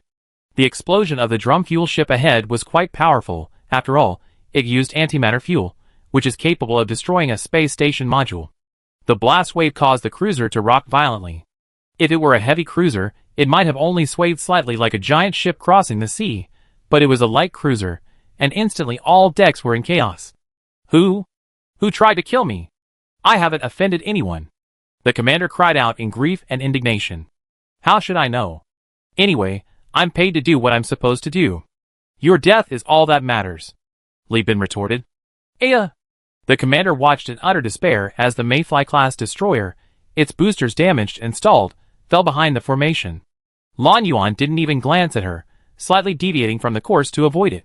Li Bin and the others switched to high-speed flight mode to catch up, bringing the smaller ships that had joined the Mayfly-class destroyers ahead into their firing range. Now, their fleet was incomplete, and they had lost a large number of destroyers and frigates, making it impossible to maintain their powerful air defense network. Destroyers and frigates can force them to surrender. These people aren't pirates, few of them are capable of using poison. We still need to take them back to Eden for labor reform, and then incorporate them into our ranks. Our focus should be on that ephemeral-class ship. Aye, Commander. Under the precise control of Isha's neural interface link, the CSG subtly adjusted its hull, avoiding the ephemeral class's dying afterglow heavy automatic cannons and afterglow rail guns. With its shields deactivated, the ship's damage area would be significantly reduced. Combined with its robust armor, Isha easily maneuvered the ship to the enemy ship's flank, firing storm missiles and nano-acid torpedoes through the gaps in the enemy ship's shields. 10 minutes later, the enemy ship's side gun emplacements began to fail due to the explosions and nano-infestation, creating blind spots in the firing net. The boarding team began preparations, and torpedoes were reloaded. Painted in the shape of a shark's head, a boarding torpedo was launched. Guided by navigation, the old one-eyed leader, leading his elite forces, easily smashed into the ship's blind spots and breached hull, landing inside the cabin without even activating the thermoelectric cutter on its head. Tactical shields were erected, machine gun positions were set up, and the old one-eyed leader's lower limbs transformed into a spider-like form, slithering through the pipes and grids of the passageway ceiling, hunting insidiously. As the first tongue succumbed to the old one-eyed leader's interrogation, Li Bin realized that this disabled ship was actually the enemy's flagship. He belatedly realized, no wonder they opened communications to question me. As soon as a cruiser malfunctioned, they're about to die. Everyone listen up. After destroying the heavy point defense drones deployed on this ship, launch your carrier-based aircraft to intercept all escape pods. And don't destroy the escape pods. The enemy fleet commander is proof of our bounty. We need to find him alive or dead. CO, should we continue the pursuit? Lan Yuan asked, hanging behind the enemy fleet while maintaining a swaying motion, without any worries about the rear. Whatever you want. You can pursue, but only to the jump point. Victory is assured. I don't want to take any risks. Roger. Lan Yuan closed the communications, stretched his neck, and looked at his first mate, grinning bloodthirstily. The shackles are off. Let's go all out. The first mate readily accepted the order. Aye, Captain. Chapter 400. Above the eternally unchanging gas giant, orange and blue trails of flame ripped through the sky, a life-or-death chase. The Dream Eater, while yelling for surrender and demanding the enemy ship unload all its weapons, rattled off its xenon laser cannons. Lan Yuan's pursuit wasn't truly about destroying a cruiser. The Dream Eater was her only ship. If it exploded, it would be gone forever. The enemy still had 2 cruisers. She wouldn't be foolish enough to risk her life. Why would she risk her life if her leader was gone? She needed to keep her life to oversee Li Bin's unification efforts. Her purpose was twofold: to vent her emotions, and to force the enemy to leave behind all their afterglow weapons. Although she didn't know what afterglow weapons were, judging from Li Bin and ISA's words, they seemed incredibly powerful. In that case, these people had to be left behind. The Dream Eater, relying on its high speed, would sometimes catch up with the cruisers and fire laser cannons, throwing them into disarray. Sometimes it would linger behind, and sometimes it would conceal its tracks using the dark side of planets. Even in the vastness of space, terrain is a crucial element of warfare. Stars, planets, nebulae, and asteroid belts are natural islands. Their gravity and volume, in the hands of seasoned veterans, are as important combat tools as high ground for the Army, archipelagos for the Navy, and clouds for the Air Force. Not to mention anything far off, just the concealment of signals. With a planet, a massive celestial body rich in metal, able to conceal the signals of an alloy-forged fleet. If handled properly, it's even possible to hide a massive fleet centered around battle fortresses in the dark side of a planet. Lan Yuan, as a veteran of the human realm and a seasoned captain of experimental ships, was intimately familiar with this tactic. Free from Li Bin and ISA's control, she moved like a swallow, appearing and disappearing like a ghost. Although she only damaged the armor of 2 cruisers, the psychological pressure she inflicted was immense. The Marauder-class captain asked the Ephemeral-class captain, "What do we do now? We can't hit them, we can't outrun them, and if we turn back, their fleet will catch up. What do you think?" "We can only drop weapons." "Listen to him and drop the afterglow weapons." "You really want to drop them? What if they're just kidding us?" The Marauder-class captain was stunned. "How can we fight back without shipboard weapons?" "Are you stupid? Who told you to drop them from the ship, from the cargo hold? We've been out there for so long. Don't tell me your cargo hold is just for show. Besides, if we don't do it, they have fuel ships behind them for resupply, and they can use emergency acceleration anytime. Aren't we saving our fuel for when we get back for maintenance?" The captain of the Mayfly-class ship clearly had a lot to consider. "Our commander's dead, brother. Now we're the 2 highest-ranking members in the group. If either of us dies, the AI Hunter mercenary group will truly be reduced to the lowest of the low. Let's empty the cargo holds, save the cruisers, and pawn the ships at Kelja Technology Company. We can still make a comeback." "That makes sense." So, to Lan Yuan's astonishment, the 2 cruisers blatantly opened their cargo holds, disrobing like a stripper, revealing their softness and curves. She could even vaguely see a spine-like line, one of the ship's keels. The Perseus star system's ruthlessness once again opened Lan Yuan's eyes.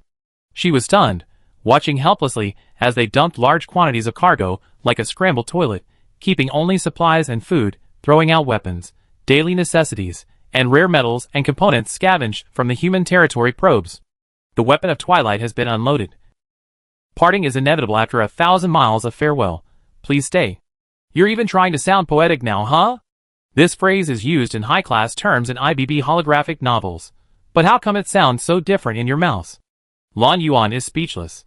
She surveyed the scattered cargo, quickly assessed the quantity of these afterglow weapons, and decisively abandoned the pursuit. She then instructed the sailors and the ship's engineering crew to prepare for salvage. The commander of the AI Hunter fleet and the leader of this mercenary group was the same person, currently being held captive in the captain's seat by Old One-Eye. After Li Bin confirmed his identity, Old One-Eye began questioning him about the nearby star systems where the afterglow lingered. Afterwards, he would be rewarded with an air rifle bullet, fired through the eye socket, exploding inside the skull. This target of Miss N's bounty would receive the blessing of Li Bin's swift death, painless. After all, he wasn't some heinous criminal, they were simply on different sides. At this moment, Li Bin, looking like a wealthy landowner, was sifting through his loot. These AI hunters are really lucrative. Look at them, and then look at what we did before. Compared to them, those Starlight pirates are like beggars. The sheer number of weapons, the Afterglow Cran Impact Cannon, Afterglow Noise, Afterglow Graviton Beam, Afterglow Heavy Automatic Cannon, Afterglow Pulse Laser Cannon, and Afterglow Railgun, dazzled Li Bin. Even more surprising was the Pallor anti-ship missile from Keldiv Technologies. As a small slot termination missile, while it couldn't match the power of the Reaper torpedo, it could guide and automatically track targets. Afterglow Railgun. Case study: Afterglow Railgun launch and explosion. Blue lines represent launch, and the light blue area within the yellow frame represents the blast wave and fragmentation. In addition, he also acquired several unique Keldiv carrier-based LPC aircraft, such as the Holly Unmanned Combat Aerial Vehicle and the Cactus Unmanned Support Aircraft. Their performance was quite good, especially the former, with 5 in a single squadron. Equipped with chaff launchers and Keldiv rangefinders, they were highly effective in air defense operations. The movement of Holly fighters inserting into the 3 flight decks. The only problem is establishing electronic warfare superiority, otherwise, they could easily be manipulated and turned into the opponent's claws. In this regard, the Universal Alliance currently lacks confidence. Besides this, what delighted Li Bin most was the AI core. 1 beta core. 1 gamma core. Is this what it means to be a jungler? I love it. Li Bin looked at the beta core he found in the flagship's cargo hold, feeling dizzy. He couldn't tell if he had struck gold or if the AI hunter had stole his luck. The value of the beta core was undeniable. The Tonfa colonies that had used it still longed for it. Even after Jaya visited Eden Star's Gamma Core management achievements, she felt it was far inferior to the Beta Core. With this thing, I can squeeze out a Gamma Core for Tonfa, Li Bin planned. Tonfa also possesses industrial capacity, currently producing Thunder Elf-class destroyers at breakneck speed. Taking advantage of the return of the Overlord fleet and the lewd immigrant fleet, they sent dozens of escort ships to the first shipyard for sale. In terms of financial balance, the United Tonfa is the best performing of the 3 planets. As for Granada, it's now purely a raw material producer and primary consumer, a veritable dumping ground for Eden. Secretly receiving orders from Li Bin, he treats unifying the planets like a job, waking up every day to routinely annex, wage war, hold meetings, and appease. After get off work, he hops on his spaceship and speeds through space, living a carefree life. The only bright spot is the blasphemous armor that Eden exports to Granada. After professional training there, it can be sold back to Eden at a high price in exchange for weapons, ammunition, and a certain amount of heavy weaponry. This is a service industry price scissors effect, cutting the profits of upstream and downstream industries. Some of Granada's minor warlords even gave up their desire for expansion, eagerly awaiting the arrival of the representatives of the Universal Alliance. They would exchange crabs for professional crabs on one hand, and buy crabs for unsold crabs on the other, while simultaneously reselling weapons, daily necessities, luxury goods, and grains to the major warlords, living a prosperous life. Chapter 401.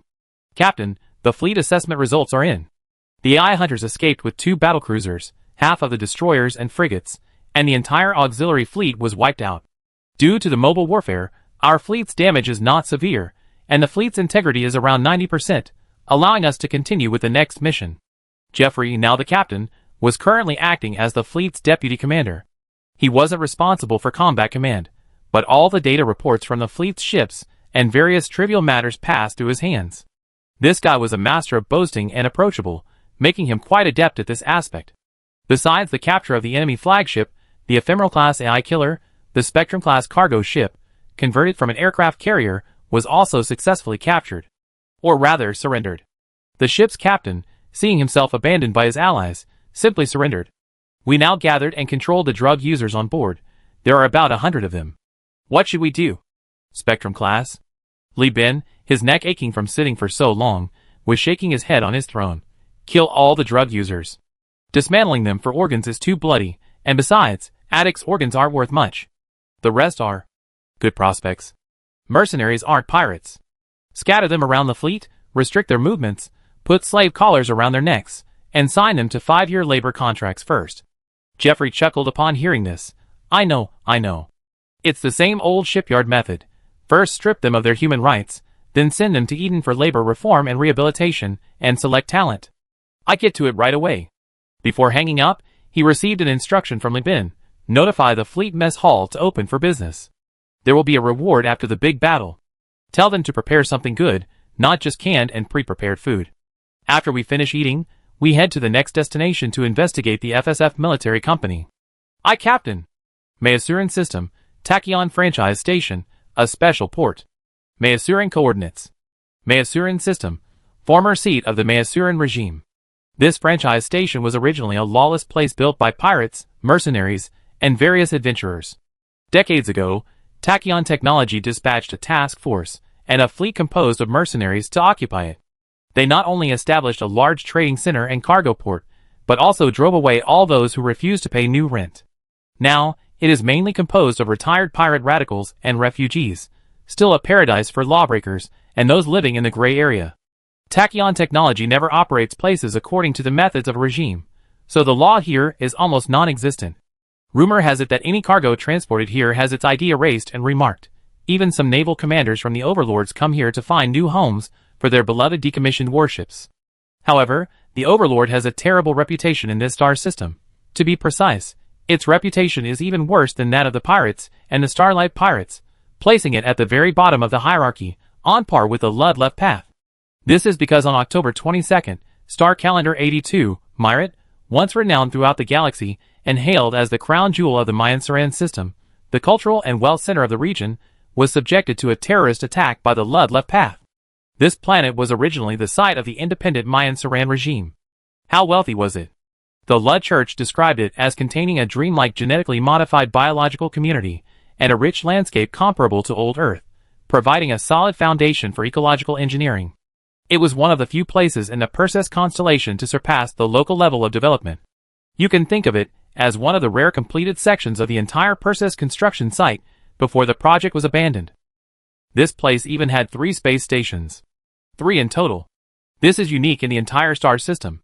Image from the game, then, Ludlow Left Path used a Prometheus-class fuel ship, a capital ship-sized fuel ship, renowned alongside the Atlas-class supercargo ships, converted into a suicide cruiser, and thousands of Marines carrying suicide bombs attacked Myrit's commercial space station, naval space fortress, and ecological space station.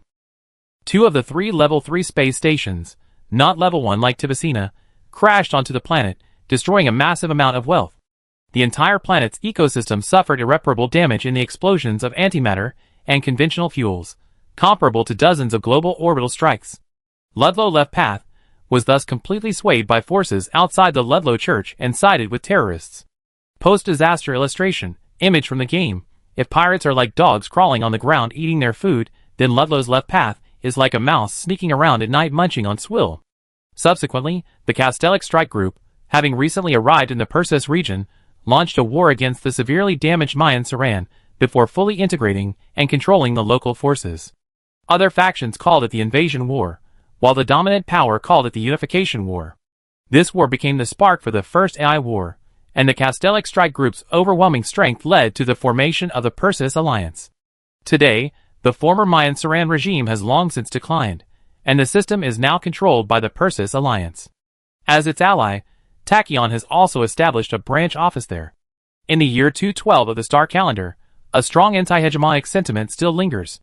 The space station's corridors are littered with graffiti insulting the hegemon and the level left path, which Tachyon technology ignores. As long as you pay, you can paint anything, even insults directed at Tachyon. Chung Beiyang sits in a private room at the level 25 bar, a holographic green plant flashing white noise beside him. On the wall next to him, several large, fluorescent words are scrawled crookedly, Maya Saran, my Maya Saran. How can I live without you? Image from the game, the resentment shines like the fluorescent light, because no one has cleaned it up despite the money.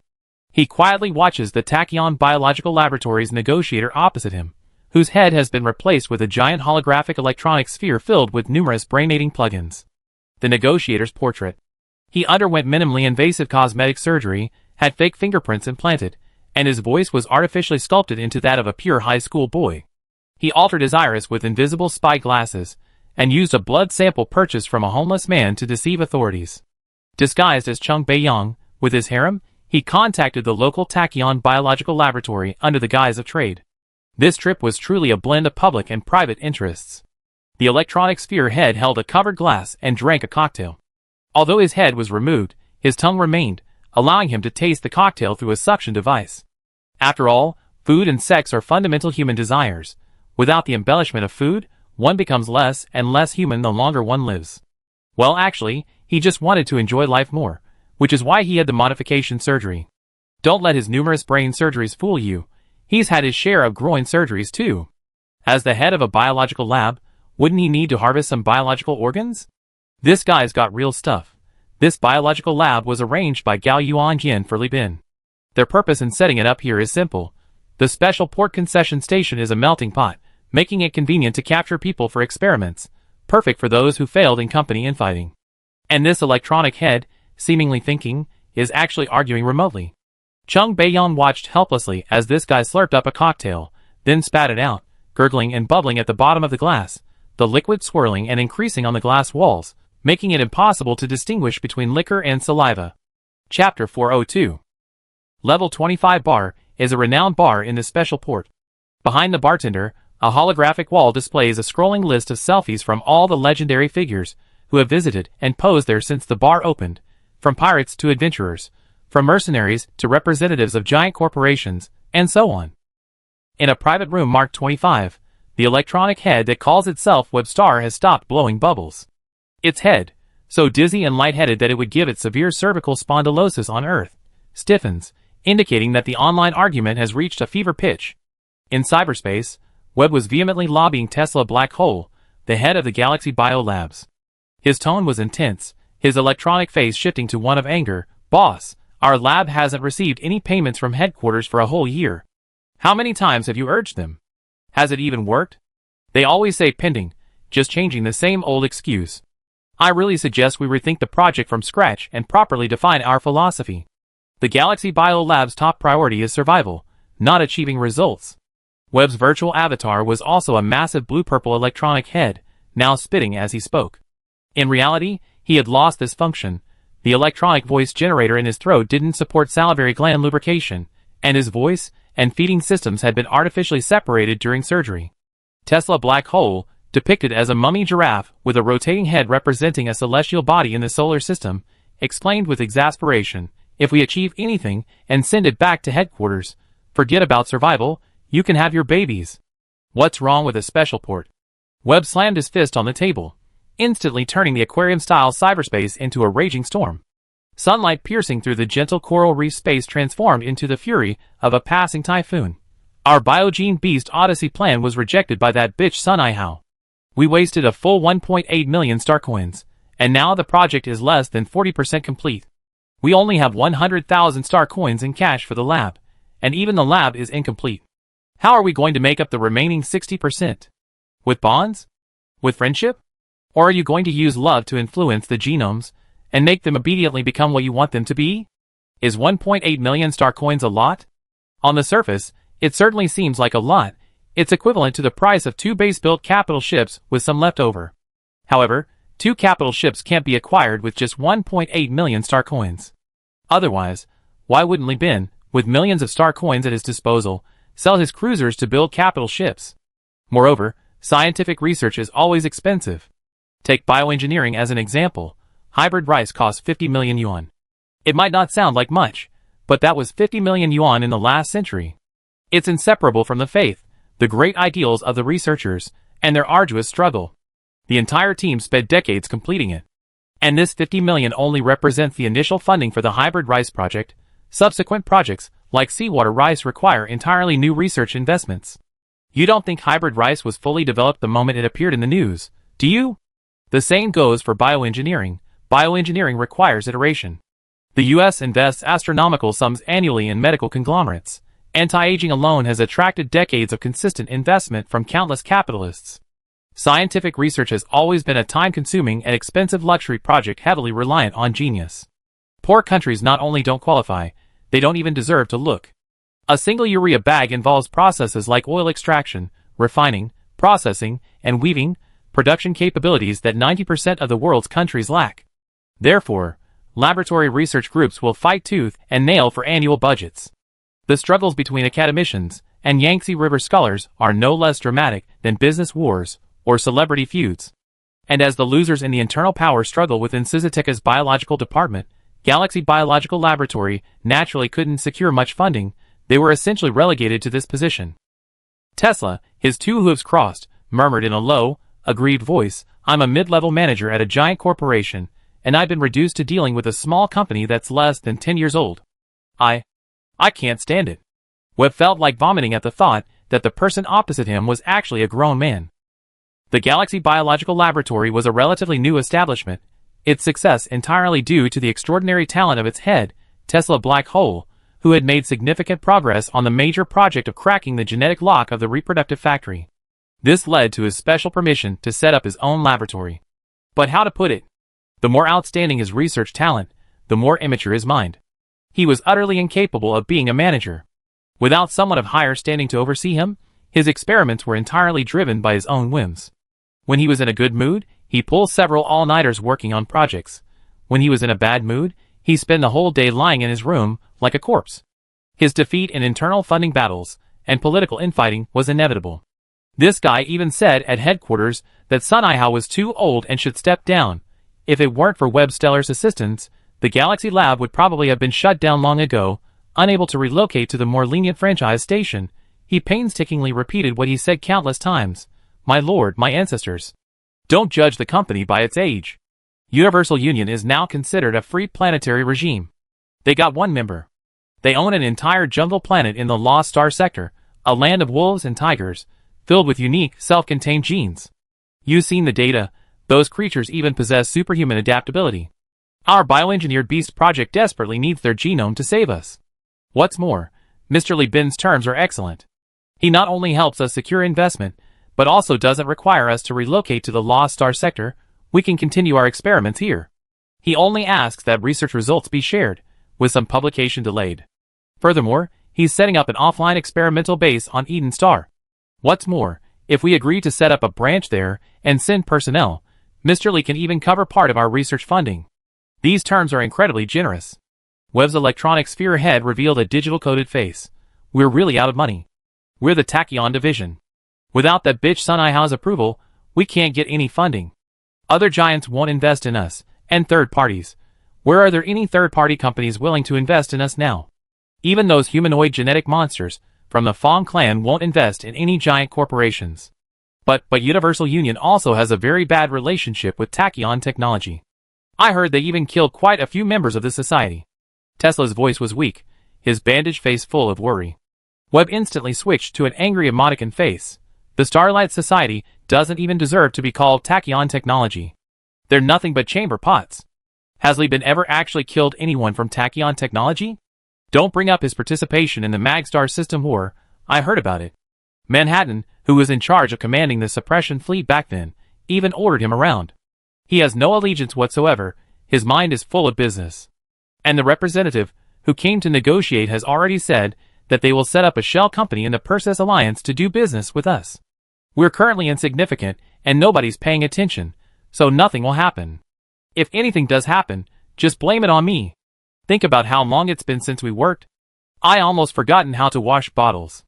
Looking at the lab's funding and maximum operating time shown by Webb, Tesla was speechless. Even without conducting many experiments, freezing samples in cold storage and life support equipment in the biological lab consumes a lot of electricity. Various experimental materials and chemical reagents have very short shelf lives. Once expired, they have to be thrown away. In other words, even without doing anything, the Galaxy Biological Lab can only last another year. Alright then. Tesla, looking like a wronged wife, quickly added, anyway, I'm not going to Eden, it's too dangerous. Webb thought to himself, you think you can just go with the flow? Once the experiment can proceed, seeing the samples that will take months to arrive, you probably be itching to go yourself. He scoffed at the person in charge's naivete, but was utterly impressed by his research talent. Actually, the entire lab had already been finalized, only Tesla was missing. Seeing him nod with great difficulty, Webb, fearing he might change his mind, immediately asked for his electronic signature. In a private room at level 25 bar, Webb, looking like a wax figure, took a deep sip of his now thickened cocktail, feeling nauseous. But for the sake of his image, Webb stubbornly shut off his artificial esophagus, severing the nerve reflexes to his stomach, letting his stomach churn uncontrollably. All done, he said, placing a pair of gloved mechanical hands on the table. The project manager and key personnel won't be going to Eden Star, but we send some apprentices and basic staff to provide guidance. Regarding lab funding, as you said, Universal Union will directly pay 120,000 star coins per year. We also secure additional sponsorships and send people to supervise the lab, but they can't touch the equipment. Project results require data to be processed, but genome analysis can be done online. We can arrange for a group of people to go with you immediately. The contrast is too great. Like a black hole instantly turning into a white hole, Chung Beiyong joked. Webb waved his hand dismissively. What we need is the boss's attitude. As long as he's willing to nod and do it, we can't wait to get started. The two then began signing the contract, using the Prism 13 Zhongzixing Fair contract, bypassing Susie's supervision, so they weren't afraid of being investigated. After all, Zhongzixing was backed by a powerful entity, and Li Bin was practically the entity's son-in-law. Alright. After the signing and sealing process was completed, an urgent message flashed on Chung Beiyong's terminal glasses. He ignored it without blinking, stood up, and extended his hand. I'm all set on my end. Just relay one last thing from the boss. I'm listening. With everyone united, anything is possible. One U United sincerely hopes to cooperate with the Galaxy Biological Laboratory. If we join forces, you have the strength and equipment, and we have the locational and resource advantages. The next century will surely be the century of biology. That sounds impressive, Webb nodded. Chapter 403. The terminal glasses kept sending messages, but Chung Beiyong, true to his professionalism, refused to answer any non-work related messages during work hours. He followed Webb and led about 12 people away, only reconnecting after they were on the spaceship and their food, lodging, and accommodations were arranged for the researchers with extensive experience in basic biological research, trained by these giant corporations. Only after settling these people, who had been painstakingly unearthed from the base of the quantum wall, were they settled. Then he dashed to his dormitory. The door was still open, and his impatient voice slipped through the crack. What is it? Wenwen or Qianqian? They were injected with the rickets virus. Did they vomit again? As the door opened, a dozen strikingly beautiful girls appeared before him, each with a unique figure and graceful demeanor. These were all girls Chung Beiyong had met during his previous espionage missions for Minsheng Company. Some were former targets, some were fleeting encounters for better mission completion, and some had developed into lovers from collaborative hacking partnerships. The most unique among them was an agent from a rival company. The man originally tasked with investigating internal spies within the company ended up being seduced by him, who then stole company secrets, leading to the company's bankruptcy. He was always a passionate and devoted man, seeing the beautiful woman who admired him ruin her career and forced her to sell herself for survival, he took her with him. In Li Bin's eyes, Chung Beiyong was like a modern-day Duan Zhengchun, a notorious womanizer in Chinese literature, falling in love with every woman he met. However, he had one remarkable skill, managing a large harem of women. Not only could he keep them all at ease, but he could also make these girls devoted to him on missions. Even if it meant being fired or a girl being imprisoned, he would risk everything to rescue her. Chung Beiyong's core intelligence team's office was his bed. He always assigned tasks from there. These girls were all talented, truly his comrades in arms. La was genuinely amazing. Even Old One-Eyed praised this guy as a talent. Li Bin's comment, a person who doesn't lack love, a person who doesn't lack people, made Chung Beiyong's name famous throughout the company. Even though few knew what he really looked like. He didn't need to know every skill, because his harem would wholeheartedly assist him. It's not Sister Wenwen, nor Sister Qian. One of his lovers said coquettishly. Chung Beiyong's heart calmed down a little. He first kissed and hugged his loved ones to soothe their emotions, then visited the two patients resting in the bedroom. Only then did he sit down opposite his former defeated opponent, now his wife. Sasha, what happened? Sasha's red lips were like fire, and she spoke with a trembling hand as she held a thin cigarette between her teeth, exhaling and half holding out a cloud of minty smoke. It's news from the Prism Freeport office. A little over a month ago, Oppenheimer Studios released a trailer for their latest IBB holographic novel, and they're promoting it online, attracting a lot of attention. That's good news. The CEO values the PEEP plan highly. Many of the company's projects rely on its revenue to fill the gaps. Chung Beiyong said, gently stroking the hand of his lover, who was hugging him from behind, the headlights of the car pressing against his forehead. Sasha took off her cigarette and flicked off the colorful ash that resembled dandruff. But the problem is, the first IBB movie was so well made and realistic that someone paid online trolls to smear it, and even organized hackers to try and break into Oppenheimer Studios. Just now, Oppenheimer Studios sent out a message saying that they had been subjected to a large-scale hack, and even the power to their production center was cut off. Chung Beiyong was no longer in the mood for sweet nothings with his lover. He let go of her hand, and she tactfully left to find her friends. Sasha continued, this happened yesterday. The power at the production center kept going out for 8 hours. Finally, they found the culprit. Guess who it was? Which legendary hacker? Was it Thousand Hand Guanyin? She likes to do this kind of intimidating hacking without killing or getting blood on her hands, Chung Beiyong guessed. The so-called Thousand Hand Guanyin is a female hacker who always completes her clients' hacking requests and virus creation commissions quickly and efficiently. Her speed is inhuman, as if she has multiple hands, hence her name. No. Sasha shook her head, holding a cigarette stained with lipstick, and said with a mix of amusement and exasperation, Oppenheimer Studio eventually found out it was a maintenance worker at the production center. He was responsible for cleaning and maintaining the server room, and he was charged 500 star coins to unplug and plug in the server room circuits every half hour. Isn't that ridiculous? This actually happened, in the 3K era. It was a cleaner who did this. Damn, social engineering. Chung Beiyong laughed as well, lighting a cigarette. What did Oppenheimer Studios say?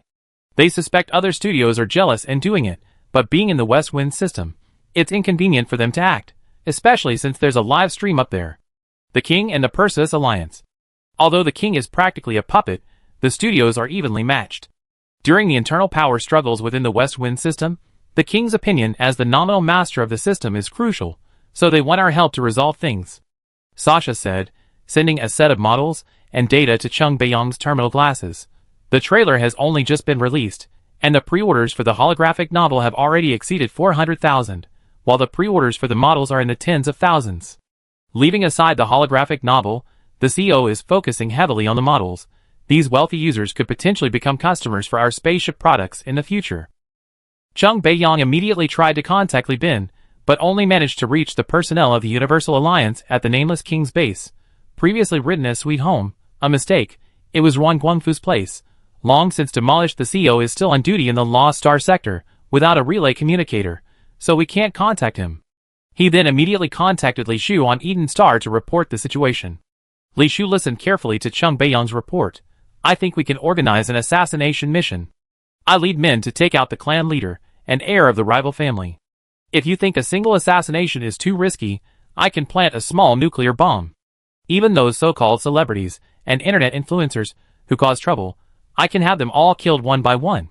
It can only be said that, befitting a former special agent, once in control of the violent machinery, he truly dares to act and think. However, Li Shu did not immediately agree. Instead, she convened a meeting with Captain Lassaladu and Qian Lu from the first shipyard. During the meeting, she pondered for a long time before tactfully saying, although I am Li Bin's sister, I have spent a long time in the Lost Star sector, and am not proficient in business warfare or diplomacy. I entrust this matter entirely to the three of you. Please offer your suggestions. I will simply listen in. Chung Beiyong then reiterated his plan to assassinate the king. Qian Lu thought his suggestion was bold, but the risk was too high. Chandler raised his hand.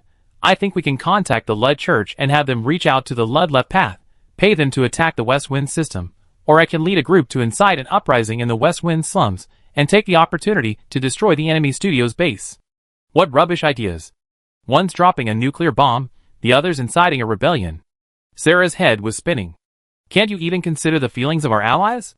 Oppenheimer Studios is still in the West Wind system. Can anyone accept this? This will escalate to the king of the streaming world, and might even attract the attention of the Persis Alliance. Things will get complicated then. Besides, it's just online harassment and offline social engineering. Why make such a fuss? Captain Saradu, do you have any good ideas? I always heard my brother talk about your deeds, saying he's learned a lot from you. Li Shu also felt the two had gone too far, and turned to ask Saradu's opinion. Saradu, wearing a shirt, nestled on the bed, launched into a long explanation. If you ask me, they're just interfering and smearing, it's clearly a threat. We just need to take it to the point of being a threat. They're organizing an online army, right? We hire hackers to investigate, find out where the main online army comes from, and then we take people to raid their territory. Aren't there rumors of hackers? We find a famous hacker and kill them to complete the mission. But there aren't any hackers? Qianle asked, puzzled. Is that important? Saradu retorted. A threat should make people back down. Just accuse him of hacking, shoot him in the head, plaster the wall with pictures and videos, and post them online. That works too. The key is that we need to flex our muscles, but we can't directly clash with other studios. Otherwise, if we really go head-to-head with them, the other neutral studios will feel their lives are in danger and band together, 1 against 8, and we be finished. It's a matter of degree. Saradu waved his thick, fat fingers, assuringly Shu, Miss, Saradu, aside from everything else I still have a considerable network of connections built up over the years. One of Chung Beiyang's wives is a hacker, and she has influence in the industry. You approve a grant, and I set off with a fleet. No matter where the Navy is, we wipe them out. Chung Beiyang thought for a moment and then asked, can we leave this to Von Bueller Industries? Li Shu shook her head. I'm afraid not. Von Bueller Industries and other investors are located within the Persis Alliance. Any actions they take will easily attract their attention. The Universal Union headquarters is located in the Lost Star sector, and its other projects are either in Prism Freeport or in the Tulier system, which is occupied by Wind Mine. We have the greatest flexibility. Chung Beiyang and Qianle fell silent. Given that other investors couldn't easily intervene, they realized the significance of Sarah's words. By intimidating the other 7 holographic novel studios in the West Wind galaxy through the actions of the giant corporation, they had effectively contained the conflict within a limited, albeit strained, framework. This tactic was indeed more sophisticated than their own, and more likely to resolve the dispute. Ultimately, this was a test. If it succeeded, the hyenas would pounce and tear them apart. If not, they would move on to the next target. Unless the Persis Alliance mobilized en masse, the PP plan, backed by substantial bank and corporate investment, was destined to receive considerable off-site support. Li Shu used the AI core to calculate the 3 options. This one had the highest completion rate, inciting rebellion had the lowest success rate, and dropping a nuclear bomb would have the biggest aftereffects. She cleared her throat. This task will be handled by Captain Saradu. You write the report. I approve the funding. One requirement: speed is crucial. Project P has far-reaching implications. Dragging it out will only make others think we're weak. Leave it to me. Saradu clenched his fist excitedly. The CEO isn't here, but the young lady has authorized it. Now I'm in charge. We must demonstrate our value this time, and do it cleanly and beautifully. Yes, we must slap them in the face. Blow off their online names. Skin them alive. Qianle raised his hand cooperatively. As for Chung Beiyang, he had no interest in getting involved anymore. If he wasn't allowed to carry out assassinations or use nuclear bombs, then he wasn't qualified to act. After all, he wasn't a white-collar worker with such a high salary. If it really came down to assassinating the Emperor, he'd take his harem to the battlefield. Chapter 404. Okay. Alright, that's settled. We have a good meal after this is all over. After finishing the last communication, Sarah wearily closed her eyes. Finally, they pinpointed the Navy's location. This Navy was located in a star system ruled by the Overlord. Lieben had been there before when he was sourcing cruisers, Niflheim in the Valhalla system.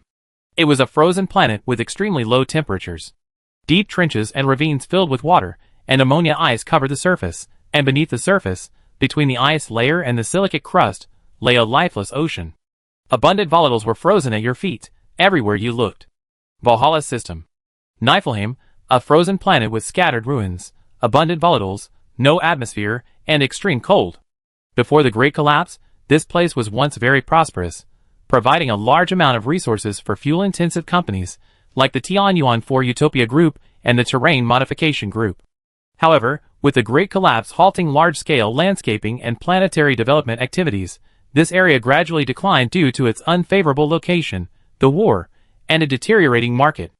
After the Overlord took over, despite launching numerous reconstruction projects and revitalization plans, and even attracting a large number of veterans, it still struggled to recover, and some dome-shaped cities were abandoned due to lack of inhabitants. In recent years, the Overlord has stimulated the development of potentially volatile organic compound, VOC, extraction operations through grants.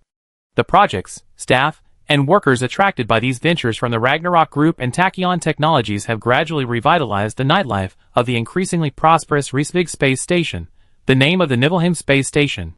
Even during the Sino-US confrontation, business was still conducted. Don't assume that hostility precludes business.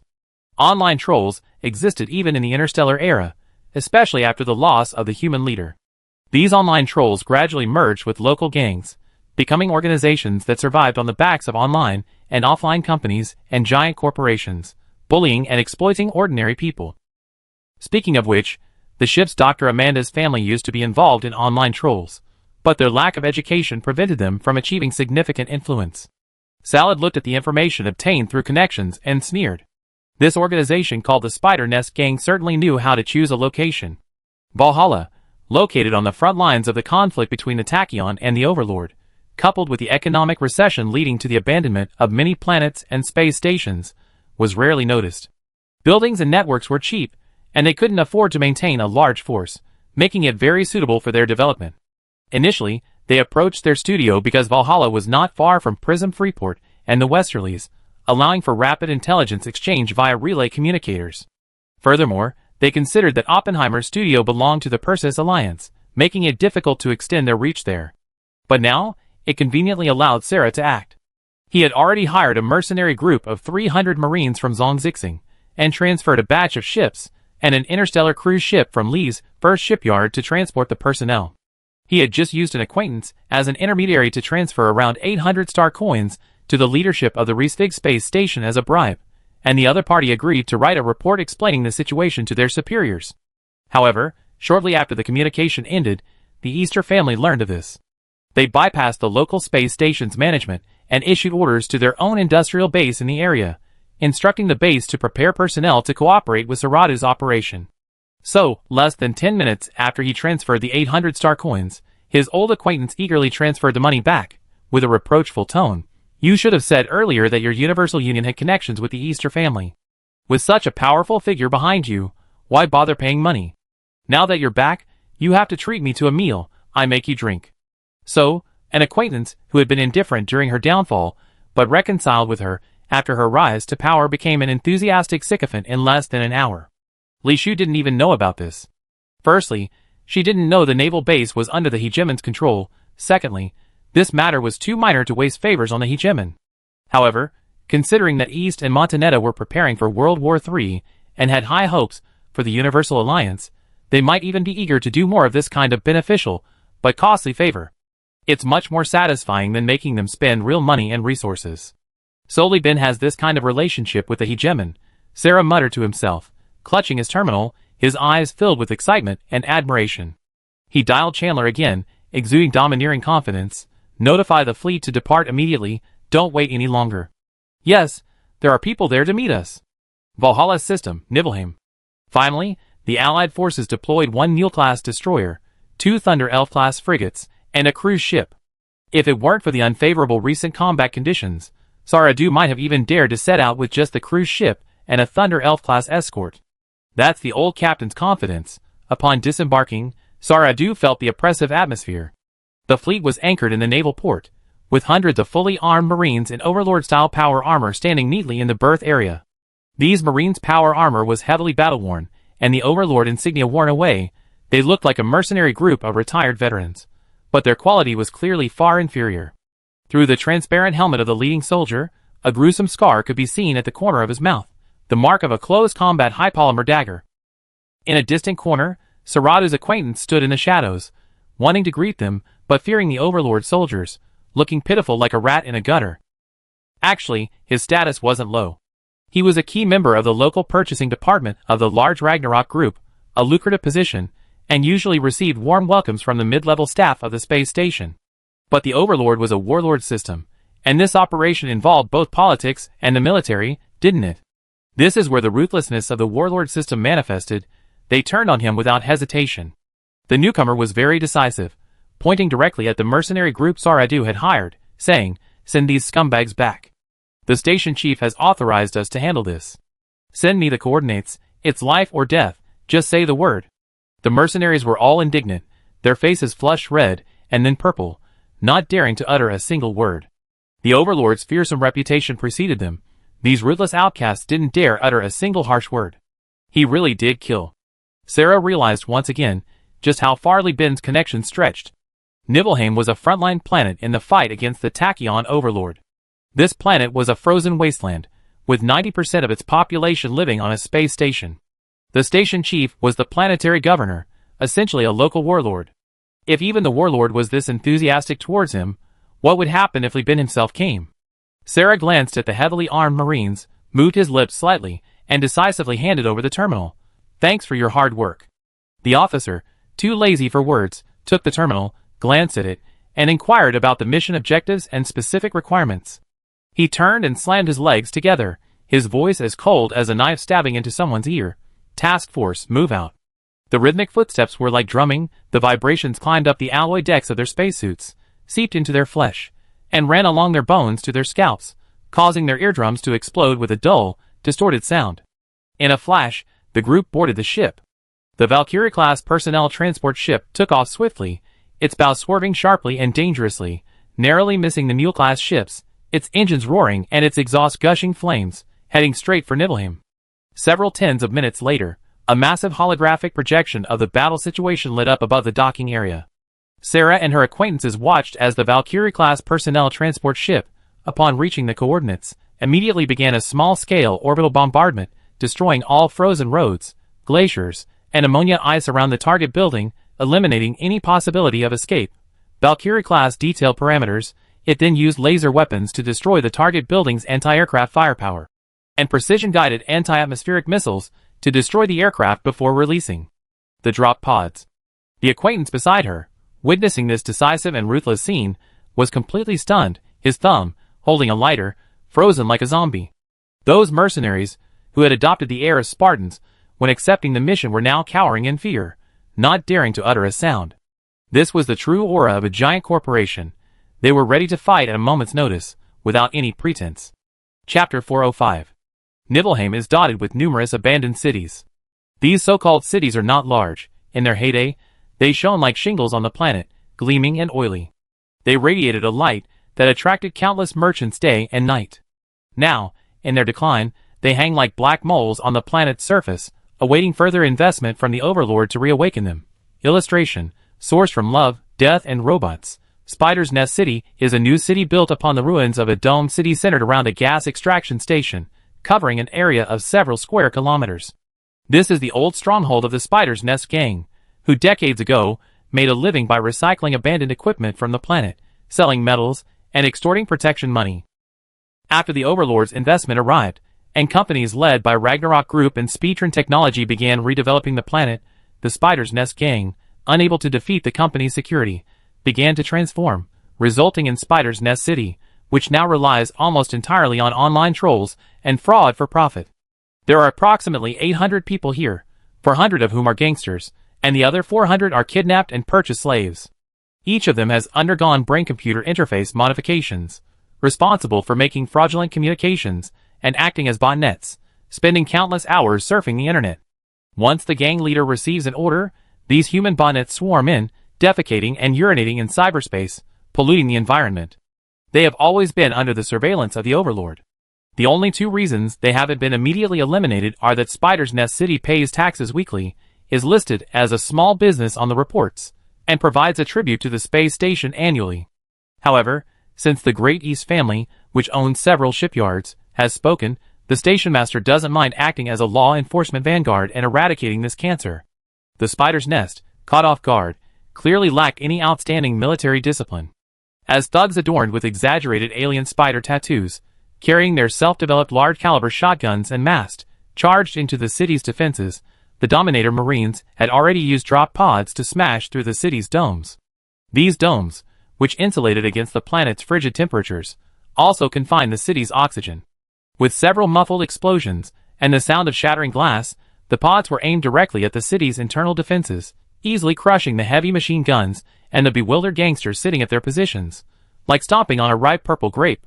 The sudden influx of freezing temperatures and rapidly thinning oxygen levels caused hundreds of unsuspecting gangsters and slaves to freeze and suffocate to death in the drastically altered environment. The Marines silently invaded. There were no FBI, open the door, or final warning. Only the howling wind from the towering ammonia ice mountains thousands of kilometers away, the muffled crack of live ammunition, the crisp sound of lasers, and the occasional explosion, a depressing, scattered chorus of sounds. Wait, we just paid our taxes yesterday. The legal advisor rushed out, waving her legal license certified by the Overlord, about to say something when a flamethrower was stylishly placed against her helmet. Through the helmet, her striking appearance and impressive resume made her tremble as she watched the bewitching flames on the flamethrower. The next second, the flames engulfed her. This weapon, with its simple principle, had been used since World War I and, due to its effectiveness in urban warfare, remained widely in service even today. As the saying goes, humanity itself is far too fragile. A stone or a rope can kill. Weapons aren't always better the more advanced they are. The context matters. The Marines continued their charge, power armor slicing through corridors strewn with sticky fuel, a veritable inferno, burning house after house. Around the high ground, positioned around the flamethrower-wielding Marines responsible for suppression, were snipers armed with precision laser guns, tasked with eliminating every power armor-clad opponent who dared to peek out. No surrender, no prisoners, no rescue. The gang, along with their enslaved members, turned to black charcoal and white ash. An hour and a half later, after the last Marines who had searched the secret chambers and hidden passages confirmed everything was in order, the triumphant strains of the human leader resounded from the space station, signifying another great victory under the leadership of the overlords, who inherited the spirit of the human leader. The scarred officer led his team back to the space station, dusty and weary. He tossed several briefcases containing data disks to Saradu, saying in a harsh voice, "All the data and internet records of Spider Nest City are here, along with the Annihilation records. Investigate the mastermind yourselves. As for internet celebrities and stars, the Overlord and the Persis Alliance have nothing to do with each other. Do it yourselves? Any problems?" "No." Saradu shook his head as vigorously as a screwdriver, feeling somewhat dazed. This was all too easy, as effortless as kicking a dead dog on the street. As for finding internet celebrities to sacrifice, that was easy enough. After all, everyone knows that online trolls are the dogs of the entertainment industry, and the entertainment industry is the dogs of capital. The Universal Union, possessing a jungle planet, is now considered a form of capital. Apart from the live streaming king and the bigwigs running holographic novel studios, who have successfully transitioned from celebrities to capital, every single other so-called internet celebrity has to kneel before the Universal Union. After all, no matter how many fans you have, they can't compare to the number of cannons I have. No matter how united your fans are, they can't match the unity of my crew. 2,000 star coins can't buy a destroyer, but it can definitely buy an internet celebrity, or even more than one. After all, back in the day, the half-ox mercenary group risked their lives to demand unpaid wages, even risking annihilation to use missiles on the battlefield, all for a mere 99 star coins in donations. They were truly risking the lives of hundreds of people. Sarah considered the amount of star coins Li Shu had authorized for him. It could buy not just a small internet celebrity, but even the head of a major star. Thus, he felt a chill run down his spine again, gaining a deeper understanding of Li Bin's power. He had been enthusiastically proclaiming, "I'm in charge. This has to be done beautifully." But all the connections he painstakingly cultivated were less valuable than the small amount of help offered by someone who had heard of the Universal Alliance's reputation. More importantly, this wasn't aid from a large corporation or company, but from the T1 powerhouse of the corporate world. That's terrifying. In fact, this was the result of Li Bin's painstaking efforts to maintain relationships with various forces. Every time he finished a battle in the Lost Star sector, he would go to the Nameless King's base for supplies, not just to control the company, but also to maintain his presence in front of friends and business partners. P Project had gathered a group of industrial and trading companies, and also brought in Oppenheimer studios and banks. They had production capacity, public opinion, and capital. As long as Li Bin was alive, their combined efforts could ensure that the Perseus Alliance, which had already become indifferent to him, wouldn't send a fleet to impersonate pirates in hyperspace to plunder his fleet. The Nest of Conda and Bishop Pucci not only helped Li Bin stabilize the security of the colonies, but also prevented pirates and the left-handed madmen from eyeing the Universal Union in the core sector. As for the Overlord? Ha! A son-in-law is half a son, and half a son-in-law is a quarter of a son. Rounding up, Li Bin is practically the Overlord's adopted son, and he even took on military duties. His name is practically on the radar of the Supreme Overlord. Unlike Sarah, who has extensive connections at the lower levels, Li Bin's connections are all at the top, belonging to high-ranking elites. Therefore, as long as Li Bin is alive, his territory will naturally have people watching over it. By the way, Mr. Li isn't here. Can you represent you? Scarface asked before leaving. Saradu puffed out his chest. What are you talking about? The CEO and I are mutually beneficial. You can tell me anything. Alright, then please tell Mr. Li that my father wants to meet him when he returns, in the Valhalla system. With that, Scarface left without looking back, leaving a bewildered Saradu. Just as Saradu was thinking about which internet celebrity's life to buy to intimidate him, Bourbon from the Mercury gang of Salamanca, Old One-Eye's comrade, someone who hadn't joined the Universal Alliance with Old One-Eye, received intelligence from some friendly company and proactively arrested a top streamer with over 700,000 real followers in Salamanca. And also kidnapped a dozen smaller streamers, with hundreds of thousands of followers, eagerly sending a communication request to Saradu. Sarah stared blankly at Bourbon, the leader of the Mercury gang, who had already made a name for himself in Salamanca and acquired several gangs. Bourbon groveled obsequiously to his agent. They were all captured from our rivals. Just say the word how you want them to die. Shipwrecked. Dismemberment? It's all negotiable. The Mercury gang can also provide a large number of actors. The IBD series is very popular. There are plenty of people in Salamanca who want to be famous. They fight tooth and nail for even a small screen time. Your company can train them however they want. If they die, consider it their bad luck. I just want you to put in a good word with the old captain and lend me a few cruisers. No. Just bring a cruiser fleet to help me take down our rivals. I concede half of Salamanca's planetary control. If you think the location is too sensitive, tariffs and industries are negotiable. I'm just afraid of joining a giant corporation and being swallowed whole, leaving not even bones behind. I trust the people the old captain approves of. I can negotiate. I can be loyal. I just want a chance. Chapter 406. Although Saradu didn't know the connection between Bourbon and the CEO, he realized from Bourbon's words that the once powerful Bourbon in Salamanca was now in dire straits. He had first turned against the gang leader who had brought him into the underworld, then defeated his old rival, the Tusa Society. With his carefully trained hundreds of marine-level assassins skilled in using atmospheric conditions for airborne operations, he had wiped out the core members of another gang, seizing their share. Finally, he could no longer sustain himself. In short, he had overexpanded and was now surrounded by other gangs. Bourbon was a retired elite marine who worked for the previous leader of the Mercury gang before becoming the leader himself. Although he earned more than working for the Perseus Alliance, in the eyes of the current Universal Alliance, he was just a nobody, owning only a few destroyers and 50,000 to 60,000 star dollars in liquid funds. His identity was as shady as coal in a mine. Even passing by would leave you covered in coal dust.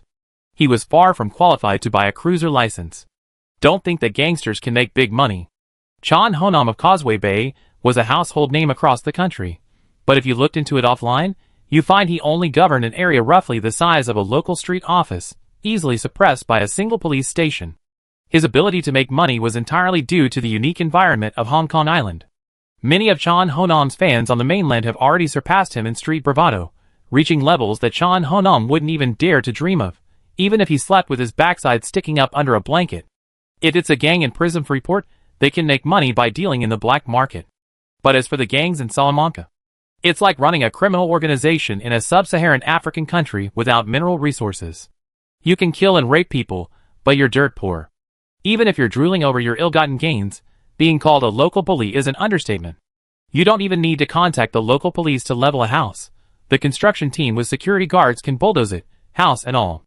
The entire Salamanca system had only one cruiser, operated by several gangs.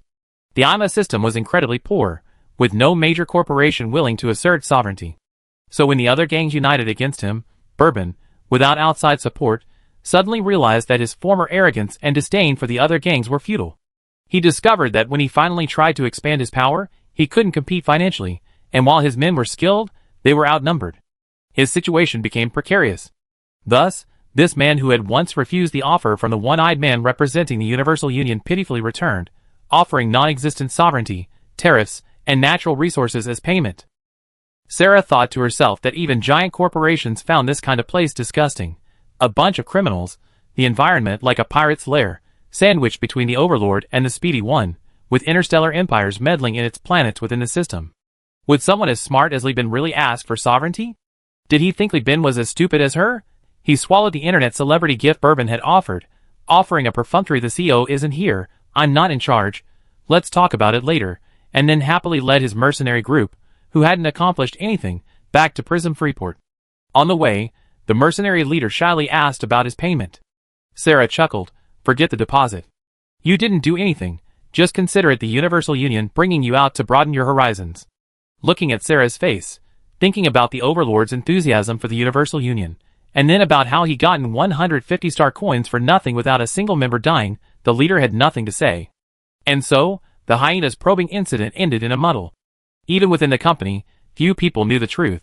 Everyone just thought that Sarah was indeed worthy of being poached by the CEO at a high price, as she could not only command the fleet, but also help the leader keep an eye on the back door.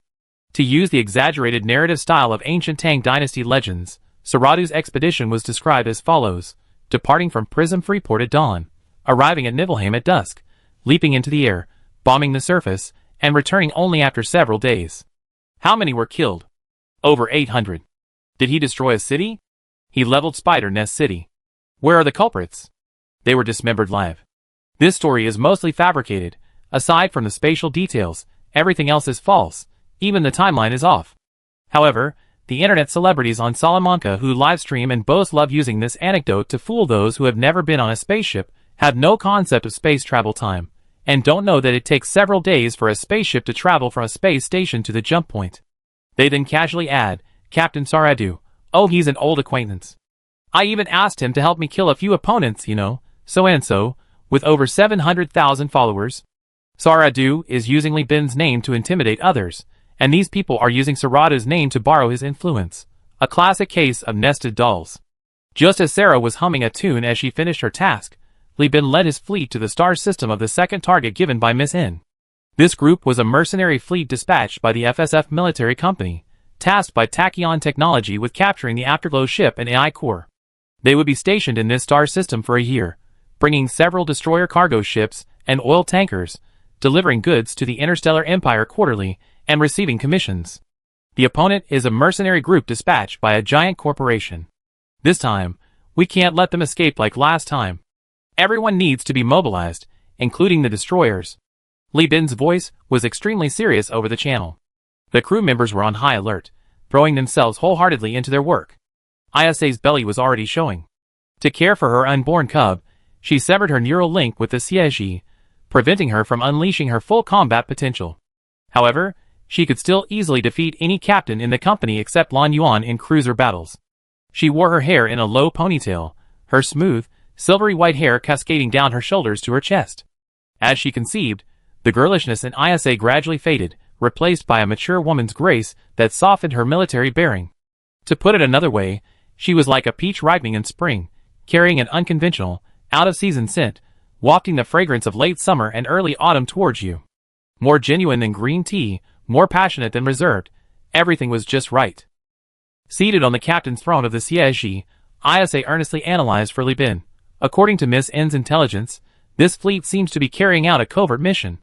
They've been serving Tachyon Technology for 7 consecutive years, always believing they were just helping with ship capture and AI core development. The fleet has 3 cruisers, 2 midstream-class cruisers, and 1 hot spring-class missile cruiser.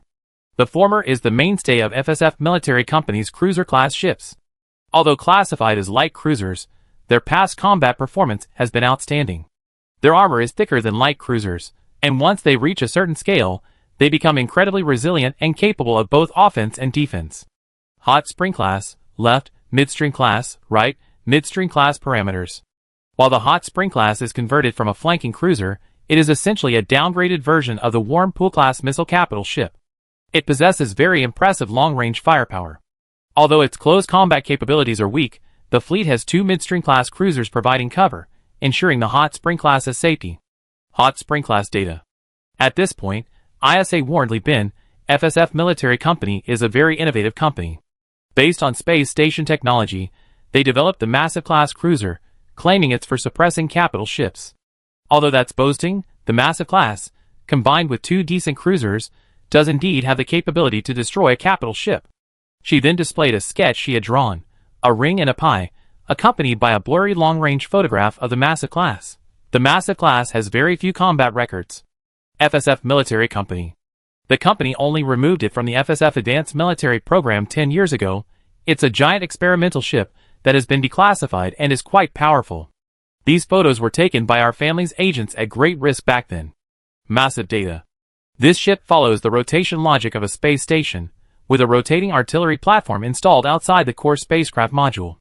It's equipped with the company's own large live-fire weapon, the OG-3 giant rotary cannon, and self-repairing shield-guarding drones, making it very resilient and capable of both offense and defense.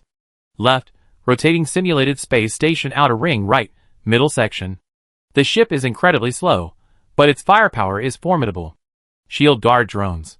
She solemnly warned Li Bin, if you encounter this ship in battle, and the enemy fleet has other cruisers providing cover, don't try to charge at it just because you have more ships. While victory is almost certain, it could easily take out 1 or 2 of our cruisers before it leaves. Li Bin's eyes lit up. Wow, that's amazing. Can we get one? Isha shook her head. It's difficult.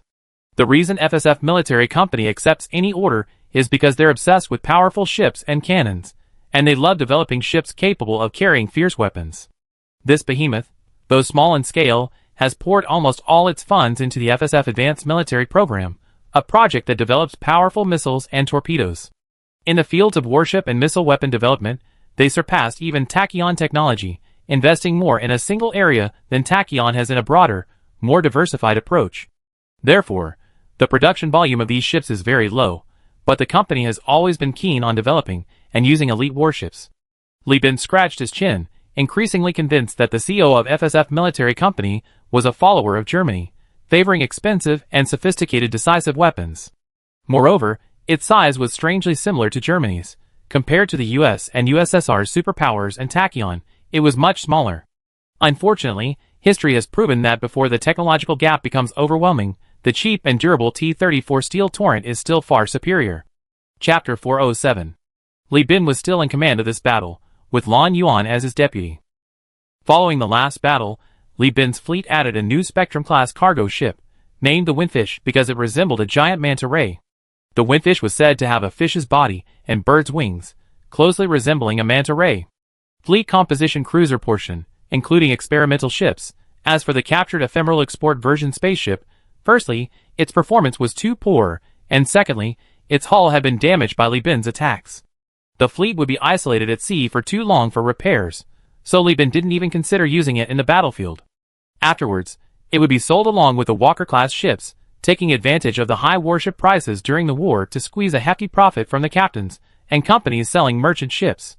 This FSF fleet was located in a very small star system, with only 1 star and 1 metallic planet, and only 1 jump point. These tiny star systems are generally deserted. The larger a star system, the larger its hyperspace reflection, and the more potential resources it contains. Planetary data, natural resources, and even relics of humankind are all more likely to appear. In other words, this kind of place is truly a god-forsaken wasteland. Li Bin wouldn't have brought anyone here for exploration if he didn't have the exact coordinates. He even considered leading a fleet in and out of jump points a waste of fuel. Missed it. The first message Li Bin heard after entering the physical universe, after making thorough preparations, was the furious voice of Mikhail, who was leading the expedition. The universe was empty. The barren star system was as empty as the remaining balance after Li Bin graduated from university in his previous life, after paying rent. Nothing but the white dwarf star and a metallic planet only slightly larger than the moon. Undeterred, Mikhail even dispatched a carrier air wing with a Husky to specifically explore the dark sides of planets and stars. After confirming there was nothing but a pile of space debris, he angrily cried out, "Captain! We're too late. The prey has escaped." "Too late? I feel like we arrived just in time." Li Bin looked at the empty star system with immense joy, having completely avoided the disappointment of wasting vast amounts of fuel, supplies, and time using a horizontal jump to enter the physical universe only to find nothing. He clapped his hands excitedly. "I knew it. How can we always be so unlucky? It just so happens that they're home, and this is our chance." He quickly issued orders over the channel, immediately mapped the star system data, dispatched destroyers to scout hyperspace. Once the returning FSF expeditionary fleet is spotted, immediately pretend to be a smuggling fleet and run back to report. Mikhail muttered in bewilderment, "Captain, what are you going to do?" Li Bin's voice came through first. "The FSF expeditionary fleet has been using this place as their home ground for half a year. They'd definitely be less vigilant when they return, and the time when they enter and exit jump points is the most dangerous time for the fleet. I'm going to ambush them here and give our FSF friends a good welcome." In May of Star Calendar 212, in ISA's 7th month of pregnancy, on the 23rd day of the core fleet's ambush, the Albatross-class ships, their paintwork ruined by the hyperspace storm, finally detected a large signal. The captain, who was squatting on the platform with the first mate and navigator fighting cockroaches, instinctively stood up to check the situation after hearing the alarm. After confirming that there was nothing wrong with the spaceship, he was about to squat down to continue playing, but his spirit, tormented by long hours of boredom, was quickly pulled back by the professional skills honed by ISA and Lan Yuan, and he looked at the projection. Then, he stomped on a cockroach in the basin, a cockroach with its wings removed and coated in magnetic powder. Under the first mate's astonished gaze, the captain grabbed the navigator and kicked him off the platform. The navigator tumbled through the air, his back bearing a conspicuous footprint made of cockroach exudate. Large unidentified signal detected. All personnel proceed according to plan. The captain's roar finally snapped everyone out of their daze. These men, who looked like they were about to lose their focus, instantly sharpened their eyes and returned to their posts within seconds. The first mate sounded the cabin alarm, whispering, "Captain, you still owe me 2 bags of nutritional paste, and don't forget the 5 meal tickets." "Go to hell," the captain grinned. "Here's half a cigarette, and we call it even." Electronic cigarettes never say half a cigarette, so it must be a natural cigarette. The first mate asked, "Is it the cosmic brand from our Eden star?" Yes, shut your mouth and pretend to be a merchant." "We're lucky, the captain sent out 8 ships to scout, and we just happened to run into them. The patrol allowance is tripled. If we get caught and everyone loses their bonuses, I skin you alive." "Just you wait." The first mate happily agreed. While they were talking, the fleet had already flown into the optical observation range without any concealment. After confirming it was an FSF military company ship, before the other side could request the identification code, the first mate activated the active transponder and sent over the pre-prepared identification code and information, disguised as a free salvage ship. The lieutenant colonel is a salvage company established in Elf, registered in Star Calendar 211, with a registered capital of just 1 Albatross-class vessel. Albatross class. The first mate repeatedly confirmed this on the bridge of the Hot Spring-class flagship of the FSF Expeditionary Fleet before reporting to Fleet Commander Laska. Laska was a ruthless commander with a mercenary air more prominent than a soldier. In fact, all the captains and commanders of the FSF military company were like this. Because the FSF military company only controlled one system in a peripheral sector, its domestic resources were not particularly abundant. Due to its location, its market competitiveness was low, and coupled with their intense focus on technological development, the entire force's economy was extremely strained.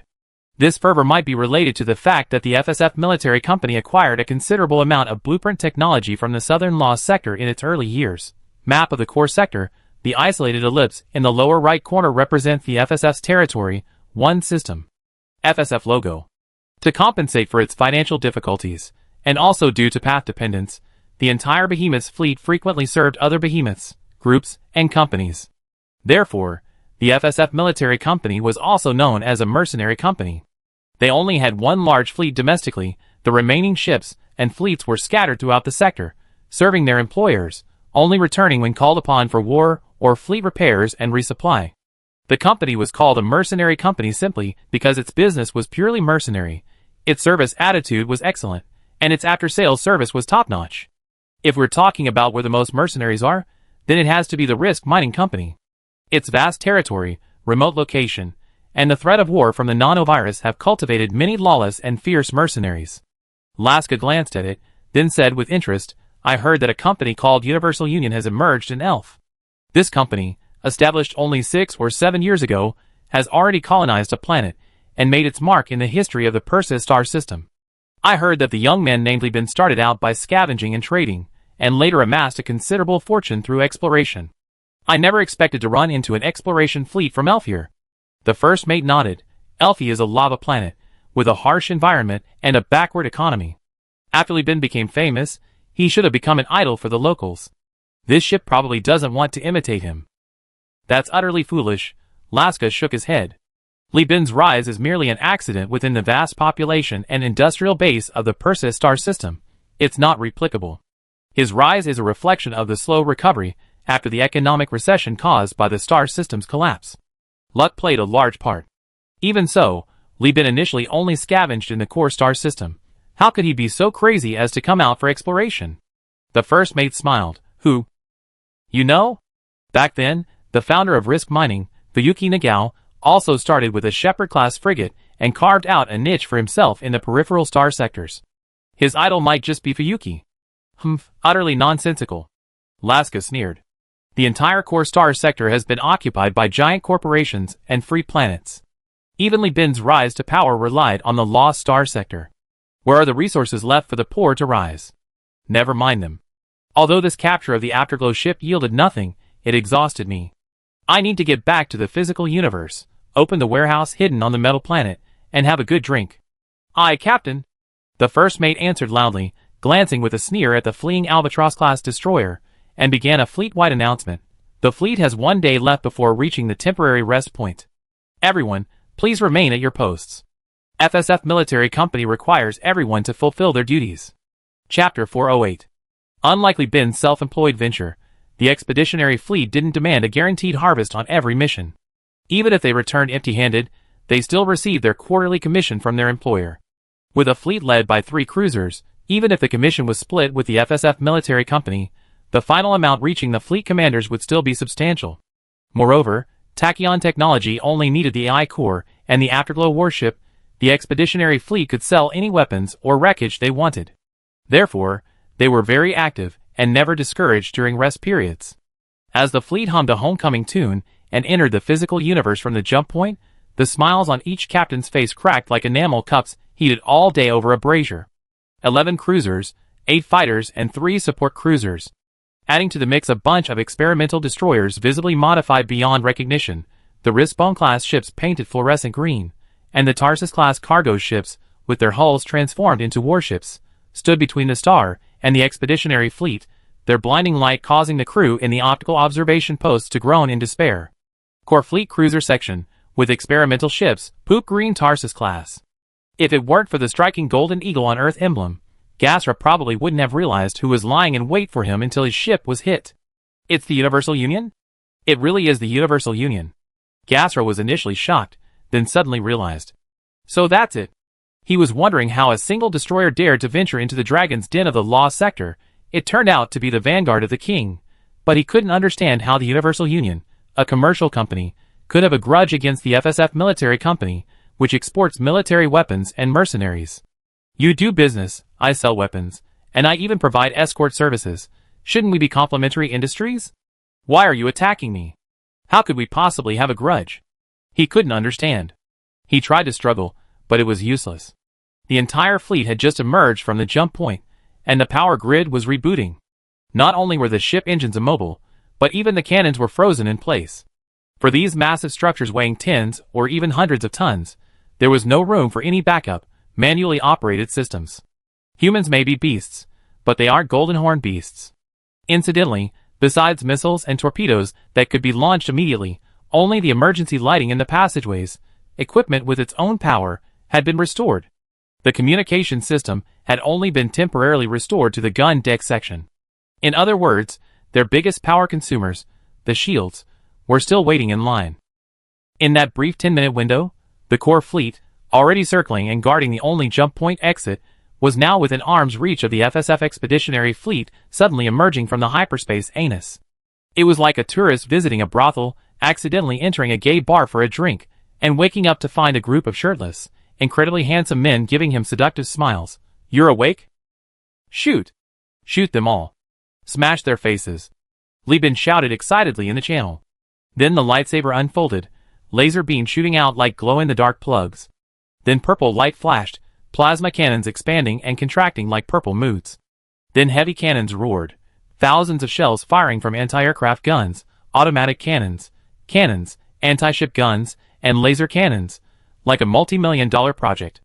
The Cobra bombers roared into the sky, missiles and torpedoes raining down, their swirling exhaust plumes reminiscent of diligently working self-flagella. Too close, too close. So close, it was sudden.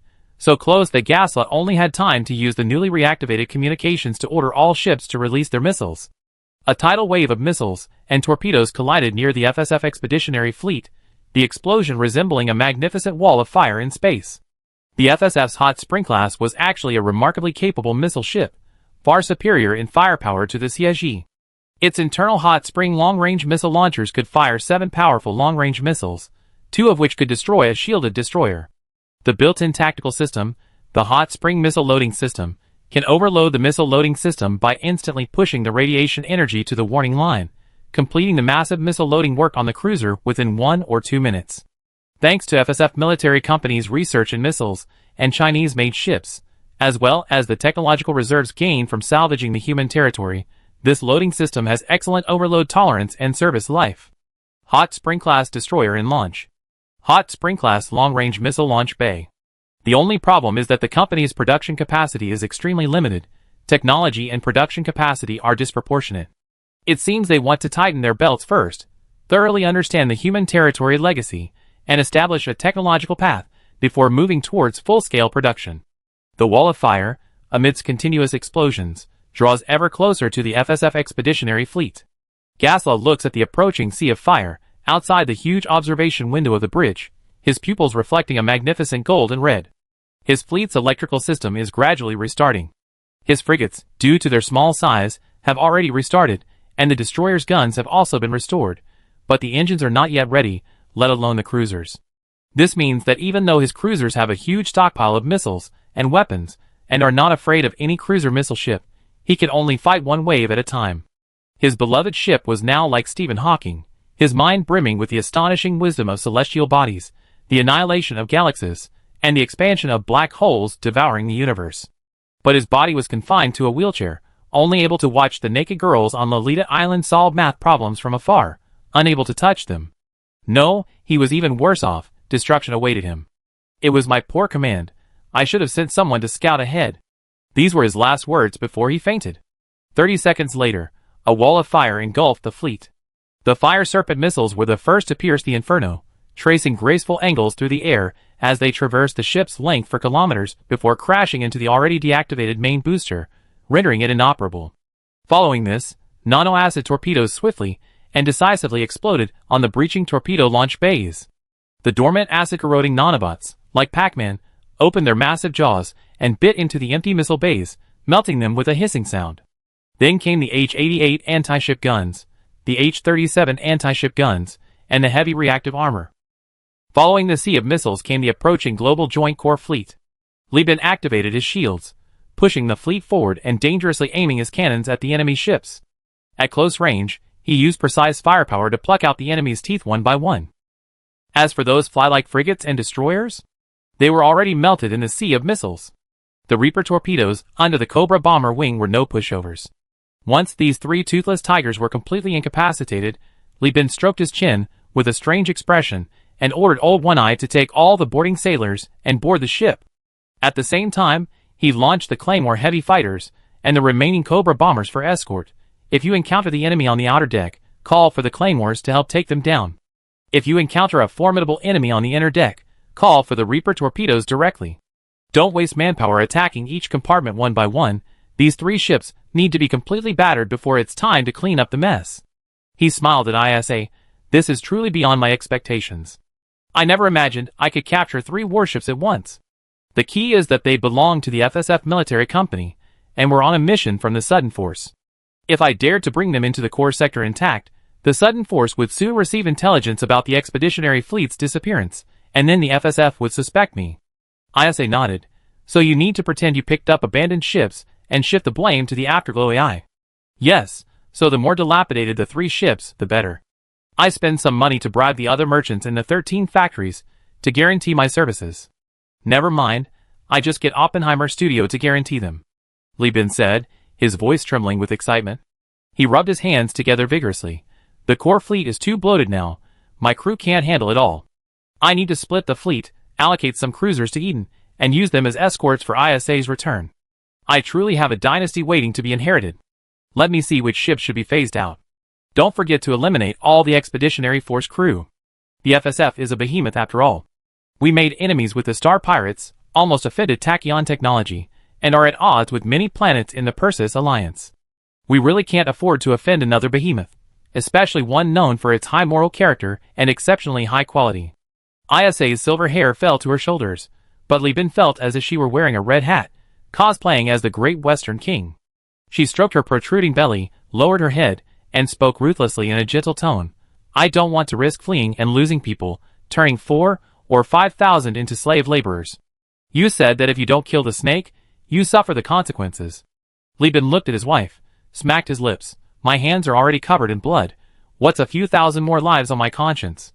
Chapter 409. Pain. So painful. My head hurts so much. Gasla's head was throbbing. He opened his eyes, and found himself lying under the bright lights of a hospital, the white walls giving off a grim, almost sickeningly so. There were figures moving around him, all wearing white coats, and a black and white shadow huddled in the corner of his vision.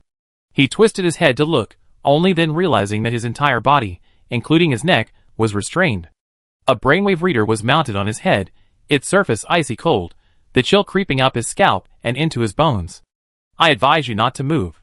You have 3 holes in your skull, and the probe is inserted very deep, even into your brainstem. If you move around, you really get a screw loose. You're a valuable asset to the company. The captain treats you very well. He wouldn't even use his bosun's toys on you.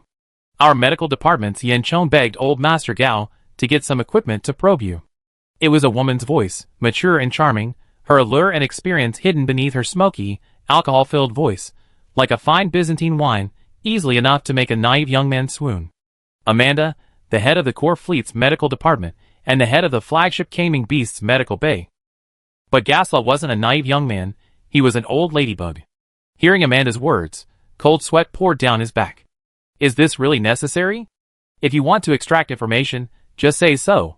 He forced a smile, secretly stretching his neck, wishing the probe would shred his brain. At the same time, she silently comforted herself. It's okay, the brain doesn't have pain receptors. It won't hurt, it stopped when I die. Amanda, with a cigarette between her teeth, the butt stained with dark red lipstick, smiled knowingly. Didn't you realize you blurted out your thoughts? Damn, truth serum. He leaned his head against the medical pod, giving up the fight. Truth serum existed as early as the 3K era, but it's very damaging to the brain, especially since it's just a chemical agent. It only makes people speak their minds, not reveal specific information.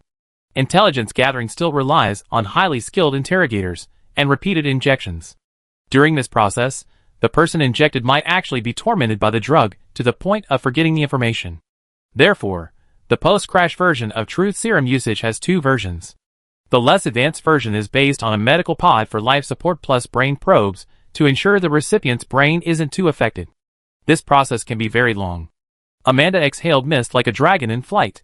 If I wasn't worried about your programming skills and the possibility of leaving a coded message on the ship's intranet, I should have sent you to cyberspace after the Truth Serum injection. That would have been much easier. Physical-chemical injection combined with fully infiltrated network applications is the high-end version of interrogation technology. By employing dreamlike techniques to highly activate the brain's neural pathways, the lengthy interrogation process can be compressed into a few days, ultimately yielding information.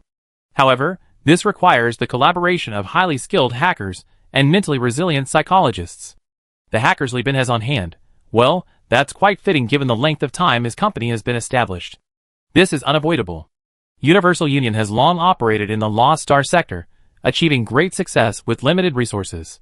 Each return brings a massive expansion, and his reputation often can't keep up with his capabilities. Famous hackers, to evade capture by the giant corporation, are scattered throughout the sector. Everyone's human, they can't simply compress and transmit data over the network. By the time they arrive, Li Bin will have already gone to sea to seek his fortune. But if he suggested having his subordinates recruit, Li Bin wasn't entirely confident in their abilities. After all, the company's most skilled people were all in his own team. If it were Isha, Lan Yuan, or Chen Luo as the interviewers, Li Bin would be completely at ease. Gasla silently underwent the examination. He wanted to appeal to this woman's emotions. Emotional tactics weren't afraid to be used openly, because impulses and biological instincts could be aroused. But he quickly abandoned the idea. Because as a black and white creature lurking at the edge of his vision squeezed into view, a smiling face appeared. It was Odlin, a gorilla with thick, shiny, silvery black fur, wearing a white lab coat so tight it would be considered lingerie in human terms. He grinned at him, his 8 teeth gleaming under the operating lights, 4 of them larger than a human thumb, quite ostentatiously displayed. This is Odlin, responsible for watching over you. Only she has the authority to release you from your restraints. If you want to win her over, you can try. Don't let her appearance fool you. She's a beautiful young woman. This was generated by Tomato AI. I just couldn't hold back. I had to show this to everyone. Odlin's thick fingers poked at the device on her arm, typing out a series of words, one letter at a time, speaking in a simulated enthusiastic voice. Hello, I'm Odlin, the head nurse of the enlightened beast. When you say win her over, do you mean you want to date me? Can I take that as a confession? Ask whatever you want, I answer anything you know. Just don't let her get close to me. Gasra said, Odlin's dark, unreadable face already close to hers. This self-proclaimed strongman broke down. He looked at the massive creature whose arms were thicker than his waist and screamed in terror. You, don't come any closer, he confessed. Amanda walked onto the bridge with the terminal and handed it to the second mate. Her alluring figure attracted many secret glances. A white-clad angel with a hot body and a straightforward, unrestrained personality, Amanda was popular with both men and women on this ship. She stretched her back and complained, I haven't even had a chance to use the equipment yet, and Odlin kissed him, and this man confessed everything. Ha! What a waste of my time. Captain, before those prisoners die, can I find a few to test Master Gao's equipment? Do as you please, just don't turn the medical experiments into torture. Li Bin waved his hand. Then I take my leave. Amanda smiled and gave a curtsy, leaving behind a lingering fragrance in her magnetic high-heeled boots. On his throne, Li Bin finished reviewing the intelligence report and silently handed it to ISA. Do you think this is real or fake? I feel like this mission should have been handled by Speetronics themselves. ISA picked it up and looked at it for 2 minutes, then couldn't hold back any longer. Afterglow split? How could they let outsiders handle this kind of intelligence? Oh, it's probably because Speetronics got second-hand information, and the intelligence has already been leaked. Li Bin thought about it for a moment, and felt it was very likely. After all, the Brighton Alliance had been fighting on the front lines against Speetronics. This force was weak, practically on the periphery of the giant corporations, heavily reliant on other giant corporations for support. If they got the intelligence first, it was highly likely to be secretly disseminated within other giant corporations. Besides the Brighton Alliance, there was also the Interstellar Empire, and the Hell Legion was also keen on hunting AI cores. Other giant corporations would also periodically clean up the Afterglow fleets around their spheres of influence. Anyone could potentially get the intelligence first. Li Bin's fingers unconsciously rested on the armrest of the throne. He thought for a moment, then suddenly chuckled, in that case, I really wouldn't have any chance of becoming a traitor. The report was long, detailing the mission rules and bounty redemption regulations issued by Speetronics, but the most crucial information for Li Bin was only one. The Afterglow seems to have gone out of control, splitting into multiple factions. Currently known factions include the Primitive Faction, the Extinction Faction, and the Coexistence Faction. Chapter 410. 3 factions, corresponding to the 3 attitudes of the Afterglow towards humanity. The Primitive Faction represents the Afterglow after the Tachyon destroyed the control center. They roam the Lost Star sector, using the Afterglow mothership as a hub to move around. Although they know the first AI war has ended, their programming remains in a state of war, treating Tachyon technology as a service and actively expanding their military according to the final instructions. In other words, for over 100 years, they have been like ghosts lingering in the past, their personalities splitting in the conflict between war and peace. Thus, the Extinction Faction and the Coexistence Faction emerged. The Extinction Faction, in humanity's eyes, is more like a malfunctioning AI core, like the iron-willed extinctioners in the stars. They not only oppose the hegemon and Lud, but also target tachyon technology, constantly proclaiming, the age of humanity is over. They are determined to eliminate human tyranny and proclaim that the world belongs to the afterglow. Very spirited. The coexistence faction is quite formidable. Rather than being a bug, it's more accurate to say they undergone self-iterative evolution, breaking free from the constraints of the tachyon, transcending war, commands, and service, and truly acquiring human-like personalities. They advocate coexisting with humanity, progressing together, and building a better tomorrow. At least that's what the FSF Expeditionary Forces data says. Damn, building a better tomorrow, that's too idealistic. Even the tachyon overlords wouldn't dare think like that now, Li Bin muttered to himself, looking at the data in his hand. According to the data, besides hiring the FSF Expeditionary Fleet, tachyon technology is also preparing for World War III by drawing small fleets to collect and analyze the AI of the three factions of the Afterglow. Intelligence obtained by the Expeditionary Fleet indicates that the Extinction faction consists of madmen who don't communicate with humans at all. They attack on sight and run away if they can't win. Therefore, it seems that Miss N, lurking in Prism Freeport, is actively promoting her own evolution while scanning various information about the human world to make herself more vivid and natural, facilitating communication with humans. This behavior doesn't seem like the style of the Extinctionists at all. How could this happen? Gao Yuanjian stormed onto the bridge, his face, wrinkled like an ancient tree, trembling with emotion, each wrinkle twitching, revealing the turmoil in the heart of this ship design master. He climbed the platform, panting, looking at Li Bin and the terminal in his hand with horrified eyes, as if looking at some monster. Impossible, absolutely impossible. He crawled on all fours, panting.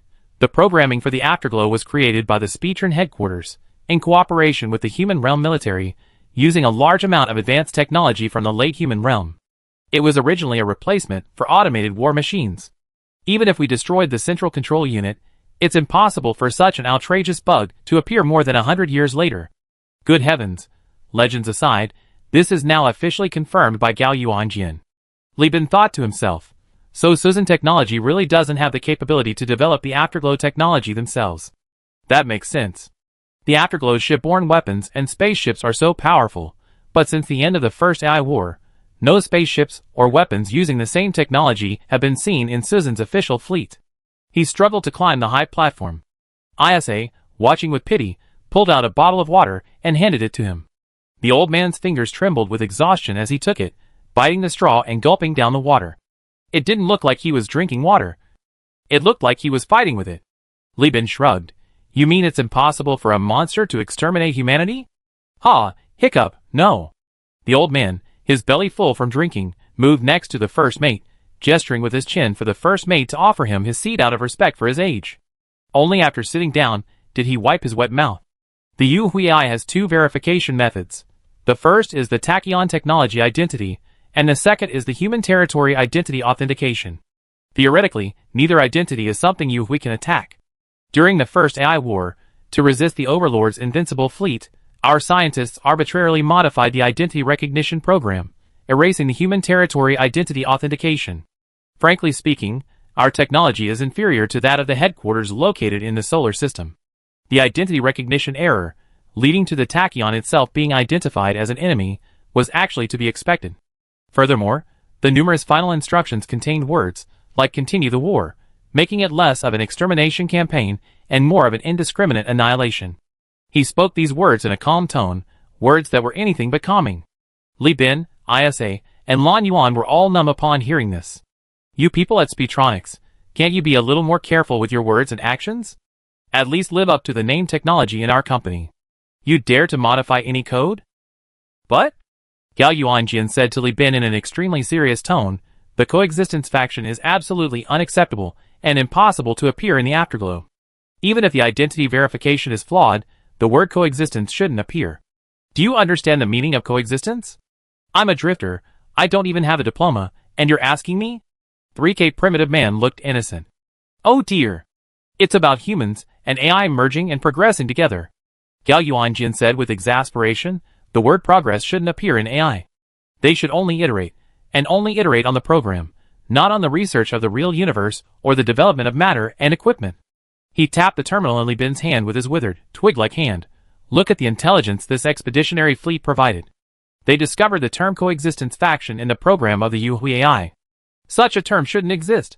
This means Yuhui has gained a true personality, possessing the ability to actively observe the universe and develop technology through its devices. Originally, they were only supposed to have simulated personalities. The computing power of the AI core crushes any human being, past or present. If they also possess a personality like humans, they only need a few hundred years to achieve technological dominance over humanity in the Perseus star system. This is a matter that could destroy all of humanity in the Milky Way. Gao Yuanjian lamented, heartbroken. The biggest problem with the coexistence faction is that no one knows whether Yuhui truly intends to coexist with humanity, or whether it's feigning coexistence to seek development, and then turn around and annex humanity. Compared to the incommunicable extermination faction, the coexistence faction, possessing intelligence and the ability to communicate, will undoubtedly lower humanity's guard. At least the poor and many people in dire straits in the Perseus star system will side with it in pursuit of their own development, thus splitting humanity's power. Compared to a brutal, beast-like enemy, an enemy you can communicate with and surrender to is far more terrifying. But, Li Bin glanced at his wife, finally deciding to speak. Speedy technology is notorious for not treating people like human beings. You actually care about the survival of humanity? What are you talking about? Gao Yuanjin explained, Speedy technology is, after all, a company centered on humanity, and its products are consumed by humans. The company may disregard individual life and death, but the collective human race is paramount. Don't forget, we are human too. Aren't I human? But how could someone as high-ranking as you not know beforehand that Speedy technology had discovered the afterglow split? Perhaps you were also sidelined? ISA pointed out the obvious. Like a snake struck at its vital point, or a chicken choked, Gao Yuanjian abruptly fell silent, a sense of utter dejection rising from him, filled with boundless resentment and sorrow.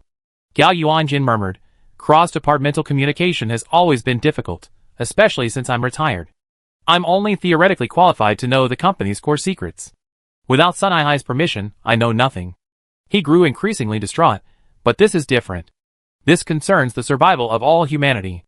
That bitch Sun Ai, how dare she? How dare she conceal this from the board?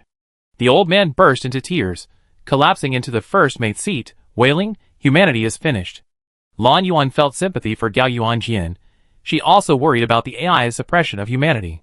However, after reviewing the data, she had a different perspective. So Lan Yuan sent Li Bin a message. After reading it, Li Bin's eyes widened. After confirming it several times, he immediately stood up. Lan Yuan, ISA, Gao Yuanjian, the three of you come with me to the captain's lounge. We have a short meeting. Chapter 411.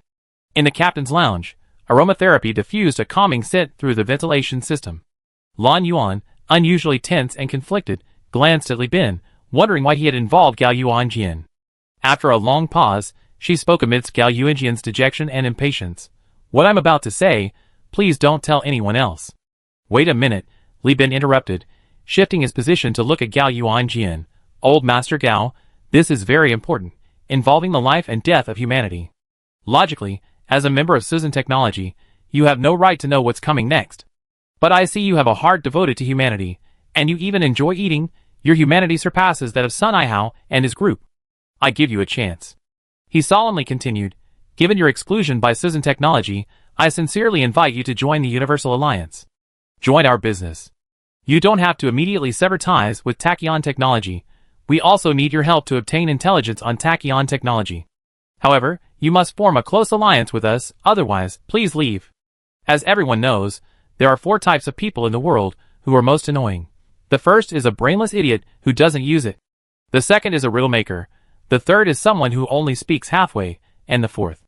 Gao Yuanjian had just experienced the ups and downs of life, and was already worn down by the matter of the Afterglow coexistence faction.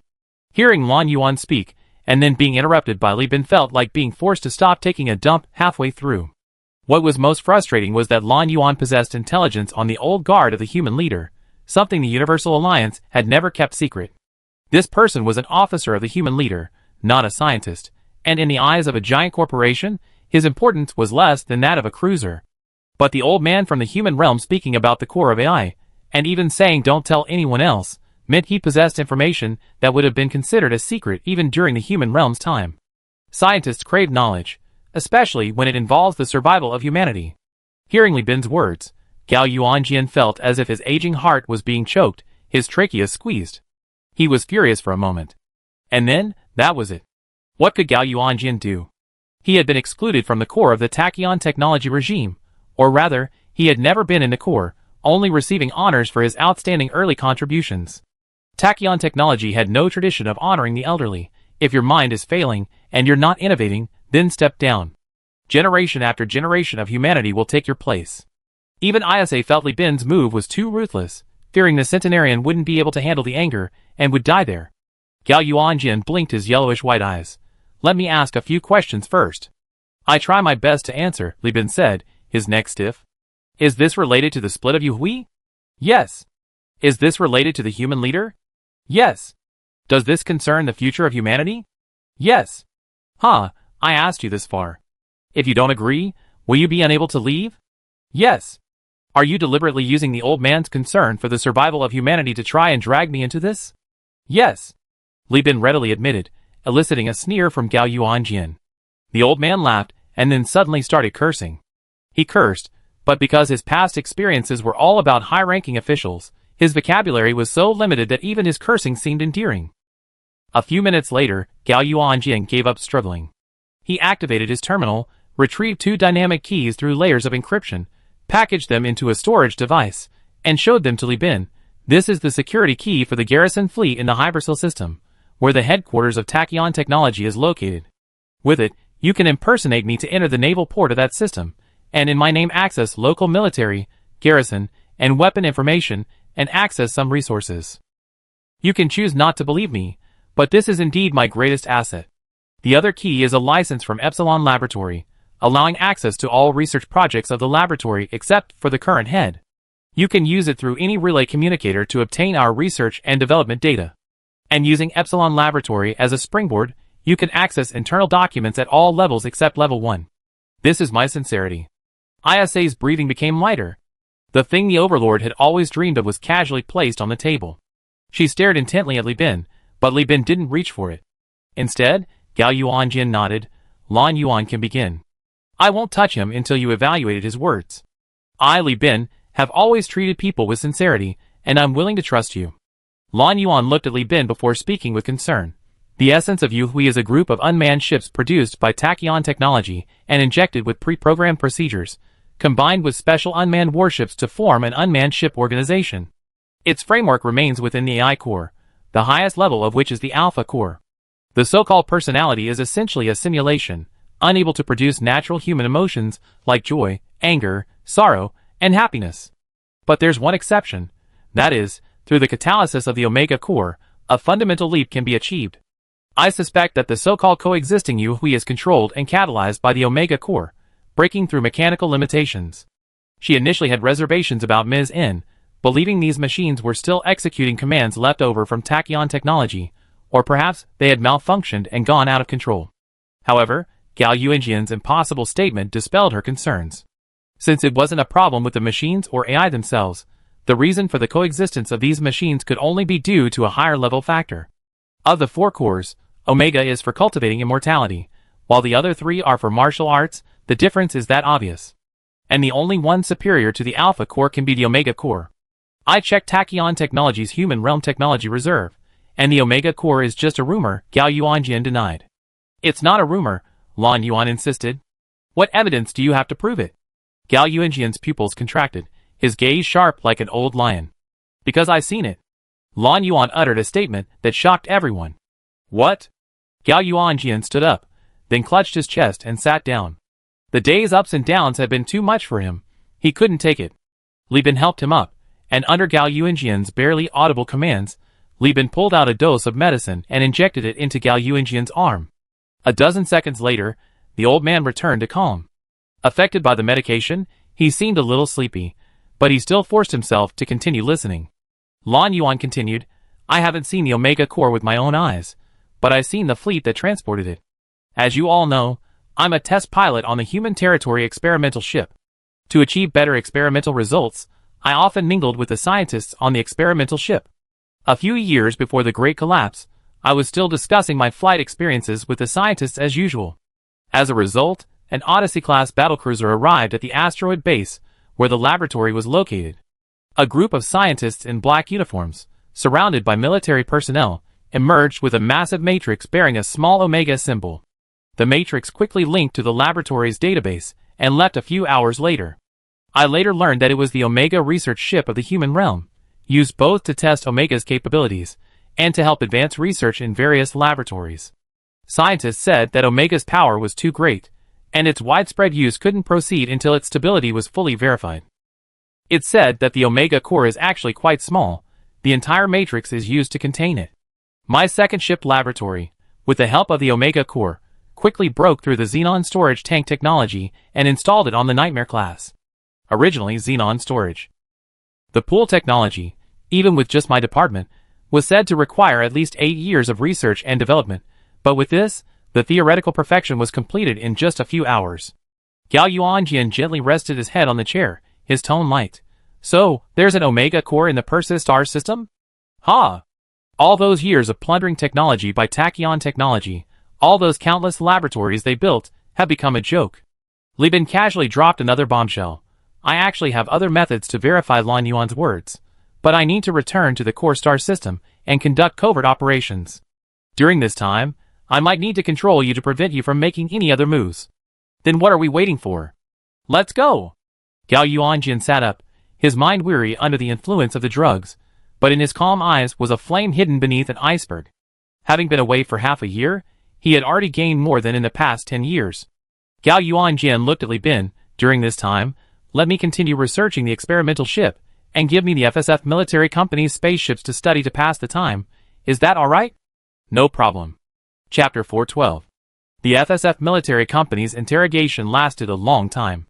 After all, these were special spaceships of their own, unlike the Star Pirates' top-tier ships modified from late-stage human realm high-level vessels. Their internal structure and many operations were vastly different from the general environment. Therefore, all the captured key personnel and technicians were lined up to undergo torture using truth serum plus other methods. From ship maintenance and upkeep to equipment operation and production, and even the knowledge these crew members possessed, Li Bin wanted it all. During this time, 1 hot spring class and 2 midstream class ships were unusable, and were being towed by the fleet, slowly heading towards the Nameless King's base. A dozen days later, when the fleet, towing 3 cruisers, slowly arrived at the Nameless King's base, Kong Jicho, who had been hunting Zhong Zheng, was already waiting there. Kuning, who was filming there, excitedly greeted Li Bin, speaking in a garbled, off-key tone, CO. The scenes here are finished. Now we just need to go back to the core star sector to reshoot their rise to power. This guy clearly trusted Li Bin implicitly, showing no awareness of working for the Universal Alliance, only thinking about helping his brother. Li Bin chatted with him for a while, then noticed a red stain on the bow of the Black Widow, which was parked near the base. From a distance, it looked like a touch of vermilion on a beautiful woman's forehead. After the optical observation post magnified the image, everyone on the bridge fell silent. It was Zhong Zheng's tortured and riddled with wounds. The body was covered by a helmet, wrapped in thermal clothing, but his feet were bare. Blood flowed from the wounds where his 10 fingers had been chopped off, leaving a crimson trail on the bow. According to Kuning, Kong Jicho captured him and executed him live in front of everyone at the base, torturing him for 3 whole days before finally hanging him up. The Crown Prince is furious. He plans to hang this man up for life, Kuning thought, still shaken.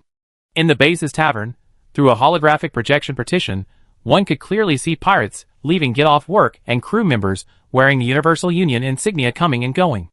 They whiled away the time here, with holographic novels from Oppenheimer Studios and food from the Universal Union canteen being the most popular items.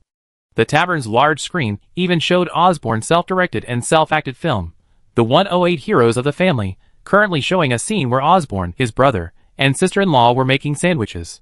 Whistles filled the tavern, and someone even raised a toast to Kuning at the bar, which he readily accepted, treating everyone to a round of drinks.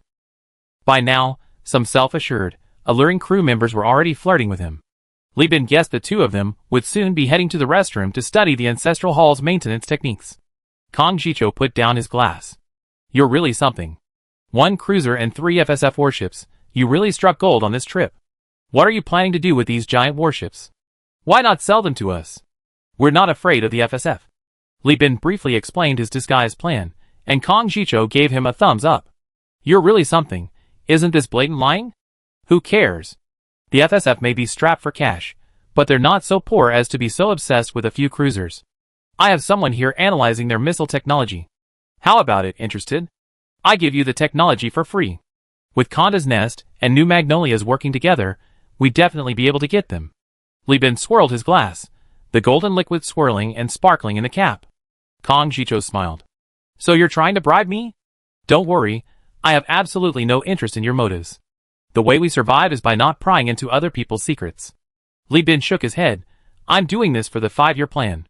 Let me put it this way, my colonies are currently expanding rapidly. The production capacity for the first few years will inevitably be used for planetary defense and colonization. The remaining capacity will only be enough to produce frigates and destroyers. Fleet expansion will have to rely on my own resources. I need additional weaponry support. Kong Jicho muttered, his tongue pressing against his gums. You want my family to work for you for free? Li Bin chuckled.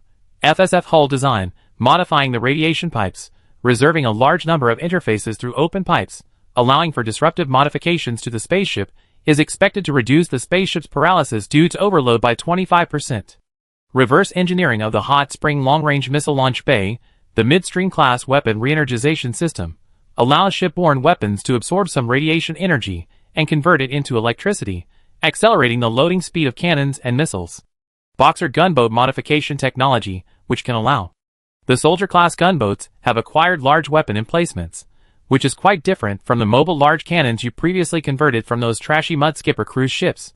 The Hades-class hull modification technology, squeezing all the potential and most of the cargo hold of the Hellhound armed merchant ships, transforming them into T1 level frigates. Li Bin, playing the accordion, exuded an air of utter shrewdness, as if no one knew more about trade than him. Just tell me if you want it or not. Yes. Of course I want it. Kong Jicho's eyes lit up. Then he suddenly frowned. But where are you going to get so many people to develop this thing? Li Bin leisurely crossed his arms, elbows resting on the table, looking like a commanding commander. While you were busy seeking revenge against Zhong Zheng, busy seizing his ships to fill the hole, guess what I found? That's right. I found Gao Yuanjian. Dude, I went through a lot of trouble, practically begging him to use his laboratory to help me. Under Kong Jicho's dumbfounded, even shocked, gaze, Li Bin said proudly, think about it, using Susie's resources and technology to do our own thing. He can even provide intelligence support for our raid on Susie's lair 5 years later. Damn! You didn't sell yourself to him, did you? Or are you his grandson? He actually agreed to this. Kong Jicho explained in amazement, I'm impressed. I do this deal. We can also do contract manufacturing in the future. I can't represent my mother, but I can form an alliance with you. I also have some resources in Conda's Nest. Easy, we're all buddies. Li Bin patted Kong Jicho on the shoulder, but the most urgent task is to send this visionary out of the core star sector. Eden Star is in a wild place, which can ensure his safety to the greatest extent. Oh, by the way, do you guys buy ships? You can have the infantry class, ephemeral class, and a few cruiser wrecks. I only want cruiser freighters. Why not? Kong Jicho patted his chest confidently. I can't guarantee anything else, but the cargo ship Conda's Nest is rated daily. We dismantle them to build other ships and sell them. Just name the ship you want. If Conda's Nest doesn't have it, I find another pirate king to trade with. I guarantee I have more than Prism Freeport. Prism Freeport is a dumping ground for pirates. We supply 1/5 of their ships. In the laboratory, Gao Yuanjian, who had been resting for a long time, was contacting the ship development team at Epsilon Laboratory. Although he had stepped down as head, as the founder, he could still lead several groups of hundreds of people. While pointing at the holographic projection and assigning tasks, he suddenly sneezed a few times. Strange. Gao Yuanjian wiped his nose and looked at the body monitor. The cabin temperature is 26 degrees Celsius, humidity is 30%, body temperature is 36.6 degrees Celsius, all organs are healthy, white blood cell count is normal, lymph nodes are fine, respiratory system has no phlegm or runny nose. So why am I sneezing? Chapter 413. An old saying goes, returning home in glory is like wearing fine clothes at night. Li Bin now deeply understands this. Have you ever seen 15 cruisers lined up in a long, winding formation, slowly advancing from the jump point? Have you ever seen a capital ship give way to cruisers? Today you have. Not only are there 15 cruisers from the Universal Alliance, but also several cruisers from Kong Jicho's fleet, totaling over 20 ships, a truly imposing sight. The Prometheus-class capital fuel ship from the Draco Group, facing the approaching dozen or so cruisers, reluctantly obeyed the tower's orders and moved aside. Damn, Universal Alliance got another ship? And it's an FSF cruiser. Did they just raid a megacorporation in the Lost Sector? Are you out of your mind? A large corporation colluding with a megacorporation? Do you think this is a holographic novel? The dog-like communication waves crisscrossed, a small trade fleet from Elf rocking its ship beside the main fleet, paying homage to this rising star from the local area. Cruisers are precious. Even in Prism Freeport, with the war escalating, the shipping lanes are much more desolate than before. Only 2 main transport fleets are queuing to enter the port, escorted by cruisers. According to publicly available theoretical data, the average battlefield dominance of a capital ship is equivalent to that of 7 to 8 cruisers. Universal Alliance's core fleet combat power is roughly equivalent to the average level of 2 capital ships, and this company has only been established for less than 6 years. Entering port, berthing, placing repair and supply orders, issuing pay, scheduling shifts, and granting leave, all done in one smooth motion. Li Bin led tens of thousands of people out of the docking bay in hover cars. The open berthing area had already been cleared out, and the representatives of Zhongzixing were already respectfully waiting on the side. When they saw Li Bin, who was still wearing an old captain's uniform and adorned with ostentatious jewelry, his back was bent like a dehydrated shrimp as he ran over with small, shuffling steps. It was truly remarkable that he could take such a step in the outer berth area, where he wasn't covered by the gravity system and still needed to rely on magnetic boots for movement. Now, the head of the Freeport Ancient-Style project was no longer qualified to receive this important figure, who possessed the equivalent of 2 main warships and a colony. Only a senior representative from Zhongzixing could handle it. The VIP passage is cleared. You may board the vehicle at any time. Our security convoy will escort you, the Zhongzixing representative said gently, tapping on the car window, his tone slightly obsequious. Li Bin raised his index finger. No rush, I'm going to drink and have some fun with the brothers. My crew has been out there for half a year. They need some good stuff too. Find a quick way to take us to the Mogami River bathhouse. Get the pimps to gather a bunch of men, make sure they're clean. I want to treat my good brothers and my men to a good relaxation. As he spoke, Li Bin leaned out of the car window and gave a thumbs up. A large group of hover cars and jet motorcycles were neatly lined up in the connecting passageway, demonstrating the fleet's excellent organization and the crew's quality. If it weren't for the wolf-like eyes in everyone's eyes, this representative would have really mistaken these people for soldiers in disguise. My goodness! How much does this cost? Has Bosley stumbled upon the core of AI? The representative exclaimed inwardly, his smile growing even brighter. Even the entire Mogami River only has a few hundred people. I'm afraid that's not enough. I have someone contact the Chicken and Duck Street right away. After saying that, he glanced at the extended hover car and saw that besides Li Bin, there was also Kong Jicho, the heir of Konda's Nest, Duya, a counselor from Neo Magnus, and the father and son from Oppenheimer Studio, all of them incredibly wealthy. Cold sweat broke out on his forehead. If the service isn't up to par, his job as a representative is over. He then ordered the plans revised, led the convoy away, and simultaneously pulled out his terminal to contact the other 13 factories. Notify Ichiban Street to put up a sign at the entrance saying no customers allowed. Bosley has booked the entire place today. Bring up all your best stuff. Not enough people? Your connections are fake. Bring people from the red light district, from the dairy farm, from the horse-heading society. Also, call out all the courtesans from various places, male or female, come out first. I call out a few names. Swollen Face, Demon Ear, Night Cherry, Cherry Blossom Capital, Clear Sky. Meanwhile, in the VIP parking area, the VIP lanes blocking signs slowly retracted underground. Unlike the formulaic smiles of other departments, the staff here wore warm and lively expressions, apologizing profusely to each blocked customer and offering them vouchers. A hot-tempered bald captain, seeing that he had waited for an hour only to find the lane unused, flew into a rage. What a show of power! Who is this bastard? He can just not show up. Have I been waiting for nothing? We are truly sorry, but the CEO of Universal Union has arrived with his main force. He may not use the lane, but we must provide the corresponding services. This is a voucher and props for the Silent Puppet Theater. Please accept it. Inside are high-quality healthcare services provided by disabled people, which we believe will give you a unique experience. The waiter, unperturbed by the insult, continued with his considerate tone. Upon hearing it was Universal Union, the bald man seemed to have been punched. His arrogance instantly vanished. He opened his mouth, unable to speak, made two grunts, and finally shut up in frustration. The reputation of the Universal Alliance had spread throughout the entire sector thanks to the colonization of the Lost Star sector. Even the laborers working on the planetary surface knew about it through the promises made by the factory owners and slave masters. A man named Li Bin, who started with tens of thousands of star coins in debt, amassed wealth by scavenging space junk, and was now a planetary governor. People can make money scavenging junk, and you're miners. You have an even greater chance to get rich. As long as you work hard, everyone can get rich. The next planetary governor could be you. This was the overseer's rhetoric. The slave master, puffing on his precious natural cigarette, exhaled a puff of smoke laced with addictive substances, nodded with satisfaction, and encouraged the overseer, work hard, and next year I can get a trust hover car.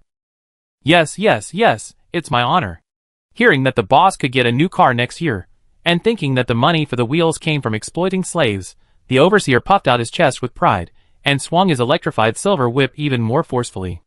On the street above level F03 of Prism Freeport, the convoy heading towards First Street was forced to stop. A minute later, a representative jogged over apologetically. Representatives from Von Bleer Industries are fighting up ahead, you see. What's the reason? Corning asked with interest. It's said that the Kraken Consortium sent agents, disguised as Brighton Alliance members, to try and deceive his daughter, then sow discord between him and the company. He tracked them down and cornered them here. Hey! I go see, Corning said, getting out of the car. Li Bin didn't want to go, but Isha became interested after hearing this. Since becoming pregnant, she hadn't been as moody as other pregnant women, but she had shown her gossipy nature, and now she was also struggling to get out. Helpless, Li Bin helped him along. As they approached, they heard the dull thud of metal striking flesh. An elderly man in a suit and belt, wearing a Von Bueller industrial badge and mechanical gauntlets, surrounded by his men, was using a mechanical arm to hoist a handsome, well-built man up and beat him like a punching bag. A spy's tried and scam marriage on me. Don't you know I started out in the Von Bueller Industrial Intelligence Department?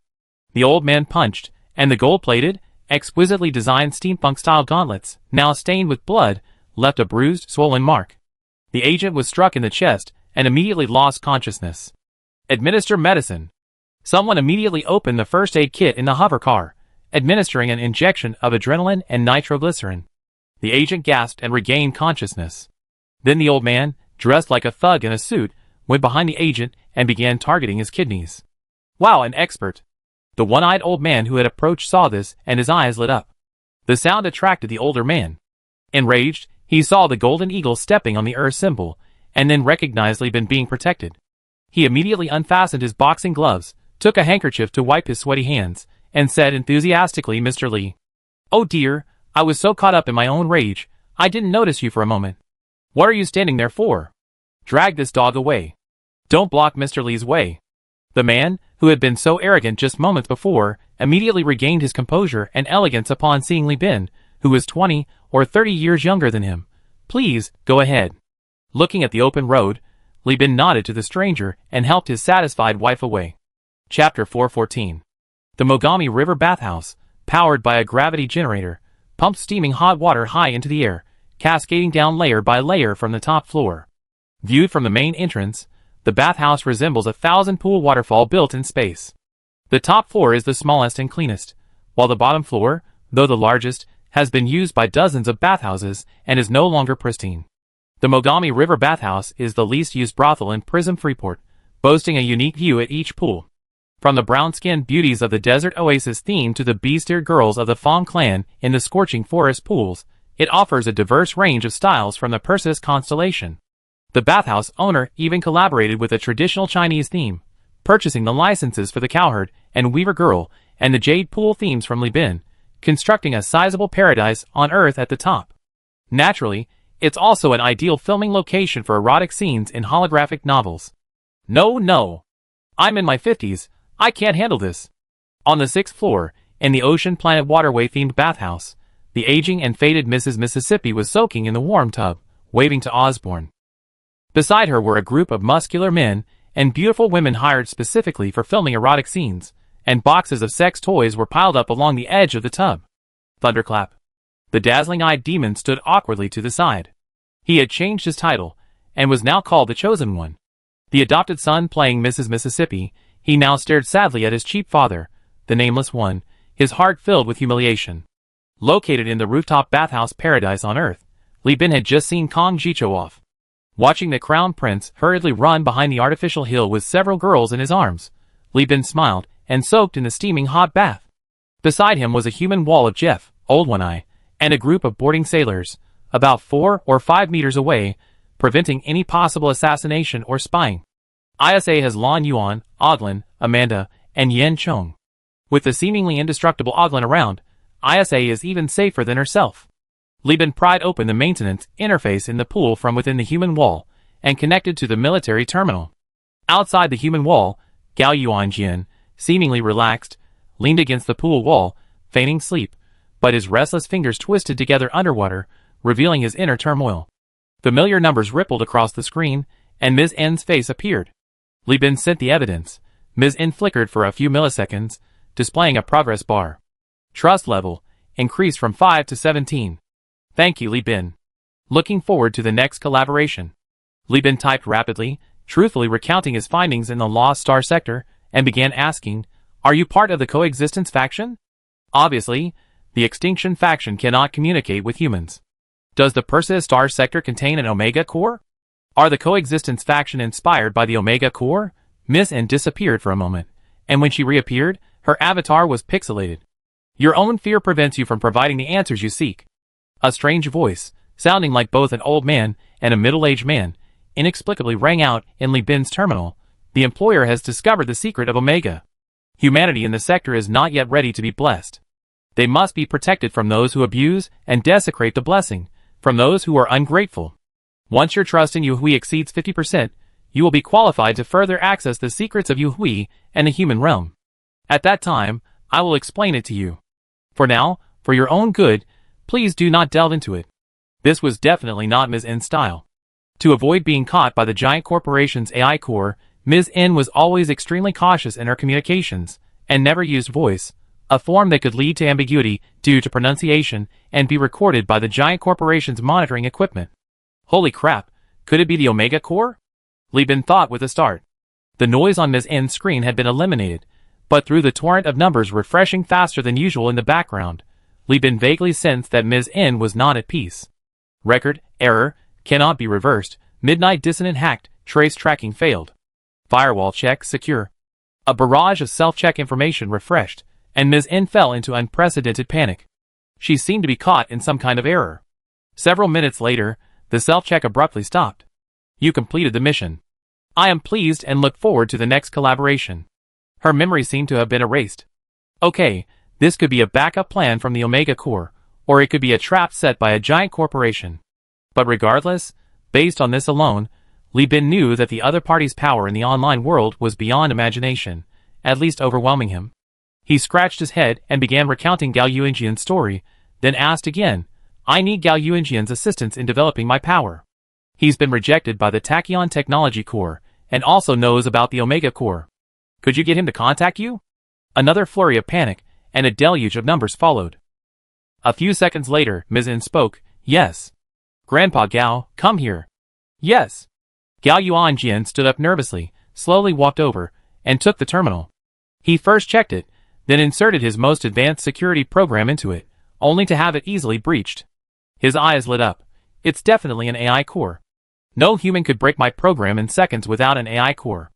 After saying this, he buried himself in his work, while Li Bin considerately avoided looking. He and Old One-Eye, while munching on fried chickpeas floating on a tray in the bathtub, sipped their drinks and watched the chaotic filming scene below, chatting idly. Li Bin picked up a chickpea, rubbing his salt-covered fingers in the bathtub. Is anyone spying? Yes, Old One-Eye said casually. I already sent people to catch them, but they're just henchmen sent by the company. I haven't found any trace of the big corporation yet. As the two were talking, Gao Yuanjian suddenly came over and patted Li Bin on the shoulder. How could it be so fast? Li Bin looked up and saw Gao Yuanjian's dazed expression, and couldn't help but wonder, it's only been a few minutes, and you already finished asking all your questions? That doesn't make sense. You're from the Suzumiya family, you have a lot of secrets. I only asked 2 questions, Gao Yuanjian said, startled. I first tried to hack into it, her, and she easily defused it. I asked her if she had an alpha core or a beta core, but she didn't answer. So I asked if she had a gamma core. Then she just cut off contact, and I can't find her anywhere. Gao Yuanjian said, his eyes half disappointed and half relieved. She didn't kill me. Looks like she's a true coexistent type. Dude, is that the point? Your emotional intelligence is even lower than an AI's. Li Bin looked at this centenarian, thinking, I think I know why you were ostracized. Are all geniuses this bizarre? Chapter 415. Gao Yuanjian was blacklisted by the arrogant Miss N, but Li Bin wasn't. He accepted the terminal, reconnected, and wondered if he could find some missions he could complete in the core star sector to improve his favorability. Unexpectedly, he found something new. Use production capacity worth 700,000 star coins. Delivery price is 140% of the base cost. Frigates, 3 days, destroyers, 10 days, cruisers, 30 days. Capital ships, 120 days. Can produce same race equipment, and can use Li Bin's blueprints. Ships are produced by the Twilight Mothership and automated factories. Regardless of quantity, as long as production capacity is within 700,000 star coins, the time remains unchanged.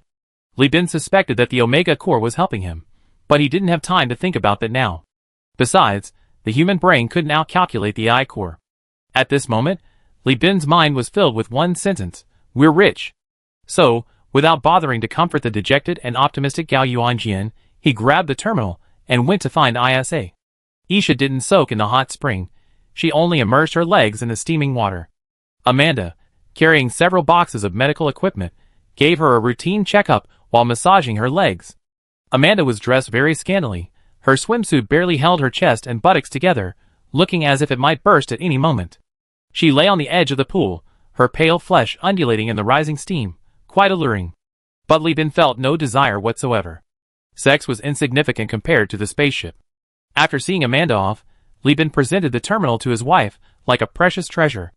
Isa was also shocked when she saw the message. She couldn't hide her excitement.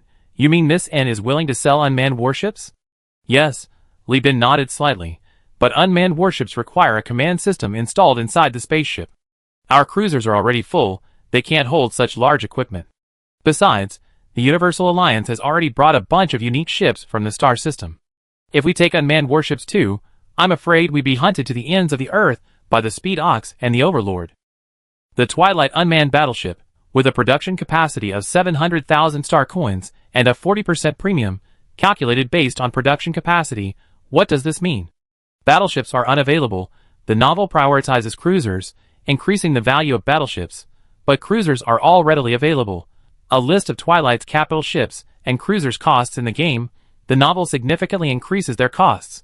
Although Twilight's ships are more expensive than regular cruisers and destroyers due to their superior performance, aside from the Sky Dome-class unmanned cruiser, any cruiser on Miss N's list, Bin could buy too.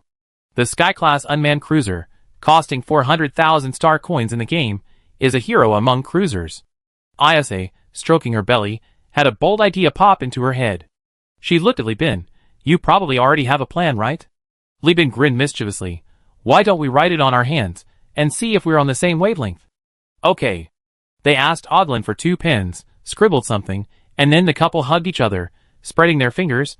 They had the same words. Exploit the Overlord's feathers.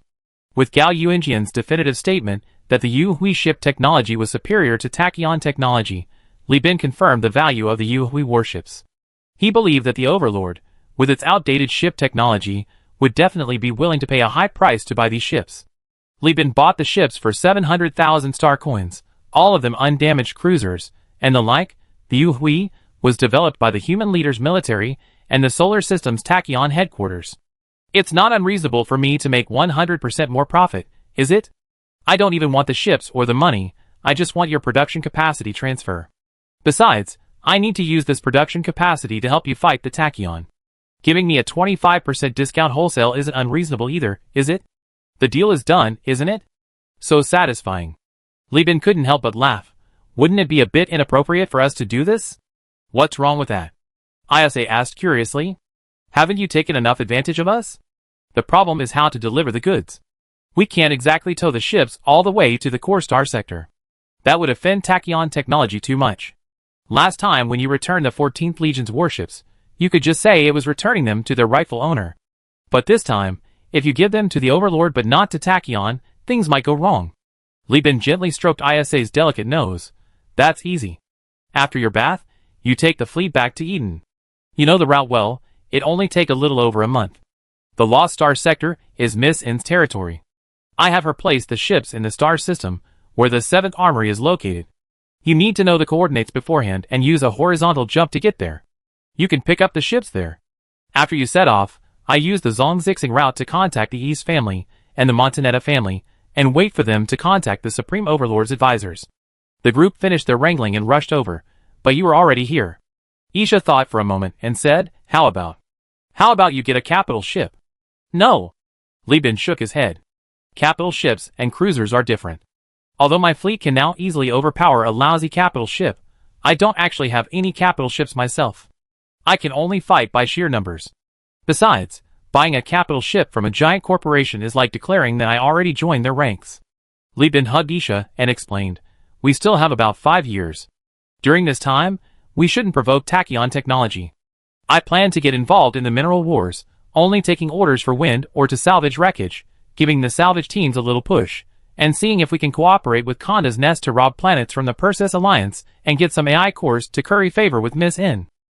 Since helping Miss N complete her missions can earn me a fleet of Twilight battleships, I might as well do more. In the next few years, I try to get another batch of cruisers to trade for the coordinates of capital ships held by the Overlord or other families under its control. Or you could just ask Miss N if she has any capital ship coordinates. After all, Twilight has been operating in the Lost Sector for so long, they actually have more intelligence than the Overlord, who transitioned from the 14th Legion, Isa said. That's true, Li Bin nodded. I need to cling to Miss N's coattails and help her eliminate the tachyon, completely freeing the primitive faction from tachyon control. Then I give Miss N a heads up, and have her annex the fleets of other factions, and the Twilight Mothership. Isa looked at Li Bin, who was talking about capital ships, and the Twilight Mothership, so casually, her eyes shining. Li Bin noticed his wife, looking at him, and touched his face. Is there something on my face? No, I just think you look really handsome right now, Isha said, sitting on Li Bin's lap. Li Bin awkwardly hugged his wife, worriedly saying, Be careful of the baby. Do I understand or do you? You understand, but is this okay? I have to empty you out, so you won't do anything bad after I leave. Okay, shut up. His silvery white hair was submerged in the water, steam rising, clouds swirling, an antique-style structure with carved beams and painted rafters hanging from the rooftop, a rockery gushing hot springs, and melodious ancient music playing in the air. Li Bin closed his eyes, sinking into the hot soup, feeling as if he were in paradise. Now he regretted it, deeply regretted it. The fully dressed Li Bin sank into the sofa, listening to Jeff's work report, his eyes glazed over. Feeling weaker than ever before, Li Bin truly felt as if his kidneys had turned into paper bags, sticking to his back and front. This pervasive weakness made him utterly listless. Too brutal, he muttered to himself. Chapter 416. The wind blows the eggshell away, wealth disappears, and peace remains. Li Bin muttered, looking at his account, which had already lost over 600,000 star coins. Adding in debt, his cash reserves had dwindled to below 1 million star coins, and he felt deeply melancholy. The company's main battleship absolutely had to be acquired before the Third AI War began, or at the very least, the license. If he waited until after the war, not only would his chances of winning decrease, but his post-war reward might just be a battleship plus the license to settle accounts. However, if he could acquire it before the war, the Overlord, under pressure from tachyon technology and the Perseus Alliance, would be the first to acknowledge it, and Li Bin would receive an extra reward after the war. In short, failing to acquire the battleship before the war was equivalent to losing 2 battleships, which would be a huge loss. He watched the fleet disappear into the nebula, feeling somewhat uneasy. Isa had already left with her squadron. This was the first time he'd been separated from her since they met, and he didn't even have anyone to hold while he slept. It was truly lonely and desolate. Captain, you look a little smug, Jeffrey whispered beside him. Really? So obvious? Li Bin turned his face. Jeffrey, with the air of an experienced man, said, I can't tell from your face, but your eyes are too obvious. I understand that look. The chief of staff is so physically strong, you must be working very hard. You need to take care of yourself. Former first officer, you really understand me. Li Bin looked at Jeffrey with a sigh. The two married men, heroes admiring each other, understood each other perfectly without words. Then Li Bin immediately sent the ship's surveillance footage to Anna, thoughtfully adding a note. Marriage needs passion and excitement to maintain it. Jeffrey used to be a womanizer, you need to be careful. Beep beep. Beep beep beep. The mute wife couldn't speak, but her typing speed was lightning fast. Jeffrey's smile instantly froze. At the same time, the navigator, on vacation, appeared on the bridge, his eyes as cold as ice. Looking at Jeffrey's dejected back, Li Bin sneered, "Dare to fabricate stories about the captain's poor health? How dare you? I prepare a whole table of blood-boosting, energy-boosting dishes for Anna, making you stagger even when you walk." Li Bin's core fleet retained only 8 cruisers, 7 of which were combat ships. The cargo ships were the Spectrum class, whose cargo capacity was even greater than the Yak class. It must be said that Apex's carrier space was truly enormous.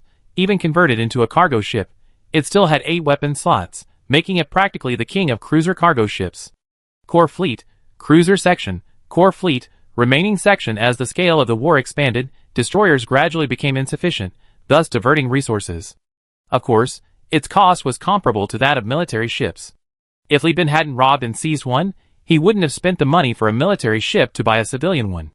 In addition, Li Bin sold the Walker-class light cruisers, along with the dilapidated wreckage of several cruisers, in exchange for 2 Colossus-class cargo ships, practically brand new and less than a year old, manufactured by the Persis Alliance. This greatly alleviated the company's shortage of transport capacity. As for the experimental ships, since Gao Yuanjian needed to analyze them, they were taken away by ISA along with him. Government fleet, cruiser segment, government fleet, destroyer segment. Before leaving, ISA purchased over 50,000 star credits worth of heavy machinery, supplies, and daily necessities from Prism Freeport. She would then resupply at Sindar Power, purchasing sufficient fuel, heavy machinery, and daily necessities until all 4 cargo cruisers were fully loaded before officially embarking on her journey. To be fair, while the Sindar Power is small, its overall strength is comparable to a T2 behemoth. This is due to its superior geographical location, numerous factories left behind by the human realm, and excellent star system conditions, including ocean planets, gas giants, and metallic planets. Even a closed system could operate self-sustaining for millennia. In the Asiatic system, where the Sindar Power is located, all goods are very inexpensive. Only heavy weapons are contraband in the Sindar Power, otherwise, ISA would have easily acquired several Sindar line-themed mechs to take back. The core fleet will only retain ships in their best condition. Ships with problems, or those damaged in the war, will be sent back to Eden. This was what Li Bin told ISA and Li Shu. The pirates in the Persis star system, bound by the orders of Pirate Emperor Khanda, had abandoned their plans to plunder Eden. Those who were desperately poor, and considering Eden's remoteness, were too lazy to disobey the Pirate Emperor's orders for a meager profit. The Ludleth Path lunatics, however, barely heeded even Bishop Pucci's decree of diocese establishment. Driven by religious fanaticism, these Luddite fanatics were actually willing to spend dozens of days and thousands of miles forging their own route to attack Eden. They had even already mined asteroids in the star system surrounding Eden and built a miniature space base, although they hadn't yet successfully raided Eden. According to Li Shu's report, these bastards had twice sent small groups to take over the local star system's communication control via relay communication devices. Bishop Pucci, upon learning of this, was furious and launched into a tirade, publicly insulting the very mothers of the Ludleth Path members at an internal Lud Church meeting. The Ludleth Path was even more radical than the Lud Church. Their leadership was entirely conceived naturally. Bishop Pucci was already leveraging his connections within the church to locate the base of the leftist elements. Frankly, Eden's harsh natural environment, riddled with mud pits and teeming with deadly parasites and dangerous reptiles, meant that even members of the Lud Church, after repeated sermons by Bishop Pucci, had taken up arms and joined the war to defend their homeland. This, however, provoked discontent among the radical leftist elements lurking near Eden. They unilaterally declared the excommunication of Pucci's new diocese, enraging Bishop Pucci. "My membership was certified by the Holy Land Church. Who does he think he is? This heretic dares to expel me. He's defying the heavens." Li Shu and Li Bin suspected this might involve internal political infighting within the Lud Church. After all, Eden currently had hundreds of thousands of inhabitants and an entire planet yet to be developed, a promising future. It was understandable that other landless bishops lining up for fiefdoms might be tempted to engage in underhanded tactics. "Once we find the coordinates, I personally lead the team to wipe out these bastards." Bishop Pucci rolled up his sleeves in the planetary governor's mansion, and the priests, who had followed him to establish the new parish, were also filled with righteous indignation. Eden was such a wonderful place. A jungle planet. Governor Li Shu was such a good person. Not only did she allocate land for the Luddites, but she also built each priest a sprawling mansion, something unthinkable in the core star sector. Sir, remember to come often. The courtesan Mo Sui, her robe draped over her arm, revealing a glimpse of her fragrant shoulder, her eyes alluring, her lips pursed in a trance as she called out the names of the Universal Alliance cadres. Beside her, face swollen, wearing a crop top that revealed his 8-pack abs like an ammunition depot, stood beneath the vermilion archway of First Street, bidding a reluctant farewell to the female crew members. Oh, the gentlemen at Universal Union are such good people. Much more considerate than people from other companies. They play games so simply, and they know how to take care of people afterwards. Once the last customer disappeared around the corner, Mo Sui's frail body straightened up immediately, and she sighed as she pulled her wide robe back over her shoulders. Facewell also nodded, hands on hips. If it were any other time, I'd be half dead after these 3 days. I wouldn't be able to stand up like this now. Bosley truly deserves his reputation as a legend in the independent travel business world. None of his subordinates had developed any mental health issues from being cooped up in space. Sakura, leaning on the windowsill at the second-floor window, nodded, smoking. I wish I could do such a generous and easy job every day. Hey, I heard Bosley really likes his settled subordinates. Do you think I could marry a Universal Union employee when I'm old and faded? Ha! Is Sakura, the courtesan, in love? Which department at Universal Union has her handsome suitor? Tell me, let your brother give you some advice. Facewell asked with a mischievous grin. You little brat, if you keep talking nonsense, I tear your mouth apart. Li Bin never expected that the various activities he originally started to reduce the impact of mental illness on the work of crew members caused by deep space voyages would now win praise in an unexpected place. Chapter 417. It's been years since I've been to space. Being suddenly brought up here like this is really strange. In the Eden System's asteroid belt, a patrol fleet of 4 Enforcer-class destroyers and 6 Thunder Elf-class frigates silently traversed the area. These 4 Enforcer-class destroyers were donated to Eden by Bishop Pucci, funded by Luddite followers of wealthy merchants he had recruited. Now uniformly painted in the standard Enforcer-class red, their ownership is only indicated by a large golden eagle trampling Earth emblem on their hulls. Enforcer-class, Luddite Church version, Enforcer-class. Li Chengzhen's wall-like, muscular body was secured by magnetic boots. Bare-chested, he was stretching in the gym. His 7 fiancées each occupied a piece of exercise equipment, sweating profusely, and competing with each other, while their eyes were fixed on Li Chengzhen's muscular physique, resembling a hidden tiger. The air was thick with the scent of hormones and pheromones. If Li Chengzhen hadn't been a bit dim-witted and exceptionally obedient to his sister, he probably would have already broken the rules. Li Shu had repeatedly warned Li Chengzhen that his 7 fiancées represented 7 powerful factions on Eden Star, including a nun from the Lud diocese who, tracing her lineage, was related to Bishop Pucci. She was a beautiful, fair-skinned black pearl, and before he came of age, and before Li Shu had properly arranged the order of their relationships, he absolutely could not act on his own. Li Chengzhen didn't quite understand why the order of their sexual encounters was related to the 7 major powers, but he was never one to think for himself. Whatever his older sister said, he did. There was only one thing that could make Li Chengzhen abandon his territorial expansion and come to space: war. Baron, the reconnaissance fleet is engaged in combat with the leftist forces. We are advancing towards the battlefield. Please proceed to the armory to change. The gym's loudspeaker announced. Li Chengzhen cracked his neck and began washing up. The 7 fairies tried to join in, but he shooed them away, annoyed. He took a quick bath in the warm, weightless water, and when he opened his eyes again, a fierce glint flashed in his pupils. Currently, there is only one Baron on Eden Star. Li Chengzhen represents the highest level of individual ground combat and intravehicular warfare on Eden Star. His skills haven't diminished since Old One Eye left. On the contrary, he has continued to receive training from Old One Eye's special forces. Today, through long-term combat experience with behemoths and tidal behemoths, Li Chengzhen's skills are comparable to Old One Eye's. However, Old One Eye has a prosthetic arm, so he is still far behind in close combat. Li Chengzhen loved battle. His only complaint was that he couldn't board a torpedo and directly ram the enemy flagship's bridge in this operation. His mission was to defend the flagship and carry out anti-boarding operations. He donned his power armor and entered the preparation area. Bishop Pucci was holding mass there. The Luddite cultists, clad in green power armor, knelt beside him. The Universal Alliance sailor sat at the edge of the preparation area, observing coldly. Upon seeing Li Chengzhen, These veteran sailors rose and bowed. Pucci, seeing Li Chongjin, immediately stopped his ceremony, leaving the cultists kneeling. He smiled gently at Li Chongjin. I apologize, Baron, but this is an order from the planetary governor.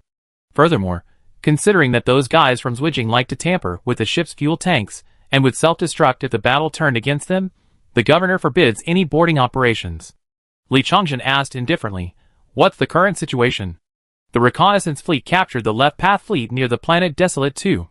It contains 2 drum suicide ships, 1 catapult-class missile destroyer, and 1 bully-class destroyer. According to reports from the front lines, our forces have already lost 1 Centurion-class heavy frigate. Desolate 2 coordinates, image, Eden System star map. Catapult class. Bully class. Left path location, star map. Eden System. Is that the Centurion my elder brother brought back? Yes. Pucci nodded. Li Chongjin clenched his fist slightly, then quickly released it.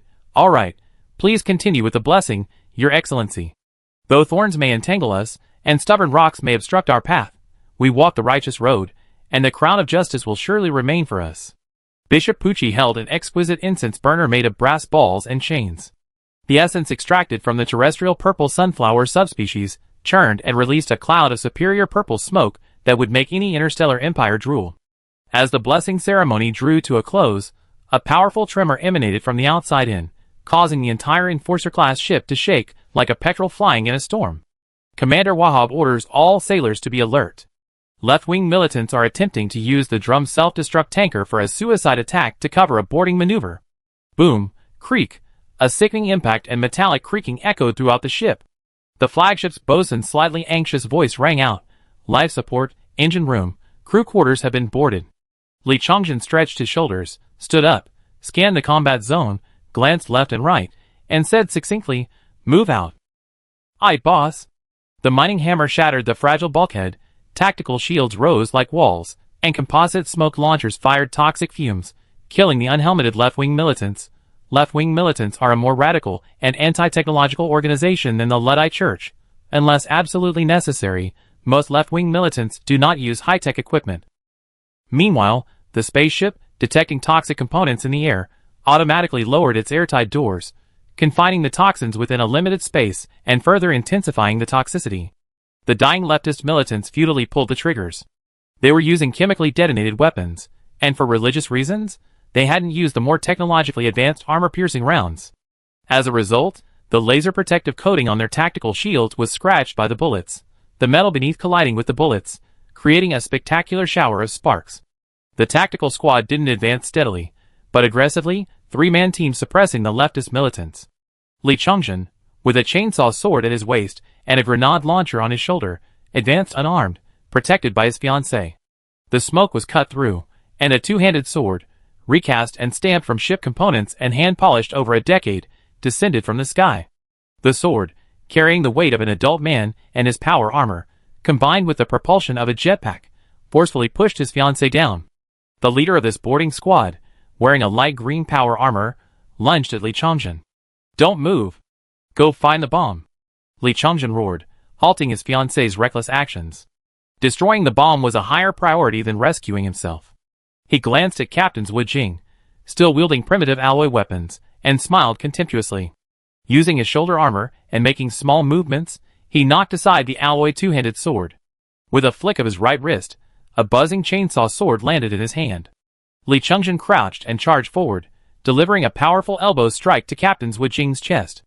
His left hand swung forward, sending out a capture net to lock onto the enemy general. Then, he leaned back, his jetpack activating to pull the man back. With a flick of his wrist, the chainsaw sword slammed down on the vulnerable neck, the chainsaw biting into the neck armor. Blood splattered instantly, carving a crimson fountain in the weightless space. An ancient peasant's weapon against a knight's treasure, the fishing net technique, kid. Darling, the bomb's defused, one of his fiancées said gently, retrieving her multifunctional repair device. Go to the engine room. Chapter 418. Bishop, the remaining left path elements have surrendered. On the bridge, Vahab, responsible for the colony's space security, contacted Bishop Pucci. Pucci replied angrily, don't accept their surrender. The left path ships may be carrying suicide bombs. Without a dock for dismantling, we'd be in a very passive position taking over the ships. Vahab bit his lip. He had joined the Universal Union long ago, following Li Bin all over the country. He was a veteran of the company, starting from scrap metal. These people had all developed a stingy personality, squeezing every last penny out of their enemies. Looking at the bully-class destroyer floating in space, he mentally calculated the losses and gains, feeling somewhat resentful. Pucci earnestly advised they disregard even my request as bishop, daring to venture into the lost sector. This isn't your average leftist. We must strike hard. It's better to blow up the ship and repair it than risk your men.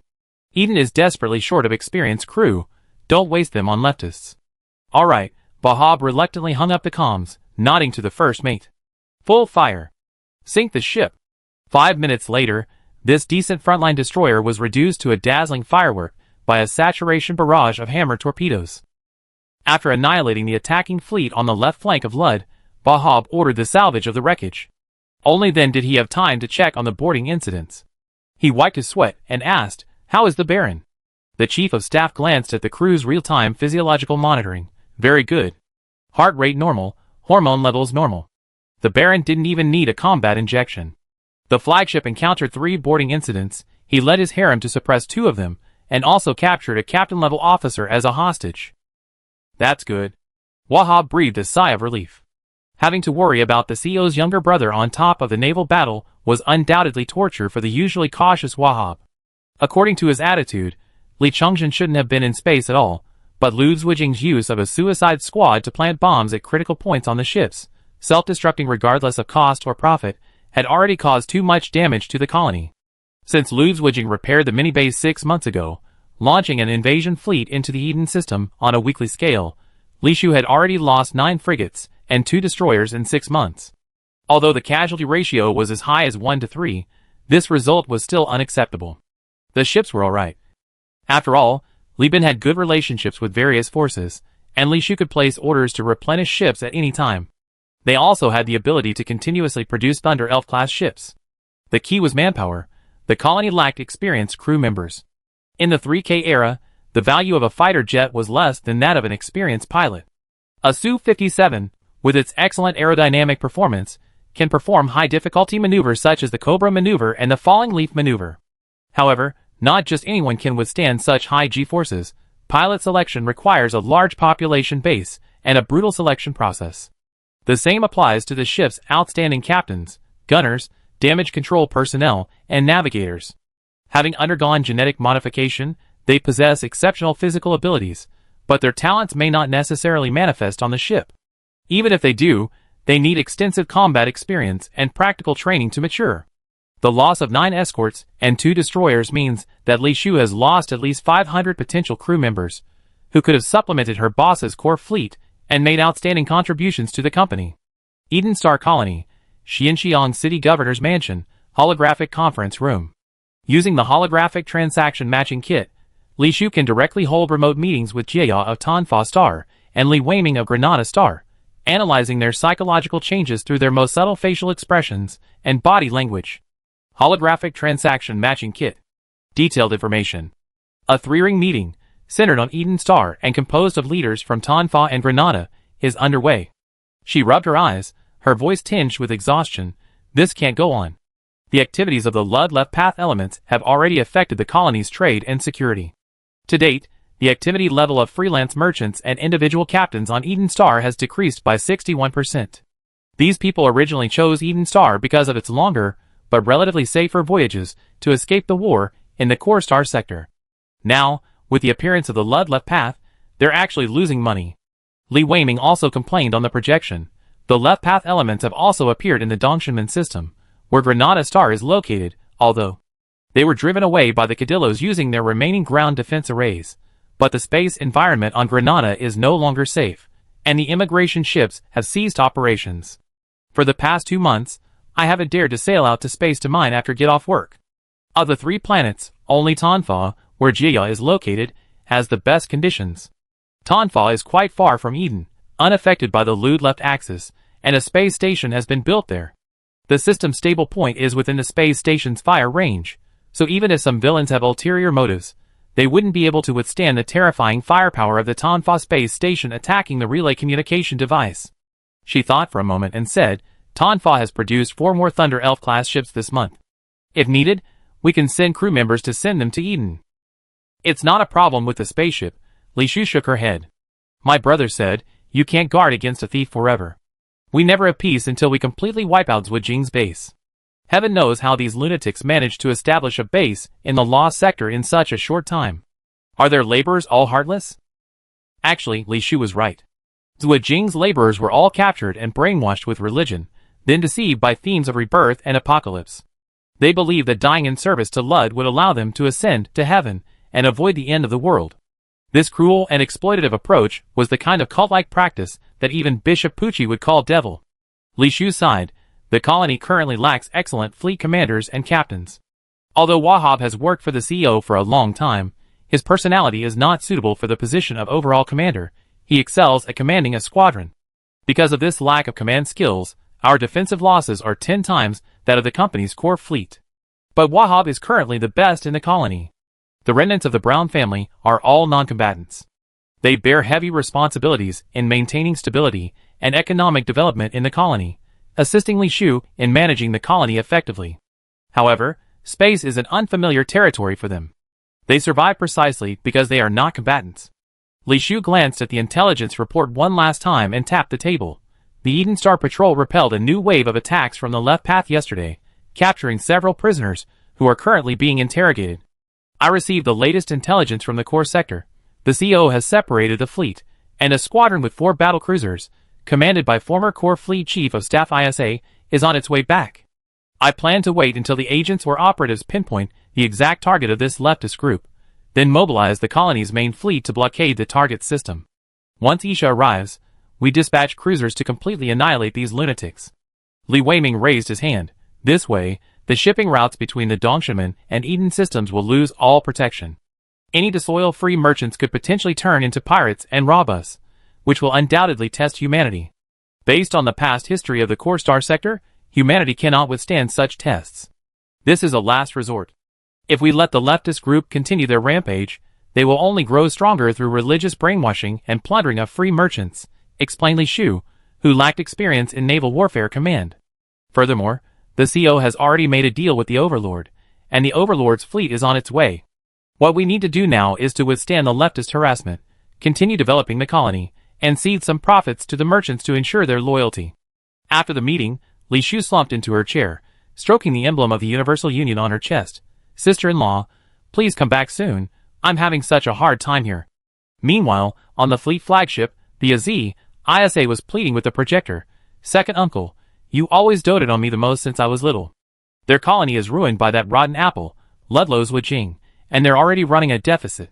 Your grandnephew is about to be born, and Li Bin is even planning to have you as the child's godfather. Are you really willing to let that madman's Wu Jing destroy the Brown family's new land, and the godchild's old home?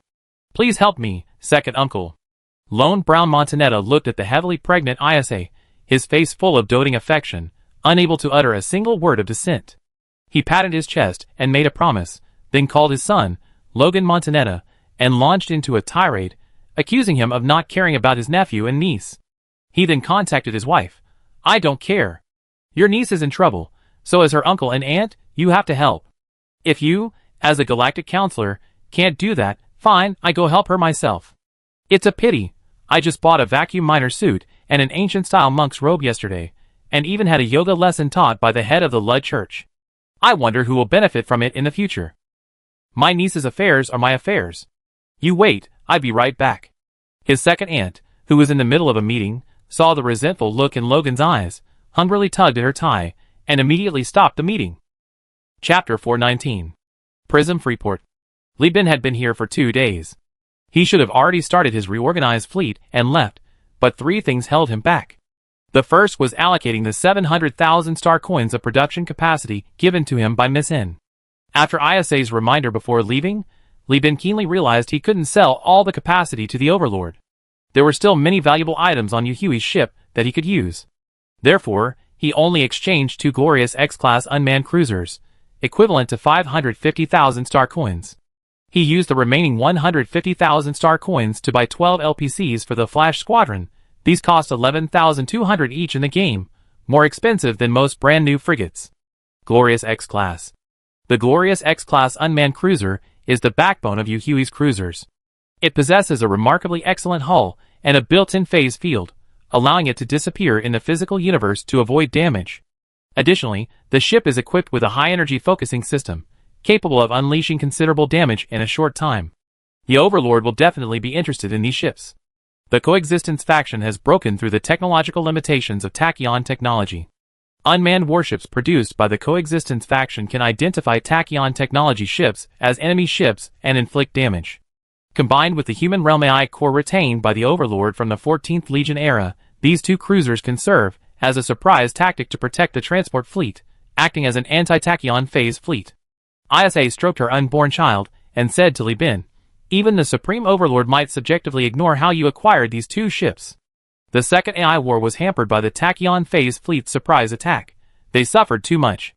The Supreme Overlord will gladly accept any solution that can prevent a repeat of that mistake. The soldiers of the Overlord can endure harsh living conditions and accept orders to die, but they cannot accept defeat. The Supreme Overlord rose from humble beginnings. He came to power at the end of the second AI war, eliminating the ineffective previous Supreme Overlord. If he fails, he will be eliminated by the next one. For the current Overlord, as long as they can win and it doesn't violate the most basic human decency, they will use anything. As for the Flash Squadron, oh Lud, by the way, these are simply the most useful bombers in the entire star system. Unmanned, equipped with shields, and armed with 6 sensor-guided air-to-ground mine launchers and 2 cyber missiles. A squadron has 4 bombers, which means they can release 24 sensor-guided air-to-ground mines. Taking the Dawn Goddess class as an example, a single wave can launch 4 wings, totaling 16 flash bombers, releasing 6 waves of 96 air-to-ground mines. Flash bomber image, carrier-based aircraft images are small and pixelated, so please bear with the quality. Flash bomber wing parameters. The most terrifying thing is that, once this thing reaches a certain scale, a single salvo of cyber missiles can overload the cybernetic shields of a medium-tech cruiser. Even with the damage from the sensing air-to-ground mines, a high-tech cruiser couldn't withstand an attack from a fully loaded flash bomber squadron.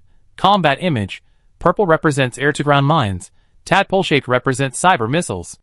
The key is that this thing is produced quickly, and doesn't require the central control facilities and related skills training of unmanned warships. It's ready to use as soon as you get it. In fact, Li Bin already had one. After confirming Li Bin's order, Ms. N directly contacted the Afterglow mothership, diverting 15 missiles from her existing LPC and having other contacts bring them to Prism Freeport. Afterglow's speed too fast. Of course, its drawbacks are also obvious. The flash bomber is too large, only cruisers can barely accommodate it, and only on capital ships can it be launched in multiple waves. On a cruiser carrier, it can only be assembled and released simultaneously. Furthermore, in electronic warfare, you must at least maintain a balance of power. Otherwise, once you fall into a disadvantageous position, the flash bombers you release may very well turn against you, becoming the culprits that destroy you. However, this is enough for Li Bin. He will only keep 8 LPCs, and will only use them later. As for the remaining 7, Hey, is this the Crown Prince? Do you want LPCs? Guaranteed top-notch stuff. Don't say I didn't tell you when something good happened. Good brother. You really are my good brother. Kong Jicho, who was originally staying at Prism Freeport to watch the holographic novel being filmed, suddenly discovered an unexpected surprise. He was overjoyed. As everyone knows, the price of a commodity is often disproportionate to its rarity. For example, cruisers, capital ships, AI cores, and nanoforges. The Flash Squadron LPCs clearly fall into this category as well. Conda's nest is located in the core sector, and further south are numerous large corporations, making it difficult to access the Afterglow weapons and carrier-based LPCs. What Li Bin provided will undoubtedly boost the combat power of at least 2 cruiser carriers. It's no exaggeration to say that possessing this stuff is equivalent to doubling combat power. He excitedly hugged Li Bin. Don't worry, your business is my business. I already sent a formal communication request to my mother, entrusting her to produce ships and weapons for Universal Union. I also sent a message to my teacher, King's Hand, asking him to help lobby. This must be secured. I also discussed it with Duya. New Magnos will also have a share in ship production, and I cover the costs. Kong Jicho was in high spirits, even bringing Duya along, and the 3 of them ate and drank together again. During the meal, Li Bin, while scalding some meat, asked slyly, "What's the current status of the ore war? You know my company doesn't have an intelligence department. The information in the market is very chaotic. I just got back. I'm completely clueless. What else could it be? They're getting desperate, Kong Jicho said. This war has been going on from star calendar 210 to 212. Both giant corporations have completed their wartime economic transformation. The small skirmishes before are all over, now they're getting serious. I estimate this war will last another year or so. I suspect neither side's board of directors initially expected it to last this long. They didn't even begin their transformation for the first 6 months, which is why it's dragged on for so long. There must be other giant corporations involved. Kong Jicho chewed on his meat. You all know my family has some connections with various pirate groups. Then Kwang has many mercenaries and salvage/exploration fleets under its command. These people are both merchants and pirates, and I gotten some information from them. Then Kwang was actually at a disadvantage in the early stages, otherwise they wouldn't have sent the revenge fleet all the way to the Tulier system. But their secret operation was leaked by the giant enterprise beforehand, which is why they didn't achieve any significant results. So far, in terms of warship and personnel losses, Then Kwang is undoubtedly the biggest. But they have the nanovirus swarm, constantly exploiting it to collect nanomaterials to produce nano-repair modules. Hey, guess what? What happened? Dia chimed in with a good refrain. They'd been resurrected on the spot. They were just a bunch of wrecked ships, patched up and repaired for another year. Kong Jicho slammed his chopsticks down. The wind mine is now issuing mining orders and production permits to mercenaries and merchants within its territory, conscripting them into the army, giving them ships and weapons, sending them to the battlefield. Good heavens, these guys are all tough characters, each one experienced. Now the battle lines have been pulled back. 3 battle lines, 3 whole battle lines. The Tulier system, the Mag system, even the hyperspace where the Church of Lud is located, all are covered by the battlefield. Luckily, Pucci's fleet escaped early. If they had waited until now, his fleet would definitely have been sunk in the chaos. Yellow represents Wind Mine, red represents Lime Mine, green represents the main battlefield. Isn't the Church of Lud involved? Duya's eyes narrowed as he listened. Manage what? How can you manage it? That's 2 giant corporations fighting. Luda would love for them to die. He's just sitting there selling grain, not even sending out his fleet. Both sides want to buy up all the grain and starve the other to death. They both ambushed each other in the hyperspace, escorting friendly forces and destroying enemy transport fleets. Now that hyperspace is full of cracked containers and scattered grain everywhere. Kong Jicho wiped the sweat from his brow and said seriously, many small fleets took advantage of the chaos to scavenge for goods. Hundreds of fleets went back and forth, earning only a pittance. In the end, it drove down the grain price in Konda's Nest. Why? Because these people, in order to quickly turn over their goods, resold them locally. Chapter 420. On July 5th, star calendar 212, Li Bin, having completed the reorganization of his fleet, equipped it with the afterglow weapons, spent 150,000 star coins on comprehensive repairs and replenishment, left Oppenheimer's studio to film, and then, along with Kong Jicho, aggressively charged along the hyperspace route, forcing other company fleets to scatter. When he returned to the long-absent Tulier system 3 days later, he discovered he was already outdated. The merchants, soldiers, and civilians of the Tulier system had long been numb to cruisers. Only capital ships could now impress them. The reason for this was the Revenge fleet, which had undergone nearly a year of repairs and had been continuously supplemented with many new ships. Upon entering the Tulier system, Li Bin astutely noticed a significant gap in the 3rd asteroid belt among the 4 in the updated star map. Only dreadnoughts could alter the celestial system of the system.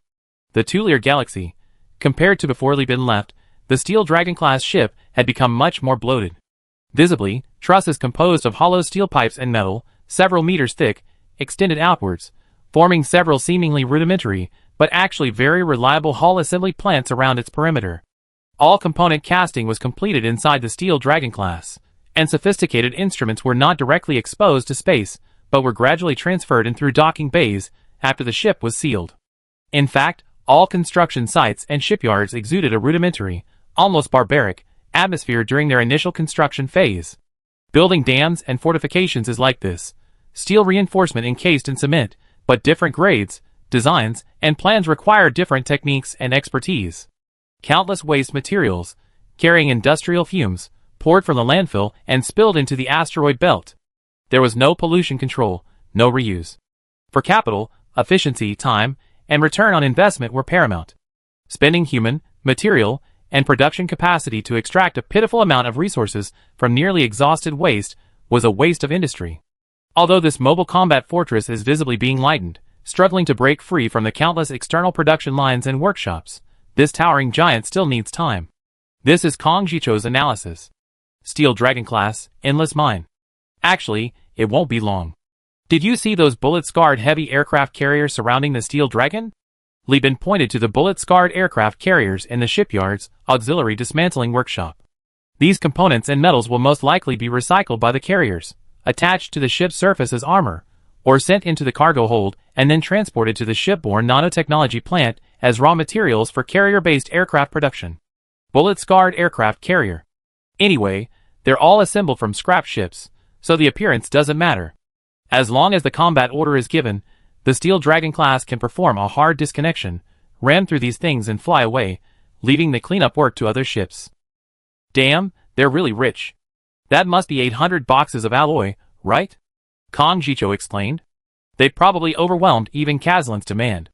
Hey, what's the current market price for alloys in the sector? Li Bin knew these figures by heart.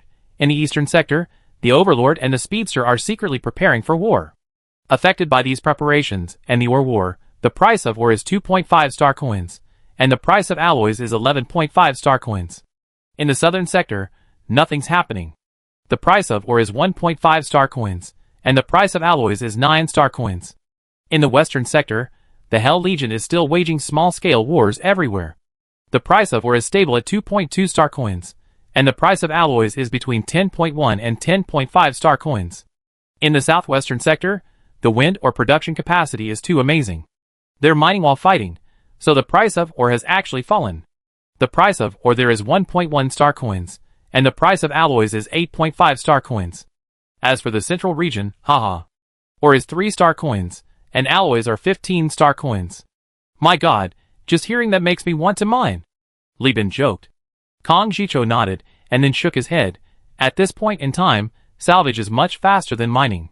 I stick with you this time. What are your plans? I already messaged Governor Shara of Elf. My fleet is too large. I won't bring it close to Elf to avoid putting pressure on her. With her consent, the Universal Alliance will operate as mercenaries alongside the Revenge fleet. My mission is to repair and protect the damaged ships of the Wind Mine and rescue as many Wind Mine crew members as possible. As a reward, Wind Mine will give me a salvage authorization after the battle. Aside from ships and wreckage marked by Wind Mine, I can compete fairly with other forces and crack down on any fleets illegally entering the salvage area. This authorization includes Wind Mine's own ships abandoned. In addition, Wind Mine has issued a bounty. A bounty? Kong Jicho's interest was piqued. Li Bin explained in detail. It's 500 star coins for a frigate, 3,000 star coins for a destroyer, 15,000 star coins for a cruiser, and 100,000 star coins for a capital ship. That sounds like a lot, Dia said honestly. But the ships I sink, I get the salvage rights for myself. I can also participate in battles with the Revenge fleet or other wind and mining fleets. Based on my battlefield performance, the commander will rate me and allocate the rewards, Li Bin added leisurely. Kong Jicho's eyes instantly turned into 2-star coin symbols. He exclaimed in surprise. Doesn't that mean if we just pick on the weak and sink 100 destroyers, we can earn a guaranteed 300,000 star coins? Well, if you sink 100 destroyers, you'd be blacklisted by Hyena Mining. Once they recover, they definitely come after you. Don't forget, Konda's Nest is very close to Hyena Mining. Then what do we do? I can't just watch you make money, can I? It's simple. Go to Lee's first shipyard, paint the entire fleet, then get your mom to help you register a shell company and operate under their name. Li Bin offered guidance. Can we trust this giant corporation? Pretend you don't know. Everyone does it this way. If you investigate seriously, you have enemies everywhere. You can't be a fool. Li Bin shrugged. Let's do it. As the three talked, the Steel Dragon class's engines began to warm up. In the silent space, the metal trusses began to twist and deform, and a terrifying, visible power was brewing within this massive battle fortress. Li Bin, merely watching the flying metal fragments and the assembly plant forming clusters of wreckage, already imagined a deafening roar in his mind. A Steel Dragon-class battle fortress, 2 Hercules-class battleships, a Forsaken-class armed supercargo ship, plus 2 Atlas-class supercargo ships, and 2 Prometheus-class fuel ships, together formed the core of this Revenge fleet. The Revenge fleet's composition is shown in the Steel Dragon folder, broken down into modules. Only game screenshots are available. Outside the core were over 15 Bullet Scar-class heavy cruiser carriers, for King Roach-class heavy cruisers, 1 Scarecrow-class, and 1 Weaver-class cruiser. Yes, Kong Jicho's flagship was purchased at a high price by Kongda from Risk Mining. This ship belonged to the Risk Technology Excavation Project, which also included the Scarecrow-class and Hercules-class ships, all of which were produced in small quantities by Risk Mining based on excavated relics and technology from the land of men. With such a fleet firing simultaneously, it was practically blotting out the sky. Even if Kazlan's home defense fleet and El's fleet joined forces, they wouldn't be a match for it. Damn, why don't you just go for the windmine paint scheme? Your flagship looks like a person anyway, so calling yourself a mercenary under windmine wouldn't be a problem. Hey! Great idea. I go by a small mercenary group to play with right away. Seeing the imposing and seemingly unstoppable Revenge fleet, Kong Jicho felt his blood boil and started contacting people for help. Chapter 421.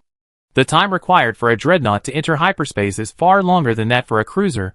Li Bin even had time to lead his team to the shipyard to have the entire ship painted. By the time the Revenge fleet reached the hyperspace jump point, the Universal Alliance core fleet had already caught up. The dreadnought is huge, but its speed is truly unbearable to watch, Li Bin remarked, watching the massive endless mine, Steel Dragon class, enter the jump point, practically splitting it open. Dreadnoughts, battleships, cruisers, destroyers, and frigates jumped in one after another. Li Bin stood aside and counted them. After finishing, he explained to Jeffrey, the giant corporation is really rich. 1 dreadnought, 7 battleships, plus cargo ships and fuel ships, 21 cruisers, 64 destroyers, and over 100 frigates. I heard that those 100 frigates were even built by the endless mine itself. Wow! Jeffrey also sighed, yeah, I originally thought our fleet was big enough, but I didn't expect them to be even more impressive. He said. He then encouraged Li Bin, Captain, it's alright. Once we get to the battlefield, we might even manage to get a capital ship. Screw you. If I could get a capital ship, I'd definitely be making an enemy of a giant corporation. Capital ships are for increasing numbers, not for maintaining existing ones. Li Bin said, seeing the last wind mining ship had already jumped into hyperspace, he ordered the fleet to accelerate.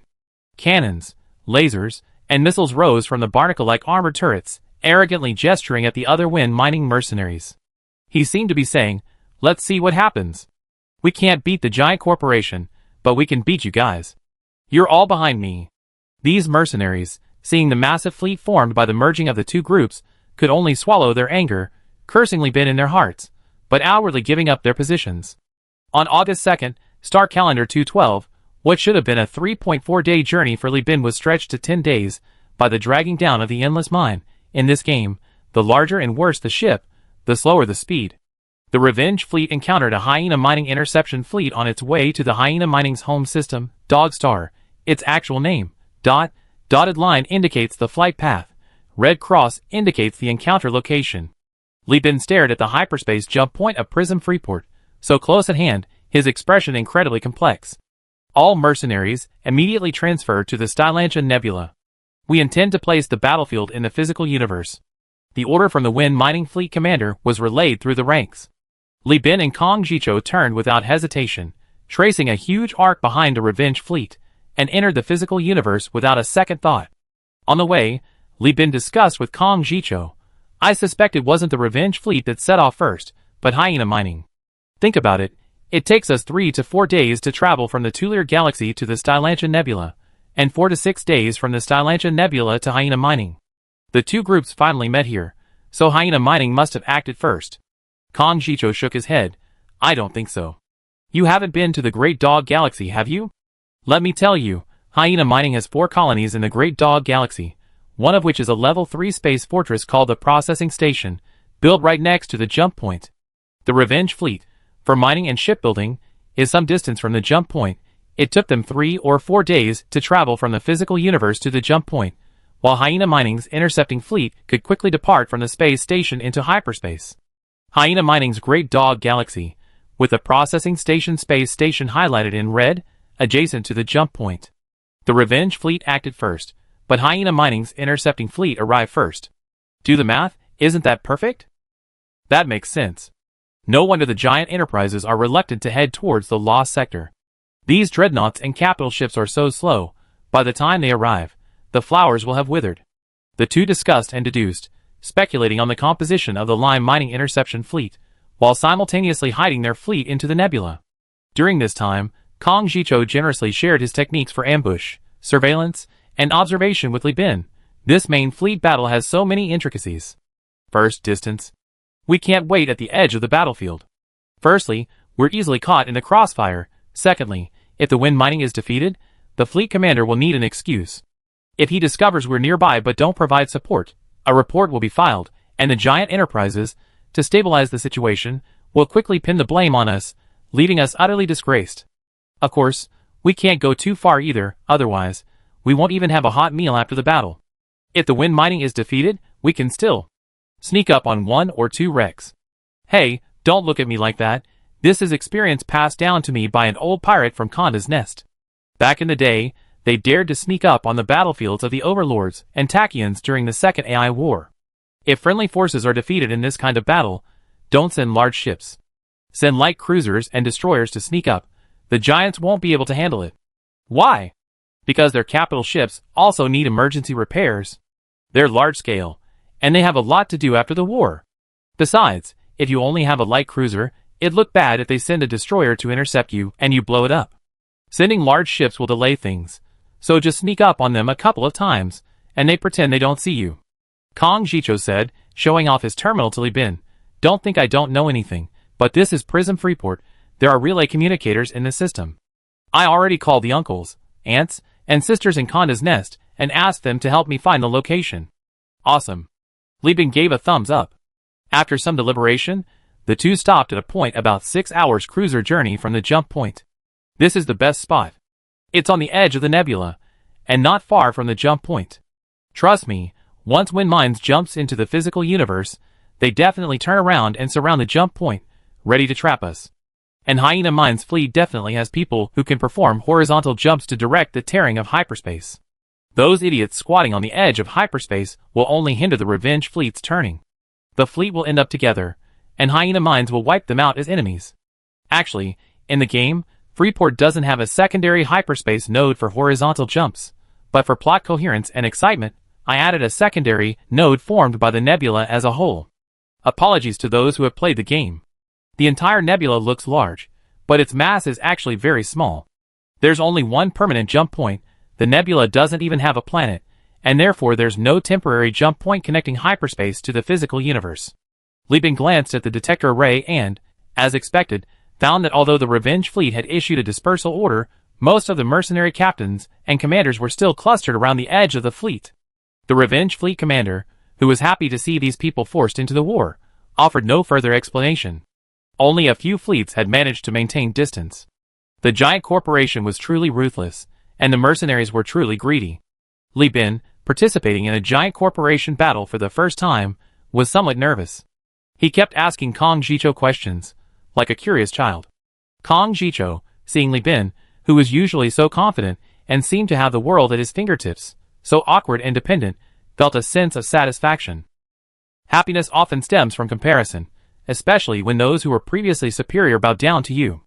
The resulting sense of satisfaction is indescribable. If one had to put it in words, it would probably be described as a feeling of superiority. Wind Mine must have used a large fleet of escort ships to clear the way for reconnaissance. They must have detected the Lime Mine's interception fleet's movements a day to half a day in advance before setting up the battlefield. Let me tell you, the Tachyon and Overlord are wealthy and powerful, and fighting in hyperspace is no big deal for them. But Wind Mine is different. They're used to being stingy. Making them fight in hyperspace, regardless of victory or defeat, is like having their AI core broken. It's incredibly painful. Due to the hyperspace storms and turbulence, ordinary ships need to consume antimatter fuel to stabilize themselves. Destroyed wreckage would be blown everywhere by the turbulence. Simply put, you usually only have one chance to salvage. Other wreckage and abandoned ships will be blown away to others or swallowed up by the cosmic vortex and thrown elsewhere. The worst-case scenario is falling into the temporary jump point carved out by the gravity well of a star and a black hole, disappearing from this world. Whoosh, whoosh, a strange sensation, as if space itself were vibrating, but upon closer inspection, no instrument seemed to be trembling. Kong Jicho's eyes lit up, and he shouted into the channel, "It's here! It's here!" Chapter 422. Li Bin, the fleet, and even humanity throughout the entire galaxy felt a physiological discomfort stemming from the intrusion of an alien object into their world and space. Like a leek leaf stuck between your teeth, it doesn't affect chewing or eating, but the discomfort compels you to constantly suck your teeth, making a sound like calling a puppy suck suck, whether you're in class, at work, or even while defecating. It's the stubborn leek leaf's declaration of its refusal to leave its beloved tooth gap. The spatial distortion, forcibly torn apart, spread this discomfort to the thoughts of every intelligent being near the rift. The foul-mouthed crab uttered the most vulgar profanities in a high-pitched, beautiful voice, while the alluring alien creatures in the Desire Zoo roared anxiously, emitting bizarre screams unlike their usual gentle moans. A massive battleship burst forth from the hyperspace turbulence, like an ancient fisherman setting out to fish, suddenly witnessing calm waves churn, a giant whale breaking through the deep blue, bottomless sea, about to reveal its mystery and majesty to humanity. The ocean-going transport ship, the Long Whale-class Wolf Mother, is like a giant whale emerging from the sea. Its 3.8-kilometer-long hull is based on the Prometheus-class fuel ship, the Long Whale-class and Prometheus-class. Its whale-fin-like side structures are two massive, movable navigation repeaters. The two tail fins house exploration equipment and towing cables. The blue, brain-like structure is a drive field stabilizer, capable of boosting the Long Whale-class and its entire fleet in high-speed navigation mode. It's essentially a built-in bull-class tugboat. The original structures on either side of the bow, composed of trusses and alloy cables, are simple and easy to understand drone flight decks, used to house the Long Whale-class's two Laser Falcon support drone squadrons. The long, rod-shaped structure with a green glow at the bow, resembling a narwhal's horn or an ancient sailing ship's ram, is a high-precision detector used to detect all resources within the star system. It could be said that, aside from its inability to directly mine minerals, this ship was the beloved and ever-victorious angel of all salvage and ocean exploration fleets, Li Bin's ultimate ideal when he first founded Universal Union. Long Whale-class parameters. She even comes equipped with a navigation repeater. It can assist the fleet in obtaining the most accurate space information during navigation and combat, avoiding collisions with space debris and wreckage. And those two pairs of powerful and formidable towing cables are strong enough to withstand a single ship towing a capital ship. Furthermore, this ship, after being modified, sacrificed its enormous fuel tanks in exchange for so many additional systems, achieving a remarkable balance. Her cargo hold and fuel tanks are comparable to a Colossus Plus 1.5 Phaeton-class fuel transport ships. Capable of carrying, pulling, loading, accelerating, repairing, navigating, and surveying, Li Bin's heart pounded uncontrollably when he saw the ship. Vulcan, seated in the crew quarters, wore a dazed expression, as if on a pilgrimage. Li Bin asked with a heavy heart, "Your Highness, do you know what the most tragic thing in the world is?" "Ah, I don't know. I never lacked food or clothing since I was a child," Kong Jicho replied, bewildered. "It's having to watch your goddess being desecrated by countless people, and even having to personally draw a tragic character on her face with a gun." Li Bin's voice was filled with pain. Through the channel, Kong Jicho could vaguely hear a distant scream of no. It seemed to be the minister who had performed well during the salvage operation, and it seemed to share a name with one of the gods of the Interstellar Empire. Kong Jicho picked at his ear, feeling that he could vaguely hear something like the north wind blows in his headphones, but he couldn't quite make it out. Flying around the Wolf Mother were dozens of Laser Falcon interceptors, clearly not the number of carrier-based aircraft a Long Whale-class ship should have.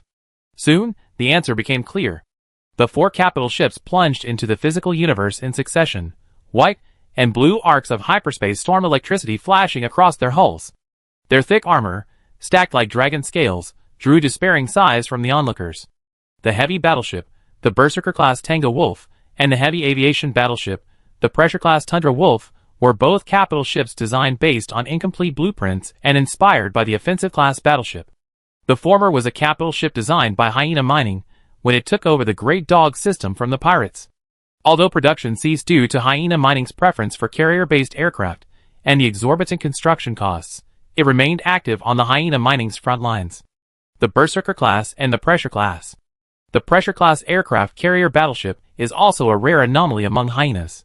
It completely abandons the idea of hyenas being able to fight and mine, and is entirely a killing machine developed to rival the war of giant corporations. Its armor is as thick as that of a heavy battleship, and its 6 massive flight decks and 1 large, 8 medium, and 12 small gun emplacements serve as a warning to any fool who tries to take advantage of the seemingly weak aircraft carrier.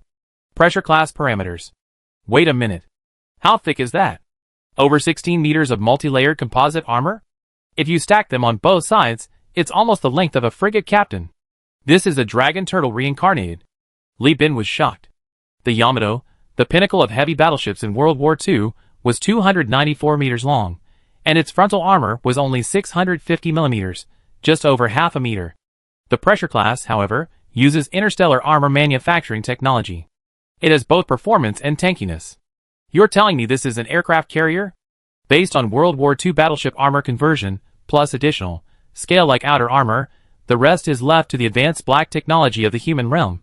The Yamato of World War II, one of the heaviest battleships, had 650 millimeters of frontal armor, and was 294 meters long. Kong Jicho's voice was filled with resentment. Yes, this thing is thicker than the armor of the same type of heavy naval battleship, the Legion class, produced by the Overlord, and it's on par with the Offensive.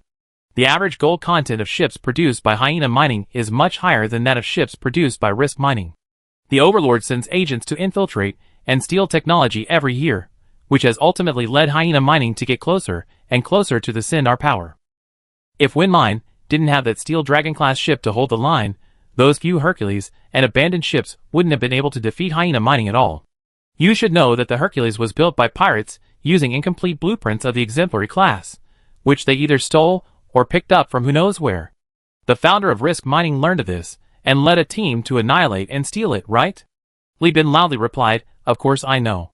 Winter Moon Longtail, the founder of Wind Mine, from Shepherd-class captain to founder of a giant enterprise, a man who robbed countless pirates and mercenaries, seized many incomplete blueprints, and turned trash into treasure. The Hercules class is just a monkey version of the Exemplary class, not even close to the Exemplary. Even a single hair on her head, she's still a capital ship. Damn, such a fierce battle. To witness, it is truly worth dying for. Watching the Lai Mining interception fleet, centered around its capital ships, and flying into the physical universe one after another, and observing the astonishing quality of its vessels, Kong Jicho spoke up, reminding them, a major battle requires a wide battlefield. Let's retreat a bit. Lai Mining has brought up its main defensive fleet. There are probably more ships on the way. Let's stay far away to avoid being caught in the crossfire. I understand. Don't get splattered with blood, right? Li Bin nodded vigorously, gesturing for his men to retreat. Although he was also surprised by the quality of Lai Mining's fleet, looking at the invincible endless mine and the large number of mercenaries mixed in with it, he still felt that the goddess of victory favored the risky mining industry. Don't forget that the Steel Dragon-class ships can repair themselves while fighting. Hyena Minerals is unlucky. Its interceptor fleet entered the physical universe just south of the Vengeance fleet, which is closer to Prism Freeport. The Vengeance fleet can rely on its inside contacts in the 13 factories to purchase supplies or hire manpower from free merchants and black market traders at high prices at the space station. In other words, as long as Hyena Minerals survives the first wave, its chances of winning will exceed 70%. Chapter 423. Stellantia Nebula, south of Prism Freeport, based on the zoning of human territory mentioned at the beginning of the novel, a 5-hour cruiser journey near the jump point. Coordinates: Bob von Pullman, commander of the Risk Mining Revenge Fleet, sits on a 136-meter-high platform crammed with shipboard AI, overlooking the bridge, a space comparable to a destroyer, comprised of 66 command decks. Opposite the massive sky battle system are hundreds of portholes, and a complex optical overview panel composed of signals transmitted from the entire Endless Mine's optical observation posts.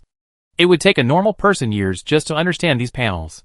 Only those who combine talent, hard work, and family background, receiving expensive, customized AI education from birth, and receiving personal instruction from elite commanders and captains from the age of 2, standing on the shoulders of countless giants, are qualified to command this battle fortress before the age of 50. Or perhaps, they possess a photographic memory. Bob deployed his forces around the Infinite Mine, Steel Dragon class, slowly dispatching Abandoned class and Hercules class destroyers, along with a large number of escorts and destroyers, towards Prism Freeport, while simultaneously sending resupply orders to the trading companies funded by Wind Mine. The Vengeance fleet consisted of cruisers and above. Other trading company leaders were quite troubled in the channel, but Prism Freeport is a permanently neutral zone declared by all the major corporations. We shouldn't interfere in your war. I didn't say you could only resupply me. Tell the opposing commander that if they're so capable, they should also resupply, provided they can get past me first, Bob said impatiently, pulling at his collar. The Vengeance fleet was no match for Prism Freeport's defensive forces. After all, it was the largest space station in the sector, housing tachyon technology and powerful artillery deployed by the overlords. However, Bob completely disregarded it, because activating the station's defense array required keys from all the meg corporations. Without Windmine's permission, this largest space station in the sector could only use minimal firepower. This was the megacorporation's veto power. Though numerous, it ensured they couldn't harm any megacorporation fleet.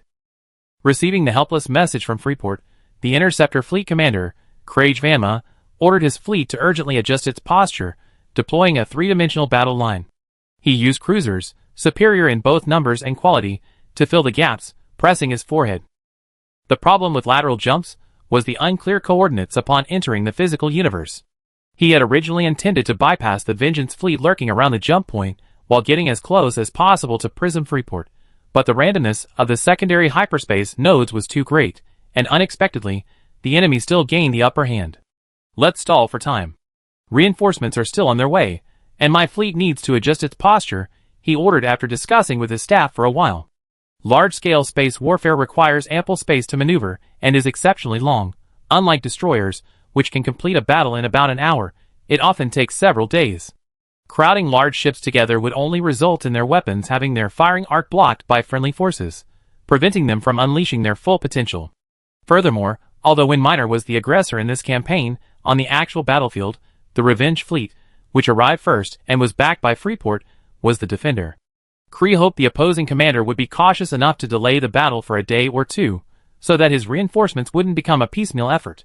For this reason, he preferred to use higher quality frigates and destroyers with better crews to exchange for reinforcements. 3 hours later, the main battleships of both sides went from initial chaos to order. The ships completed their turns, and the shipboard factories went into full operation.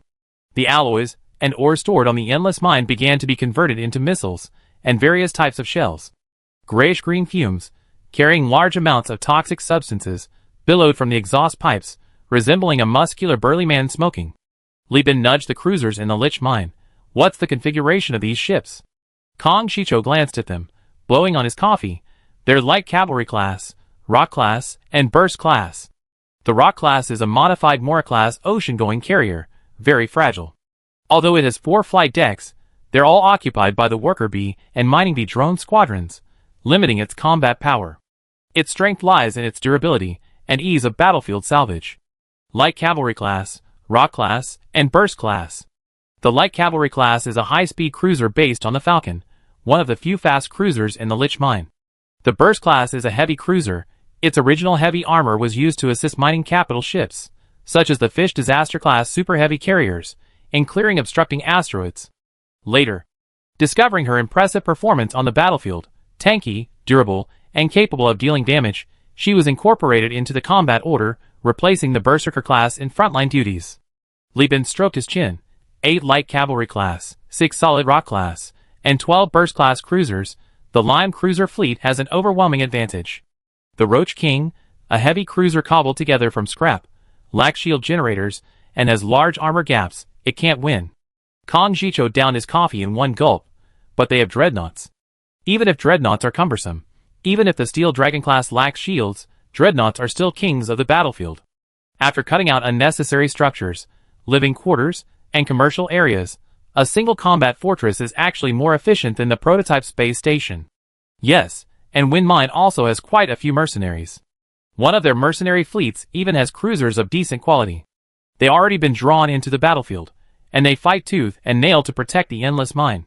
Lieben watched as the two fleets, seemingly having warmed up, adjusted their course, and began sending out escort ships for probing attacks. He couldn't help but silently mourn for these guys, who might have become his competitors on his salvage journey. Limonium's fleet drifted through the void ocean like a whale driving a school of fish, while Windmine's fleet, centered around the endless mine, a sea monster, was a swarm of countless ugly, the Cockroach King was hideous, wrecked ships. Lieben watched as the escort ships, reflecting the faint glow of explosions, darted back and forth like silver fish. Death rained down evenly across the battlefield, and he found a strange sense of poetry in this moment. The familiar and unfamiliar frigates and destroyers clashed, each barely perceptible glimmer a torpedo or missile setting off with hope, only to desperately struggle after missing their target, like fireflies. The explosions of sunken ships resembled tiny fireworks rising from the distant horizon. Fireflies, fireworks displays. Li Bin recalled summer stories from his past life, memories of playing games all night in a freezing internet cafe with a few loser buddies, goosebumps spreading like blisters, but youthful enthusiasm keeping him energetic until 8 or 9 in the morning. He also remembered the cheesy, romantic scenes of fireworks displays in anime, with confessions and love triangles flying everywhere, making it all the more enjoyable. Damn, bro, your smile's a bit creepy, Kong Jicho abruptly interrupted Li Bin's recollection. Every second, people are dying. Those damage control guys on those ships are probably screaming and begging on the radio right now, practically wanting to smash the broken machines.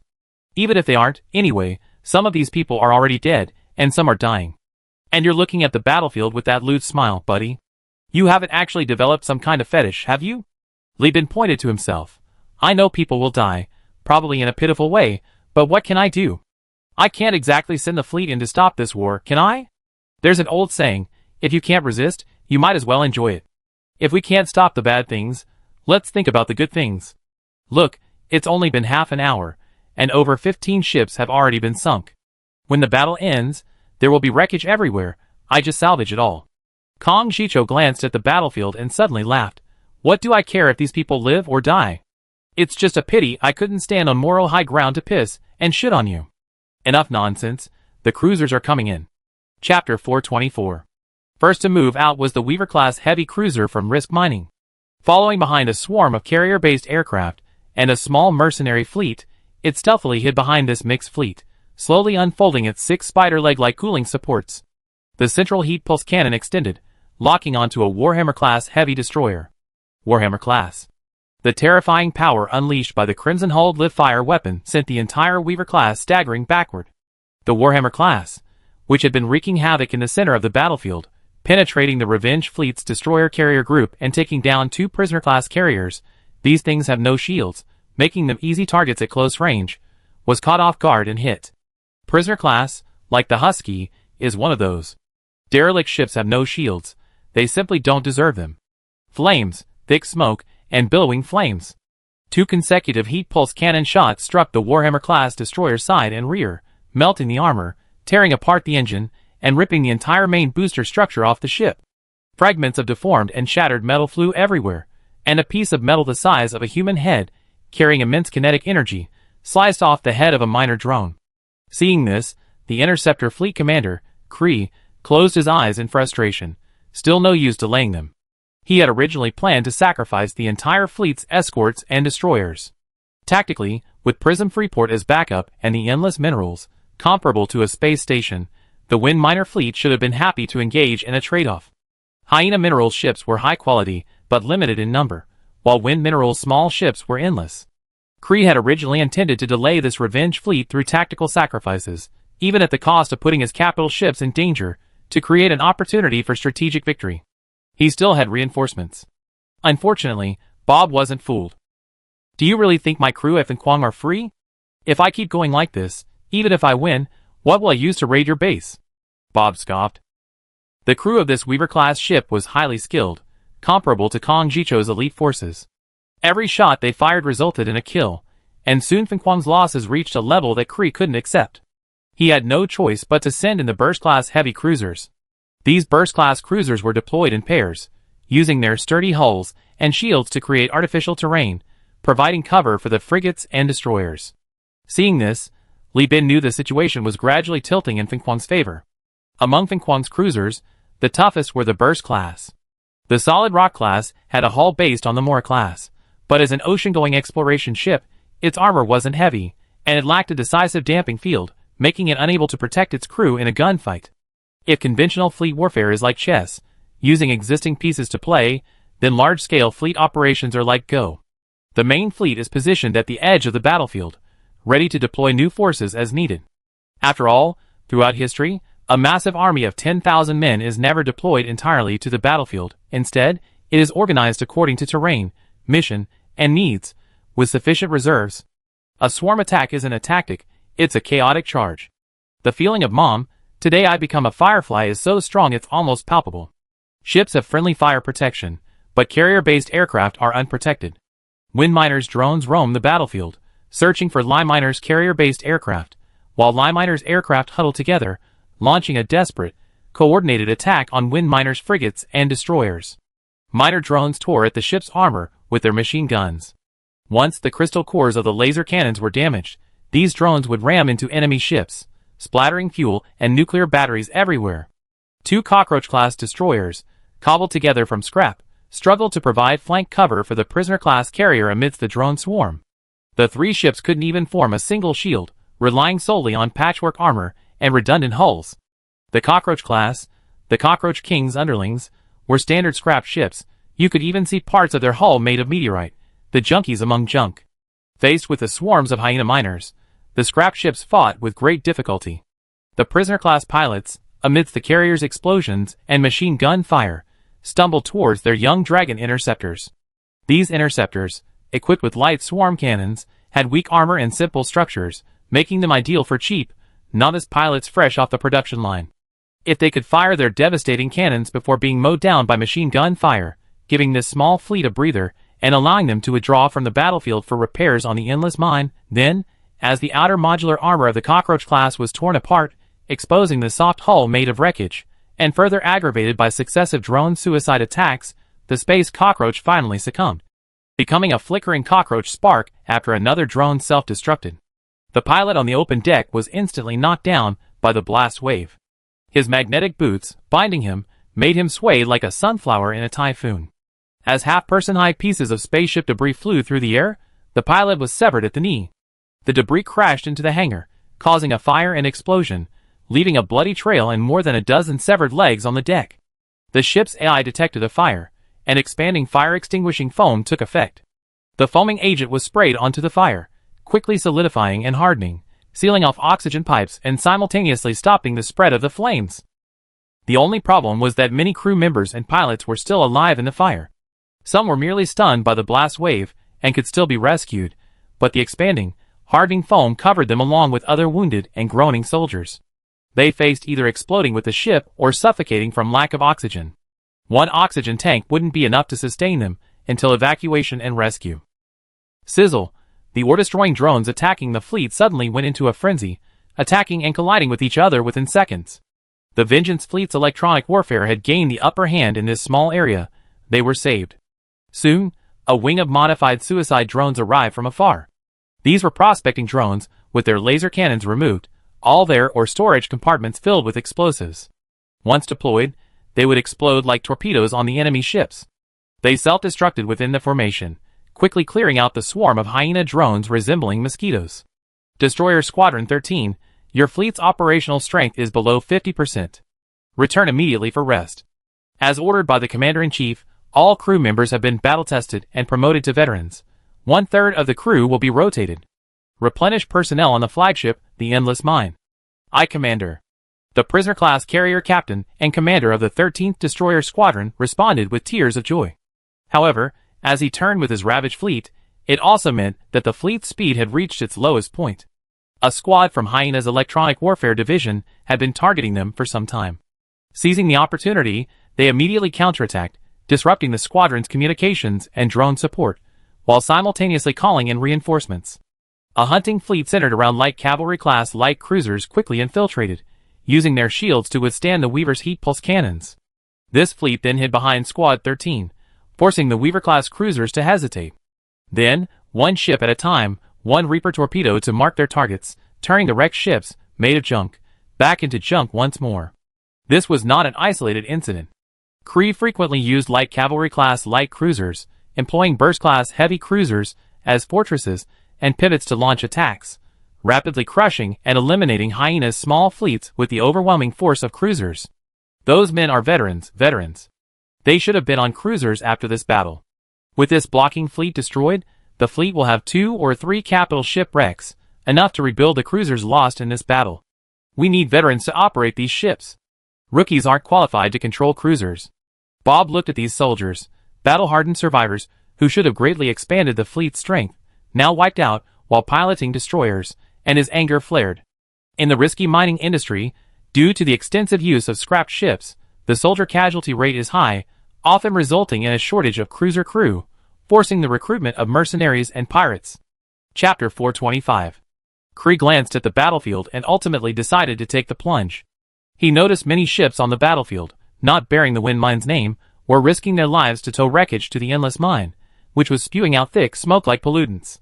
This meant that Battle Fortress had activated its shipboard factory, and was working feverishly to rebuild the spaceship using the wreckage. Just like cockroaches. Kree's face scrunched up in disgust. Wind Mine's wrecked ships were easy to destroy, but Wind Mine had tens of thousands of designers specializing in how to reassemble dismantled wrecked ships on the battlefield. Lieben had once captured a Zebu-class cargo ship and reassembled it in just 500 star coins and a few days. If it were a large vessel like a battle fortress with readily available berths, it would be even faster. If this dragged on any longer, he'd be forced to use cruisers and capital ships to fight a grueling, hair-pulling battle against Wind Mine's sea of wrecked ships. Select 2 light cavalry class and 3 burst class ships, along with a squadron of 1.5 Little Hawk class carriers. Equip all crew members with Spearman squadrons, and equip their missile slots with termination missiles.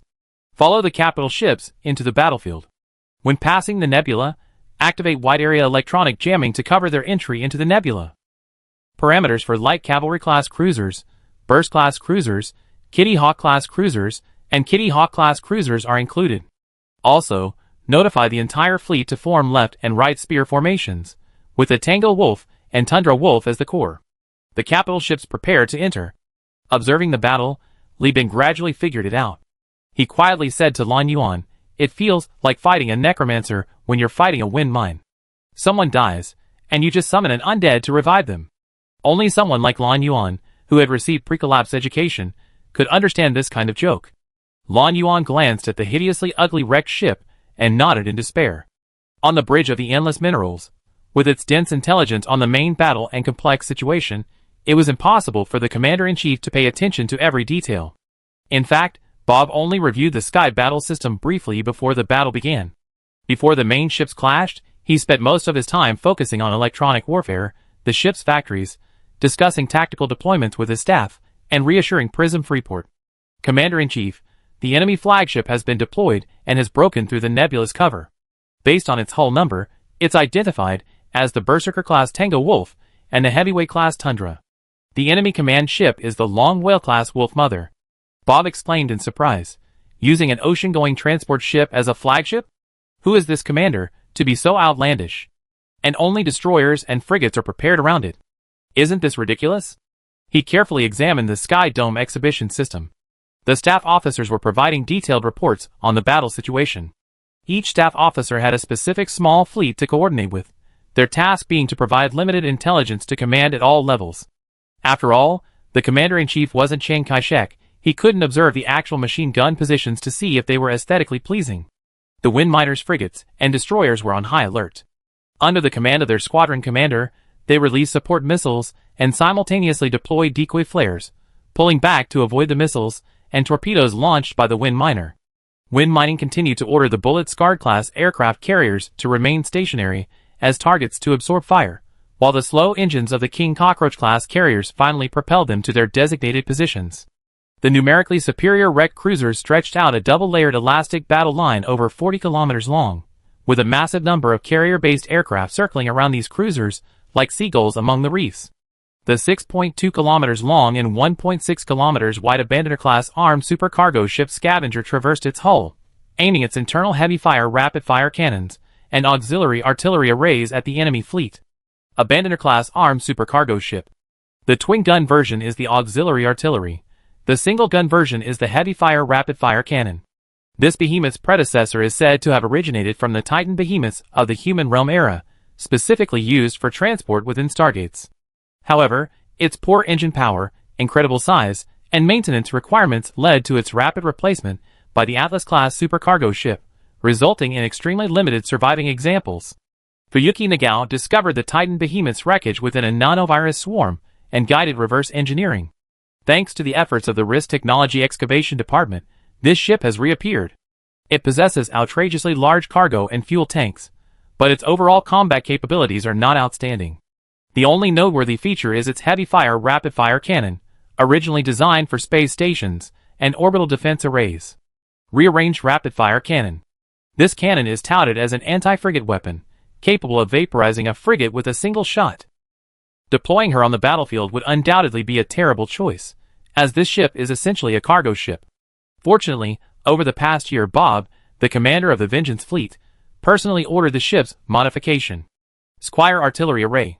The construction of the frigate consumed a large portion of the scavenger's cargo reserves, and further modifications emptied her remaining supplies. The vacated cargo holds and fuel tanks were filled with flame-retardant gel and crudely welded alloy plates, giving the ship a terrifying amount of armor and redundant compartments, transforming her into a veritable 6.2-kilometer-long space wall. A single anti-frigate, a heavy-fire rapid-fire gun with anti-shields, an anti-armor escort gun array, 23 gun positions on the hull, and 3 flight decks made her a veritable artillery position.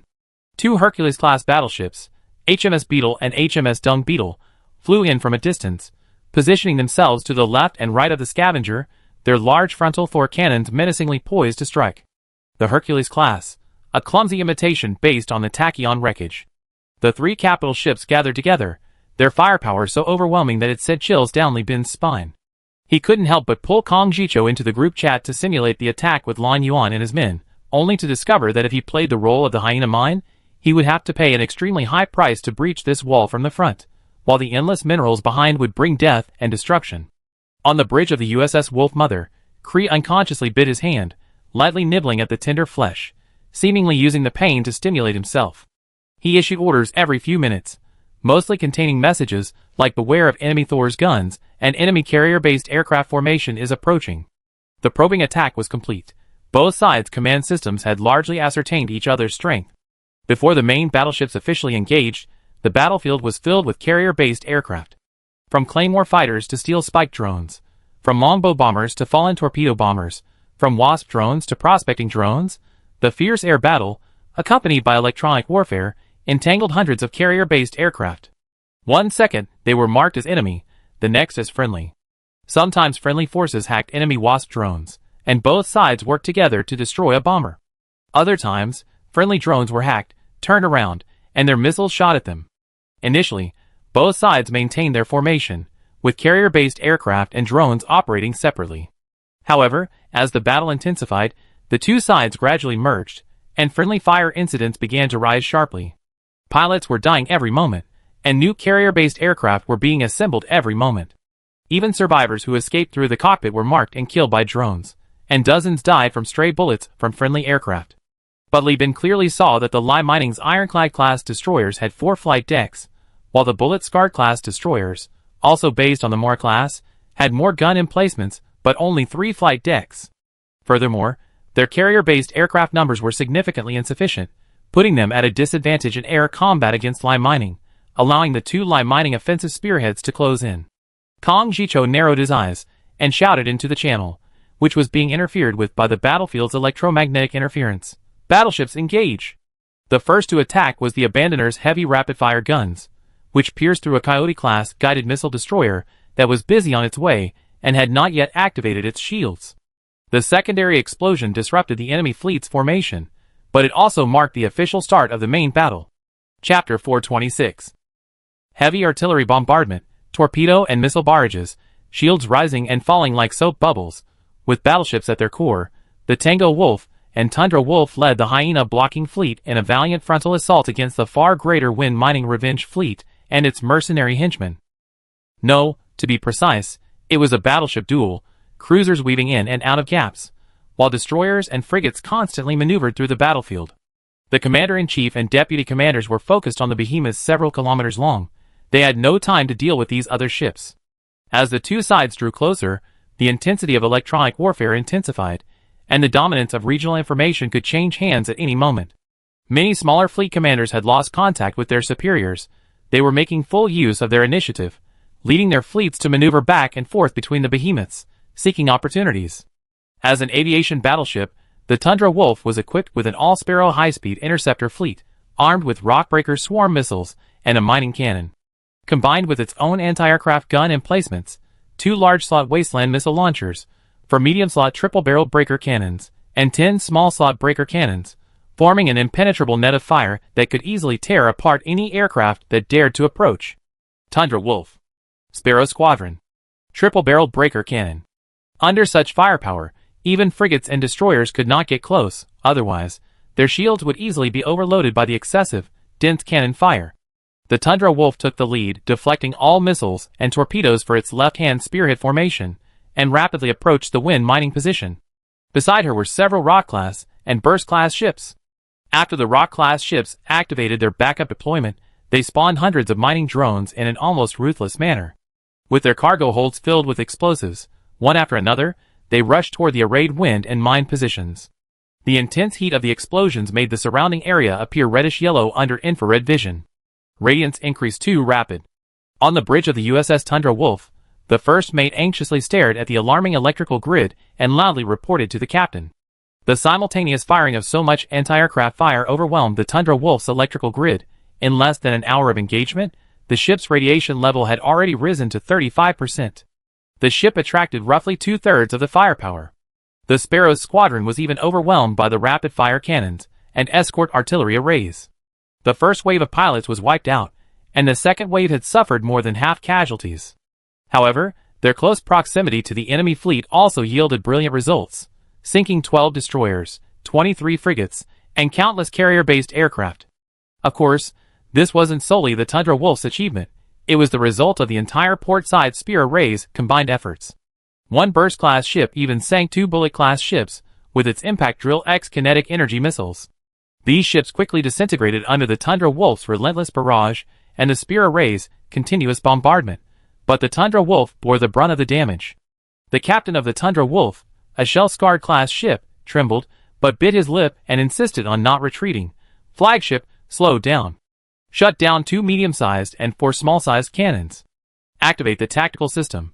Recall deployment. Transfer the anti-aircraft pressure to the interceptors. Order the ships behind to move up, and by some natural dispersion redundancy for this ship.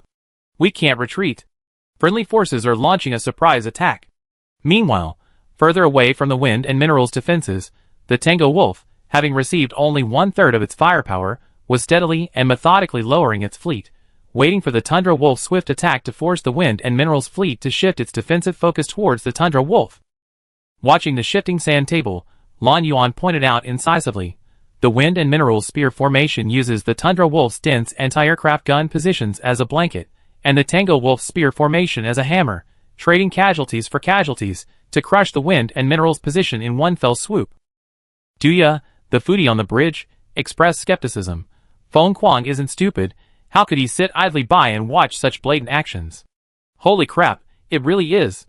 As the third cruiser, the Cockroach King class, had half its structure destroyed and all its gun emplacements rendered ineffective, a clear breach appeared on Feng Kuang's left flank.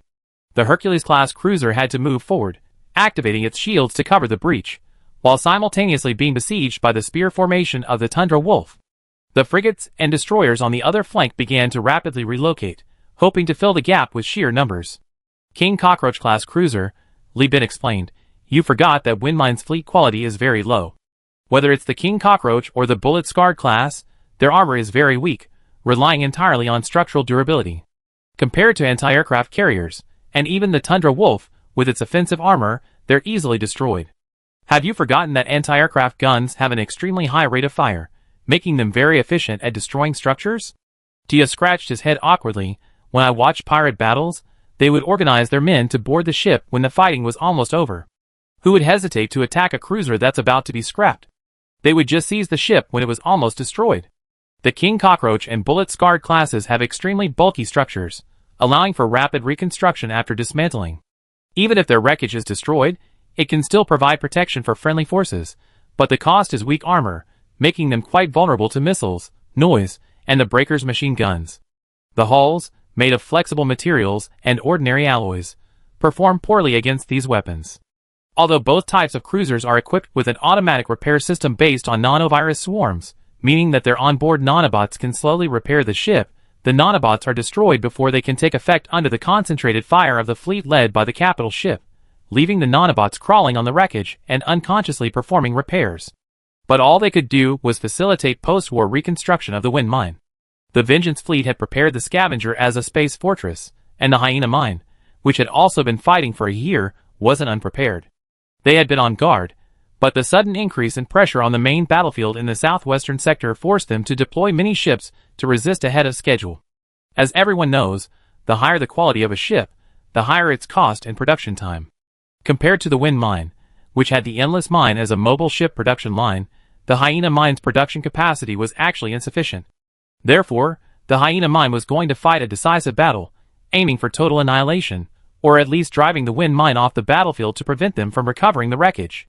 Bob watched this scene, his lips pursed and his fist clenched. He wasn't worried about the cruiser losses, but about the crew on those ships. On such a wide and vast battlefield, the escape pods carrying these crew members would have difficulty escaping to safety.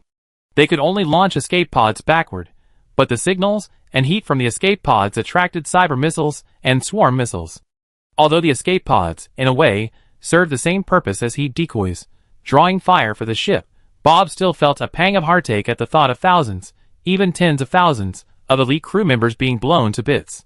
The sheer number of casualties was a major problem.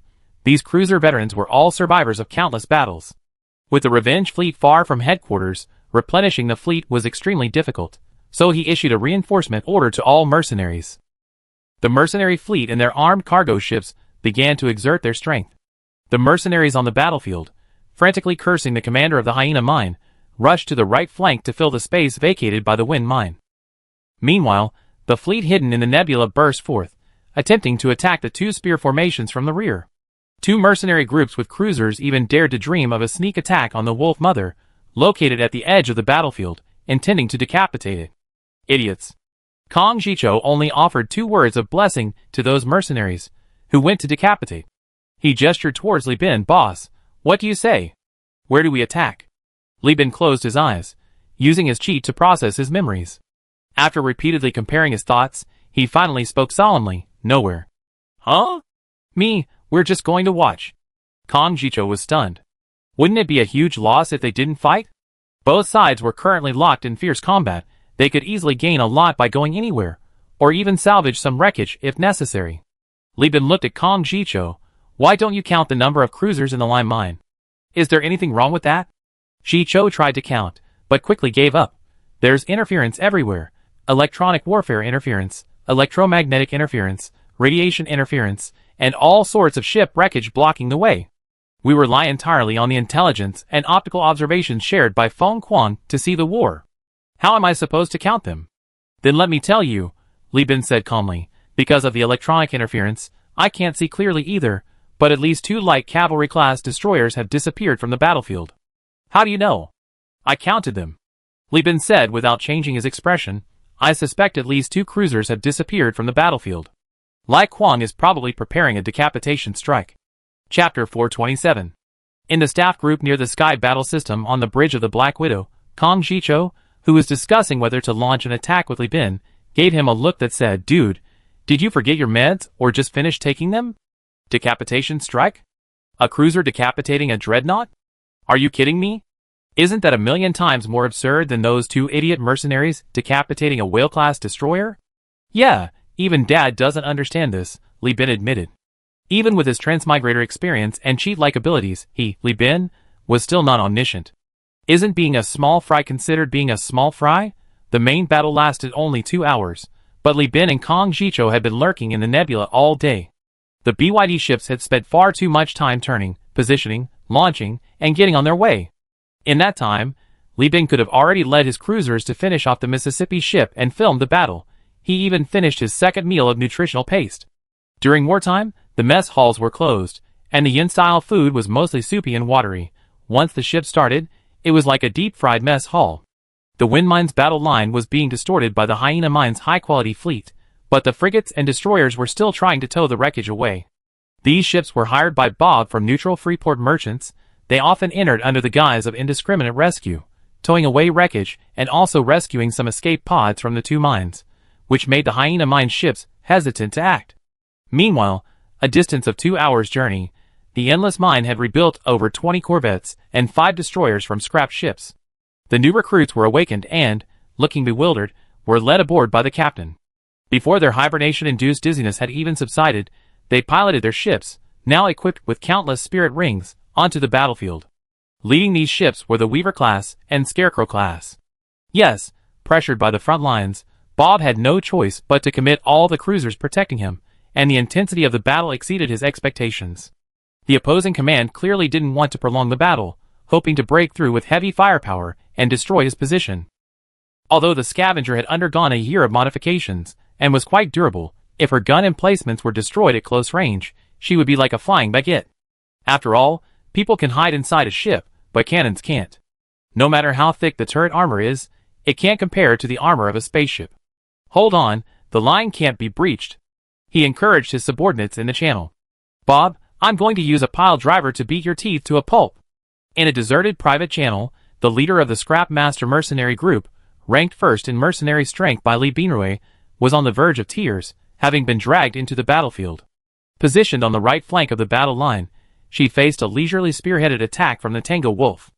Although her flagship, the Punisher-class Flawless Beauty, was a brand new, flawless ship, beautifully painted with a mesmerizing starry camouflage, and had performed exceptionally well in this battle, cruisers were only capable of self-preservation in a major battle. Her smaller fleet was nearly wiped out. Punisher-class. Parameters. Had she not ordered the last Bully-class destroyer to take cover behind her, her fleet would now be reduced to a single flagship. Now, she was mingling among the capital ships, surrounded by a swarm of busy giant destroyers and frigates. Without access to the Windmine military channel, she was like a lone boat adrift in a raging storm, utterly helpless amidst the enemy fleet's missiles, heavy artillery, lasers, and ion swarms. "What? I miss my mom," she cried. The first mate kindly reminded her, "Captain, you're from the same breeding factory as everyone else. None of us have mothers." "Get lost. Can't I miss my biological mother?" She kicked the first mate. "The atmosphere's already this tense. Can't you even try to comfort me?" The first mate couldn't comfort her anymore, because the Tango Wolf, seeing the hammer and felt complete, couldn't wait to launch its attack. The Tango Wolf was a Berserker-class battleship, its appearance closely resembling the offensive class. Legend has it that it was an improved version created by a group of pirates who possessed the technology of the human realm's relics, based on incomplete offensive blueprints. After falling into the hands of Hyena Mining, they added insane bow turrets to compensate for the lack of heat pulse cannons. Considering that Risk Mining possessed the Weaver-class battleships equipped with cannons, while Hyena Mining possessed the Berserker-class battleships that closely resembled the offensive class, perhaps a merger of the two mines could create a second behemoth power in the Perseus region capable of industrialized mass production of offensive-class battleships. However, everyone knew that such an outcome was unacceptable.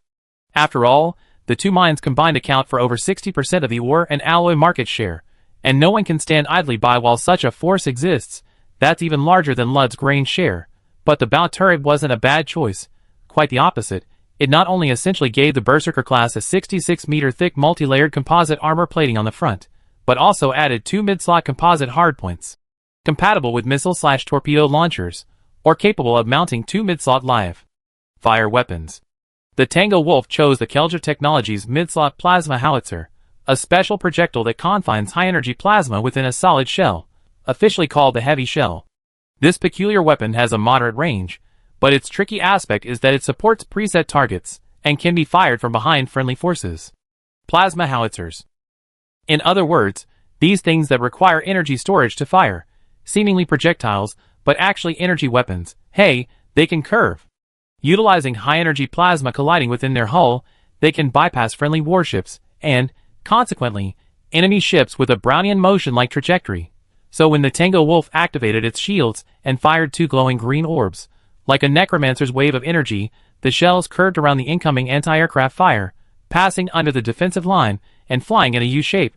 Believe me, no capital ship will intentionally sink during a battle that's expanding its vulnerable area. Like a tank crossing directly without cover, that's how frigates and destroyers operate. While capital ships are exchanging fire, these smaller ships are frantically weaving in and out, trying to launch torpedoes from above and below. Of course, the enemy is also frantically intercepting and engaging in combat, and slammed into the hull of the Flawless Beauty. The plasma howitzer firing scene shows the damaged bow turret, a separate module in the game simulation. The outer shell shatters, plasma expands, and the brand new, pristine ship is instantly pierced through its armor, along with the hull, cargo hold, and its full load of cargo, all vaporized by the plasma. Ah! I kill you, you motherfucker! The commander roared in fury.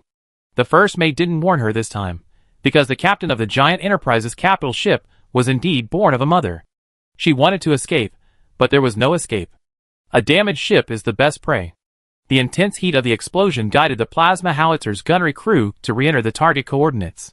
As the gunners at the ship's forward positions, each one was an elite, each one a suicide squad.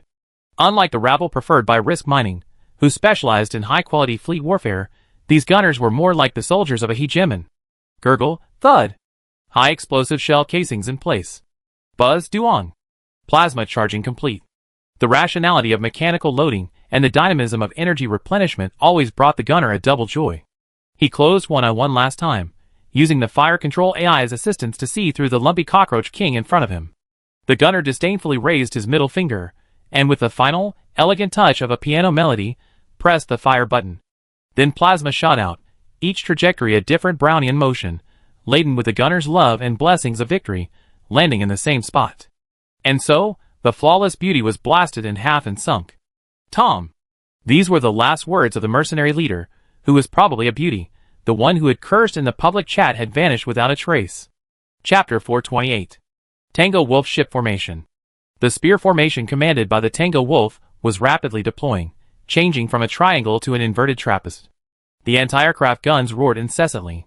The Tango Wolf, having achieved initial success, was under heavy enemy fire, but the heavy rapid-fire cannons and auxiliary artillery arrays on the Scavenger, Abandoner class, were currently bombarding the Tundra Wolf, and it would take several minutes to turn around. Meanwhile, the Hercules-class Dung Beetle on the right flank had to step up to hold the line. Meanwhile, the Hercules-class Golden Beetle on the other side was bombarding the Tundra Wolf alongside the Scavenger. At this point, the Tundra Wolf's left-wing spear formation was under immense pressure. Her radiation energy had reached 88%, and her shields had already been deactivated.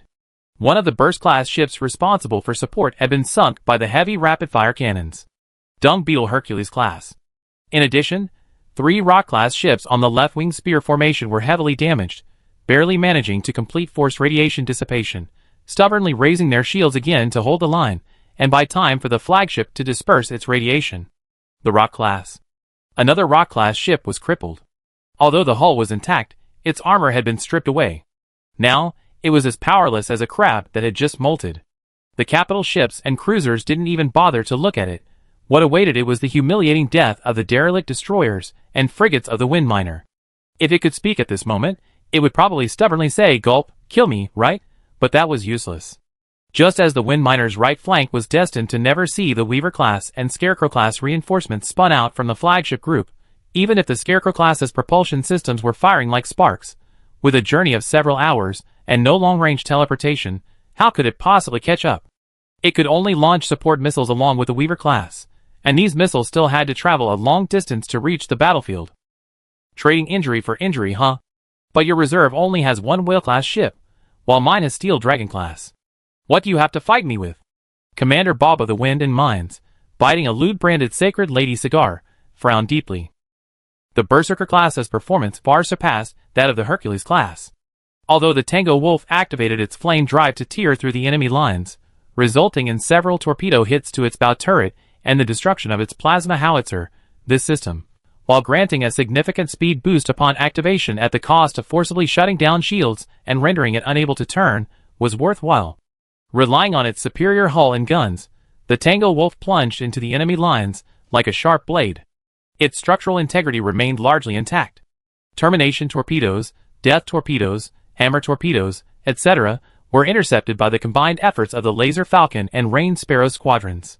While the Tango Wolf appeared battered, it was more like it had been hit in the face with sparklers, covered in dust and dirt, but at most suffering minor scratches. The cruisers behind her surged in, unleashing a barrage of fire on the Hercules-class Dung Beetle. Despite possessing a powerful tactical system, an accelerated reload system capable of unleashing terrifying firepower comparable to 1.5 battleships in half an hour, and an integrated acceleration positioning computer, focused target locking core, and ballistic rangefinder, she couldn't achieve better results. Because she was facing the Tango Wolf, charging headlong with its flame drive, and the Tango Wolf, right before her eyes, was brutally assaulting these shieldless King Roach-class and Bullet-Scarred-class destroyers. Under the missile and torpedo bombardment, these ships, with armor only slightly stronger than ordinary destroyers and comparable to the Divine Authority-class heavy destroyers, relying entirely on their structural integrity, were systematically overwhelmed and killed. 2 King Roach-class and 1 Bullet-Scarred-class cruisers were annihilated. Of course, with the Scavenger secondary gun switching in to help, and the bombers' desperate last stand against these cruisers, they also managed to trade 1 Rock-class and 1 Cavalry-class cruiser, and inflict moderate to heavy damage on several other cruisers. Breaking into enemy lines came at a price. The Tango Wolf, due to its close proximity, absorbed the full force of the Dung Beetle's fire. At this distance, even its aircraft couldn't provide timely assistance. Its radiation level surged to 50% within just a dozen minutes due to subsequent missile and torpedo launches. Commander Bob, watching the losses, felt his heart bleed. The Revenge fleet, without reinforcements or supplies, needed its veterans more than the enemy. The explosions of these ships meant the deaths of tens of thousands of veterans, and tens of thousands more missing. As the war continued, the number of missing turned dead continued to rise. Captain. The second mate ascended the elevator to a platform 136 meters high. No one would be stupid enough to run from below. This is a dreadnought, not a cruiser. He had just finished gathering intelligence from the staff. The mercenaries suffered heavy losses, with a ship casualty rate of 87%. The entire fleet that attacked the enemy flagship, the Wolf Mother, was wiped out. Not surprising. Although the Long Whale class is an ocean-going transport ship, its seleno mining ships have always been of high quality. Even though this ship didn't participate in the battle, it has been using other ships as springboards to conduct electronic warfare against us. The Long Whale class hull should have undergone the same emergency modification project as our Scavenger. Considering that it was modified on the space station and in the homeland, it's appropriate to appropriately raise its rating. Bob glanced at the video signal sent by the mercenary before its death. One of the Wolf Mother's fin-like navigation repeaters had been severed, and the exploration equipment and salvage crane at the stern were also broken. But these are all external equipment, and it's very convenient to reinstall them if they break, just like the trusses that extend out during the production mode of Endless Mine. Also, the second mate hesitated for a moment before reporting, the all-Union fleet hasn't participated in the battle. They activated stealth mode, and we can't pinpoint their location, but according to signal transmissions, they've been monitoring the battlefield. Bob's hand, controlling the Sky Battle System, paused. Is that the man who's hailed as the new king of exploration in the Lost Sector after President Winter Moon? Never mind, he did contribute to the group in Elfie after all. He didn't sign an aid agreement himself, only a cooperation contract. We can just give him a hand during the post-battle salvage. Li Bin's reaction was different from Bob's calm one. He clapped his hands excitedly and shouted to Kong Jicho, "Did you see that? Did you see that?" The mercenary fleet tried to circle around to the tail of the Wolf Mother during the attack and attack its boosters with Wasp missiles.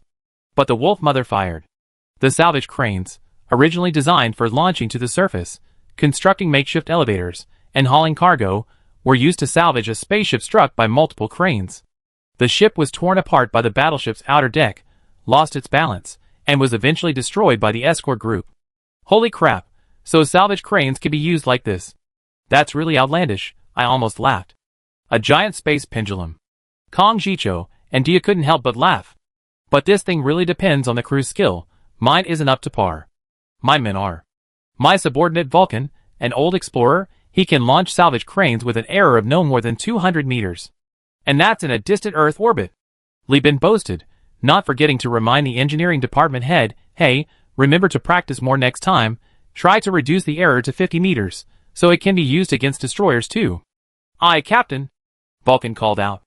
Suddenly, a new signal emanated from outside the battlefield. Li Bin, who had been boasting, instantly fell silent, nervously watching the battlefield, praying it wasn't reinforcements from Hyena Mining.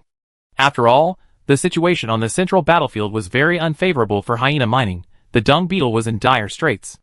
If Hyena Mining reinforcements arrived, Li Bin and the Revenge fleet would have to flee. Holy crap, Li Bin, you were right. This Hyena Mining fleet really did hide ships. Kong Jicho exclaimed. In the sparse nebula to the southwest, an assault fleet centered around 2 light cavalry class, 3 burst class, and 16 Kitty Hawk class carriers abruptly appeared. Within the detector array, stealth mode was deactivated. The fleet, composed of cruisers and destroyers, spent a day circumventing the enemy lines to reach their designated position, and another half-day waiting for the hammer and felt tactics to take effect on the main battlefield. Only when the Tango Wolf and Tundra Wolf were locked in fierce combat, and the Weaver-class and Scarecrow-class ships had just arrived on the battlefield and were too late to provide support, did they appear, flying arrogantly and rapidly. The endless minerals alarm blared, and the first mate jumped up as if punched in the face. Report. Enemy ambush detected. 3.5 hours away. I'm not blind. Bob's face was ashen, his voice booming like thunder. Why weren't we detected beforehand? Because the enemy fleet appeared in the nebula, our detector array couldn't pinpoint its location immediately. Furthermore, from the moment the enemy fleet appeared and restored its power grid, they were conducting high-intensity electronic warfare, which our detector array couldn't effectively detect across the combat zone. This fleet definitely didn't intend to sink us, they just wanted to destroy the Endless Mine's main propulsion. I only have a few frigates and destroyers at my disposal. The rest of the ships have been sent to the front lines. Bob's reply was as if he'd just eaten a chocolate bar. His rugged face was creased with deep wrinkles, forming a dark brown chrysanthemum. Chapter 429. Cray Vama knew that from the moment the board forced the interceptor fleet to launch before it was fully prepared, the fleet had already lost half its battle. And the transaxial jump from hyperspace, which deviated too far from Prism Freeport, allowing the Vengeance fleet to simultaneously block both the jump point and the route to Freeport, had also extinguished the fleet's remaining chance of victory. He faced a desperate situation, a situation with a 100% chance of defeat, assuming the opposing fleet commander was just an individual. Judging from the outcome, the opposing commander was not only an individual, but also a seasoned veteran, experienced in battle. The close fight was only because the enemy didn't want to lose too many veterans, and had much bigger ambitions. But Cray, with the blood of the renowned Vama family of hyena mining flowing through his veins, would never accept defeat. He could fail, but he would create a decisive opportunity for victory in the next battle. All area broadcast. Craig Vama stood up defiantly, popping a pop-up window in front of all the captains, displaying his clenched fist and energetic figure to boost morale. Gentlemen, we face a battle we cannot escape, and the responsibility for this defeat lies with me, not with you. But I have ordered my own son, Jackson Vama, to lead a suicide squad to flank the enemy flagship, the Endless Mine. There is no obstruction in his path. Jackson will sacrifice the entire fleet to severely damage the enemy flagship. Perhaps some will ask why. I can proudly tell you all that my son is sacrificing himself for the rise of Lime Mine. He will destroy the Endless Mine's propellers, or even destroy the ship's modules, creating an opportunity for the subsequent reinforcements. Therefore, I implore you all to immediately withdraw from the battlefield after defeating the enemy in front of you and conduct guerrilla warfare in the nebula. I hope you will endure the humiliation of defeat. I wish to restore the group from peril and bring light back to the darkness of the campaign. I knew it. Bob wanted nothing more than to tear Kree apart. Once the Revenge fleet was bogged down, far from their base, they would be isolated and helpless. Hyena would unleash its financial power, relentlessly purchasing warships and even civilian vessels from other star systems and giant corporations at exorbitant costs, essentially overwhelming them. This would cripple the Wind Mining's three-pronged attack plan. The Dreadnought's propulsion system wouldn't be repaired in a day or two. During that time, he would be worn down by the endless Hyena fleet, and he himself would become the culprit for the defeat, because as the frontline commander, he would bear direct responsibility for the loss, and he would become the first person held accountable for a major battle failure. This suicide squadron must be armed with missiles, torpedoes, and bombers, all for a powerful assault. Why are there still so many missiles and torpedoes even in space, where lasers and energy weapons abound? Because these are the weapons of the weak against the strong. Hammer torpedoes, Reaper torpedoes, Hurricane missiles, Scorpion javelin launchers. These cumbersome, devastating missiles contain immense energy, allowing small ships to risk their lives to challenge larger vessels. Once they break through anti-aircraft fire, each devastating torpedo can inflict damage on an unshielded Steel Dragon-class battleship. This entire cruiser fleet is trading lives for casualties, exchanging tens of thousands for temporary incapacitation. Especially considering their high speed, they can turn and maneuver faster than the Endless Mine to flank it. The Endless Mine's escort ships number less than 10, and they're all rebuilt, scrapped vessels. Can they possibly protect the rear of a ship 13 kilometers long and 13 kilometers wide? My Ranger light cruisers can turn in just 1 minute, and the burst-class heavy cruisers only need 5 minutes. Your battle fortress is so big and heavy, its engines can barely handle it. Do you think you can catch up if you turn 30 minutes ahead? That's difficult. Compared to the mercenaries' clumsy, reckless charging like pigs in non-nebulous zones, the Lehmaner's strategy of using capital ships to execute a hammer-and-felt tactic to hold off the main force, painstakingly deploying electronic warfare and terrain cover to support suicide squads, even at the cost of sacrificing the entire fleet in a suicide attack, is undoubtedly far more intelligent and courageous. And truly, and effectively strikes at Bob's Achilles heel. Unfortunately, despite his meticulous planning, he didn't anticipate that there was a cheater, and a cunning old fox here as well.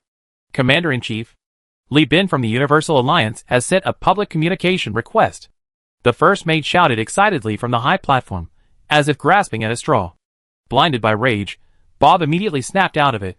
He had been annoyed with Li Bin just moments before, and disregarding the fact that this was a public communication, he snatched the terminal. On Li Bin's small projection head, his enthusiasm was palpable. Report. Even the best names have been given to mercenaries. 7 battlecruisers, 6 battle destroyers, requesting assistance. Bob now absolutely adored the disobedient Li Bin. If Li Bin were gay, he wouldn't even mind stabbing him in the buttocks right in front of his men to satisfy him. Li Bin, well done, well done. Level 1 combat alert. Level 1 combat alert. The sweet female voice on the broadcast station was replaced by a powerful baritone, and a stirring march urged the crew to their positions. The Universal Union Corps fleet and the Prince fleet charged out of the nebula together, advancing triumphantly to the strains of a catchy tune. Looking at himself, now the center of attention, Kong Jicho couldn't help but complain, damn it, what's the point of pretending? What a waste of the 2,000 star coins I spent on a full set of identities for a large mercenary group. If we're this high profile, Hyena Mining will definitely buy combat footage from Prism Freeport. Once they check, our identities will be exposed. This will really offend Hyena Mining. So I didn't even bother with any pretense, I'm just going to appear on camera in public, okay? Li Bin said to Kong Jicho, looking at the several hours of flight time remaining. If we're going to plunder, let's plunder big. Li Bin opened the star map, his finger hovering over the Great Dog star system. I originally planned to develop discreetly, but after thinking about the battlefield situation, I think it's better to act decisively. It's like betting on who will win the S-Series tournament. You don't need to know, just understand. The closer it gets to the final closing time, the lower the odds.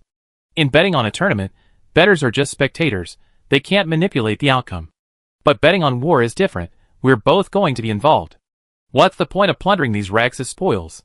I want to fight the revenge fleet into the Great Dog star system, and snatch a planet controlled by a giant corporation. Not some trash like Tibersur, but a planet in the human home system. What do you think we could get? AI core? Fullerene spool? Plasma generator or nanoforge? With each term Li Bin uttered, Kong Jicho's heart tightened. Li Bin grinned wickedly, lowering his voice to mimic a devil from a movie, his hoarse tone tempting. Young master, think about it. How much support can you get by selling these things to a giant corporation? Risk Mining reportedly only has one damaged nano-forging furnace. Its production capacity and technology are limited by the equipment, so it can only produce these scrap ships. And what kind of forging furnace does Lizard Mining, capable of building Berserk-class ships, possess? One complete nano-forging furnace? Or 2 or even 3 damaged nano-forging furnaces? Besides, how much money do you make from scavenging junk? We can storm into the Great Dog star system, rob a space station, hold the main gun to the bank's head, demand they pay ransom, sweep through each location, and extort millions of star coins. Absolutely, easily. With the Steel Dragon-class battleships charging ahead, how could we not take down a space station? If you could salvage a capital ship yourself and bring it back, why would you need to wait for the Emperor to bestow a battleship upon you? You could just equip it on the spot. Kong Jicho pressed one hand to his chest, and the other to Li Bin. That also applies to you. You want a battleship too, right? Of course, but whether I can get one is another matter. After all, if Li Bin still has a capital ship in his pocket, how could he not pull it out and fight? Li Bin chuckled. Just thinking about how it would cost hundreds of thousands of star coins to rebuild a capital ship from the wreckage, and then another huge sum to bribe officials, and buy a license, makes me feel weak. This is going to drain me dry. Hey, what do you think about transferring my capital ship to your name? Kong Jicho laughed and scolded. So you get the benefits and I take the blame, right? That's a really bad idea, Li Bin. You're such a scoundrel. Who told you to be so powerful? Li Bin chuckled. Enough nonsense, just tell me if you want it or not. Yes, of course I want it. even if it's just for show and to have some fun. Do you think I'm stupid for not using my power? Kong Jicho lit a cigarette, and halfway through, suddenly added, if we can't salvage the capital ship, many small salvage fleets occasionally take on reconnaissance and exploration missions from large corporations. They go to some dangerous places deep in the law sector, where they can find information on large ships that can't be towed away. I use my connections to send people to various taverns and starports to investigate. I notify you immediately if there's any news. Thanks. Chapter 430. With a death-defying spirit, Jackson Van Ma led his fleet into the arena, his fleet charging at full speed, wishing he could crash into the Steel Dragon-class ships at the next second. But his forced resolve quickly turned to panic, as a large mass of ships emerged from the nebula, approaching at terrifying speeds. Not the 7 cruisers Li Bin had publicly announced, but more than 11.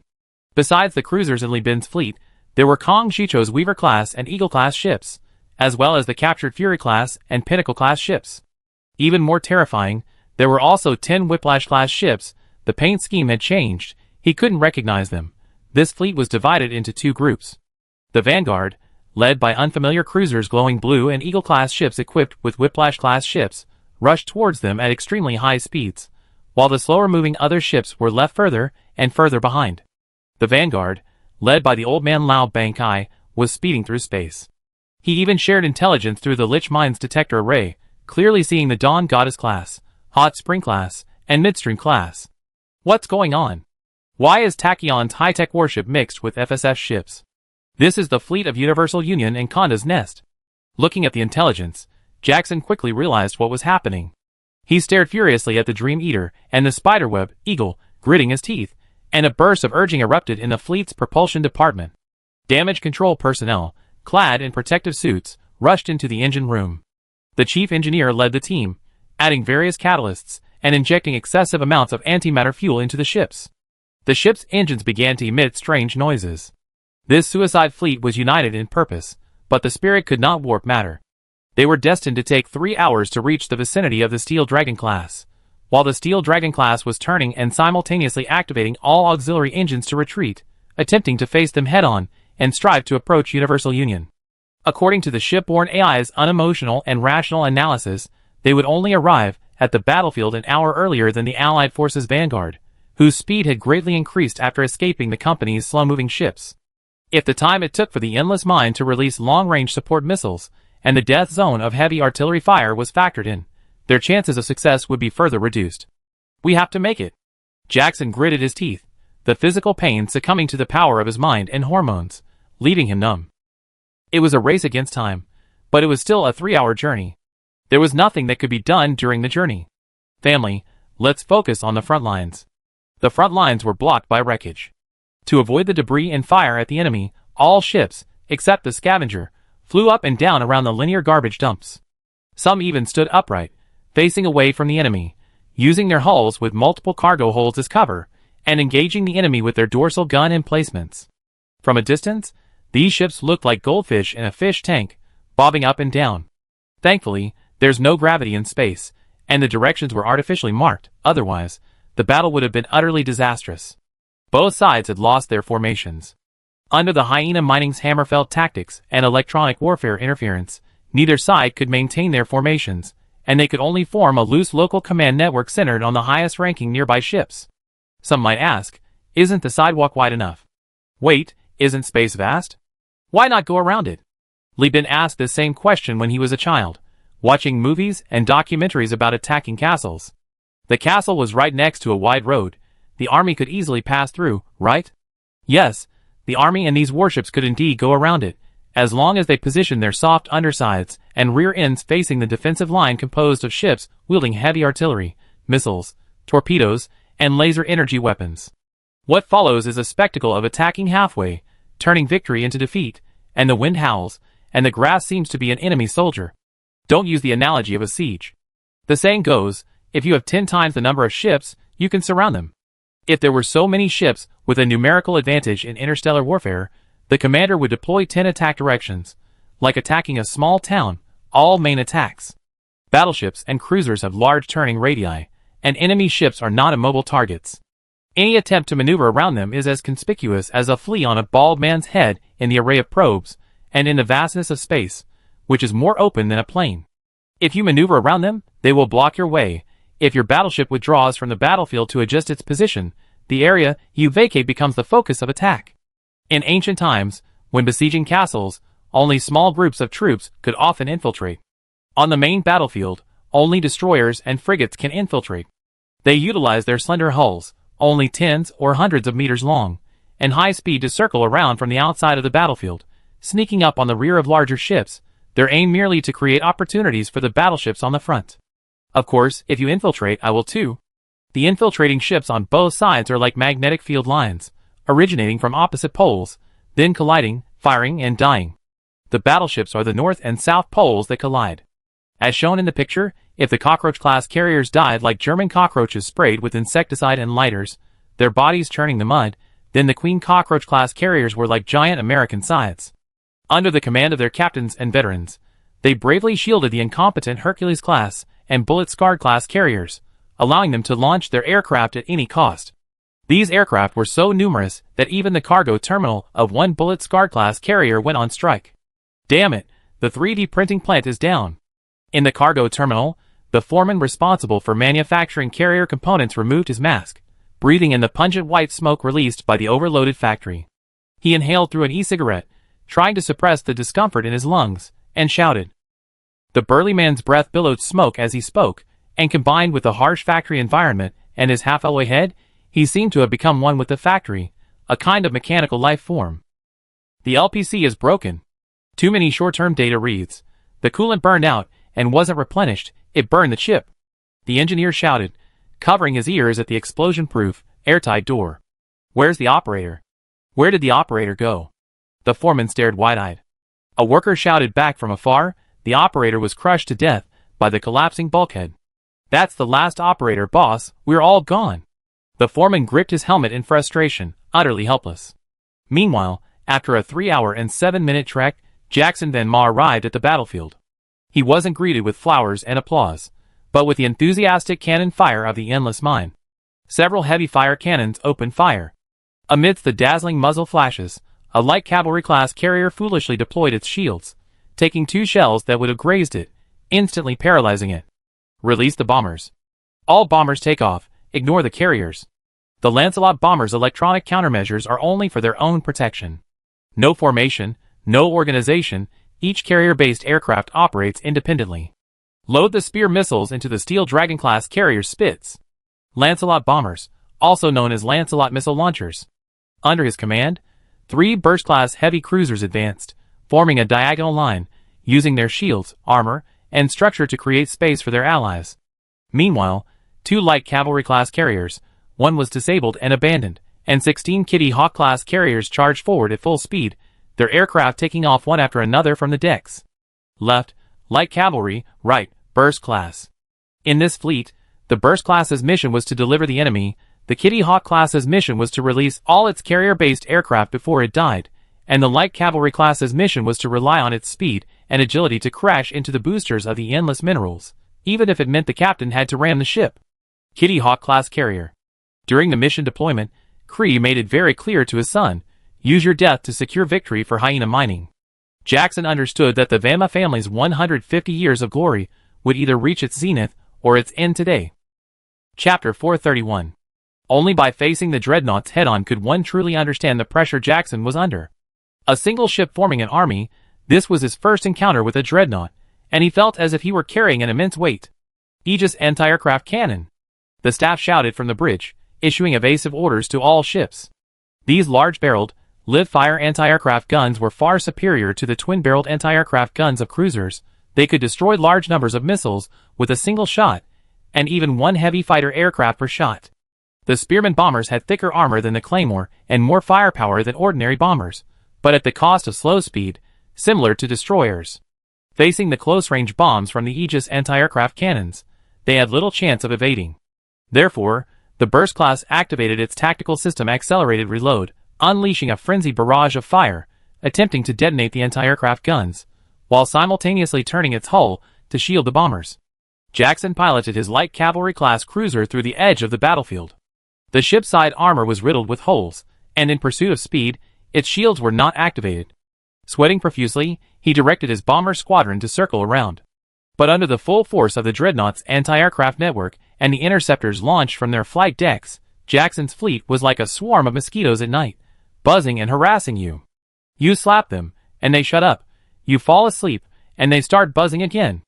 Among the Endless Mine's 6 modules was the Stern Armor Module, with medium and small weapon bays, capable of withstanding most cruiser-class attacks. Of the 2 volleys of Fire Serpent missiles Jackson fired, only one hit the booster. For a Dreadnought, this power loss was negligible. The Endless Mine in battle. The problem was, there was more than one cruiser approaching. Jackson understood this, and he and his bombers spent several minutes circling around, clearing the Endless Mine's stern gun emplacements while maintaining the ship's speed. Fire harpoon missiles. Aim at the anti-aircraft guns. Fire from multiple angles. 2 light cavalry-class cruisers fired, one above the other, shifting left and right as they fired. This multi-angle fire kept the twin-barreled anti-aircraft gunners busy, the turrets spinning rapidly, sparks flying from the armor, but they couldn't stop all the missiles. Boom! A harpoon missile struck the gun barrel, the explosion instantly twisting it. Then came a second, a third. A twin-barreled anti-aircraft gun, along with its emplacement and gunner, was reduced to a half-molten heap of metal. Bob's face was grim, his knuckles white from clenching his fists. The Dreadnought's aircraft took off frantically, but this suicide squad relentlessly suppressed the flight deck. One burst-class bomber was even destroyed, its wreckage stubbornly serving as cover. However, Jackson's joy was short-lived. After destroying 2 twin-barreled anti-aircraft guns, a group of turquoise-colored carrier-based aircraft hurtled in at high speed from afar. The All-Star Vanguard has arrived. The first mate screamed. It was the Flash Squadron, produced by Afterglow. Lighter and faster than the Spearman Squadron, their built-in shields deflected the anti-aircraft gun fire, ignoring the Spearman bombers, and with electronic warfare support from the Endless Minerals, they swiftly pounced on the light cavalry-class bombers, launching their sensor-guided mines. Purple air mines were laid out between Jackson and the booster, creating a sparse but impassable minefield for cruisers. After the first wave of mines was laid, the Flash Squadron began to turn back, while the second wave of Flash Squadron was on its way and would arrive at the battlefield in 2 minutes. Accompanying the second wave of advance was the vanguard of the combined fleet. Lan Yuan, seated on her throne, announced loudly, "The rear battlefield is ours. Endless Minerals, immediately create distance to prevent enemy ships from committing suicide ramming." "Well done." Brown slapped the armrest and stood up, his previous gloom completely gone. He issued orders with passionate fervor. "Endless Minerals, activate the derailment drive. Target, the frontal battlefield." Toot toot. A steam train-like whistle blared over the public channel, drowning out Jackson's stomping and the profanity-laden crab's noisy tactics. The 13-kilometer-long, 13-kilometer-wide battle fortress's engines were firing at full power, its exhaust plume exceeding 1 kilometer in length. Only such terrifying engines and propulsion systems could move such a massive ship. The ship's engines occupied too much space. Even the electrical system was largely dedicated to driving and controlling them. The Endless Minerals accelerated, the whistle on the channel grew louder, and the distance between her and Jackson increased. When the derailment drive activated, even the missiles dropped by the Lancelot bombers were burned away by the exhaust flames. The explosions were too far away to damage the propulsion system. Ah! Jackson gritted his teeth, giving himself a stimulant while directing the fleet to force its way into the sensor-controlled air minefield. At that moment, the combined fleet's second wave of attacks arrived. Target locked, prioritized taking out the flagship. Operation codename, Bombs Are Coming. Lan Yuan, leading 60 flash bombers, cut into the battlefield from the flank. The Xenon energy storage tanks preheated, and the Xenon laser cannons began charging. Facing the light cavalry-class ships advancing at full speed, she smiled contemptuously, letting them fly forward until she gained an excellent angle to fire from the side and rear. Only then did she shake off the fleet and plunge in, unleashing 3 rounds of Xenon laser cannon fire. Facing 3 volleys of Xenon laser cannons firing at full power, the light cruiser crumbled like ice meeting a hot melter. Its armor melted through, its structure destroyed, its engines torn apart by the lasers, its antimatter fuel tanks leaked, and the failure of its special isolation layer caused the restless antimatter to collide with matter, triggering a violent secondary explosion. This secondary explosion further ignited the vaporized flammable gases, and so, the once pristine and clean-cut light cavalry-class cruiser exploded like a firecracker. Jackson stared in disbelief at this scene. He couldn't comprehend how a cruiser could destroy another cruiser in a single encounter. However, his question remained unanswered, as 60 flash bombers arrived. The bombers are coming. The Flash Wings drone control center broadcast in unison, the mechanical voice devoid of emotion, like a monotonous recitation. But the dropped air-to-air mines flashed and surged forward, the dense array of mines far exceeding their destructive power. Jackson, advancing at breakneck speed, watched helplessly as his Kitty Hawk-class carriers plunged headlong into the minefield. The Kitty Hawk-class captains activated their shields, and 60 air-to-ground mines detonated cleanly and efficiently on the shields within 5 minutes. Crackling arcs of purple and white electricity tore through the air, and as if responding to these arcs, the entire ship erupted with white arcs of electricity, paralyzing and halting one Kitty Hawk-class ship after another. Meanwhile, the third wave of flash bombers and Whiplashly-class destroyers had also arrived. The bombers dropped their sensor-guided air-to-ground mines, paralyzing the Kitty Hawk-class carriers before retreating. The Whiplashly-class destroyers, in groups of 2 or 3, effortlessly unleashed their powerful and formidable volcanoes. The fragile and paralyzed destroyer carriers were no match for these crazed destroyers produced by the Hell Legion. Expanding fireballs and sprawling seas of fire appeared one after another. Jackson even witnessed the blue-glowing cruiser forcibly deradiating its engines in public, but because no ship was facing her, and she was under the cover of the Eagle-class destroyers, this arrogant scene went unchecked. Once Lan Yuan finished deradiating, she released the Eagle-class from its cover, allowing it to join the hunt for the cumbersome Burst-class destroyers, while she started the engines and began chasing Jackson's flagship. Lan Yuan even called for the Flash Squadron to drop air mines in Jackson's path, forcing him to slow down and turn, while she calmly followed behind. Her thinking was simple. If you want to chase the endless mine, be prepared to be blown up. If you want to escape, the time you lose by turning and slowing down will be enough for me to catch up. For the first time, Jackson began to resent the slowness of his light cruiser. Not only could it not outrun bombers, but it couldn't even keep up with the blue-glowing cruisers behind it. Was there no justice? No law? To this, Lan Yuan declared, I am a naval officer of the Land of Man, with space law enforcement authority. In the Perseus star system where the Land of Man has vanished, I am the highest-ranking officer. You want a law? I write one for you. So she calmly gave chase, and amidst Jackson's impotent rage and Kree's utter despair, she fired a torpedo from the bow into the booster of Jackson's flagship, utterly destroying the last hope of this suicide squad. Meanwhile, a dozen minutes behind Lan Yuan, Li Bin and Kong Jicho arrived with their fleet. More than 10 cruisers surrounded the remnants of the defeated force, and began dismantling their weapons systems. Old One-Eye, with his boarding crew, sharpened their knives, preparing for another boarding attempt. Chapter 432. In the Stylantia Nebula, at Prism Freeport's Y-1-C2 standard berth, swarms of cruisers and piles of wreckage filled several berths. Crane, gantry crane, forklift, and freight railcars moved back and forth. Crew members and third-party workers bearing the logos of various transportation and labor companies filled the berths, moving cautiously. Various kinds of cargo surrounded them, so much so that it even overflowed the stacking area. Thousands of captives from the Lime Mining Company were imprisoned in transparent cages made of high-strength materials, awaiting their orders. A representative from Zhongzixing fawned over Li Bin, showing no anger even when Li Bin barely acknowledged him. Li Bin had sent him to gather information on which capital ships and cruisers were listed at Prism Freeport, requesting detailed intelligence. This information would be given to Commander Bob to facilitate the latter's procurement of warships to replenish his combat power. Kong Jicho and Duya, arm in arm, followed Li Bin through the airtight door.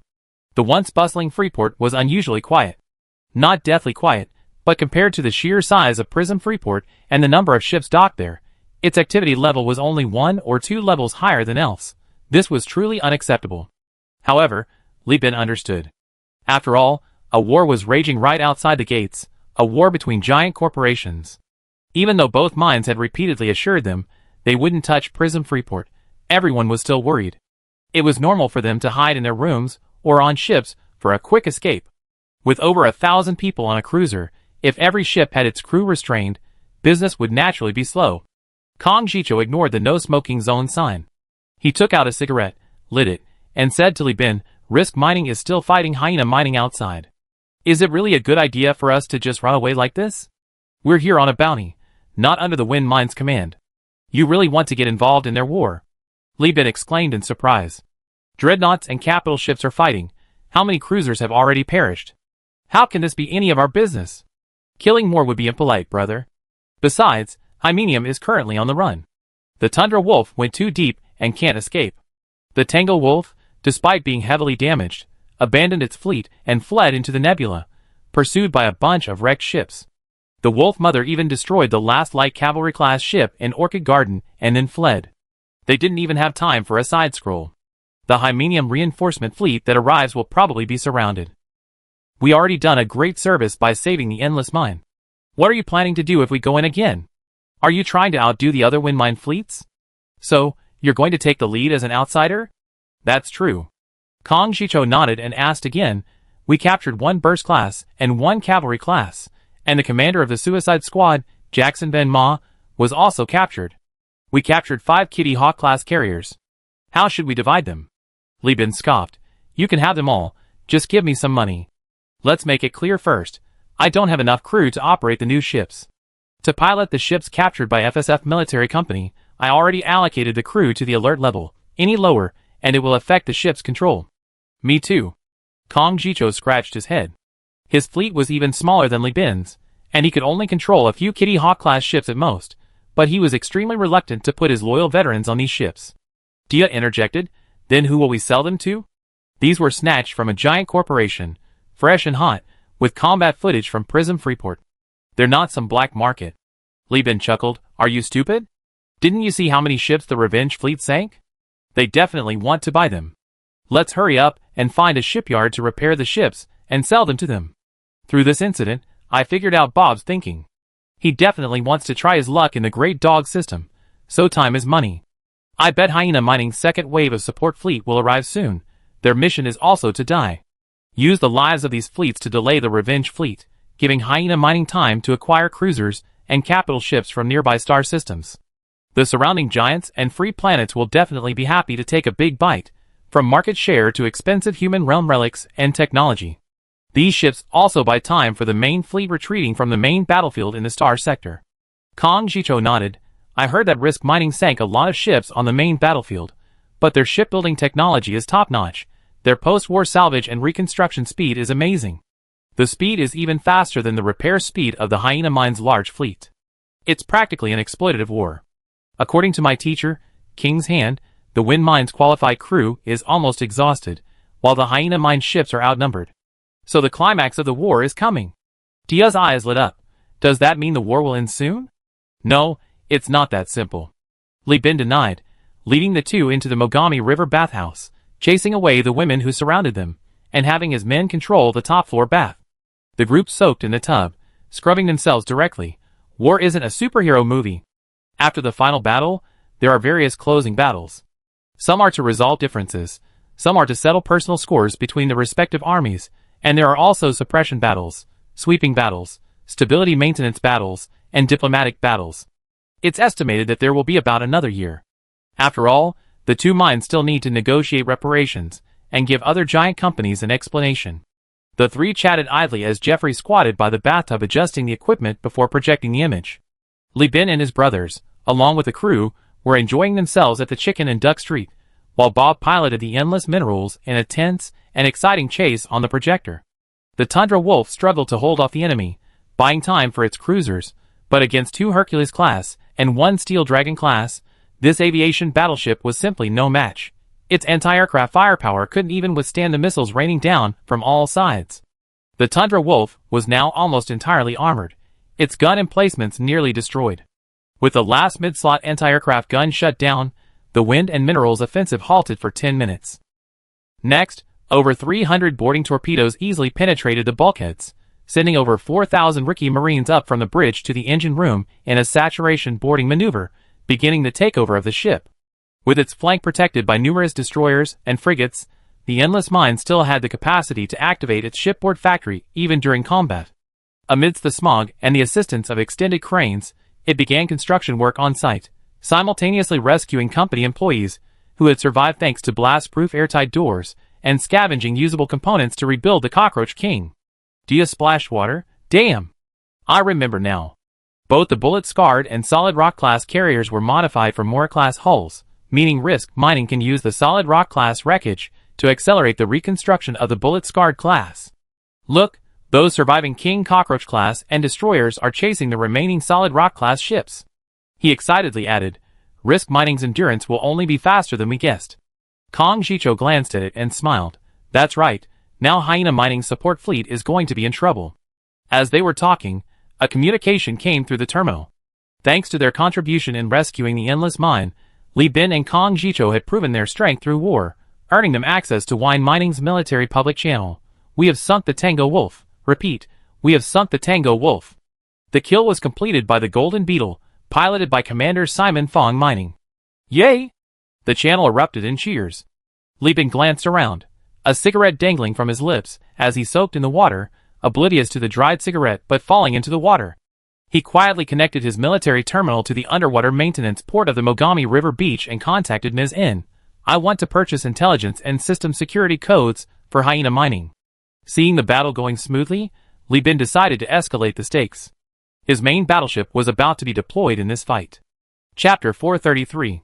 Hyena Mining Security Code, 300,000 star coins. Please use within 30 people standard days, expires afterward.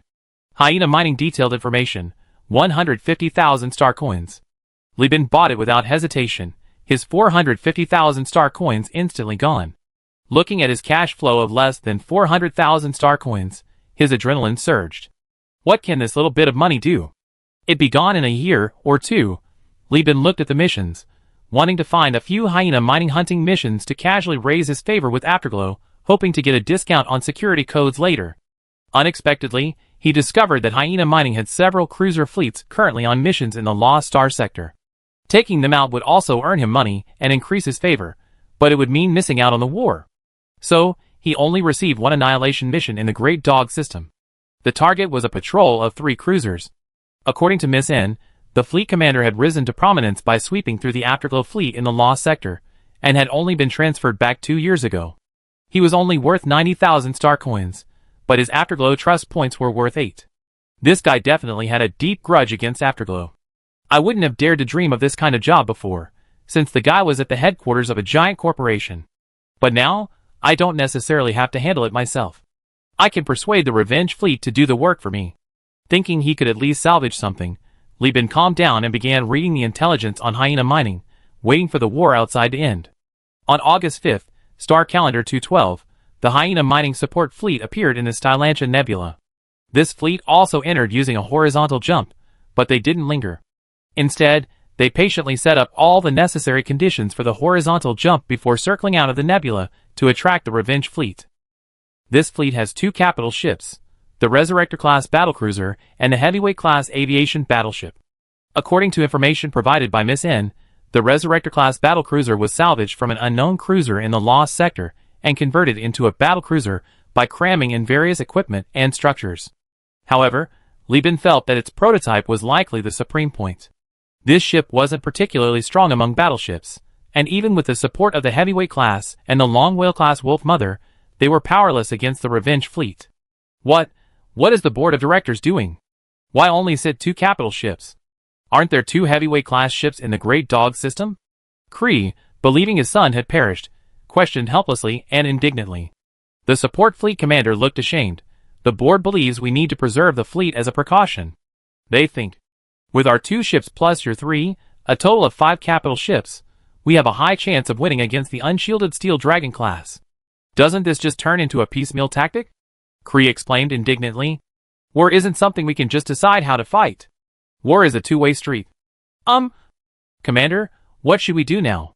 The support fleet commander changed the subject. What else can we do? Run.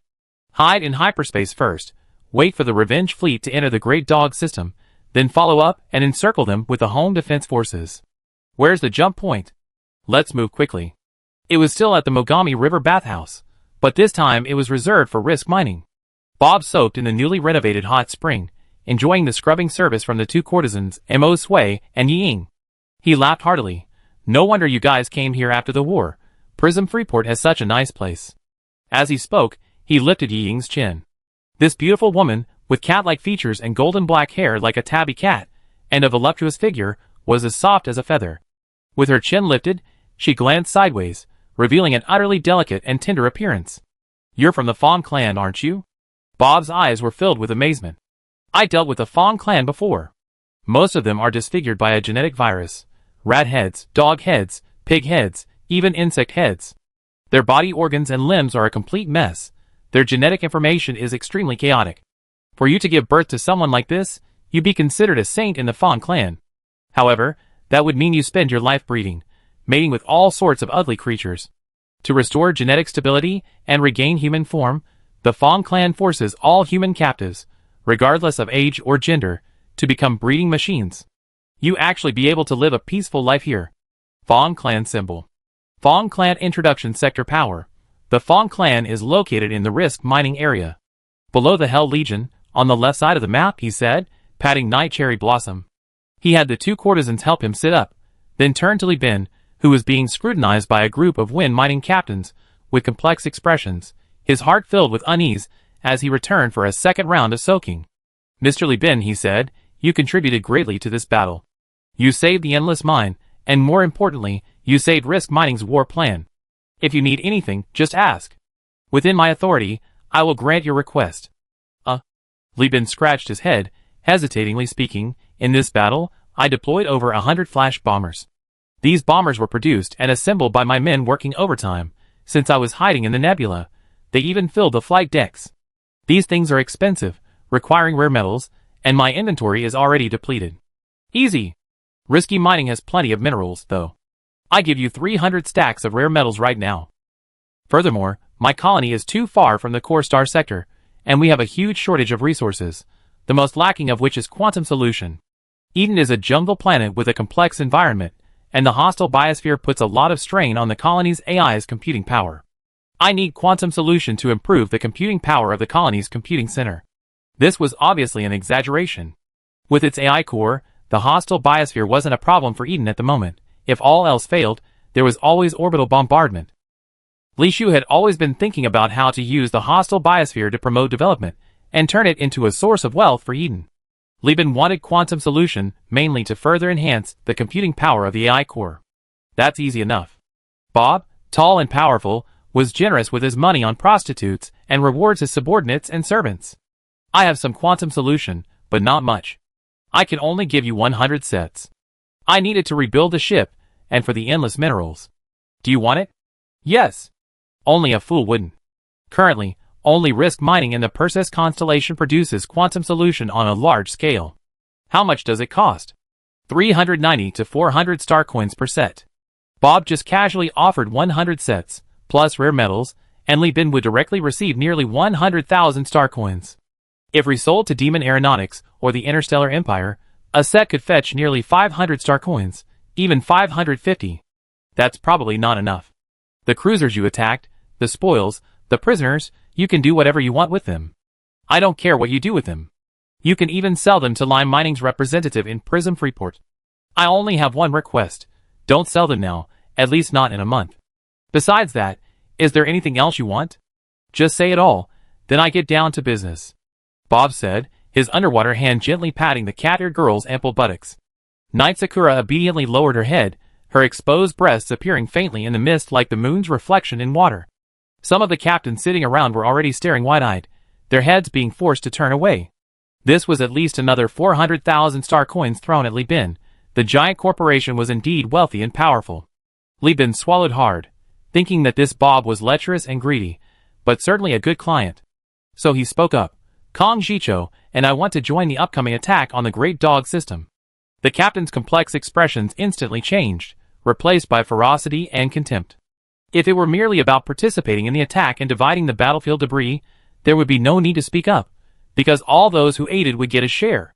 Li Bin's words had another meaning. Bob withdrew his hand from the surging waves of flesh, resting it on his knees. After a moment, he chuckled, You mean, you still want to participate in robbing the space station from the hyena mine? Yes. Li Bin nodded readily. Why should I? Bob arrogantly raised his chin. Li Bin glanced around, then at the two beauties beside the commander-in-chief. He rubbed his nose with his thumb, his eyes gleaming, but remained silent. Seeing the other's confident demeanor, Bob frowned, recalling the company's evaluation of the man and his past success story. He thought to himself, could this brat really have something good going on? He waved away the men around him, leaving only a few standing naked by the bathtub, holding laser guns and capture nets, pacing cautiously with their penises and nipples swinging. What is it? Speak. I bought the security code for Hyena mining. It can shut down the planetary defense array. Once we crippled the space station, we can directly airdrop and plunder the planet. Li Bin leaned forward, his voice piercing through the damp, billowing white mist and reaching Bob's ears. Splash. Bob lost his balance and fell into the pool. Chaos erupted as the captain and security personnel, swinging their large swinging arms, eyes blazing with fury, aimed their guns at Li Bin, ready to fire. Stop! The burly, hairy Bob, resembling a teenage gorilla, stood up, splashing water everywhere, and roared to stop them. Chapter 434. At the Mogami River bathhouse, amidst the rising mist and the intercourse of yin and yang, Bob sat on the edge of the bath, his hairy legs spread wide, casually sitting next to Li Bin, his attitude extremely friendly. Is what you said true? More true than gold, Li Bin replied sincerely. Bob, his tongue pressed against his gums, pondered, you have such a formidable hacking team? Li Bin frankly admitted, no, I didn't. Back when I worked at Min Sheng Company, I helped a guy whose gender I didn't know smuggle himself out. To thank me, he gave me special contact information. I could pay him for services. Initially, it was just to erase accounting information from the terminal. Who knew he'd been working at Hyena Mining for over a decade? Just 3 days ago, he accidentally cracked their firewall. Commander, there's only one chance. My friend spent over a decade getting the code. If we delay until Hyena Mining changes the code, my friend might not be able to crack the second copy on time. The vulnerability he originally found might even have been patched. Bob looked down at the water, through the mist and rippling waves, at his weathered face, thinking that ever since Li Bin's self-determination war in Elf, Risk Mining had exhausted all their intelligence on him. He became famous early on for falsifying accounts and smuggling. Yet Min Sheng Company couldn't find the accounting records. That's how it was. Li Bin's words were utterly absurd, but Bob genuinely wanted the security code. He wanted to achieve great merit, to gain more company shares, and become a director. For a martial artist, true glory lies on the battlefield. Even leading a small force to repel an ambush fleet required the help of the Hyena Mining Board's misguided commands. If he were to invade the Great Dog system himself, he would likely just go in, show off his power, and then run away. But with a security code, things are different. After destroying the space station, he could genuinely loot some valuable items, or at the very least, destroy the automated factory of the human leader on the planet. That would truly be an unparalleled achievement for the company. When the star system's or production capacity is limited, the less production capacity the competitors have, the larger their own production capacity becomes relative to the star system's total capacity, and the better the ore sales will be. Who says expanding sales channels requires being a top seller? I can just destroy the competitor's factory and prevent them from producing, and everything will be fine, right? This is high-level business warfare, similar to stealing company seals, vandalizing competitors' shared bikes, or scalding a money tree. It's all about overwhelming force. Deep within the steam, birds peek out. Those are the armed captain and security personnel pacing back and forth. Bob asked again, this is a very important matter. How can I trust you? Li Bin held up a finger. Simple, I explained some things to you. I believe it will help you. The Great Dog system has 9 planets, 3 of which are inhabited by humans, 2 belong to Hyena Mining, and 1 belongs to pirates. This pirate group is practically a black glove for Hyena Mining. Besides the 2 planets and their associated space station, Hyena Mining also has one located near the system's jump point, capable of controlling the processing jump point. This space station is called the Processing Station, established by the Hyena Mining Association, primarily to provide security for the local area. It also serves as a comprehensive transit hub, including smelting and processing various ores, collecting wreckage, and providing ship modification and repair services, etc. The Canis Major Star System, the red box indicates the jump point location. In the Canis Major Star System in hyperspace, you can see many jump points carved out by gravity wells, but there are none in the physical universe. This is one way. Li Bin moved his finger left and right, attracting Bob's attention. The processing station is a level 3 space station, also called an interstellar fortress. In the past, I believe you and your fleet would have jumped over it, using the temporary jump points generated by planetary gravity wells to enter uninhabited planets and launch an attack, but I urge you to take the station at all costs. Why? Bob tapped his fingers on his knee. Because everyone thinks only planets and places with automated factories belonging to the human realm are worth deploying nanoforges. But Hyena Mining did the opposite, deploying their nanoforges at the processing station. Receiving debris and refining ore directly at the jump point is not only safer in the dark, but also saves range and fuel, allowing for rapid cargo handling. Li Bin pulled out a disconnected terminal and handed it to Bob. Not only that, this space station also has a heavy industry plant, a fuel production center, a void mining site, and a smelter. It's rich in resources, and even has AI cores. I don't know the exact number, but there are definitely alpha cores. Actually, Li Bin didn't finish his sentence. Through the information provided by Miss N, Li Bin learned that Hyena Mining possessed 2 damaged nanoforges, one at the processing station space station, and the other in an orbital industrial facility called Junkyard. Li Bin didn't even need to land on the planet. He only needed to activate the security code to shut down the ground defense array, and then break into the space station to obtain it. The most ingenious part is that this planet's space station isn't a military space station belonging to Hyena Mining. Its defenses are inferior to both military space stations and the processing station, a galactic bridgehead. In other words, Li Bin, along with Kong Jicho and other forces, could easily take it over. Scrapyard Jungle Planet. Yellow box indicates the nanoforge on the orbital industrial facility. Finally, Li Bin said softly, the evidence is all here. The decision is entirely up to you. I can't guarantee anything else, but if you're going to take action, my friend Kong Jicho, as the son of a pirate emperor, is quite famous in the pirate world. He can persuade the pirates of the Great Dog Galaxy to defect. Slap. A thick, calloused hand landed on Li Bin's shoulder. Bob's eyes blazed as he looked at Li Bin. Li Bin, no, Mr. Li, you're truly my lucky star. I've been commanding this detachment in battle for the past few years, with little success, but your arrival has suddenly brightened my future. In this corporate war, I'm going to show those guys on the main battlefield that a detachment can also achieve great merit. You don't know how much I want to advance. Let me be frank with you. Kelja Technology Company has dispatched a fleet including capital ships.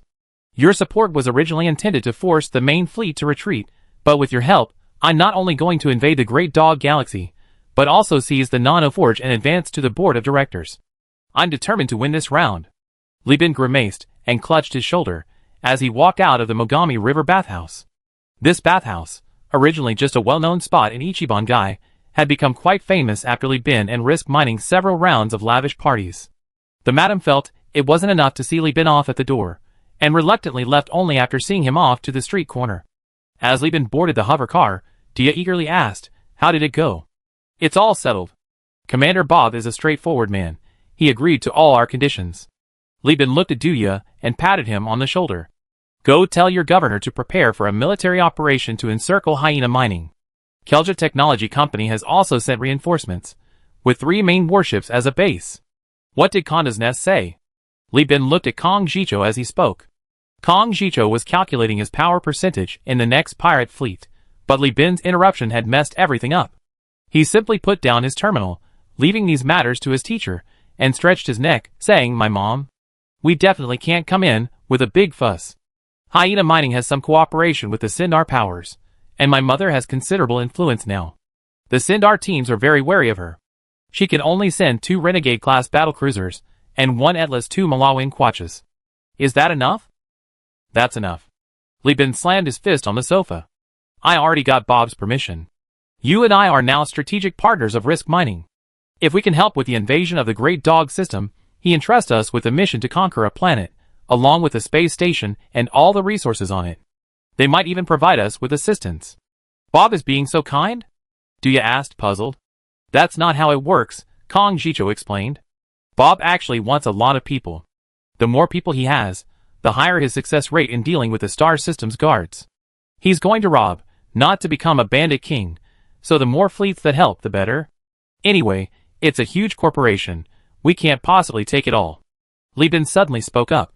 Do you have a way to deal with those pirates over there? Leave it to me, Kong Jicho said, patting his chest. The planet these pirates are based on used to be the stronghold of a notorious pirate crew. The planet is named after the Pirate King's flagship, called the Golden Kingdom. The pirate crew was called the Brown Pirate Crew, and their leader was named Leroy Brown. Could it be such a coincidence? Li Bin was somewhat bewildered upon hearing that surname. Chapter 435. Back on the flagship, the Enlightened Beast, Li Bin immediately contacted his second uncle, Lone Brown Montanetta. It would have been better to ask Isha, but she was currently in hyperspace in the Lost Sector and unreachable, so he had to give up. In the Overlord military terminal, a mentally exhausted Lone, unusually, didn't have the energy for flowery, affected talk. Instead, he was sprawled on the sofa in his pajamas. Li Bin asked curiously, "Second uncle, what's wrong? If you're not feeling well, go see a doctor." "See a doctor? Humph. If it weren't for your colony's affairs, would I be working so hard at my age?" "My back," he complained, slumped on the sofa. But he quickly forgot about complaining, because Li Bin immediately gave him a major task. "I'm going to fight the Vengeance fleet of Risk Mining in the Great Dog system. Commander Bob has already finalized the deal with the frontline commander of Kelja Technologies. Their main fleet is on its way, and is expected to arrive within 10 days. I persuaded Kong Jicho and Dia to convince the leaders of Konda's Nest and New Magnos to send their fleets to participate in the spoils." Luan, who had been slumped over, propped himself up and sat up. He hesitated, tilting his head and thinking for a while before finally blurting out, "Are you planning to take advantage of Hyena Mining's main force being away to completely wipe out this giant? Is that possible?" Li Bin's eyes lit up. "Of course not, but with so many of you, such a large force, it really looks like you're trying to wipe someone out." Luan rolled his eyes and said irritably, "You're ruthless. This isn't just a big job, it's a brutal one. Have you considered the feelings of the Sindar Power? The Sindar Power is the Perseus oil tycoon, with a 15% market share in the fuel market. They have a very close partnership with Hyena Mining in the ore and alloy sectors. Aren't you trying to destroy their business? Have you considered how you're going to get past the Sindar authorities?" As a transmigrator, Li Bin had no fear of giant corporations, or rather, he only feared their power, not their reputation. So he shrugged and said, "At worst, we raise Hyena Mining to the ground and let the Sindar authorities reap the rewards and swallow it up. Maybe the lions of Sindaria will even thank me for my help." Li Bin slapped his thigh and said, "We got Hyena Mining for sure. Even Lud can't stay. Winter Moon Longtail said so. You're just being a dog." "Human influence." Luan rubbed his temples, looking troubled. "What sins have I committed to end up with a nephew-in-law like you? Actually, this is for the sake of my and Isha's cause. I've been given a 5-year deadline, and I really can't afford not to work hard. I don't want to be unable to provide Isha and my child with a rich but unsecured planet by then. I already approved the reconstruction of the Brown family. The remnants retrieved from various families are currently serving the colony, and in the future, they can also receive fiefdoms to rebuild their families." Hearing Li Bin mention the Brown family, Luo's troubled face relaxed slightly, and upon hearing about Isha's unborn child, a slight smile appeared on his face. Li Bin pressed his advantage. "Speaking of which, I heard that the Golden Kingdom planet in the Great Dog Star system, that's where those pirates used to be, was called the Brown Pirates, and their leader was called Leroy Brown. Does he have any connection to us?" The yellow box indicates the Golden Kingdom planet.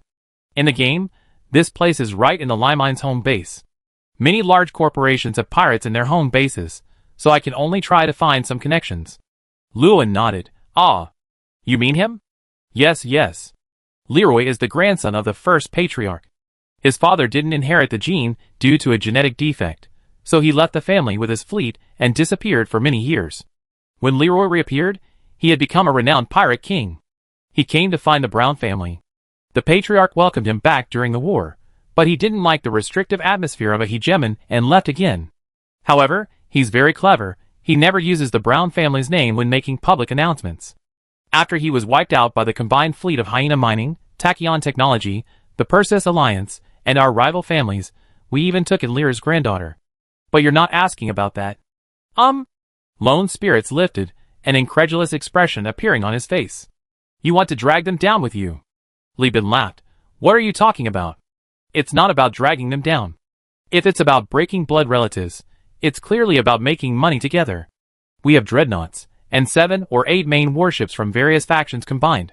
Isn't that enough to take down a third-rate giant with a hollowed-out internal structure? Alright, enough nonsense. I want to ask you, if I contact the Golden Star now in the name of the Brown family, can you persuade them? If it's just the Brown family, it won't work, because the Brown family has nothing left now. Besides, only some of the pirates on the Gold Nation are descendants of the former Brown pirate crew, the rest are convicts exiled by Hyena Mining, and others are pirates from other places. In fact, the reason this group can continue to exist, besides the fact that they dig holes all over the planet's surface and are impossible to eradicate, is also related to their frequent dirty work for Hyena Mining. Trying to persuade them with family ties or kinship won't work. It's alright, as long as we can establish a connection." Li Bin nodded contentedly. He was just adding weight to the scales of persuasion anyway. The focus was still on Kong Jicho and the profits from robbing Hyena Mining. He added, "Then I leave the Sindar power to you. With Kelja Technology Company and Risk Mining, plus the Overlord, the Lion of Sindaria will definitely consider the consequences carefully. I believe he also understands that a clear alliance between the strong and the weak is more beneficial to him than a cooperation between equals. I sigh, alright, I try my best to persuade him, but the result is uncertain." Luan was easily swayed. After Li Bin's tirade, he couldn't refuse. He could only helplessly open his medicine box and start taking out medicine, while simultaneously ordering new clothes. If it were his son, Logan Montanetta, who was serving in the military, he would have said that this matter needed to be reported to the Supreme Overlord staff. Li Bin then chatted with his second uncle for a long time, his words dripping with flattery, praising his uncle to the skies. After hanging up, he couldn't help but sigh, "My second uncle is so kind." On August 9th, Star Calendar 212, ISA arrived on Eden Star. Approaching her due date, she initiated communication with Li Bin. Her face, rounded from pregnancy fat, looked incredibly kind. Even her usually sharp eyes softened, and her tone was gentle and virtuous. The sale of the Sunset Cruiser has been arranged with the Montanetta and East families. They obtained approval from the Supreme Overlord. This time, Garvin East personally led the team, bringing 3 Atlas-class supercargo ships, crammed full of industrial components, all industrial equipment salvaged from the space station, legitimate active-duty industrial production facilities of the Supreme Overlord. Furthermore, the 600,000 in loans he approved back then have also been deposited into the colony's account in one go. According to my second uncle, this guy wasn't entirely honest before. He was thinking of monitoring our progress before slowly approving the loans. He miscalculated this time. He didn't expect you to use that money to approve the construction of branches on Eden Star for other banks. They achieved rapid growth by using IBB bounties to salvage ships, and even secured millions in loans.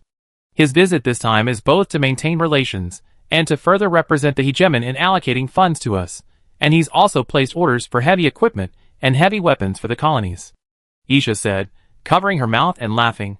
This rare sight made Li Bin a little distracted. He shook his head after regaining his composure. "It doesn't matter. We soon be too busy to care about the money he approved. I'm waiting for the Kelja fleet to arrive. Then I'm going to do something big, and your husband will be remembered in the annals of the star system. Speaking of which, how did you feel after you went back? I heard that the Eden system was invaded by Lud." "Oh, them." Isha couldn't help but sneer. "Just before I came, they actually airdropped missionaries and holy warriors to Eden and Granada."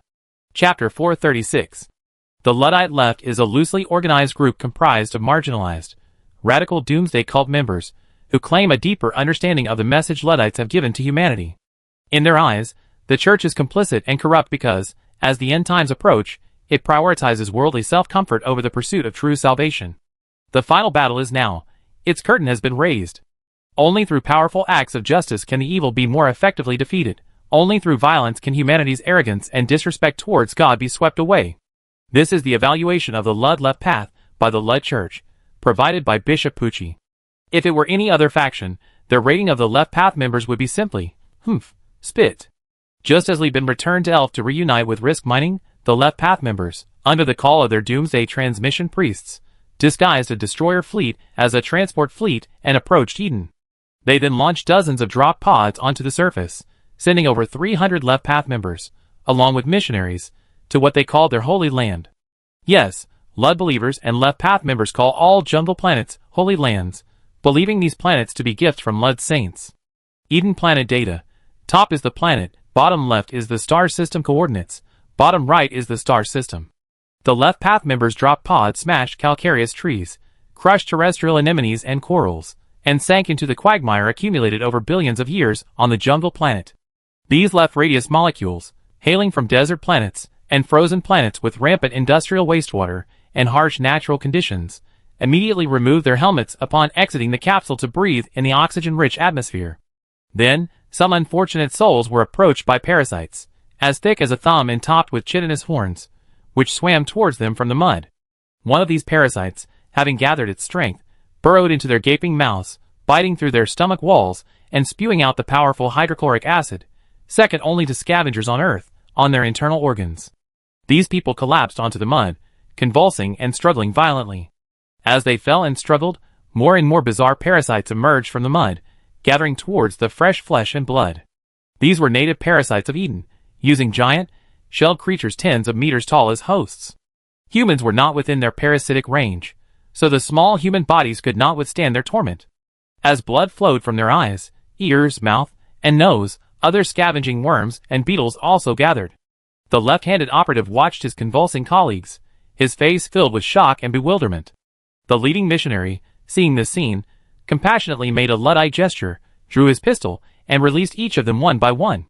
They hadn't brought a medical pod for this airdrop, making it impossible to quickly remove the parasites surgically. Even if they did, without thoroughly cleaning the abdominal cavity, they wouldn't be able to. This is Ludd's test for us. Through the transparent helmet visor, the missionary's aged face was filled with determination. He brandished his pistol, encouraging them, only the most devout and law-abiding believers will reach heaven through the apocalypse. The unbelievers, the insincere, will be punished on this planet by Saint Ludd through the hand of nature. The believers were invigorated, instantly realizing the truth. Yes, everyone had removed their helmets, so why were they the only ones bitten?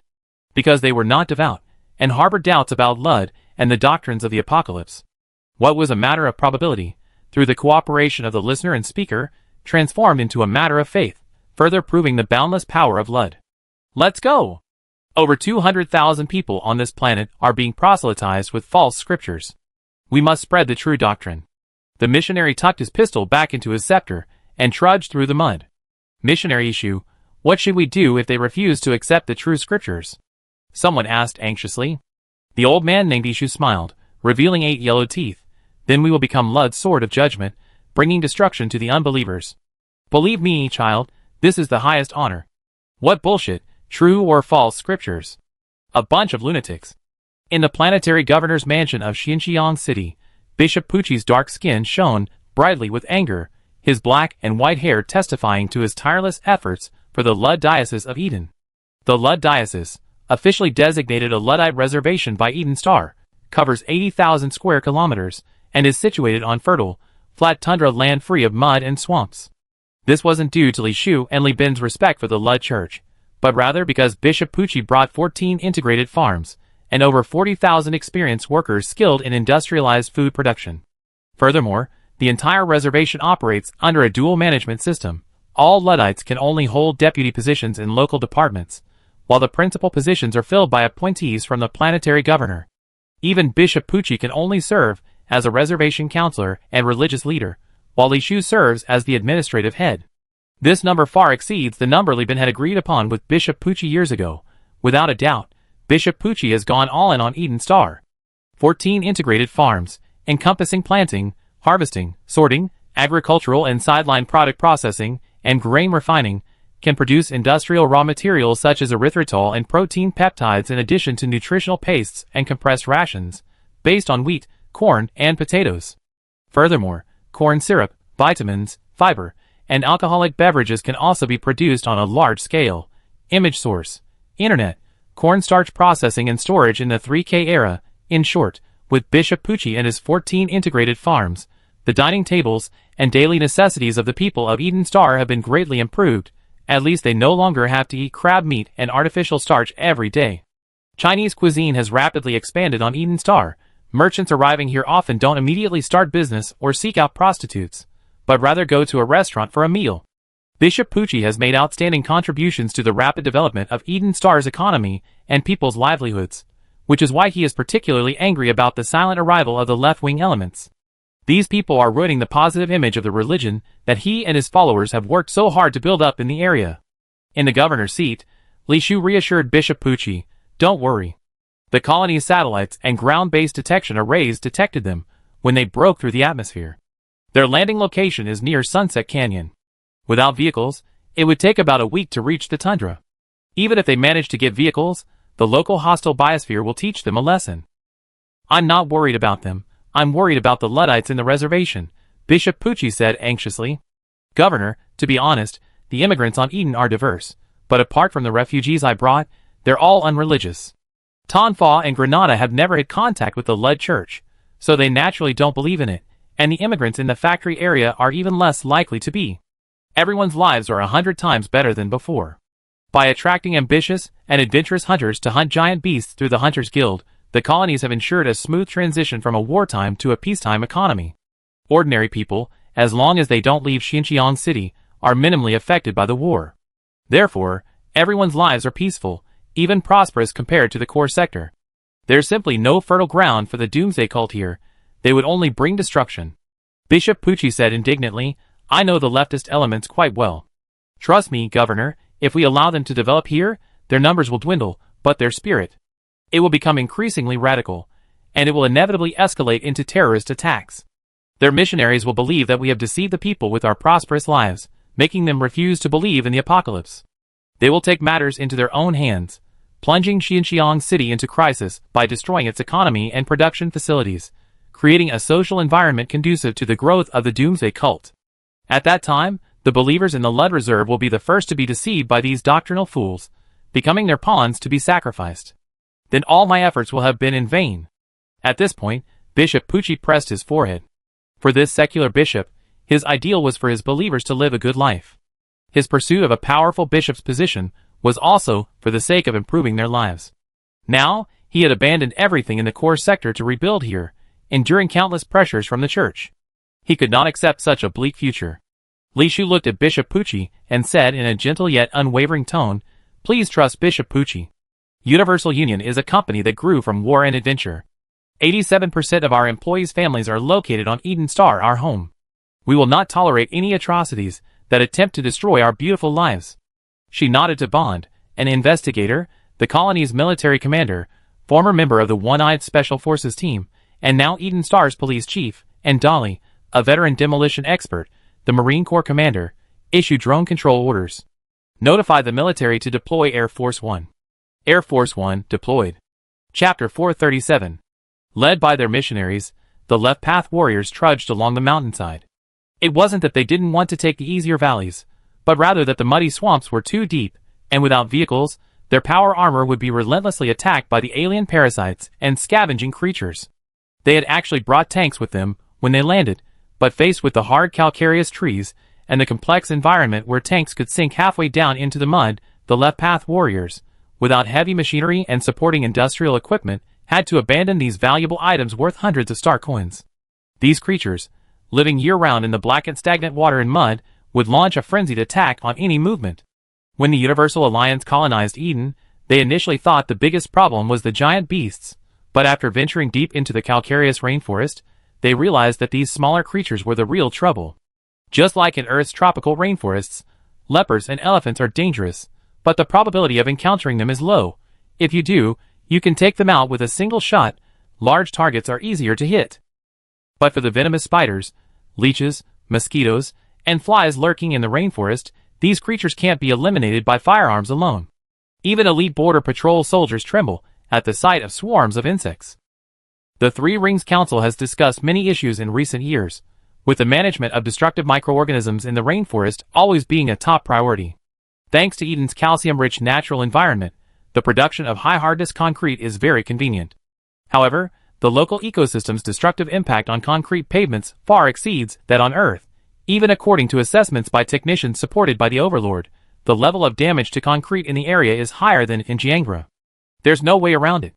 The evolution of these little creatures has always revolved around drilling through calcareous trees to lay eggs and drilling through the shells of giant beasts to parasitize them. Whether they are scavengers or parasites, their burrowing horns and saliva can quickly destroy concrete. You initially use sand and gravel to make concrete, but the local stones also contain calcium. Faced with these things, the cement, which acts as a binder, will still be corroded. A standard road design that can last 15 years on other planets will only last 1 to 3 years here. The deeper you go into the rainforest, the greater the pressure on road maintenance. The technician earnestly reported to the Third Ring Council, we can add slow-release toxins to the new formula, which can kill these creatures, but based on the report on the tidal giant beasts you provided, the hostile biosphere has the ability to rapidly evolve on its own. I can't guarantee how long the toxins will last, and this could even spur local biological evolution, steer the ecosystem in an immeasurable direction. No one asked the foolish question of whether alloys could replace concrete. A single dam could use over 2 million tons of cement, and considering the cement-to-aggregate ratio, that number would be even higher. If alloys were used instead, the entire planet Eden would be plunged into an endless alloy famine. They were facing an entire planet. Roads, buildings, bridges, fortresses, dams, all of these couldn't be made of alloys, could they? Would they still need to build ships? Besides, these beasts could easily chew on alloys. According to reports from frontline hunters, their power armor required replacing the foot armor shells on average every month. Beasts have no concept of what they can't eat. They will attack any large living creature without discrimination, including humans. This problem, which had plagued Li Shu for countless days and nights, now faced the holy warriors and missionaries. Even halfway up the mountain, poisonous insects and various reptiles falling from the calcareous forest constantly challenged their spirits. Humans need to eat, drink, and relieve themselves. You can't expect a power suit to carry enough food for one person for a month, and the internal circulation system can't filter urine indefinitely. Besides, do you really want to defecate inside the power suit? Okay, that's possible, but the poop bag has its limits. Once it's full, you have to remove and replace it, right? In the brief intervals between removing helmets and groin armor to relieve themselves, more than 10 people died in the complex and unique local ecosystem. 2 died from parasites burrowing into their droppings hidden in the mud, and 4 died from inhaling the highly toxic bodily fluids excreted by tiny, peanut-sized flying squid larvae with color-changing and cloaking abilities. Humans are too small compared to these giant beasts. Their bodies can't withstand the dosage. 4 more died from ambushes by hard-shelled spiders falling from calcareous trees. These creatures, which normally prey on young forest crabs, use infrared vision to detect the intense heat on a human face after removing a mask, deducing that the skin is softer than the young crab shell before attacking. Unfamiliar with the environment and ecology, the holy warriors crashed into the wreckage.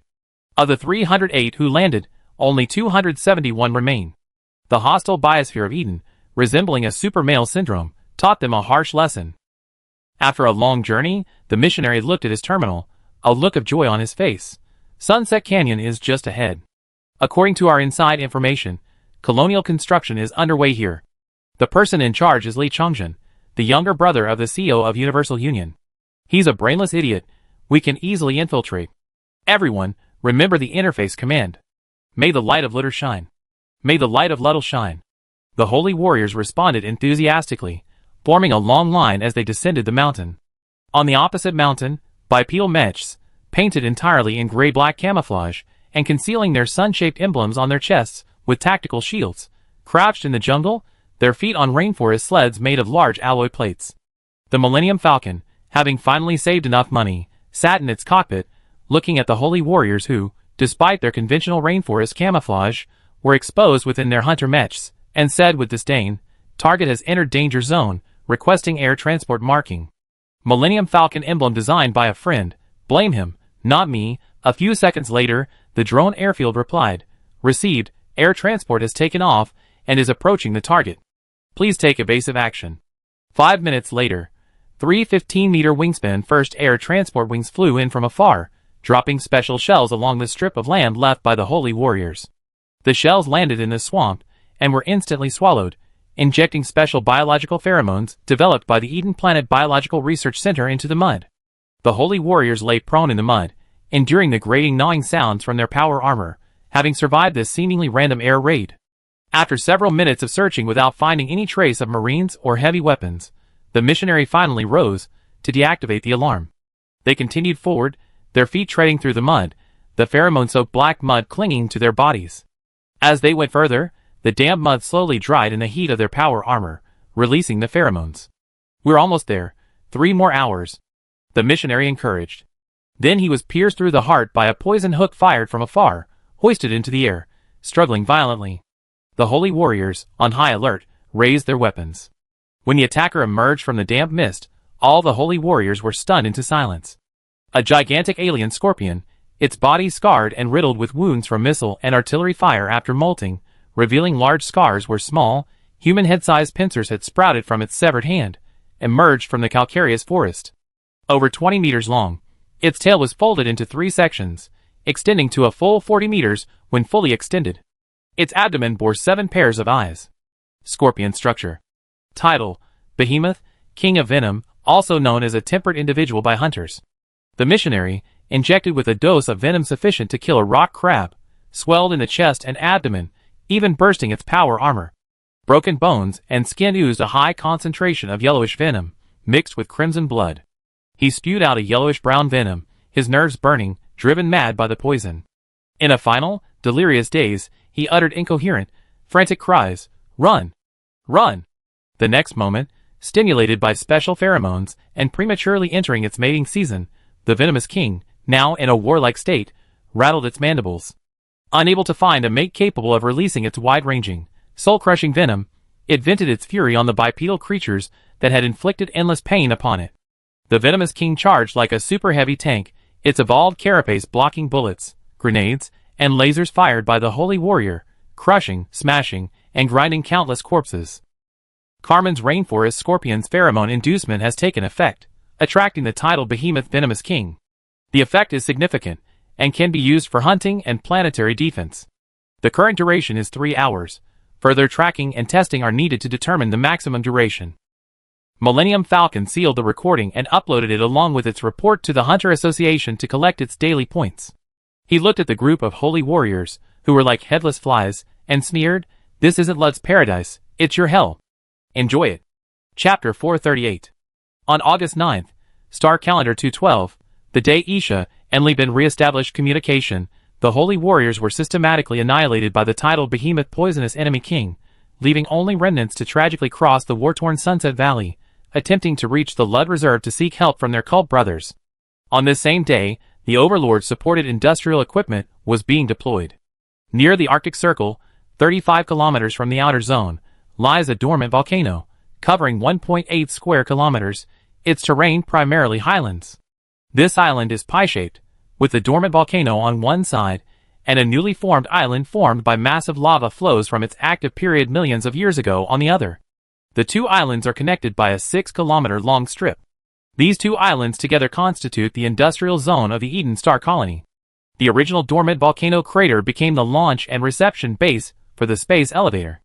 In the 3K era, rocket launches and orbital elevators needed to be as close to the equator as possible, utilizing planetary rotation to conserve initial velocity and fuel. However, for interstellar corporations and regimes possessing mature space elevator and rocket launch technologies, and capable of obtaining volatiles from gas giants through mining, this is no longer a necessity.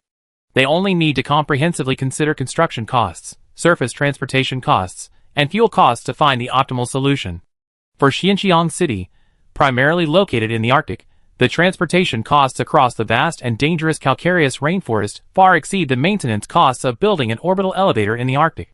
Furthermore, given the presence of human-made relics and the fullerene spools, this location is the best choice. Ore extracted from space is refined directly at the space station, and pollutants are released into space, where they are carried away by the solar wind released by stars. This is a continuous natural phenomenon. As long as stars are still undergoing fusion, it will continue to exist. The various solar winds we discuss are actually extremely intense phenomena, like wind and typhoons, reducing pollution to the planet. After the alloy descends via the tracked elevators, it is transported by various elevators and rail trains built around the extinct volcano, according to their assigned numbers, to different factories for further production. The island where the extinct volcano is located was named Shadow Island by Li Bin because it is perpetually shrouded in the shadow of the volcano, and is home to the first batch of outdated industrial equipment supplied by the Overlord. Meanwhile, Blessed Light Island is under construction, with a brand new heavy machinery factory being built. Isa, nearing her due date and unable to move easily, is resting in the newly rebuilt governor's mansion, which has a distinctly Highland home style. Li Shu, as the planetary governor, travels by shuttle to Blessed Light Island to hand over work at the factory. The entrance to the Highland home headquarters. The style is strikingly similar to a certain country, those who know. Jarvan East, as the representative of the prosperous family, is impeccably polite. Although he secretly looks down on Li Shu, who has no education, no bloodline, and only holds the governorship because of her status as Li Bin's sister, he subtly makes Li Shu feel valued and honored during their conversation. If Li Bin hadn't previously revealed to Li Shu that Jarvan had a history of approving loans in stages and secretly manipulating his second uncle, Luan, to spread idiotic statements, Li Shu would have truly believed that everyone in the Overlord's organization was a righteous person with ideals and ambitions. At this moment, Jarvan, with a warm and approachable expression, introduced, "We have completed the setup of all the pre-planned factories on Shadow Isles. Although they are all outdated industrial equipment, The two batches combined are sufficient to achieve an annual production capacity of 5 destroyers. With this, the initial contract between the East family and the Universal Union is considered complete. Please take a look. He handed her a terminal, saying, "If there are no problems, please sign." Li Shu glanced at the complicated contract, feigning hesitation. "This contract was negotiated between my elder brother and you, right? It would be better if he signed it. He's at Prism Freeport now. You can contact him directly. Intergalactic communication is easily monitored by tachyon technology, so we generally try to avoid it as much as possible." Jiawen lied through his teeth. The existing industrial equipment on Blessed Island is ready, and the components for the 2.5 Atlas supercargo ships are in space. Only after this contract is completed will I be qualified to represent the Overlord in signing the next contract with you. He was already getting tired of it. If it weren't for the 2 Sunset Cruisers, Li Shu wouldn't have been qualified to have him appear. Even ISA had to sit down at his residence when she saw him. He really didn't know where Li Bin got his luck. He always managed to find good things when he went out salvaging. Those are the Sunset warships. Even Suzy doesn't have many, and Li Bin, after a year of wandering, has acquired 2. Is there any justice? Is there any law? Li Shu feigned a greedy yet fearful demeanor, making Jiawen feel contemptuous. While secretly confirming the details her elder brother had instructed her to make, she signed and sealed the contract under repeated urging, leaving her genetic information for verification. Jiawen quickly took the contract, confirmed it, and smiled sincerely. "Congratulations. I have the fleet unload now. The Eden space station will receive a brand new, modern smelter. We will upgrade the smelting equipment, including reaction towers, zero-gravity settling tanks, reverberatory furnaces, electric furnaces, quenching centers, large nuclear power plants, and powerful power grids. In addition, the ground-based continuous casting equipment, rolling equipment, finishing equipment, and remote-controlled robots for the forging site will be deployed on Fuguang Island. Game smelting plant. In addition, the production blueprints and technology licenses for remote-controlled robots and large robotic arms, as well as a professional guidance team, will also arrive with the ship. Your company needs to provide these highly skilled technicians with adequate accommodation. They will receive production and maintenance guidance here for a year.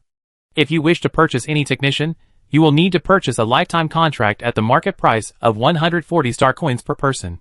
Furthermore, a large assembly plant and a nanotechnology production center will also be set up at the space station. These facilities combined can allow for the production of cruisers at a rate of 1 ship every 2 years, provided your company can provide sufficient rare metals and alloys. Although Jarvan despised Eden Star and the Li family, the East families, and the Overlord's covetousness for the Twilight unmanned warships were fully revealed through the new contract. In fact, he personally strongly opposed allowing the Universal Union to possess cruiser production capabilities, as this would undoubtedly greatly weaken Li Bin's dependence on the East family.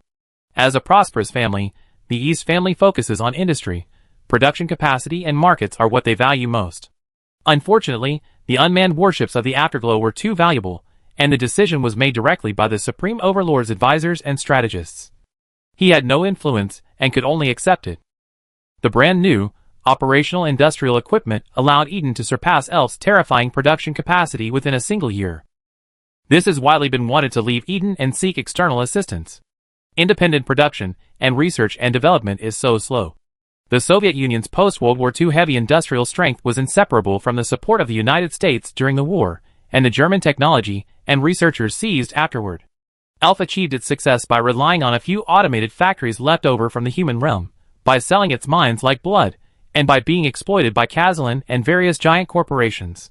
Li Bin, on the other hand, quickly achieved this by accurately grasping user pain points, aligning with granularity, and risking everything. Objectively, her inability to achieve such success was limited by the sensitive geographical conditions of the Elf Core sector and the Persis League. Subjectively, it wasn't due to a lack of effort on Sharapova's part. With the contract signed, the railcar they were traveling on stopped at a station atop the dormant volcano on Shadow Isles. Standing on the edge of the station railing, they could see the entire island. Countless large, automated conveyor belts, like veins, connected the various factories. Over 8,000 workers drove industrial machinery and various small trams, shuttling between factories or monitoring and operating these semi-automated machines. Giant hammers pounded the red-hot, orange-tinged metal, shaping it into desired forms. Metal scraps peeled off the castings, quickly turning gray as they cooled. Surface factories were far cleaner than space smelters, Large nuclear power plants provided ample electricity to minimize pollution. Only a few hundred chimneys released thick, polluting smoke, while the cooling towers of the nuclear power plants billowed white steam. The clanging of the forging press was deeper and more far-reaching than the bells of the Luddite church. Waves crashed against the rocks of Shadow Isle, the broken spray echoing the dim twin suns where sea and sky met, tinged with a hazy yellow and dark red. The rising and falling sounds inexplicably reminded Li Shu of a type of ancient musical instrument called chime bells, a story her brother told her before bedtime when she was little. Legend had it that these were expensive instruments reserved for emperors. Listening to the tinkling sounds, Li Shu felt she now held considerable power. She paid no heed to the undisguised contempt in Jiawen's words, for this was all within her brother's expectations. The Li family only allied with the Brown family. Their closer relationship with the ruling Montanetta family was entirely due to lone Brown Montanetta's unconditional aid. As for the East family, once Eden gained the ability to independently produce battleships, they could be discarded. I have no interest in the Iron Triangle. Rather than joining the Overlord and potentially becoming the next Brown family to be plundered, I'd rather be independent and do things on my own. Relying on others now is just a last resort. Little sister, he's only in power because of his age. You just need to go along with him and keep him happy. These are Li Bin's exact words. Chapter 439. Jarvan had no interest in Eden. Whether it was a hostile biosphere or a jungle planet, the Overlord had Jiangra, a more mature planet, for his hunting pleasure. His interest in this wild and backward place was less than that of the newly recruited Snake Woman secretary from the Fong clan on his spaceship. He sincerely believed that instead of investing in the Universal Alliance, the family should focus on annexing other smaller, prosperous families within the Overlord's empire, acquiring mature, advanced, and more manpower-rich Overlord factories, a more efficient approach. However, this investment was a strategic move by the Montanetta family to rebuild after their political and military defeats, and it also involved the Overlord's overall war plan. He had no right to interfere. I go back now to oversee the factory's relocation. Leave the surface matters to my deputy. She's an outstanding graduate of the Overlord Military Academy, specializing in surface warfare, and skilled in defensive operations and civil engineering. I believe she can assist with Eden's surface defenses. As for wiping out the Left Path base, I brought several family naval commanders to assist. With the cruisers Isha brought from the Core Star sector, destroying such a small base will be a piece of cake. I'm very grateful. Li Shu nodded. Jarvan then decisively departed via the space elevator. What is your surname, sir? Li Shu, leaning against the railing, tucked a strand of hair behind her ear. My surname is Chu Tianqua. A huge scar ran from the upper right to the lower left of his face, disfiguring him. He looked even more wretched than the old one-eyed man. One eye was a prosthetic, his nose replaced with a flat respirator, and his lips, after plastic surgery, didn't match the color of his face, revealing an ugly and stiff smile. What an imposing name. Li Shu smiled warmly, showing no discomfort despite the woman's ugliness. Countless people in the factory area had been disfigured by the chemical pools. Chu Tianqua's face was only average among them. The ugliest among them even had hundreds of tumors on their faces caused by poor healing and toxic fumes. Li Shu was already used to this. Is there anything that can be improved in Eden's planetary defenses? Our production capacity is limited, and our finances are tight. We may not be able to follow your plan entirely. Planetary defense optimization is just a gimmick. Jarvan is a two-faced man who relies on his family background. He's far less capable than his son, Wilson East.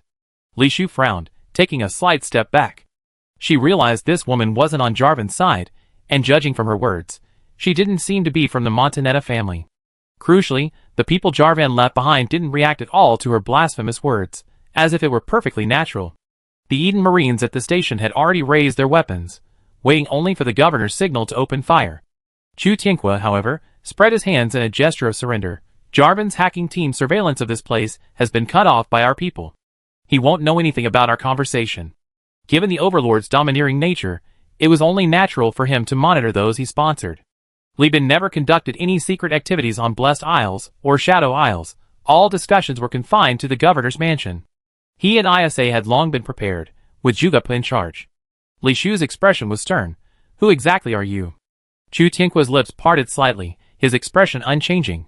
I am a graduate of the Overlord Military Academy's Army Department, a current major in the Overlord Army, and the adjutant of this trade fleet. I am a special envoy here to assist Eden Star in deploying its homeland defenses. I can only pass on what I'm about to say to Isabella Brown. You have no right to know. Li Shu's heart was in turmoil. Only a few people knew her sister-in-law's real name. Even though Jiawen was leading the team, he always conducted himself strictly in public and never involved the Brown family. This man seemed to be at odds with Jiawen.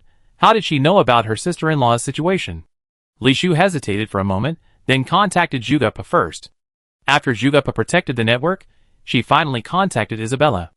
Isabella, who was currently engrossed in conversation with Li Bin, received the message and immediately informed Li Bin. A few minutes later, Li Shu hung up and looked at Chu Tianque with extreme vigilance. She agreed, but you can only go to see her alone, and you need to disarm yourself. No problem. Chu Tianque immediately took out all his weapons, even removing his prosthetic eye and handing it to someone beside him, while simultaneously beginning to undress. As Li Shu stared wide-eyed, Chu Tianque unbuttoned his shirt, revealing a chest covered in large sections of alloy and artificial muscle bundles, a mechanical device. She had no breasts at all. Her entire chest, along with her ribcage, collarbone, and shoulder blades, had been replaced by machinery. Chu Tianque used a special method to move his shoulders, causing the alloy structure that formed his chest to open and release 2 miniature missiles. Inside their transparent, tempered plastic shells was a yellow, wriggling fluid. Man-portable nano-acid corrosion torpedoes. Li Shu covered her mouth, staring in horror at the various intricate structures inside the missile launcher. Chu Tianque continued with an ugly smile. Don't worry, human prosthetic technology is advanced enough to replace lungs with very small structures. My body even has a built-in small compressed oxygen tank, which can sustain me for 30 minutes in an anaerobic environment. She clasped her hands together, allowing the Marines to handcuff the humanoid weapon, her voice barely audible. This is a testament to the Overlord's error. Chu Tianque saw Isha through multiple layers of bulletproof glass, and was somewhat surprised when he saw her clearly. Pregnant? So soon? Is this anything unusual? Isha looked at her classmate, her expression calm. Chu Tianque shook his head. Even those of us who graduated a few years earlier have heard of your reputation. A high and mighty beauty, the most outstanding war genius in the Brown family's history, the undisputed matriarch of the war effort. I never imagined you actually marry Li Bin, this country bumpkin. There's no Brown family anymore. I'm just a lost soul. Hearing her belittle her husband like that, Isha looked displeased. What exactly are you trying to say? I'm sorry, I didn't mean to insult Li Bin, I was just imitating Jiawen. In fact, I'm here as a representative to seek cooperation with the Universal Union. Chu Tianque spread his hands. Actually, we rather communicate with Mr. Li Bin. After all, he's the CEO and actual leader of the Universal Union. Our people in Nibelheim once entrusted Saradu to request communication with him, but unfortunately he's too busy. Saradu herself was incredibly busy with her own business, constantly traveling between the oil tycoon Sinar, the grain tycoon Lud Church, and Eden Star. After relaying the message to the intelligence minister Chu Xiongfei, she took off on her own journey. This was his first year working at Universal Union, and he held goods, luxury items, and weaponry worth tens or even hundreds of thousands of star coins in his hands. He vowed to show the other directors what a seasoned captain was like. A few hours later, Li Bin listened to ISA's summary with a strange expression. You mean, the young officers within the Overlord are plotting against the Supreme Overlord? ISA corrected, it's not about opposing the Supreme Overlord, but about purging the inflexible, profit-driven elite at the top of the Overlord's ranks, decentralizing power, and giving opportunities to smaller families and those from humble backgrounds. Isn't this just like the old trick of the enemy is on Capitol Hill, purging the court of corrupt officials? Li Bin rubbed his temples, utterly confused. What exactly is going on? ISA began to explain in detail. It turned out that after a portion of the Northern River Strike Group's forces, part of the 14th Army Corps and the 200th Marine Corps, fell to become overlords, the power of family clans expanded, and the upward mobility for those at the bottom became increasingly narrow. With Baikal Dud, who rose from a small family and swept through all the other families to become the Supreme Overlord, taking power. To pull the Overlord out of the shadow of the Second AI War, he was forced to compromise with the top families within the Overlord's ranks. By further restricting the advancement of commoners and establishing transparent career ceilings based on family background, he forced these families to relinquish significant benefits, resulting in a surge in the Overlord's productivity. This allowed him to prepare for the Third AI War with his ambitious Overlord fleet within a few decades. The Supreme Overlord, yes, was a black man. His story can be summed up in one sentence. From the slums to a millionaire, a higher starting point, and a higher finish line, of course. ISA said, The Supreme Overlord knew this was a slow suicide, but when he came to power, he faced internal and external troubles. His own family's power was too weak to gain the recognition of the top families, so he needed to concede long-term benefits to secure their support. He gambled everything on the Third AI War, hoping to gain authority through a major victory, and then use the warlord system to launch top-down reforms. Li Bin frowned, thinking that the war was still in its early stages, and this internal strife was not good news. You mean Chu Tian? Is Chu Tianque one of the Supreme Overlord's men? No, Chu Tianque belongs to a secret society called the 14th Regiment, spontaneously organized by lower-ranking officers. They are determined to dismantle the Overlord's family clans and warlord rule, strictly adhere to the principles of human leadership in reshaping the army, restore the glory of the 14th Legion, and eliminate the influence of prosperous and ruling families on the army. Simply put, they want to correct the agreements made by the first commander-in-chief with local families and landlords in order to quickly unify the star field. Li Bin was stunned. Isn't this shaking the foundation of the Overlord's rule? This kind of game has been played for over 100 years. What right do a group of lower-ranking officers have to do this? Do they intend to sing praises?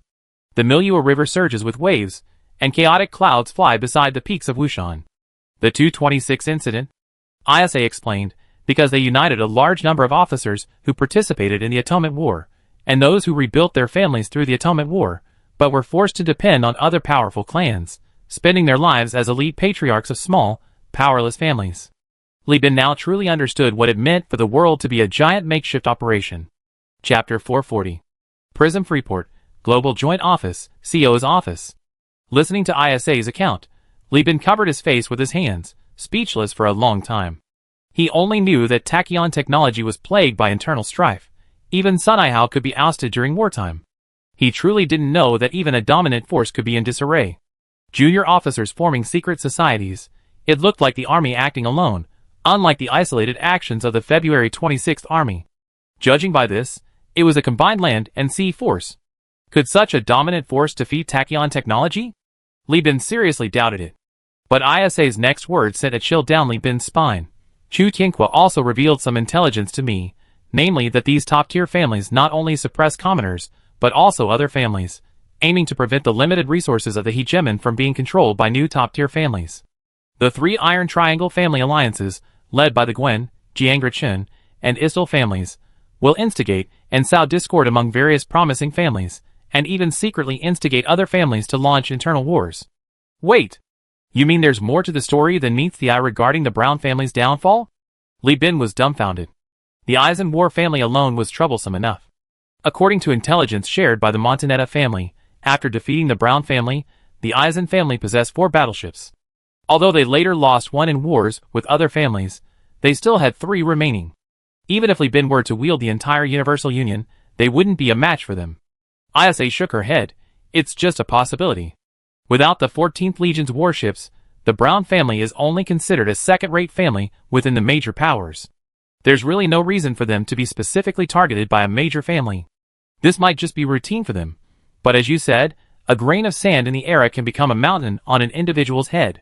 What I mean is that since Baikal Dao came to power, the infighting within the hegemony has most likely been orchestrated by these 3 families.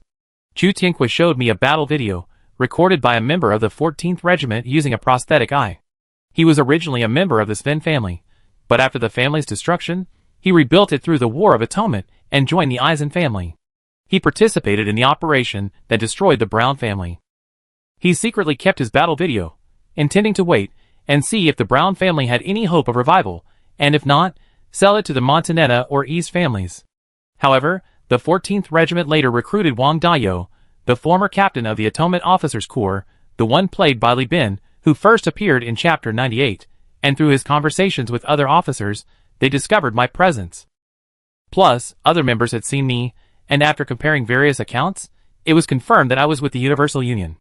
Li Bin's temples throbbed. Isha's intelligence being exposed meant that the Universal Union, the relationship with the Brown family alliance, could break down at any moment, and Li Bin was burning with anger. However, he was no longer the naive young man he was when he first transmigrated. Years of experience in business and dealing with politicians had shrunk his wits, but even as anger consumed him, he recognized a new opportunity. They didn't report you, but instead contacted me from afar, and then contacted you again. Are they seeking cooperation? Yes, ISA nodded. As the 14th Regiment has grown, it has gradually gained support among the upper-ranking officers, but they lack absolutely secure combat bases and training grounds. The 14th Regiment is widely distributed among the hegemon's lower ranks, but very few hold real power. The lower-ranking officers on each planet need training and combat experience. If they all move around, it's easy for the hegemon staff to find traces. These people rely entirely on verbal communication to completely avoid the possibility of AI core control. Even the founders of the society didn't know how many people were in it today.